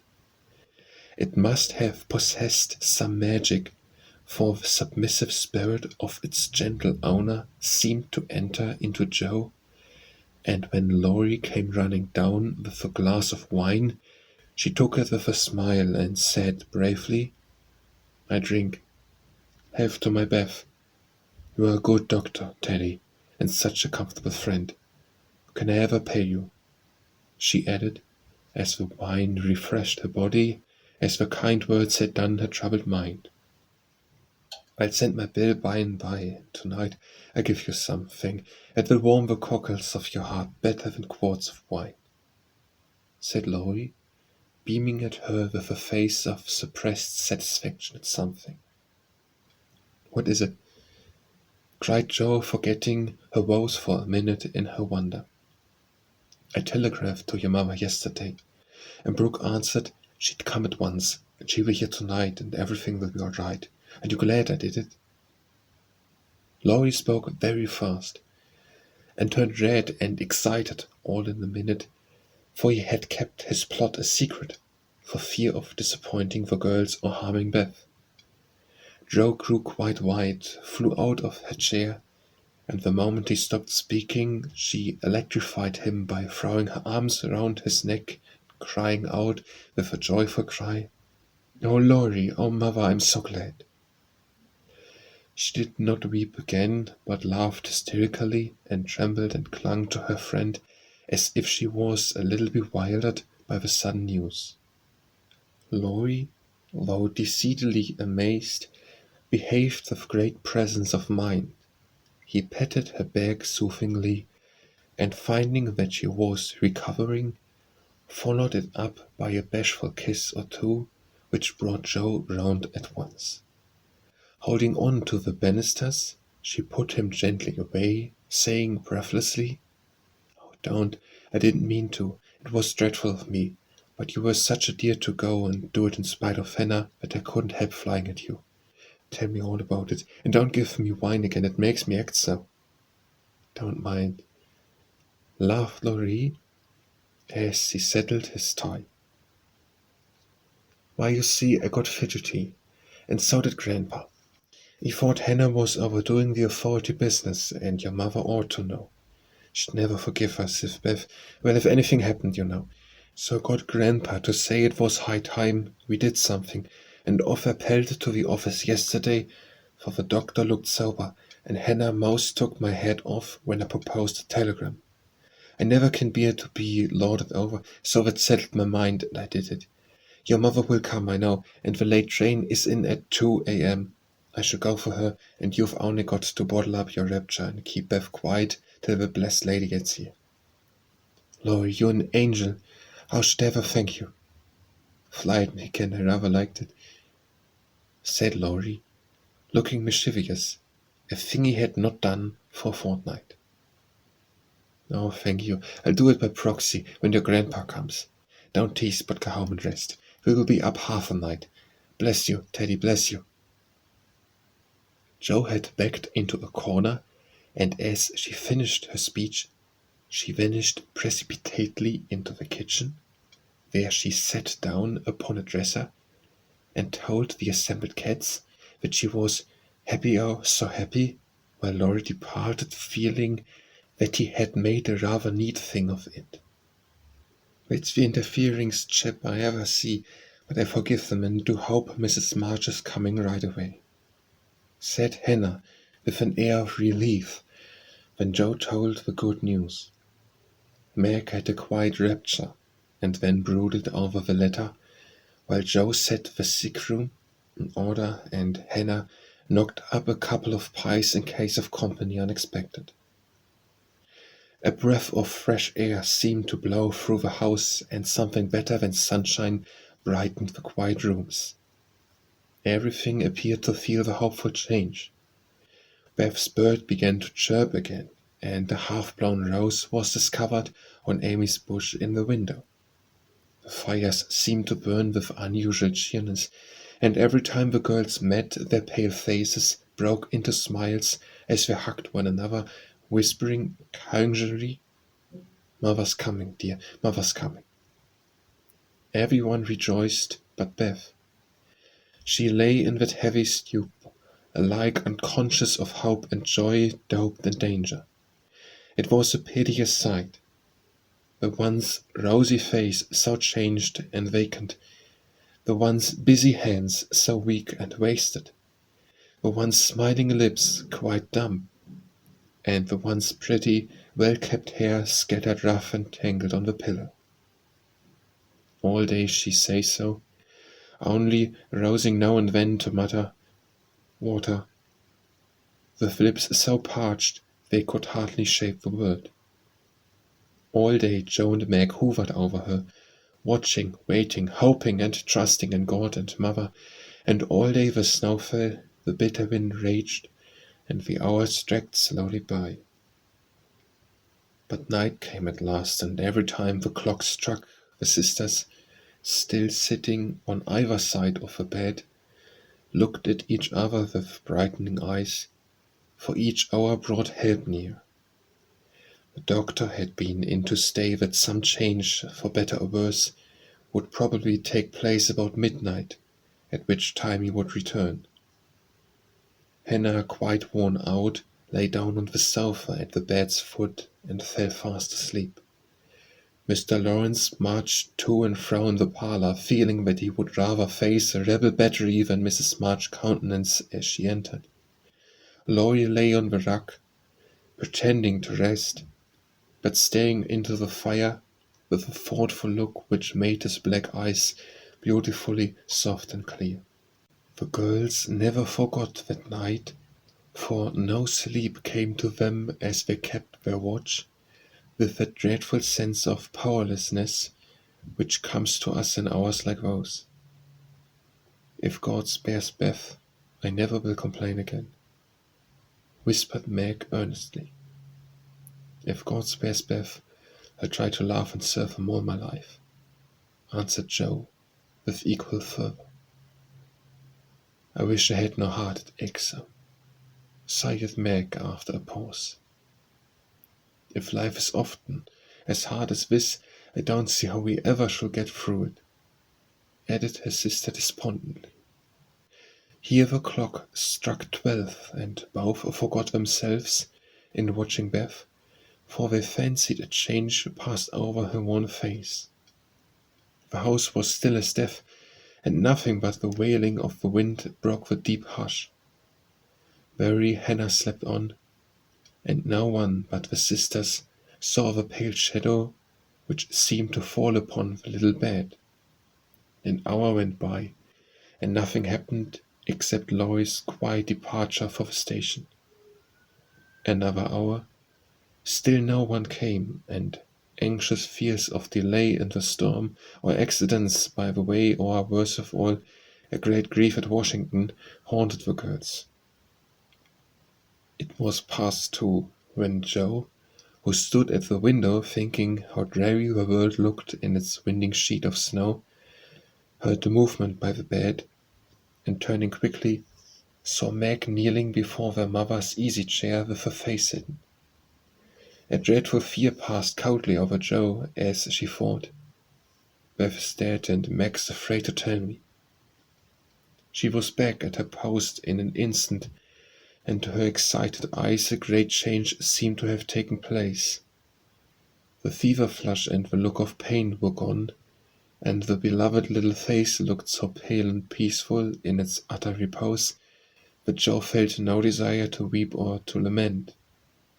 Leaning low over this dearest of her sisters, she kissed the damp forehead with her heart on her lips and softly whispered, "Goodbye, my Beth, goodbye." As if awaked by the stir, Hannah started out of her sleep, hurried to the bed, looked at Beth, felt her hands, listened at her lips, and then, throwing her apron over her head, sat down to rock to and fro, exclaiming under her breath, "The fever turned, she's sleepin' natural, her skin's damp, and she breathes easy. Praise be given. My goodness me." Before the girls could believe the happy truth, the doctor came to confirm it. He was a homely man, but they thought his face quite heavenly when he smiled and said, with a fatherly look at them, "Yes, my dears, I think the little girl will pull through this time. Keep the house quiet, let her sleep, and when she wakes, give her—" What they were to give, neither heard, for both crept into the dark hall, and, sitting on the stairs, held each other close, rejoicing with hearts too full for words.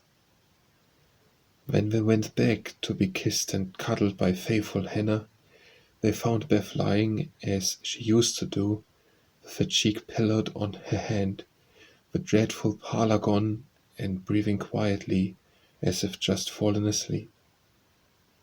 "If mother would only come now," said Joe, as the winter night began to wane. "See," said Meg, coming up with a white, half-opened rose. I thought this would hardly be ready to lay in Beth's hand tomorrow if she went away from us. But it has blossomed in the night, and now I mean to put it in my vase here, so that when the darling wakes, the first thing she sees will be the little rose, mother's face. Never had the sun risen so beautifully, and never had the world seemed so lovely as it did to the heavy eyes of Meg and Joe, as they looked out in the early morning, when the long, sad vigil was done. "It looks like a fairy world," said Meg, smiling to herself as she stood behind the curtain, watching the dazzling sight.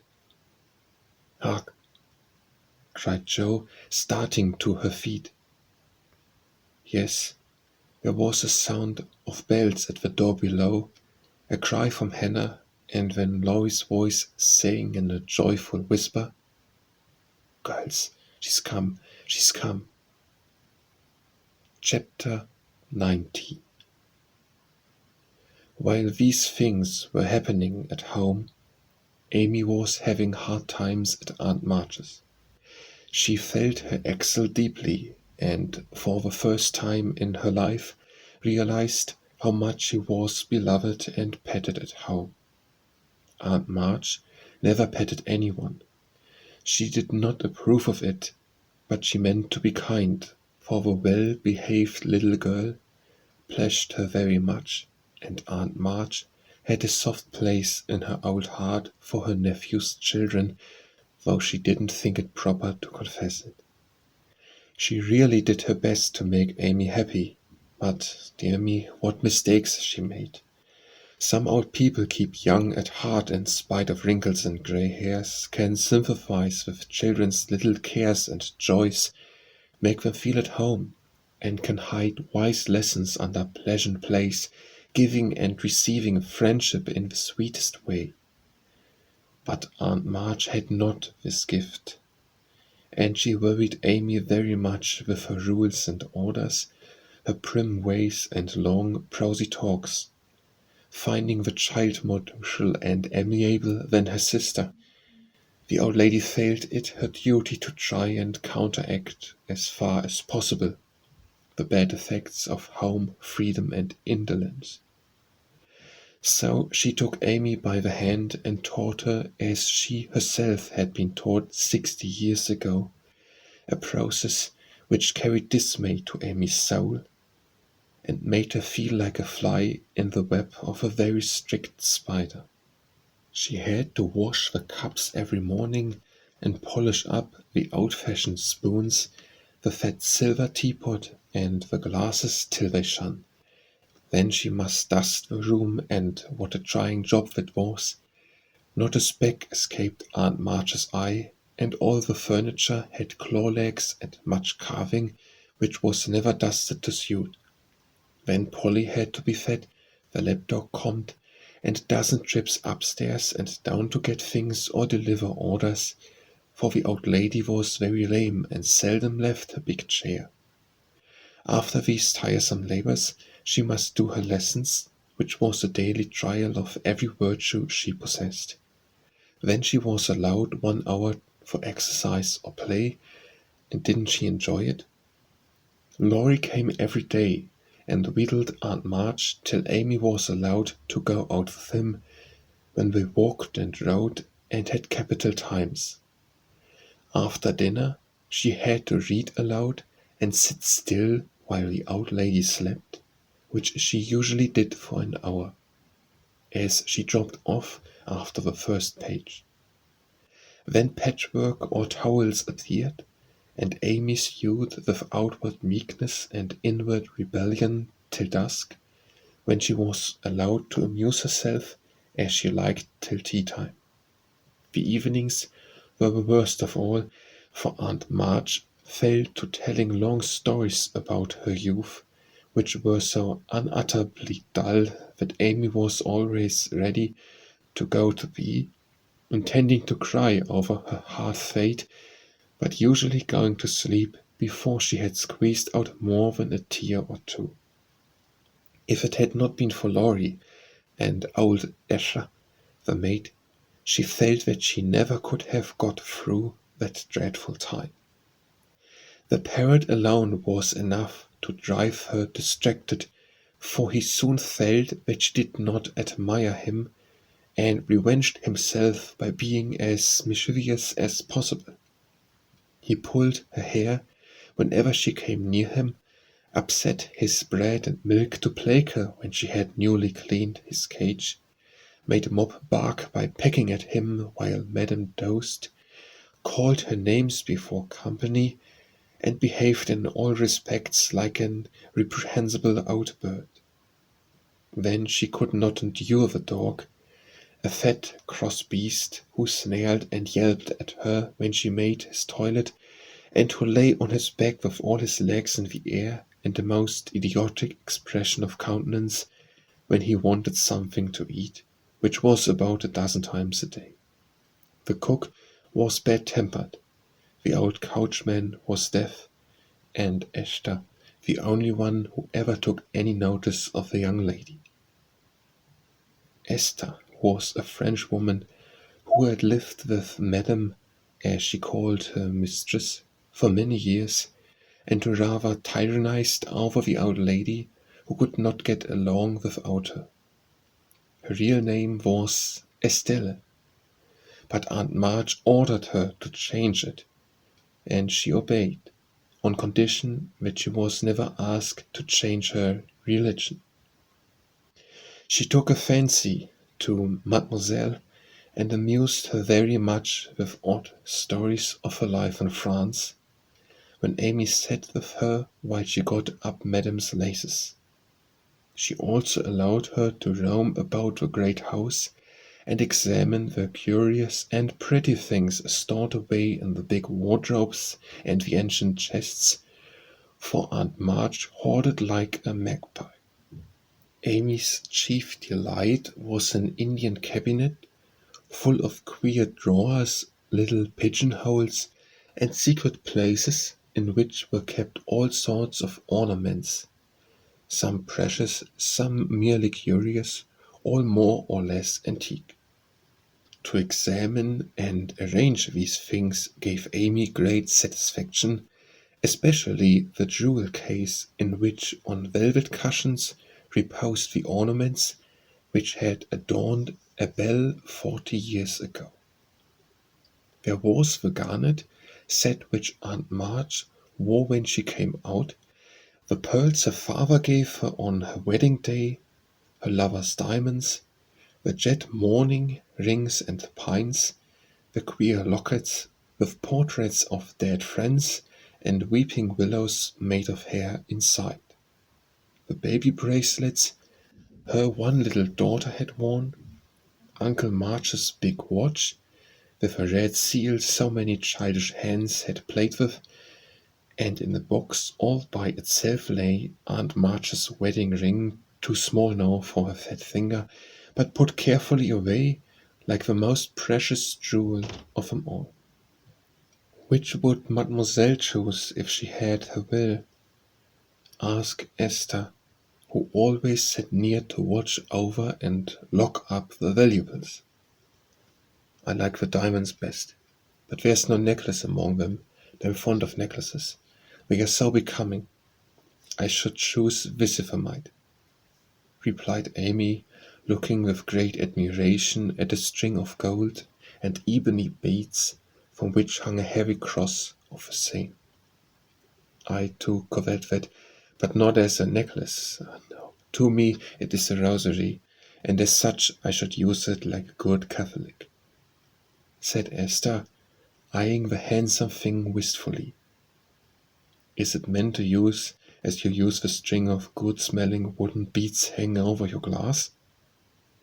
Asked Amy. Truly, yes, to pray with. It would be pleasing to the saints if one used so fine a rosary as this, instead of wearing it as a vain bijou. You seem to take a great deal of comfort in your prayers, Esther, and always come down looking quiet and satisfied. I wish I could. If Mademoiselle was a Catholic, she would find true comfort, but as that is not to be, It would be well if you went apart each day to meditate and pray, as did the good mistress whom I served before Madame. She had a little chapel, and in it found solacement for much trouble. Would it be right for me to do so too? Asked Amy, who in her loneliness felt the need of help of some sort, and found that she was apt to forget her little book, now that Beth was not there to remind her of it. It would be excellent and charming, and I should gladly arrange the little dressing room for you if you like it. Say nothing to Madame, but when she sleeps, go you and sit alone a while to think good thoughts, and pray the dear God preserve your sister. Esther was truly pious and quite sincere in her advice, for she had an affectionate heart and felt much for the sisters in their anxiety. Amy liked the idea, and gave her leave to arrange the light closet next her room, hoping it would do her good. I wish I knew where all these pretty things would go when Aunt March dies, she said, as she slowly replaced the shining rosary and shut the jewel case one by one. To you and your sisters. I know it. Madame confides in me. I witnessed her will, and it is to be so, whispered Esther, smiling. How nice. But I wish she'd let us have them now. Procrastination is not agreeable, observed Amy, taking a last look at the diamonds. It is too soon yet for the young ladies to wear these things. The first one who is affianced will have the pearls. Madame has said it, and I have a fancy that the little turquoise ring will be given to you when you go, for Madame approves your good behavior and charming manners. Do you think so? I'll be a lamb if I can only have a lovely ring. It's ever so much prettier than Kitty Byron's. I do like Aunt March after all. And Amy tried on the blue ring with a delighted face and a firm resolve to earn it. From that day she was a model of obedience, and the old lady complacently admired the success of her training. Esther fitted up the closet with a little table, placed a footstool before it, and over it a picture taken from one of the shut-up rooms. She thought it was of no great value, but, being appropriate, she borrowed it, well knowing that Madame would never know it, nor care if she did. It was, however, a very valuable copy of one of the famous pictures of the world, and Amy's beauty-loving eyes were never tired of looking up at the sweet face of a divine mother, while her tender thoughts of her own were busy at her heart. On the table she laid her little testament and hymn-book, kept the vase always full of the best flowers Laurie brought her, and came every day to sit alone, thinking good thoughts, and praying the dear God to preserve her sister. Esther had given her a rosary of black beads with a silver cross, but Amy hung it up and did not use it, feeling doubtful as to its fitness for Protestant prayers. The little girl was very sincere in all this, for being left alone outside the safe home nest, she felt the need of some kind hand to hold by so sorely that she instinctively turned to the strong and tender friend whose fatherly love most closely surrounds his little children. She missed her mother's help to understand and rule herself, but having been taught where to look, she did her best to find the way and walk in it confidingly. But Amy was a young pilgrim, and just now her burden seemed very heavy. She tried to forget herself, to keep cheerful and be satisfied with doing right, though no one saw or praised her for it. In her first effort at being very, very good, she decided to make her will, as Aunt March had done, so that if she did fall ill and die, her possessions might be justly and generously divided. It cost her a pang even to think of giving up the little treasures which in her heart were as precious as the old lady's jewels. During one of her play hours, She wrote out the important document as well as she could, with some help from Esther as to certain legal terms, and when the good-natured Frenchwoman had signed her name, Amy felt relieved and laid it by to show Laurie whom she wanted as a second witness. As it was a rainy day, she went upstairs to amuse herself in one of the large chambers, and took Polly with her for company. In this room there was a wardrobe full of old-fashioned costumes, with which Esther allowed her to play, and it was her favourite amusement to array herself in the faded brocade and parade up and down before the long mirror, making stately courtesies and sweeping her train about with a rustle which delighted her ears. So busy was she on this day that she did not hear Loy's ring nor see his face peeping in at her as she gravely promenaded to and fro, flirting her fan and tossing her head, on which she wore a great pink turban, contrasting oddly with her blue brocade dress and yellow quilted petticoat. She was obliged to walk carefully, for she had on high-heeled shoes, and, as Lloyd told Joe afterward, it was a comical sight to see her mince along in her gay suit, with Polly siding and riding just behind her, imitating her as well as he could, and occasionally stopping to laugh or exclaim, "Ain't we fine? Get along, you fright! Hold your tongue! Kiss me, dear!" Having with difficulty restrained an explosion of merriment, lest it should offend Her Majesty, Laurie tapped and was graciously received. "Sit down and rest while I put these things away, when I want to consult you about a very serious matter," said Amy, when she had shown her splendor and driven Polly into a corner. "That bird is the trial of my life," she continued, removing the pink mountain from her head, while Laurie seated himself astride a chair.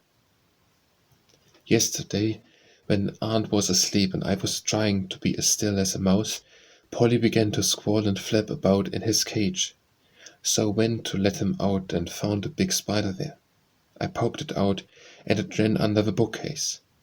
Polly marched straight after it, stooped down and peeped under the bookcase, saying in his funny way, with a cock of his eye, 'Come out and take a walk, my dear.' I couldn't help laughing, which made Polly swear, and Aunt woke up and scolded us both." "Did the spider accept the old fellow's invitation?" asked Loy, yawning. "Yes, out it came, and away ran Polly, frightened to death, and scrambled up on Aunt's chair, calling out, 'Catch her, catch her, catch her,' as I chased the spider." "That's a lie, oh law!" cried the parrot, pecking at Loy's toes. "I'd wring your neck if you were mine, you old dormant," cried Laurie, shaking his fist at the bird, who put his head on one side and gravely croaked, "Alleluia, bless your buttons, dear."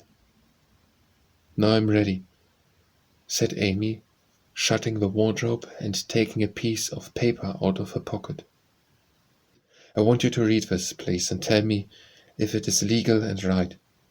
I felt I ought to do it, for life's uncertain, and I don't want any ill feeling over my tomb."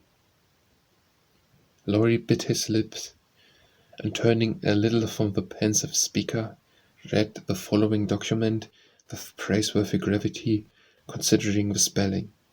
"My last will and testament. I, Amy Curtis March, being in my sane mind, go give and bequeath all my earthly property, viz. namely, to my father, my best pictures, sketches, maps, and works of art, including frames. Also my $100, to do what he likes with. To my mother, all my clothes, except the blue apron with pockets, also my likeness, and my medal with much love. To my dear sister Margaret, I give my turquoise ring, if I get it, Also my green box with the doves on it, also my piece of real lace for her neck, and my sketch of her as a memorial of her little girl. To Joe I leave my breastpin, the one mended with sealing wax, also my bronze inkstand, she lost the cover, and my most precious plaster rabbit, because I am sorry I burned up her story. To Beth, if she lives after me, I give my dolls, and the little bureau, my fan, my linen collars, and my new slippers, if she can wear them, being thin, when she gets well. And I herewith also leave her my regret that I ever made fun of old Joanna. To my friend and neighbor Theodore Lawrence, I bequeath my paper mache portfolio, my clay model of horse, though he did say it hadn't any neck. Also in return for his great kindness in the hour of affliction, any one of my artistic works he likes, Notre Dame is the best. To our venerable benefactor Mr. Lawrence, I leave my purple box with a looking glass in the cover, which will be nice for his pens and remind him of a departed girl, who thanks him for his favors to her family, especially Beth.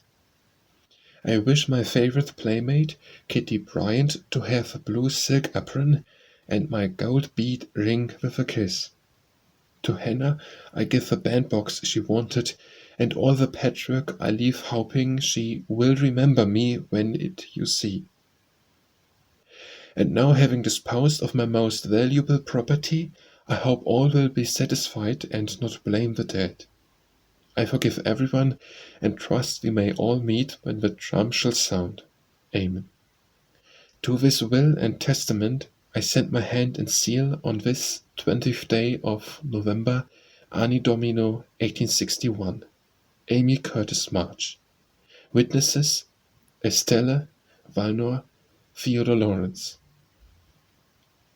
The last name was written in pencil, and Amy explained that he was to rewrite it in ink and seal it up for her properly.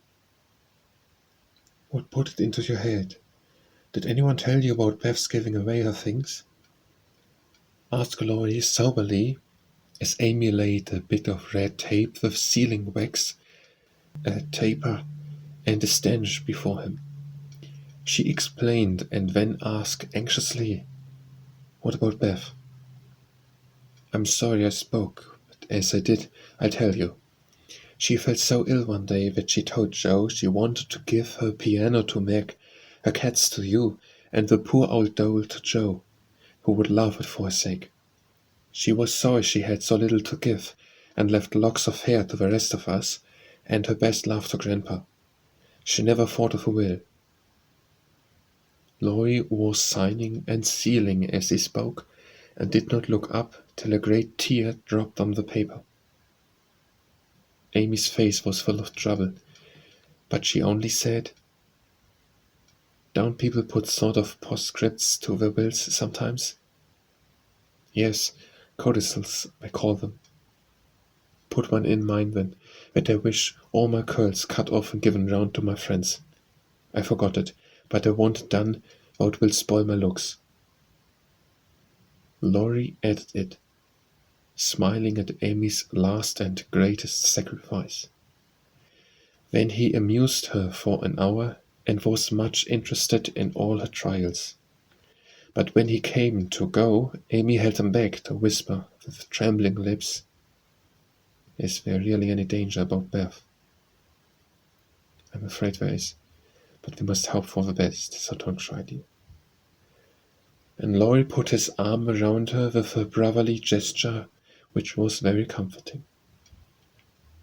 When he had gone, she went to her little chapel, and sitting in the twilight, prayed for Beth, with streaming tears and an aching heart, feeling that a million crocus rings would not console her for the loss of her gentle little sister.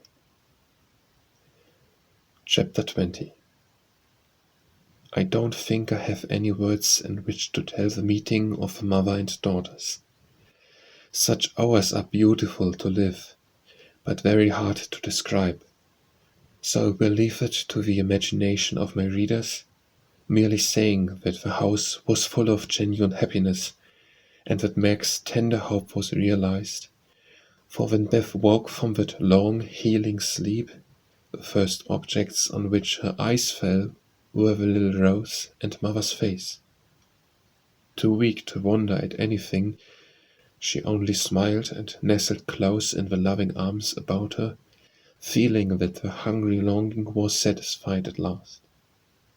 When she slept again, and the girls waited upon their mother, for she would not unclasp the thin hand which clung to hers even in sleep.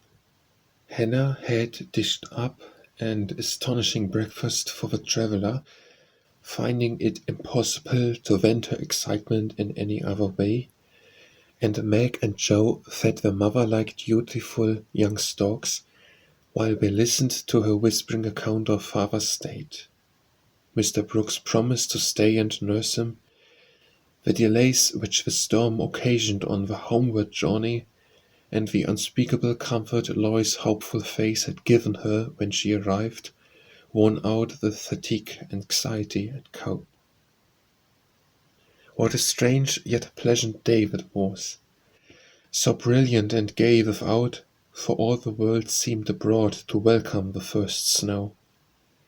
So quiet and reposeful within, for every one slept, spent with watching, and a Shabbat stillness reigned through the house, while nodding Hannah mounted guard at the door. With a blissful sense of burdens lifted off, Meg and Joe closed their very eyes and lay at rest, like storm-beaten boats safe at anchor in a quiet harbor. Mrs. March would not leave Beth's side, but rested in the big chair, waking often to look at, touch, and brood over her child like a miser over some recovered treasure. Laurie, meanwhile, posted off to comfort Amy, and told his story so well that Aunt March actually sniffed herself, and never once said, "I told you so." Amy came out so strong on this occasion that I think the good thoughts in the little chapel really began to bear fruit. She dried her tears quickly, restrained her impatience to see her mother, and never even thought of a turquoise ring, when the old lady heartily agreed in Laurie's opinion that she behaved like a capital little woman.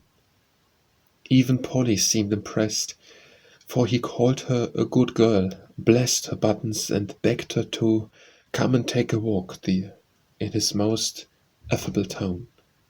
She would very gladly have gone out to enjoy the bright wintry weather, but discovering that Laurie was dropping with sleep in spite of manful efforts to conceal the fact, she persuaded him to rest on the sofa while she wrote a note to her mother. She was a long time about it, and when she returned, he was stretched out with both arms under his head, sound asleep, while Aunt March had pulled down the curtains and sat doing nothing in an unusual fit of benignity. After a while, they began to think he was not going to wake up till night, and I'm not sure that he would, had he not been effectually roused by Amy's cry of joy at sight of her mother. There probably were a good many happy little girls in and about the city that day, but it is my private opinion that Amy was the happiest of all when she sat in her mother's lap and told her trials, receiving consolation and compensation in the shape of approving smiles and fond caresses. They were alone together in the chapel, to which her mother did not object when its purpose was explained to her. On the contrary, I like it very much, dear. Looking from the dusty rosary to the well-worn little book, and the lovely picture with its garland of evergreen. It is an excellent plan to have some place where we can go to be quiet when things vex or grieve us. There are a good many hard times in this life of ours, but we can always bear them if we ask help in the right way. I think my little girl is learning this. Yes, mother, And when I go home, I mean to have a corner in the big closet to put my books and the copy of that picture which I've tried to make. The woman's face is not good, it's too beautiful for me to draw, but the baby is done better and I love it very much. I like to think he was a little child once, for then I don't seem so far away and that helps me. As Amy pointed to the smiling Christ child on his mother's knee, Mrs. March saw something on the lifted hand that made her smile. She said nothing, but Amy understood the look, and after a minute's pause, she added gravely, "I wanted to speak to you about this, but I forgot it. Aunt gave me the ring today. She called me to her and kissed me and put it on my finger and said I was a credit to her, and she'd like to keep me always. She gave that funny guard to keep the turquoise on, as it's too big. I'd like to wear them, Mother, can I? They are very pretty, but I think you're rather too young for such ornaments, Amy," said Mrs. March, looking at the plump little hand with a band of sky-blue stones on the forefinger and the quaint guard formed of two tiny golden hands clasped together. "I try not to be vain," said Amy. "I don't think I like it only because it's so pretty, but want to wear it as the girl in the story wore her bracelet to remind me of something." "Do you mean Aunt March?" asked her mother, laughing. "No, to remind me not to be selfish." Amy looked so earnest and sincere about it that her mother stopped laughing and listened respectfully to the little plan. "I've thought a great deal lately about my bundle of naughties, and being selfish is the largest one in it, so I'm going to try hard to cure it if I can. Beth isn't selfish, and that's the reason everyone loves her and feels so bad at the thoughts of losing her. People wouldn't feel so bad about me if I was sick, and I don't deserve to have them, but I'd like to be loved and missed by a great many friends, so I'm going to try and be like Beth all I can. I'm apt to forget my resolutions, but if I had something always about me to remind me, I guess I should do better. Maybe try this way?" "Yes, but I have more faith in the corner of the big closet. Wear your ring, dear, and do your best. I think you will prosper, for the sincere wish to be good is half the battle. Now I must go back to Beth. Keep up your heart, little daughter, and we will soon have you home again." That evening, while Meg was writing to her father to report the traveler's safe arrival, Jo slipped upstairs into Beth's room and, finding her mother in her usual place, stood a minute twisting her fingers in her hair with a worried gesture and an undecided look. "What is it, dearie?" asked Mrs. March, holding out her hand with a face which invited confidence. "I want to tell you something, Mother." "About Meg?" How quickly you guessed. Yes, it's about her. And though it's a little thing, it fidgets me. Beth is asleep. Speak low and tell me all about it. But Muffat hasn't been here, I hope?" asked Mrs. March rather sharply. "No, I should have shut the door in his face if he had," said Jo, settling herself on the floor at her mother's feet. "Last summer, Meg left a pair of gloves over at the Lawrences, and only one was returned. We forgot about it till Teddy told me that Mr. Brooke owned that he liked Meg but didn't dare say so. She was so young and he so poor. Now, isn't it a dreadful state of things?" "Do you think Meg cares for him?" asked Mrs. March with an anxious look. "Mercy me, I don't know anything about love and such nonsense," cried Jo with a funny mixture of interest and contempt. "In novels, the girls show it by starting and blushing, fainting away, growing thin and acting like fools. No, Meg does not do anything of that sort. She eats and drinks and sleeps like a sensible creature. She looks straight in my face when I talk about it, man, and only blushes a little bit when Teddy jokes about lovers. I forbid him to do it, but he doesn't mind me as he ought." And you fancy that Meg is not interested in John?"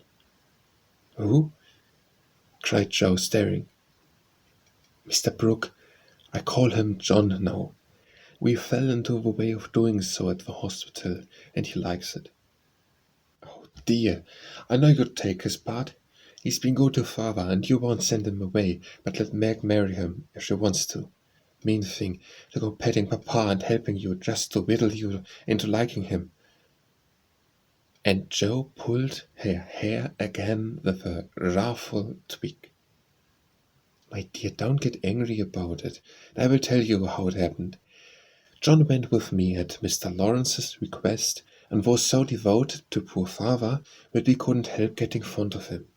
He was perfectly open and honourable about Meg, for he told us he loved her, but would earn a comfortable home before he asked her to marry him.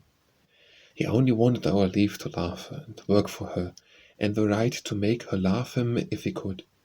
He's a truly excellent young man, and we could not refuse to listen to him. But I will not consent to Meg's engaging herself so young. Of course not. It would be idiotic. I knew there was mischief brewing. I felt it, and now it's worse than I imagined. I just wish I could marry Meg myself and keep her safe in the family." This odd arrangement made Mrs. March smile, but she said gravely, "Joe, I confide in you, and don't wish you to say anything to Meg yet. When John comes back and I see them together, I can judge better of her feelings toward him. She'll see those handsome eyes that she talks about, and it will be all up with her. She's got such a soft heart. It will melt like butter in the sun if anyone looks sentimental at her. She reads the short reports he sent more than she did your letters, and pinched me when I spoke of it, and likes brown eyes, and doesn't think John an ugly name. And she'll go and fall in love, and there's an end of peace and fun and cozy times together. I see it all. They'll go lovering around the house, and we shall have to dodge. Meg will be absorbed and no good to me any more. Brooke will scratch up a fortune somehow, carry off, make a hole in the family. I shall break my heart. Everything will be abominable, uncomfortable. Oh, dear me, why weren't we all boys? Then there wouldn't be any bother." Jo leaned her chin on her knees in a disconsolate attitude, and shook her fist at the reprehensible John. Mrs. March sighed, and Jo looked up with an air of relief. "You don't like it, mother? I'm glad of it. Let's send him about his business, and not tell Meg a word of it. But all be happy together, as we always have been." "I did wrong to sigh, Jo. It is natural and right you should all go to homes of your own in time, but I do want to keep my girls as long as I can. I am sorry that this happened so soon, for Meg is only 17, and it will be some years before John can make a home for her. Your father and I have arranged that she shall not bind herself in any way, nor be married, before 20. If she and John love one another, we can wait and test the love by doing so. She is conscientious, and I have no fear of her treating him unkindly. My pretty, tender-hearted girl, I hope things will go happily with her." "Hadn't you rather have a married man?" asked Jo, as her mother's voice faltered a little over the last words.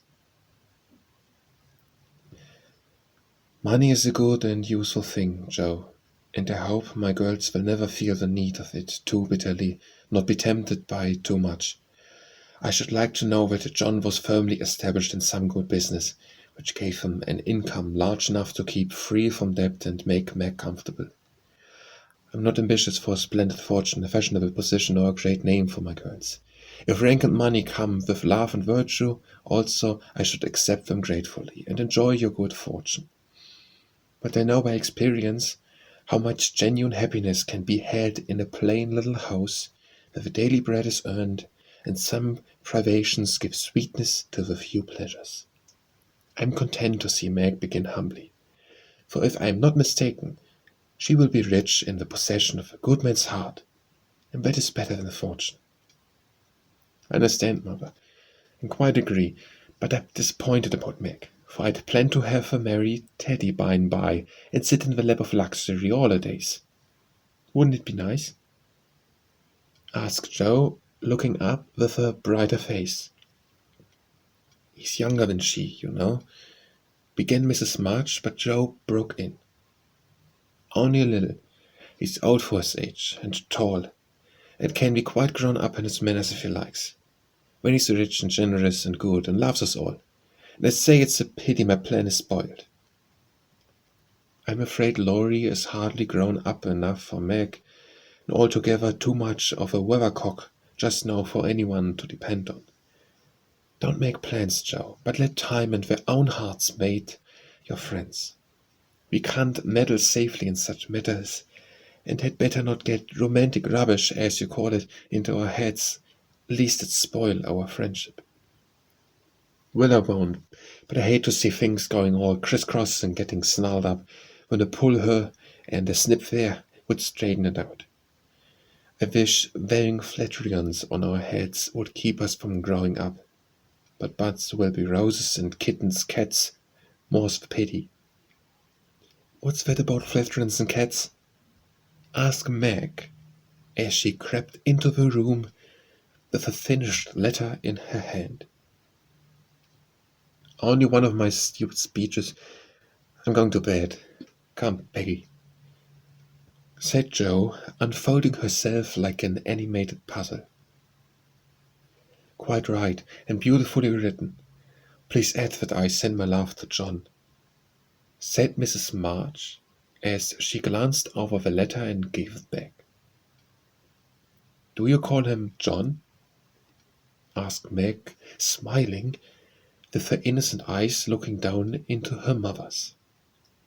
Yes, he has been like a son to us, and we are very fond of him, replied Mrs. March, returning the look with a keen one. I'm glad of that. He's so lonely. Good night, mother dear. It is so inexpressibly comfortable to have you here, was Meg's answer. The kiss her mother gave her was a very tender one, and as she went away, Mrs. March said, with a mixture of satisfaction and regret, she does not love John yet, but will soon learn to. Chapter 21. Joe's face was a study next day, for the secret rather weighed upon her, and she found it hard not to look mysterious and important. Meg observed it, but did not trouble herself to make inquiries, for she had learned that the best way to manage Joe was by the law of contraries, so she felt sure of being told everything if she did not ask. She was rather surprised, therefore, when the silence remained unbroken, and Joe assumed a patronizing air, which decidedly aggravated Meg, who in turn assumed an air of dignified reserve, and devoted herself to her mother. This left Joe to her own devices, for Mrs. March had taken her place as nurse, and bade her rest, exercise, and amuse herself after a long confinement. Amy being gone, Laurie was her only refuge, and much as she enjoyed his society, she rather dreaded him just then, for he was an incorrigible tease, and she feared he would coax the secret from her. She was quite right, for the mischief-loving lad no sooner suspected a mystery than he set himself to find it out, and led Joe a trying life of it. He waddled, bridled, ridiculed, threatened, and scolded, affected indifference that he might surprise the truth from her, declared her new when that he didn't care, and at last, by dint of perseverance, he satisfied himself that it concerned Meg and Mr. Brooke. Feeling indignant that he was not taken into his tutor's confidence, he set his wits to work to devise some proper retaliation for the slight. Meg, meanwhile, had apparently forgotten the matter and was absorbed in preparations for her father's return, But all of a sudden a change seemed to come over her, and for a day or two she was quite unlike herself. She started when spoken to, blushed when looked at, was very quiet, and sat over her sewing with a timid, troubled look on her face. To her mother's inquiries, she answered that she was quite well, and Joe's she silenced by begging to be let alone. She feels it in the air, love, I mean, and she's going very fast. She's got most of the symptoms. It's twittery and cross, doesn't eat, lies awake, and mopes in corners. I caught her singing that song he gave her, and once he said, "John," as you do, and then turned as red as a poppy. "Whatever shall we do?"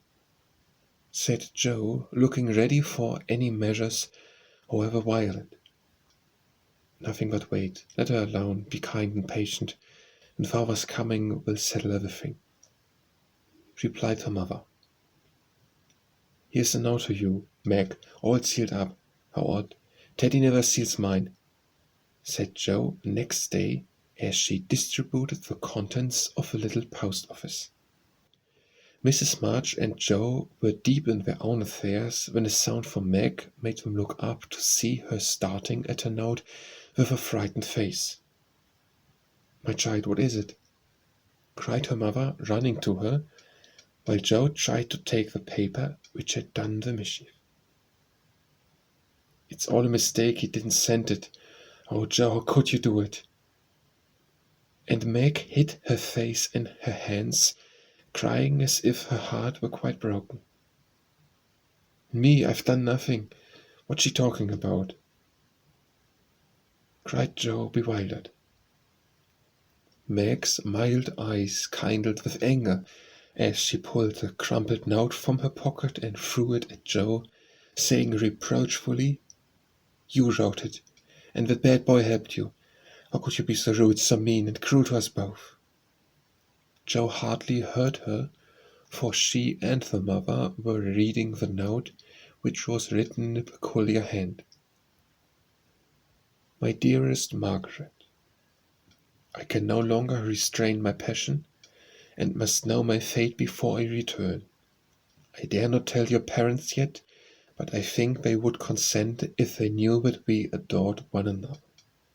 Mr. Lawrence will help me to some good place, and then, my sweet girl, you will make me happy.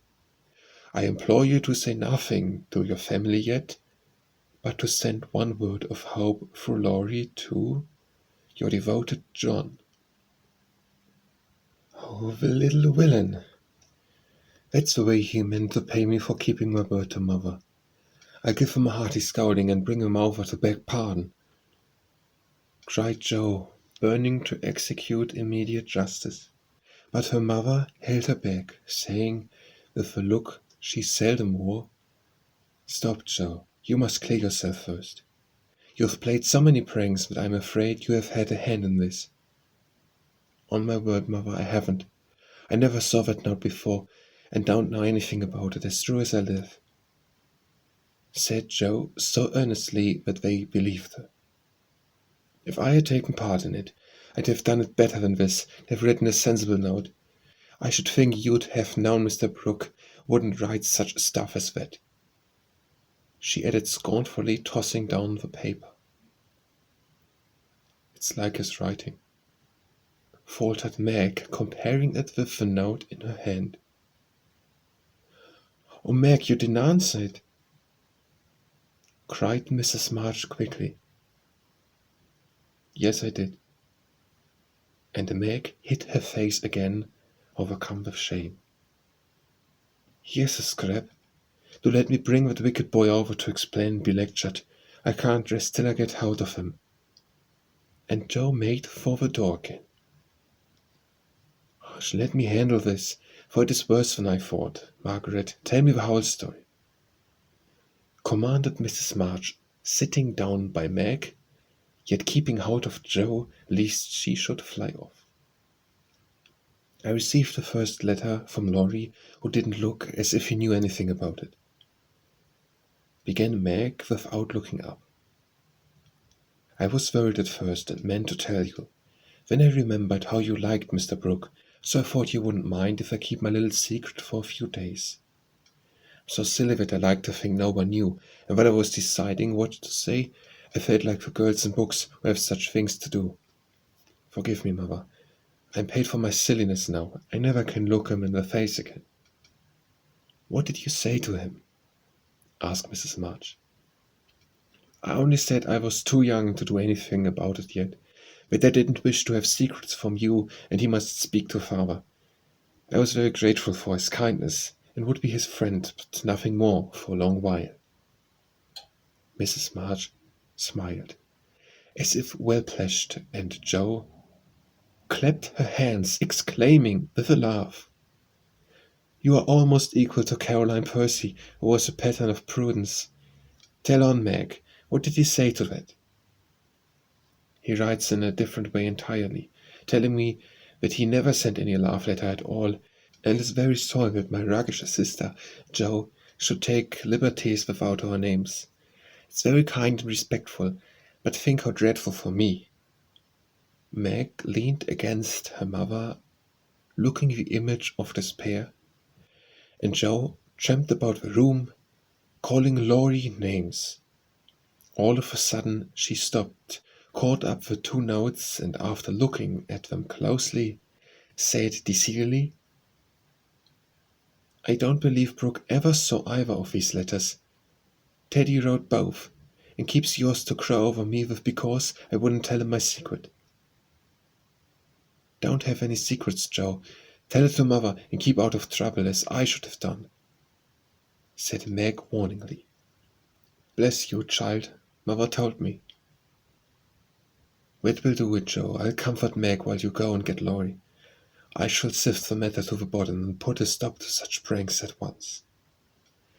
Away ran Jo, and Mrs. March gently told Meg Mr. Brooke's real feelings. "Now, dear, what are your own?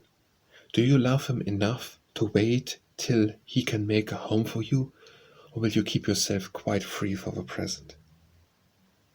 "I've been so scared and worried, I don't want to have anything to do with lovers for a long while, perhaps never," answered Meg petulantly.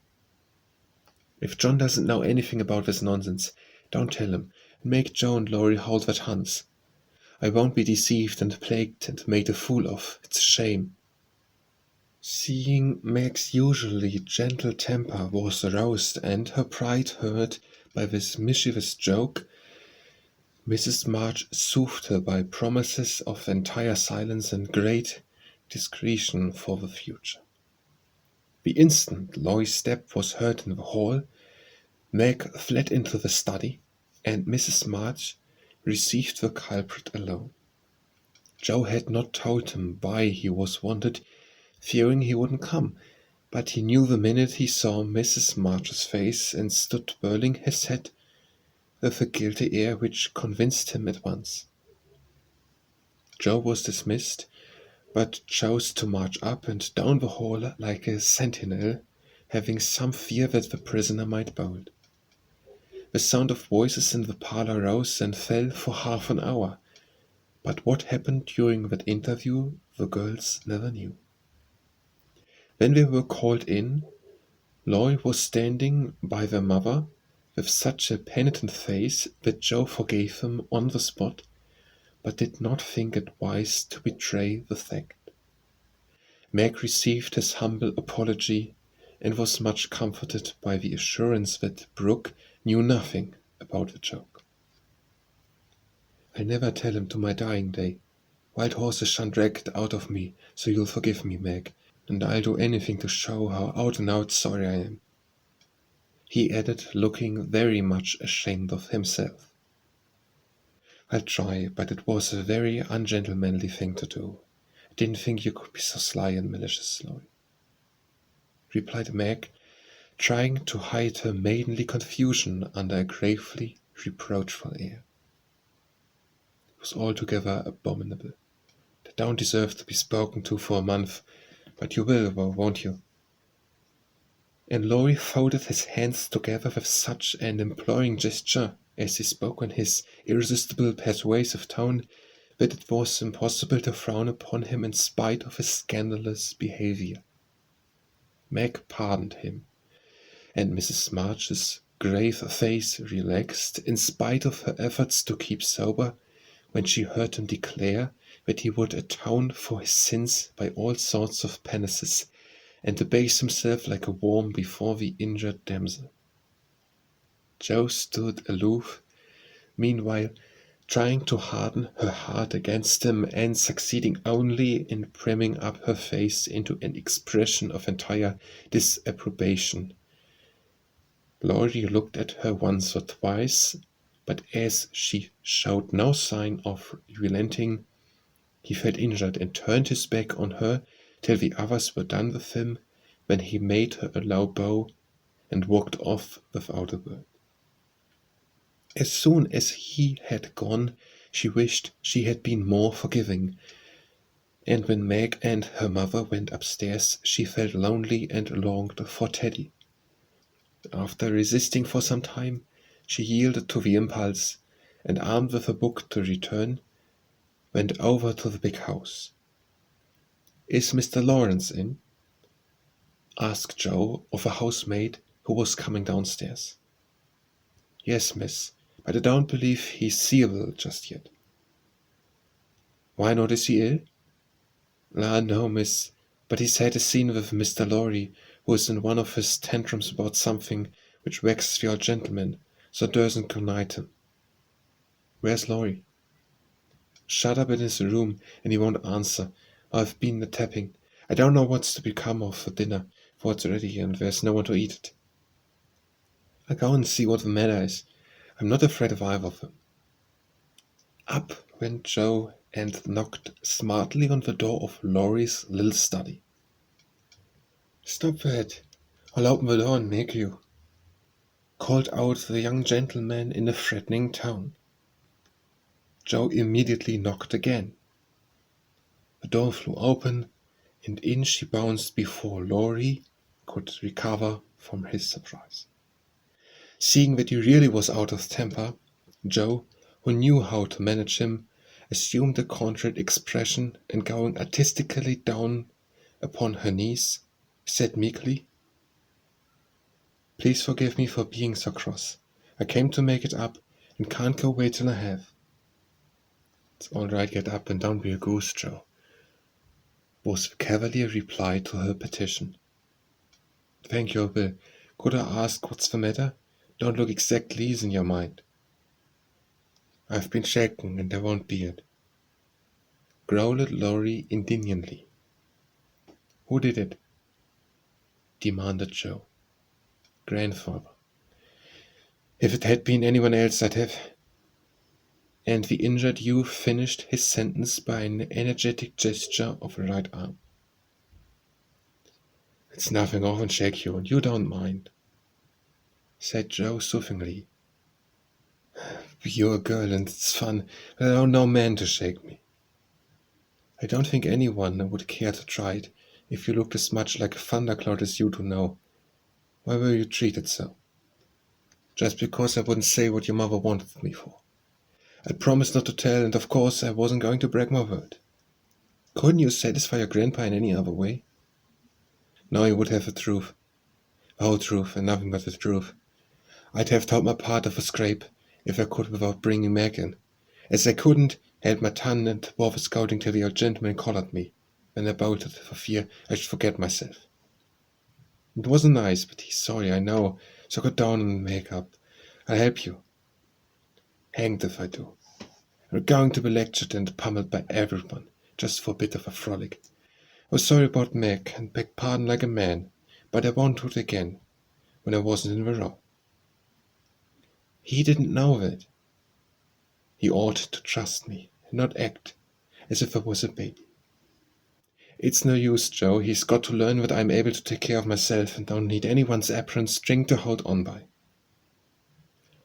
"What pepperpots you are," sighed Jo. "How do you mean to settle this affair?"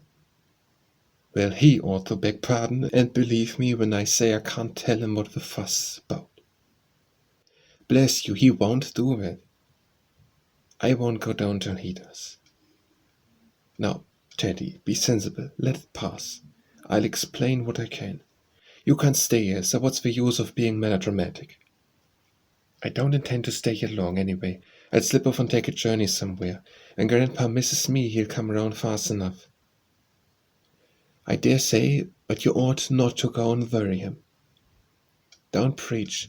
Go to Washington and see Brooke. Stay there and enjoy myself after the troubles. What fun you'd have. I wish I could run off too, said Joe, forgetting her part of mentor in lively visions of martial life at the Capitol. Come on, then. Why not? You go and surprise your father, and I'll stir up old Brooke. Would be a glorious joke. Let's do it, Joe. We'll leave a letter saying we are all right, and trot off at once. I've got money enough. It will do you good and no harm, as you go to your father. For a moment Joe looked as if she would agree. For wild as the plan was, it just suited her. She was tired of care and confinement, longing for change, and thoughts of her father blended temptingly with the novel charms of camps and hospitals, liberty and fun. Her eyes kindled as they turned wistfully toward the window, but they fell on the outhouse opposite, and she shook her head with sorrowful decision. If I was a boy, we'd run away together and have a capital time. But as I'm a miserable girl, I must be proper and stop at home. Don't tempt me, Teddy. It's a crazy plan. That's the fun of it, began Laurie, who had got a willful fit on him and was possessed to break out of bounds in some way.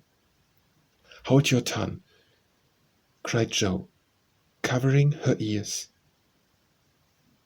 Prance and Prims are my doom. I may as well make up my mind to it. I came here to moralize, not to hear things that make me skip to think of. I know Meg would wet blanket such a proposal, but I thought you had more spirit, began Laurie insinuatingly. Bad boy, be quiet. Sit down and think of your own sins. Don't go making me add to mine. If I get your grandpa to apologize for the shaking, will you give up running away? Asked Joe seriously. Yes, but you won't do it, answered Laurie, who wished to make up, but felt that his outraged dignity must be appeased first. If I can manage the young one, I can the old one, muttered Joe, as she walked away, leaving Laurie bent over a railroad map with his head propped up on both hands. Come in. And Mr. Lawrence's gruff voice sounded gruffer than ever as Joe tapped at his door. It's only me, sir. Come to return a book, she said blandly as she entered. Want any more? Asked the old gentleman, looking grim and vexed, but trying not to show it. Yes, please. I like old Sam so well, I think I'll try the second volume, returned Joe, hoping to propitiate him by accepting a second dose of Boswell's Johnson, as he had recommended that lovely work. The shaggy eyebrows unbent a little as he rolled the steps toward the shelf where the Johnsonian literature was placed. Joe skipped up, and sitting on the top step, affected to be searching for her book, but was really wondering how best to introduce the dangerous object of her visit. Mr. Lawrence seemed to suspect that something was brewing in her mind, for after taking several brisk turns about the room, he faced round on her, speaking so abruptly that Racella stumbled face downward on the floor. What has that boy been about? Don't try to shield him. I know he has been in mischief by the way he acted when he came home. I can't get a word from him. When I threatened to shake the truth out of him, he bolted upstairs and locked himself into his room. He did wrong, but we forgave him, and all promised not to say a word to anyone, began Joe reluctantly. That won't do. He shall not shelter himself behind the promise from you soft-hearted girls. If he's done anything amiss, he shall confess, beg pardon, and be punished. Out with it, Joe. I won't be kept in the dark. Mr. Lawrence looked so alarming and spoke so sharply that Joe would have gladly run away if she could, but she was perched aloft on the steps, and he stood at the foot, a lion in the path, so she had to stay and breathe it out. Indeed, sir, I cannot tell. Mother forbade it. Laurie has confessed, asked pardon, and been punished quite enough. We don't keep silence to shield him, but someone else, and it will make more trouble if you interfere. Please don't. It was partly my fault, but it's all right now. So let's forget it and talk about a rambler or something pleasant. Hang the rambler. Come down and give me your word that this harum-scarum boy of mine hasn't done anything ungrateful or impertinent. If he has, after all your kindness to him, I'll thrash him with my own hands. The threat sounded awful, but did not alarm Joe, for she knew the irascible old gentleman would never lift a finger against his grandson, whatever he might say to the contrary. She obediently descanted, and made as light of a prank as she could without betraying Meg or forgetting the truth. Well, if the boy held his tongue because he promised and not from obstinacy, forgive him. He's a step-on fellow and hard to manage, said Mr. Lawrence, rubbing up his hair till it looked as if he had been out in a gale, and smoothing the frown from his brow with an air of relief. So am I, but a kind word will govern me when all the king's horses and all the king's men couldn't, said Joe, trying to say a kind word for her friend, who seemed to get out of one scrape only to fall into another. You think I'm not kind to him, eh? Was the sharp answer. Oh dear no, sir. You're rather too kind sometimes, and then just a trifle hasty when it tries your patience. Don't you think you are? Joe was determined to have it out now, and tried to look quite placid, though she quaked a little after her bold speech. To her great relief and surprise, the old gentleman only threw his spectacles onto the table with a rattle and exclaimed frankly, "You're right, girl, I am. Love a boy, but he tries my patience past bearing, and I know how it will end if we go on so. I'll tell you, he'll run away." Joe was sorry for that speech the minute it was made. She meant to warn him that Laurie would not be much restrained, and hoped he would be more forbearing with the lad.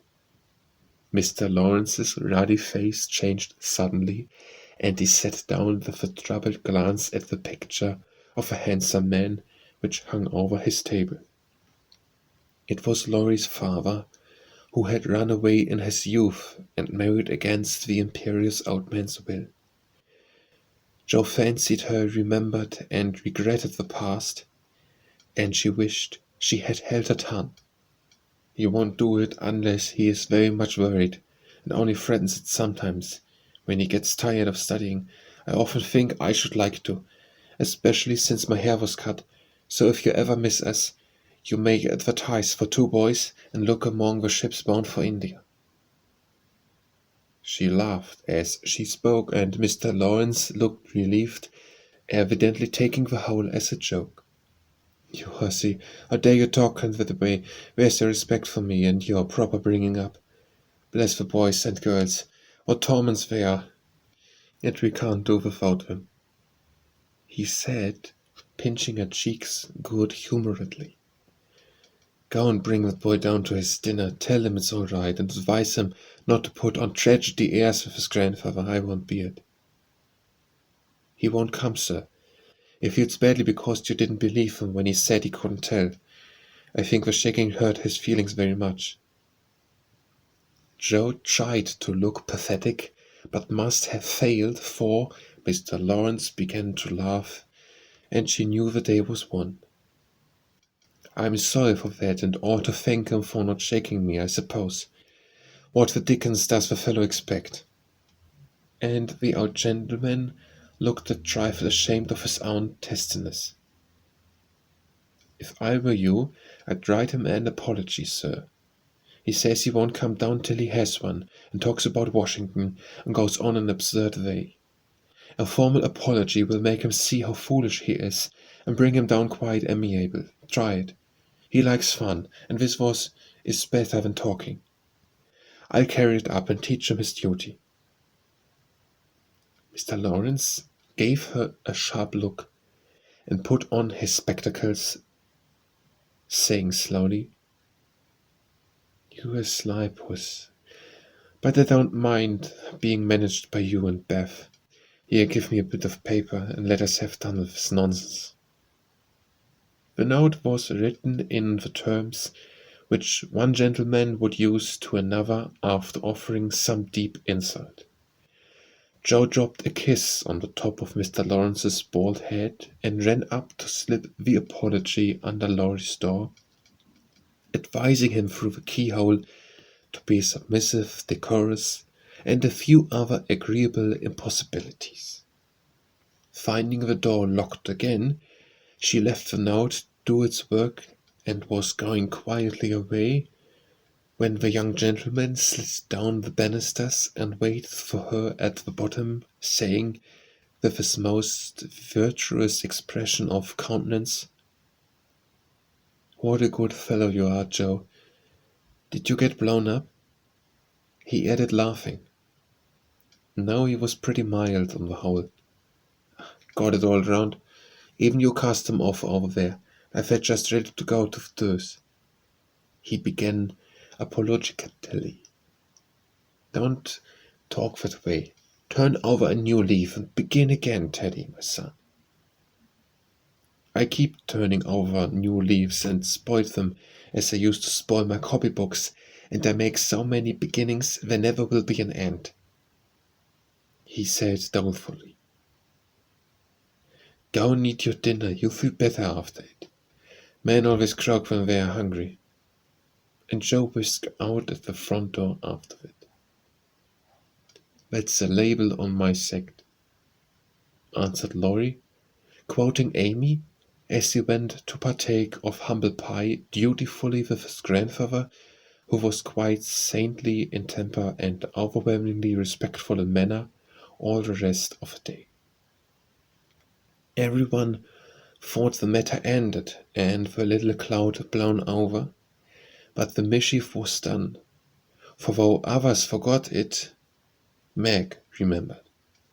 She never alluded to a certain person, but she thought of him a good deal, dreamed dreams more than ever, and once Joe, rummaging her sister's desk for stamps, found a bit of paper scribbled over with the words, "Mrs. John Brooke," whereat she groaned tragically and cast it into the fire, feeling that Laurie's prank had hastened the evil day for her. Chapter 22. Like sunshine after a storm were the peaceful weeks which followed. The invalids improved rapidly, and Mr. March began to talk or returning early in the new year. Beth was soon able to lie on the study sofa all day, amusing herself with the well-beloved cats at first, and in time with the old sewing, which had fallen sadly behindhand. Her once active limbs were so stiff and feeble that Joe took her for a daily airing about the house in her strong arms. Meg cheerfully blackened and burned her white hands cooking delicate messes for the dear, while Amy, a loyal slave of a ring, celebrated her return by giving away as many of her treasures as she could prevail on her sisters to accept. As Christmas approached, the usual mysteries began to haunt the house, and Joe frequently convulsed the family by proposing utterly impossible or magnificently absurd ceremonies in honor of his unusually merry Christmas. Laurie was equally impracticable and would have had bonfires, skyrockets, and triumphal arches if he had had his own way. After many skirmishes and snubbings, the ambitious pair were considered effectually quenched, and went about with forlorn faces, which were rather belied by explosions of laughter when the two got together. Several days of unusually mild weather fitly ushered in a splendid Christmas Day. Hannah felt in her bones that it was going to be an unusually fine day, and she proved herself a true prophetess, for everybody and everything seemed bound to produce a grand success. To begin with, Mr. March wrote that he should soon be with them. Then Beth felt uncommonly well that morning, and, being dressed in her mother's gift, a soft crimson merino wrapper, was borne in high triumph to the window to behold the offering of Joe and Laurie. The Unquenchable had done their best to be worthy of the name, for like elves, they had worked by night and conjured up a comical surprise. Out in the garden stood a stately snow maiden, crowned with holly, bearing a basket of fruit and flowers in one hand, a great roll of music in the other, a perfect rainbow of an Afghan roll her chilly shoulders, and a Christmas carol issuing from her lips on a pink paper streamer. Jungfrau to Beth. God bless you, dear Queen Bess. May nothing you dismay, but health and peace and happiness be yours this Christmas Day. Here's fruit to feed our busy bee, and flowers for her nose. Here's music for her penny, and Afghan for her toes. A portrait of Joanna C. by Raphael, number 2, who labored with great industry to make it fair and true. Accept the ribbon red, I beg, for Madame Pearl's tale, an ice cream made by lovely Peg, a Mont Blanc in a pail. Where dearest love my maker laid within my breast of snow, accept it, and the Alpen maid, from Laurie and from Joe.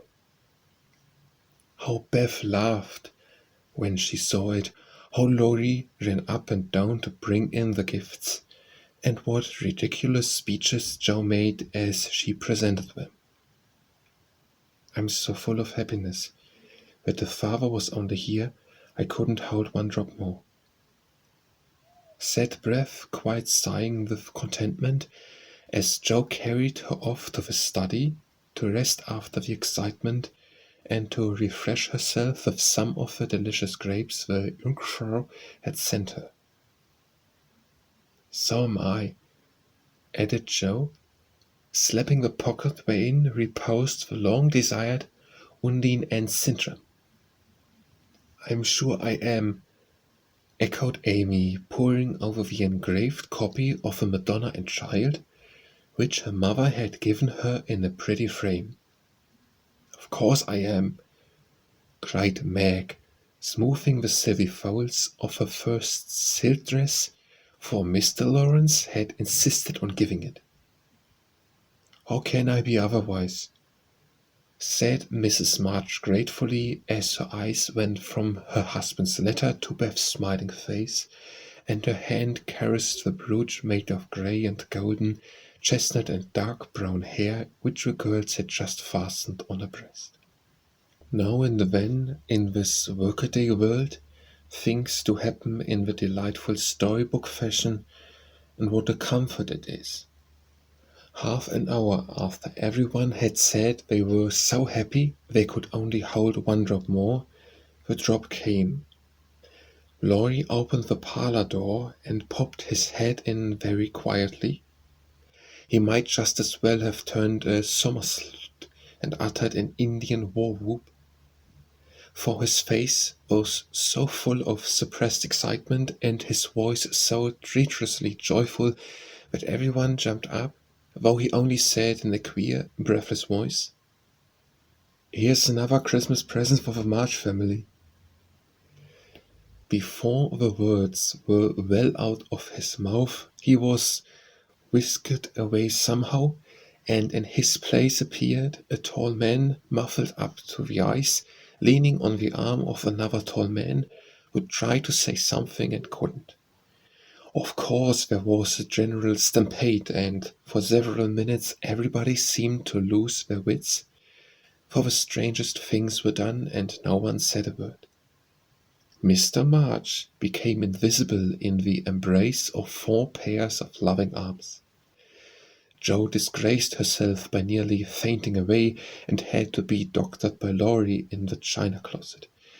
Mr. Brooke kissed Meg entirely by mistake, as he somewhat incoherently explained, and Amy, the dignified, tumbled over a stool and never stopped to get up, hugged, and cried over her father's boots in the most touching manner. Mrs. March was the first to recover herself and held up her hand with warning, "Hush, remember, Beth." But it was too late.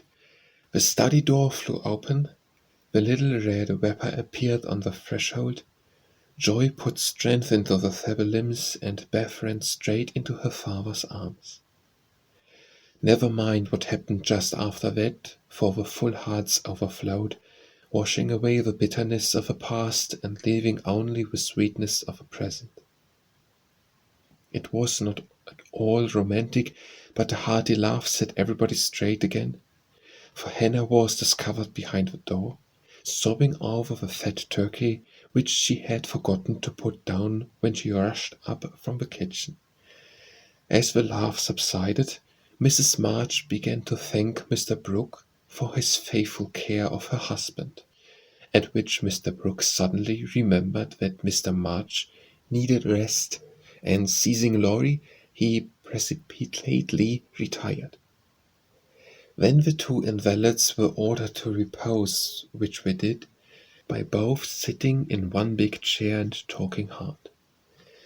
Mr. March told how he had longed to surprise them, and how, when the fine weather came, he had been allowed by his doctor to take advantage of it, how devoted Brooke had been, and how he was altogether a most estimable and upright young man.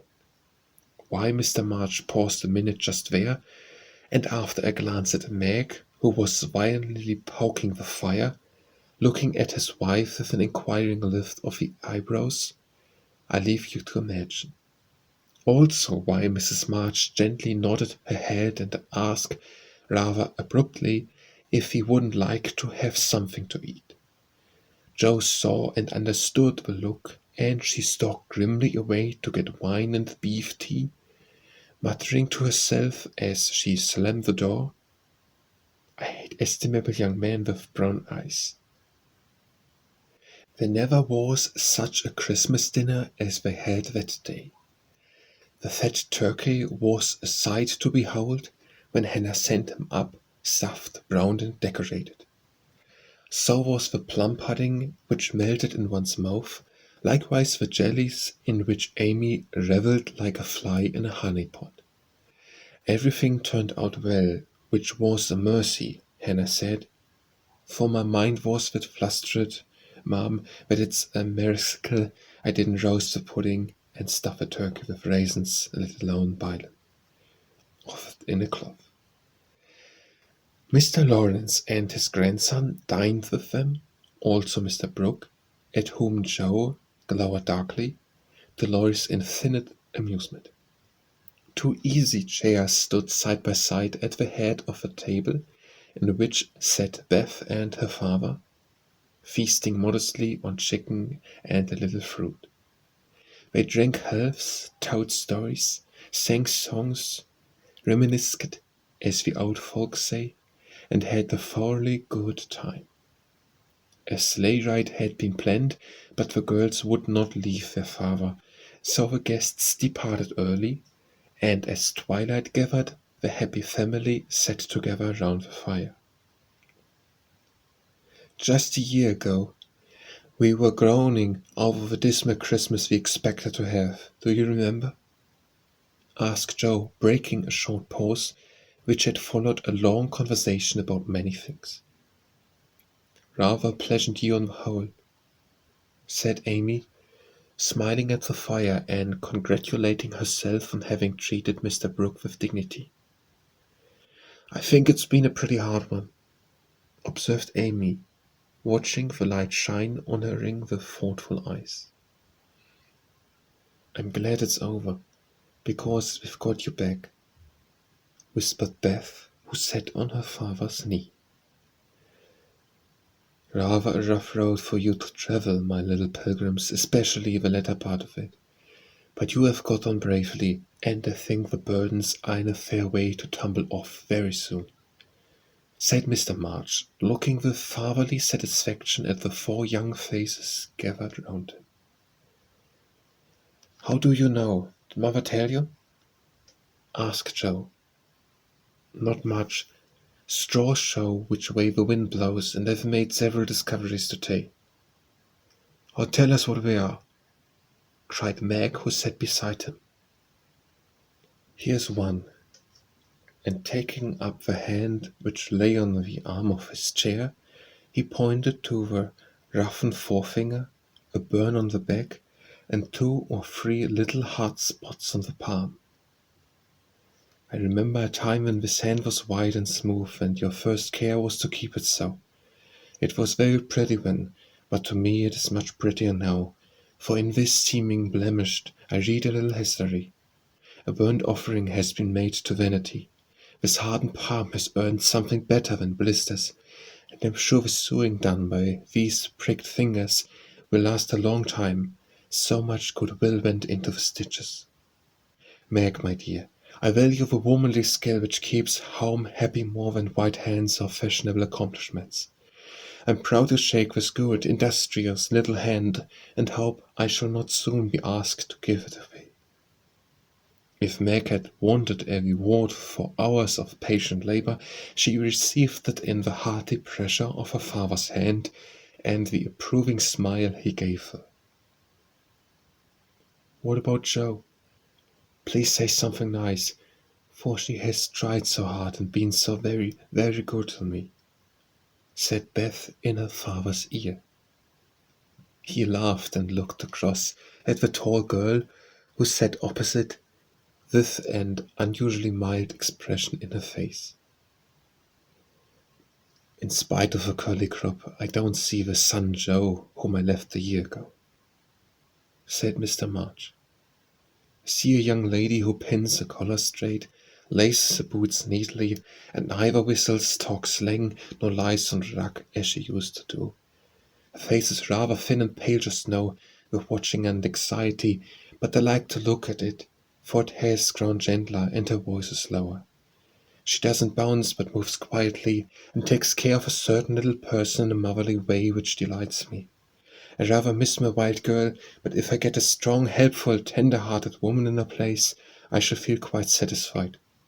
I don't know whether the shearings over our black sheep, but I do know that in all Washington I couldn't find anything beautiful enough to be bought with the $25 my good girl sent me." Joe's keen eyes were rather dim for a minute, and her thin face grew rosy in the firelight as she received her father's praise, feeling that she did deserve a portion of it. "Now, Beth," said Amy, longing for her turn, but ready to wait. "We're so little of her, I'm afraid to say much, for fear she will slip away altogether, though she's not so shy as she used to be," began their father cheerfully. But recollecting how nearly he had lost her, he held her close, saying tenderly with her cheek against his own, "I've got you safe, my Beth. I'll keep you so, please God."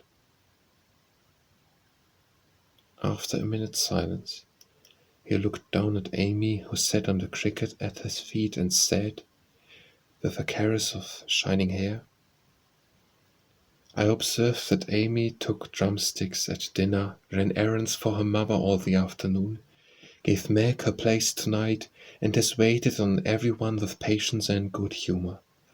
I also observed that she does not fret much, nor look in the glass, and has not even mentioned a very pretty ring which she wears, So I conclude that she has learned to think of other people more and of herself less, and has decided to try and mold her character as carefully as she molds her little clay figures.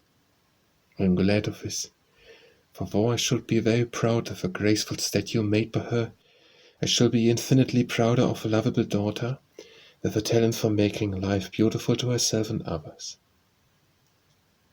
What are you thinking of, Beth? Asked Joe when Amy had thanked the father and told about her ring.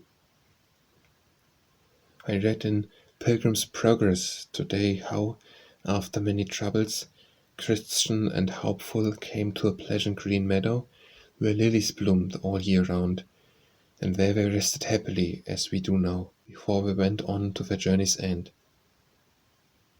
answered Beth, adding, as she slipped out of her father's arms and went to the instrument, "It's singing time now, and I want to be in my old place. I tried to sing the song of a shepherd boy, which the pilgrims heard. I made the music for father because he likes the verses." So, sitting at the dear little piano, Beth softly touched the keys, and in the sweet voice they had never thought to hear again, sang to her own accompaniment the quaint hymn, which was a singularly fitting song for her. He that is down need fear no fall.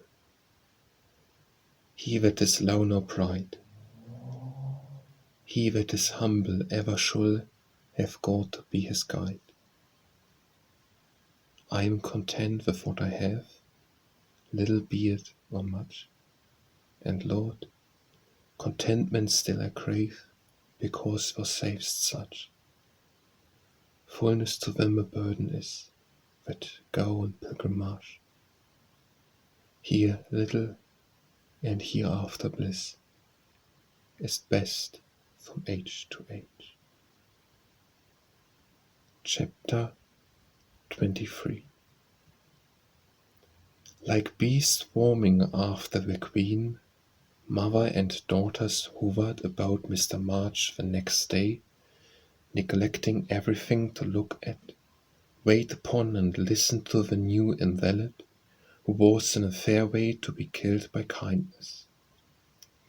As he sat proper up in a big chair by Beth's sofa, with the other three close by, and Hannah propping in her head now and then to peek at the dear man, nothing seemed needed to complete the happiness.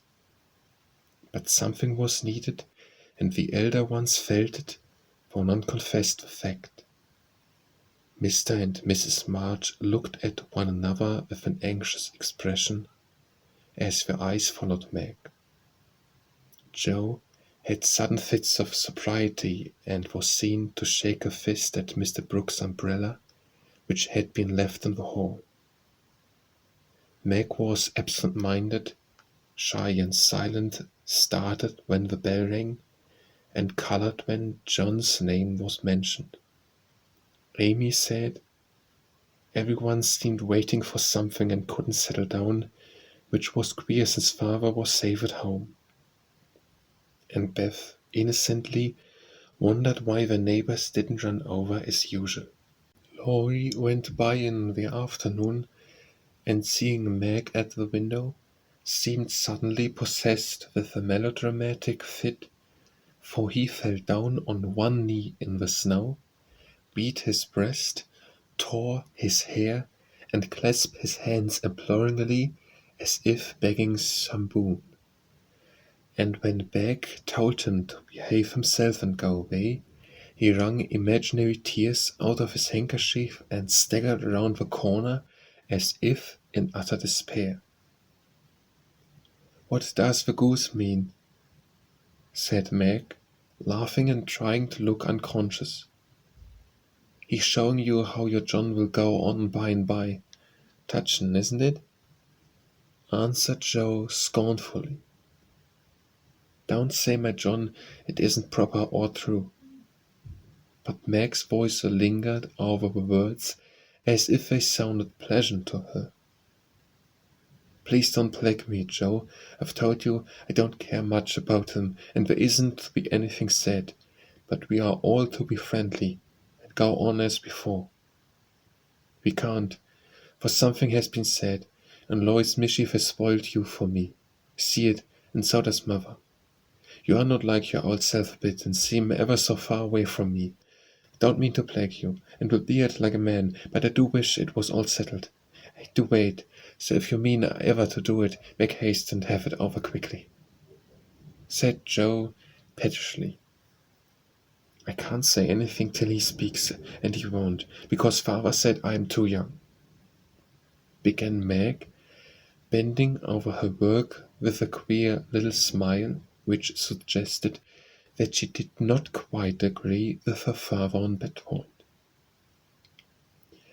"If he did speak, you wouldn't know what to say, but would cry or blush, or let him have his own way instead of giving a good, decided no. I'm not so silly and weak as you think. I know just what I should say, for I've planned it all, so I needn't be taken unawares. There's no knowing what may happen, and I wish to be prepared."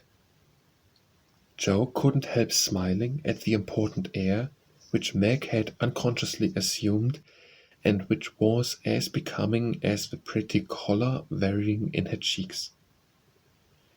"Would you mind telling me what you'd say?" asked Joe more respectfully. "Not at all. You are 16 now, quite old enough to be my confidant, and my experience will be useful to you by and by, perhaps in your own affairs of a sort. Don't mean to have any. It's fun to watch other people philandeer, but I should feel like a fool doing it myself," said Joe, looking alarmed at the thought. "I think not, if you liked anyone very much, and he liked you."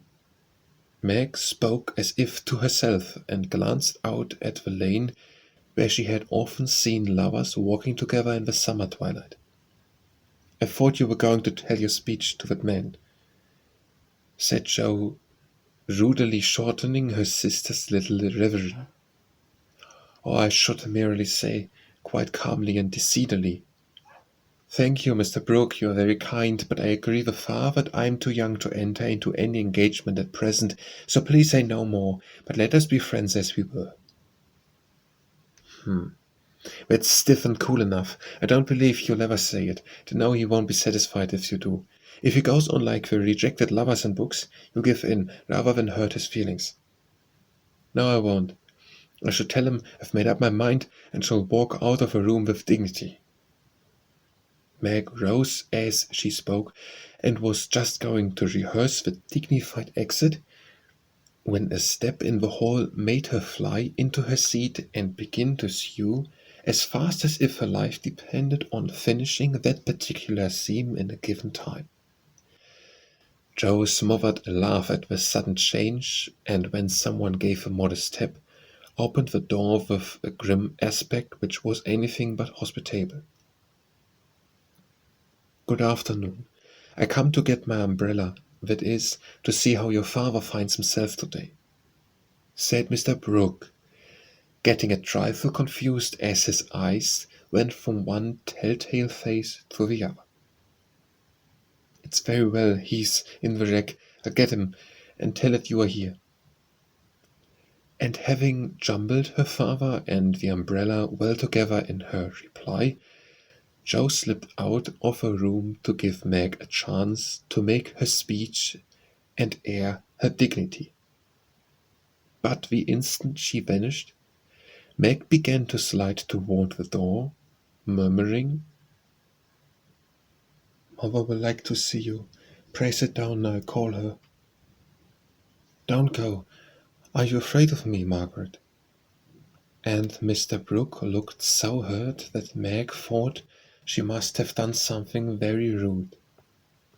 She blushed up to the little curls on her forehead, for he had never called her Margaret before, and she was surprised to find how natural and sweet it seemed to hear him say it. Anxious to appear friendly and at her ease, she put out her hand with a confiding gesture and said gratefully, "How can I be afraid when you have been so kind to father? I only wish I could thank you for it." "Shall I tell you how?" asked Mr. Brooke. holding the small hand fast in both his hands, and looking down at Meg with so much love in the brown eyes that her heart began to flutter, and she both longed to run away and to stop and listen. "Oh no, please don't, I'd rather not," she said, trying to withdraw her hand and looking frightened in spite of her denial. "I won't trouble you. I only want to know if you care for me a little, Meg. I love you so much, dear," added Mr. Brooke tenderly. This was the moment for the calm, proper speech, but Meg didn't make it. She forgot every word of it, hung her head and answered, "I don't know," so softly that John had to stoop down to catch the foolish little reply. He seemed to think it was worth the trouble, for he smiled to himself as if quite satisfied, pressed the plump hand gratefully, and said in his most persuasive tone, "Will you try and find out?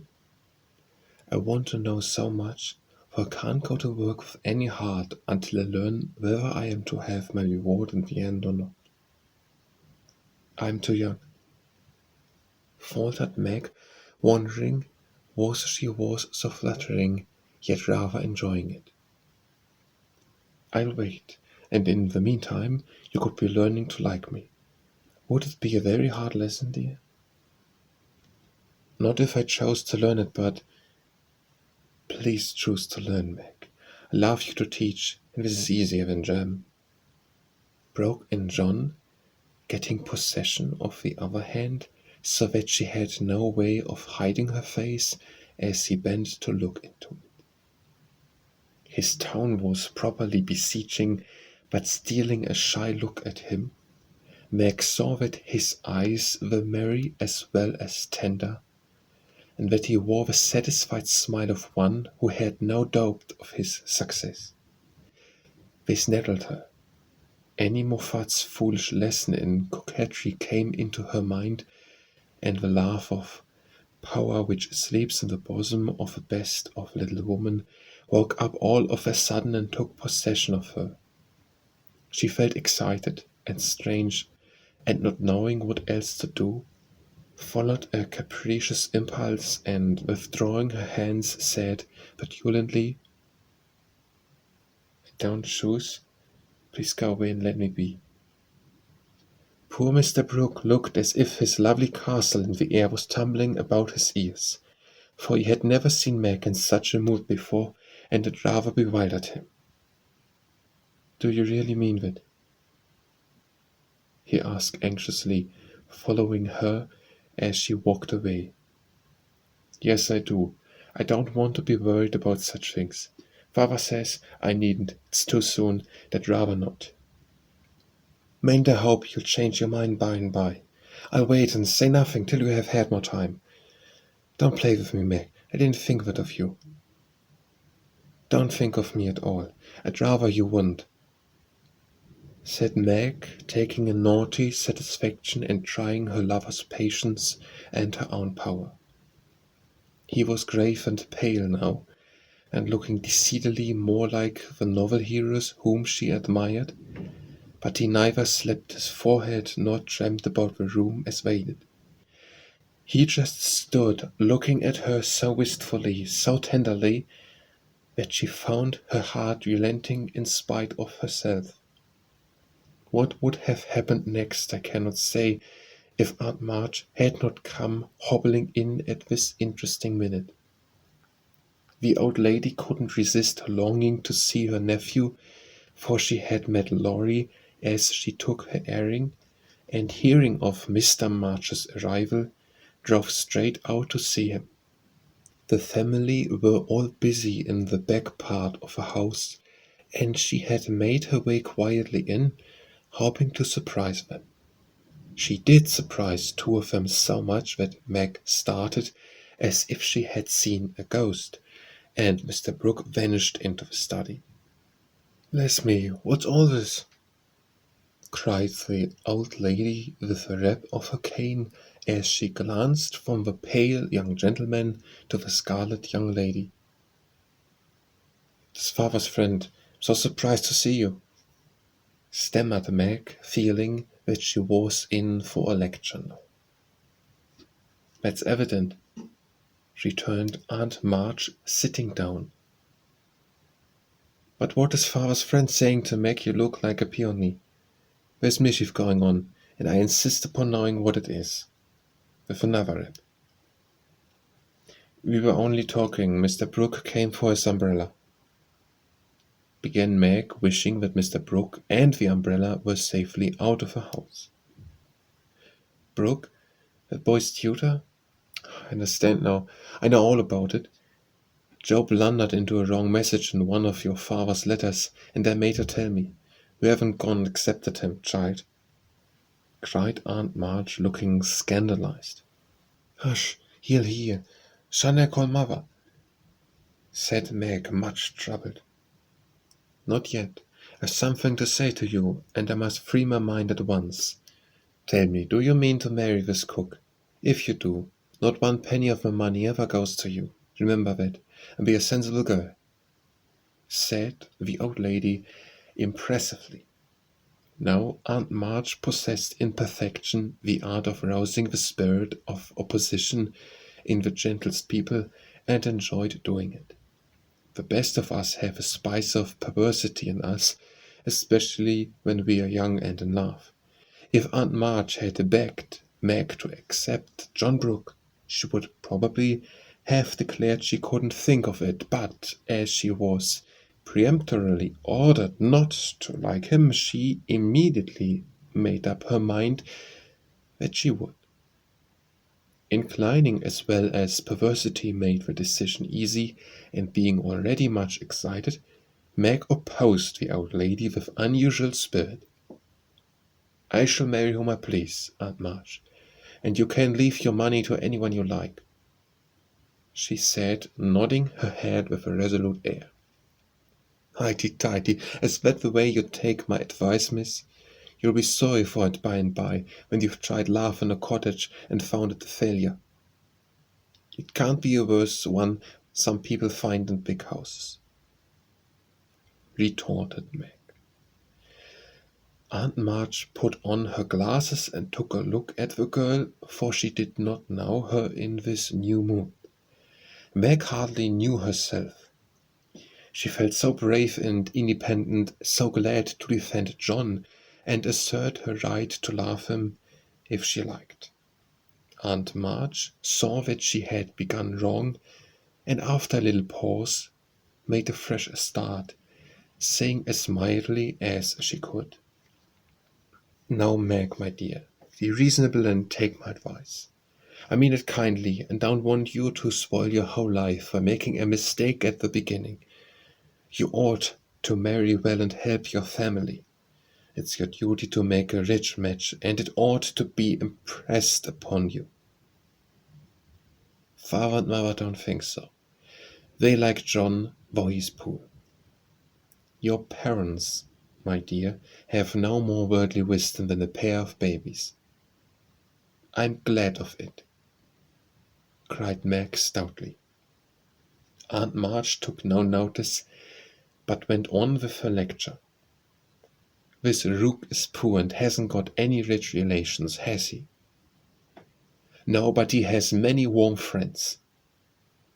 "You can't live on friends. Try it, and see how cool they'll grow. He hasn't any business, has he?" "Not yet. Mr. Lawrence is going to help him." "That won't last long. James Lawrence is a crotchety old fellow and not to be depended on. So you intend to marry a man without money, possession, or business, and go on working harder than you do now, and you might be comfortable all your days by minding me and doing better. I thought you had more sense, Meg." "I couldn't do better if I waited half my life. John is good and wise.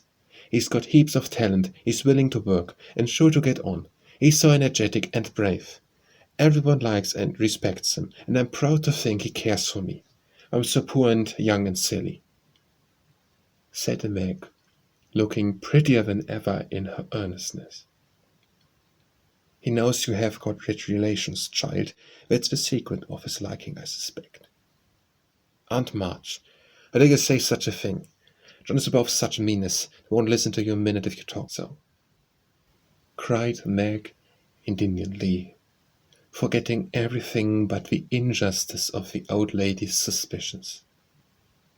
My John wouldn't marry for money, any more than I would.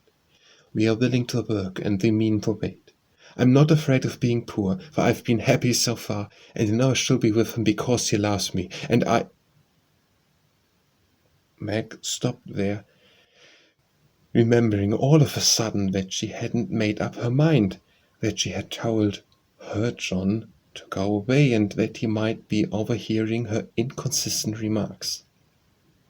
Aunt March was very angry, for she had set her heart on having her pretty niece make a fine match, and something in the girl's happy young face made the lonely old woman feel both sad and sore.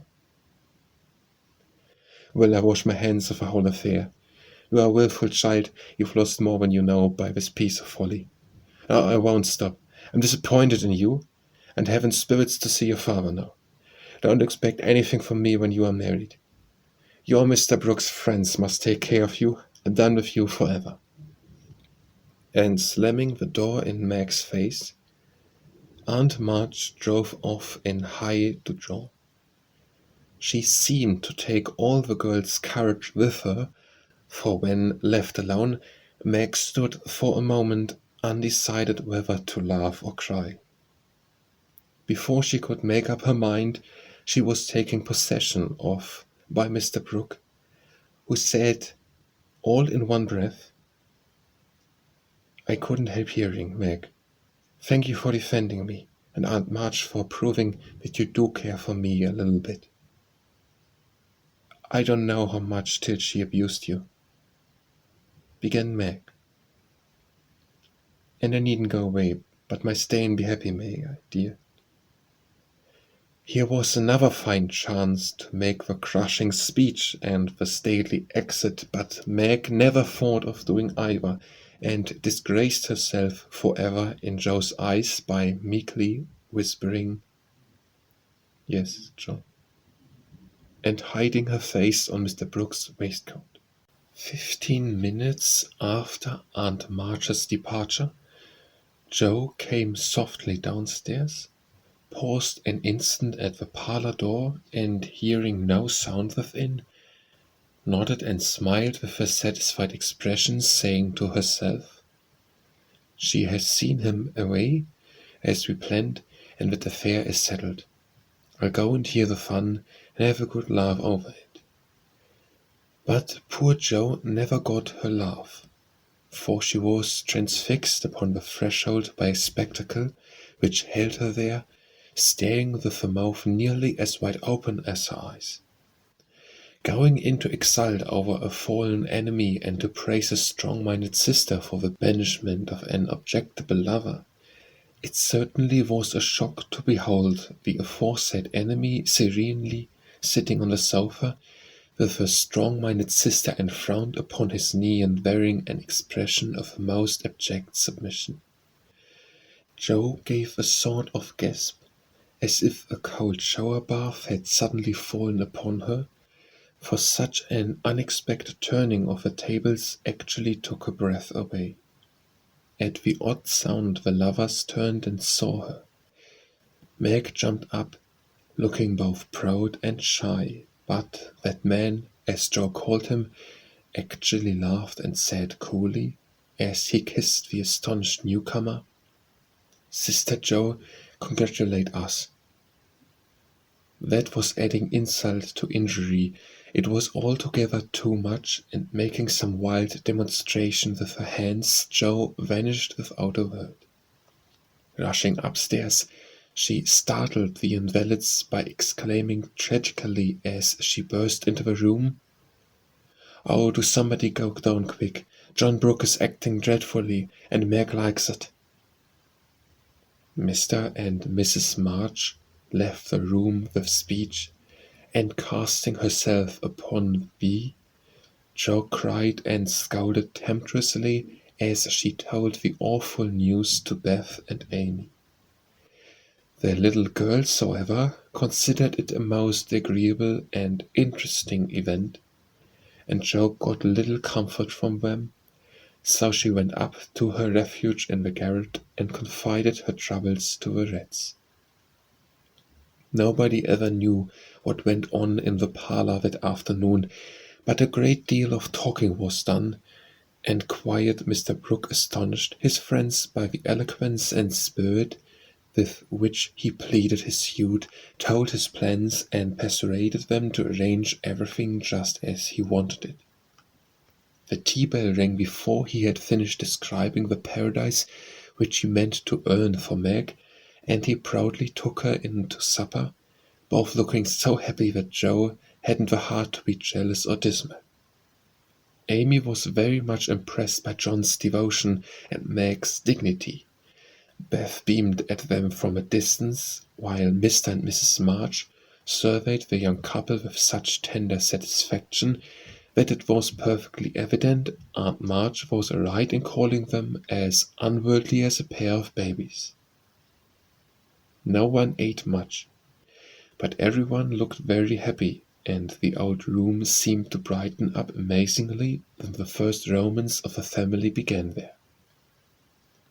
"You can't say nothing pleasant ever happens now, can you, Meg?" said Amy, trying to decide how she would group the lovers in a sketch she was planning to make. "No, I'm sure I can't. How much has happened since I said that?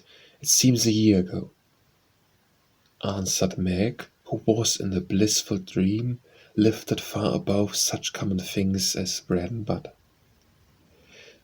"The joys come close upon the sorrows this time, and I rather think the changes have begun," said Mrs. March.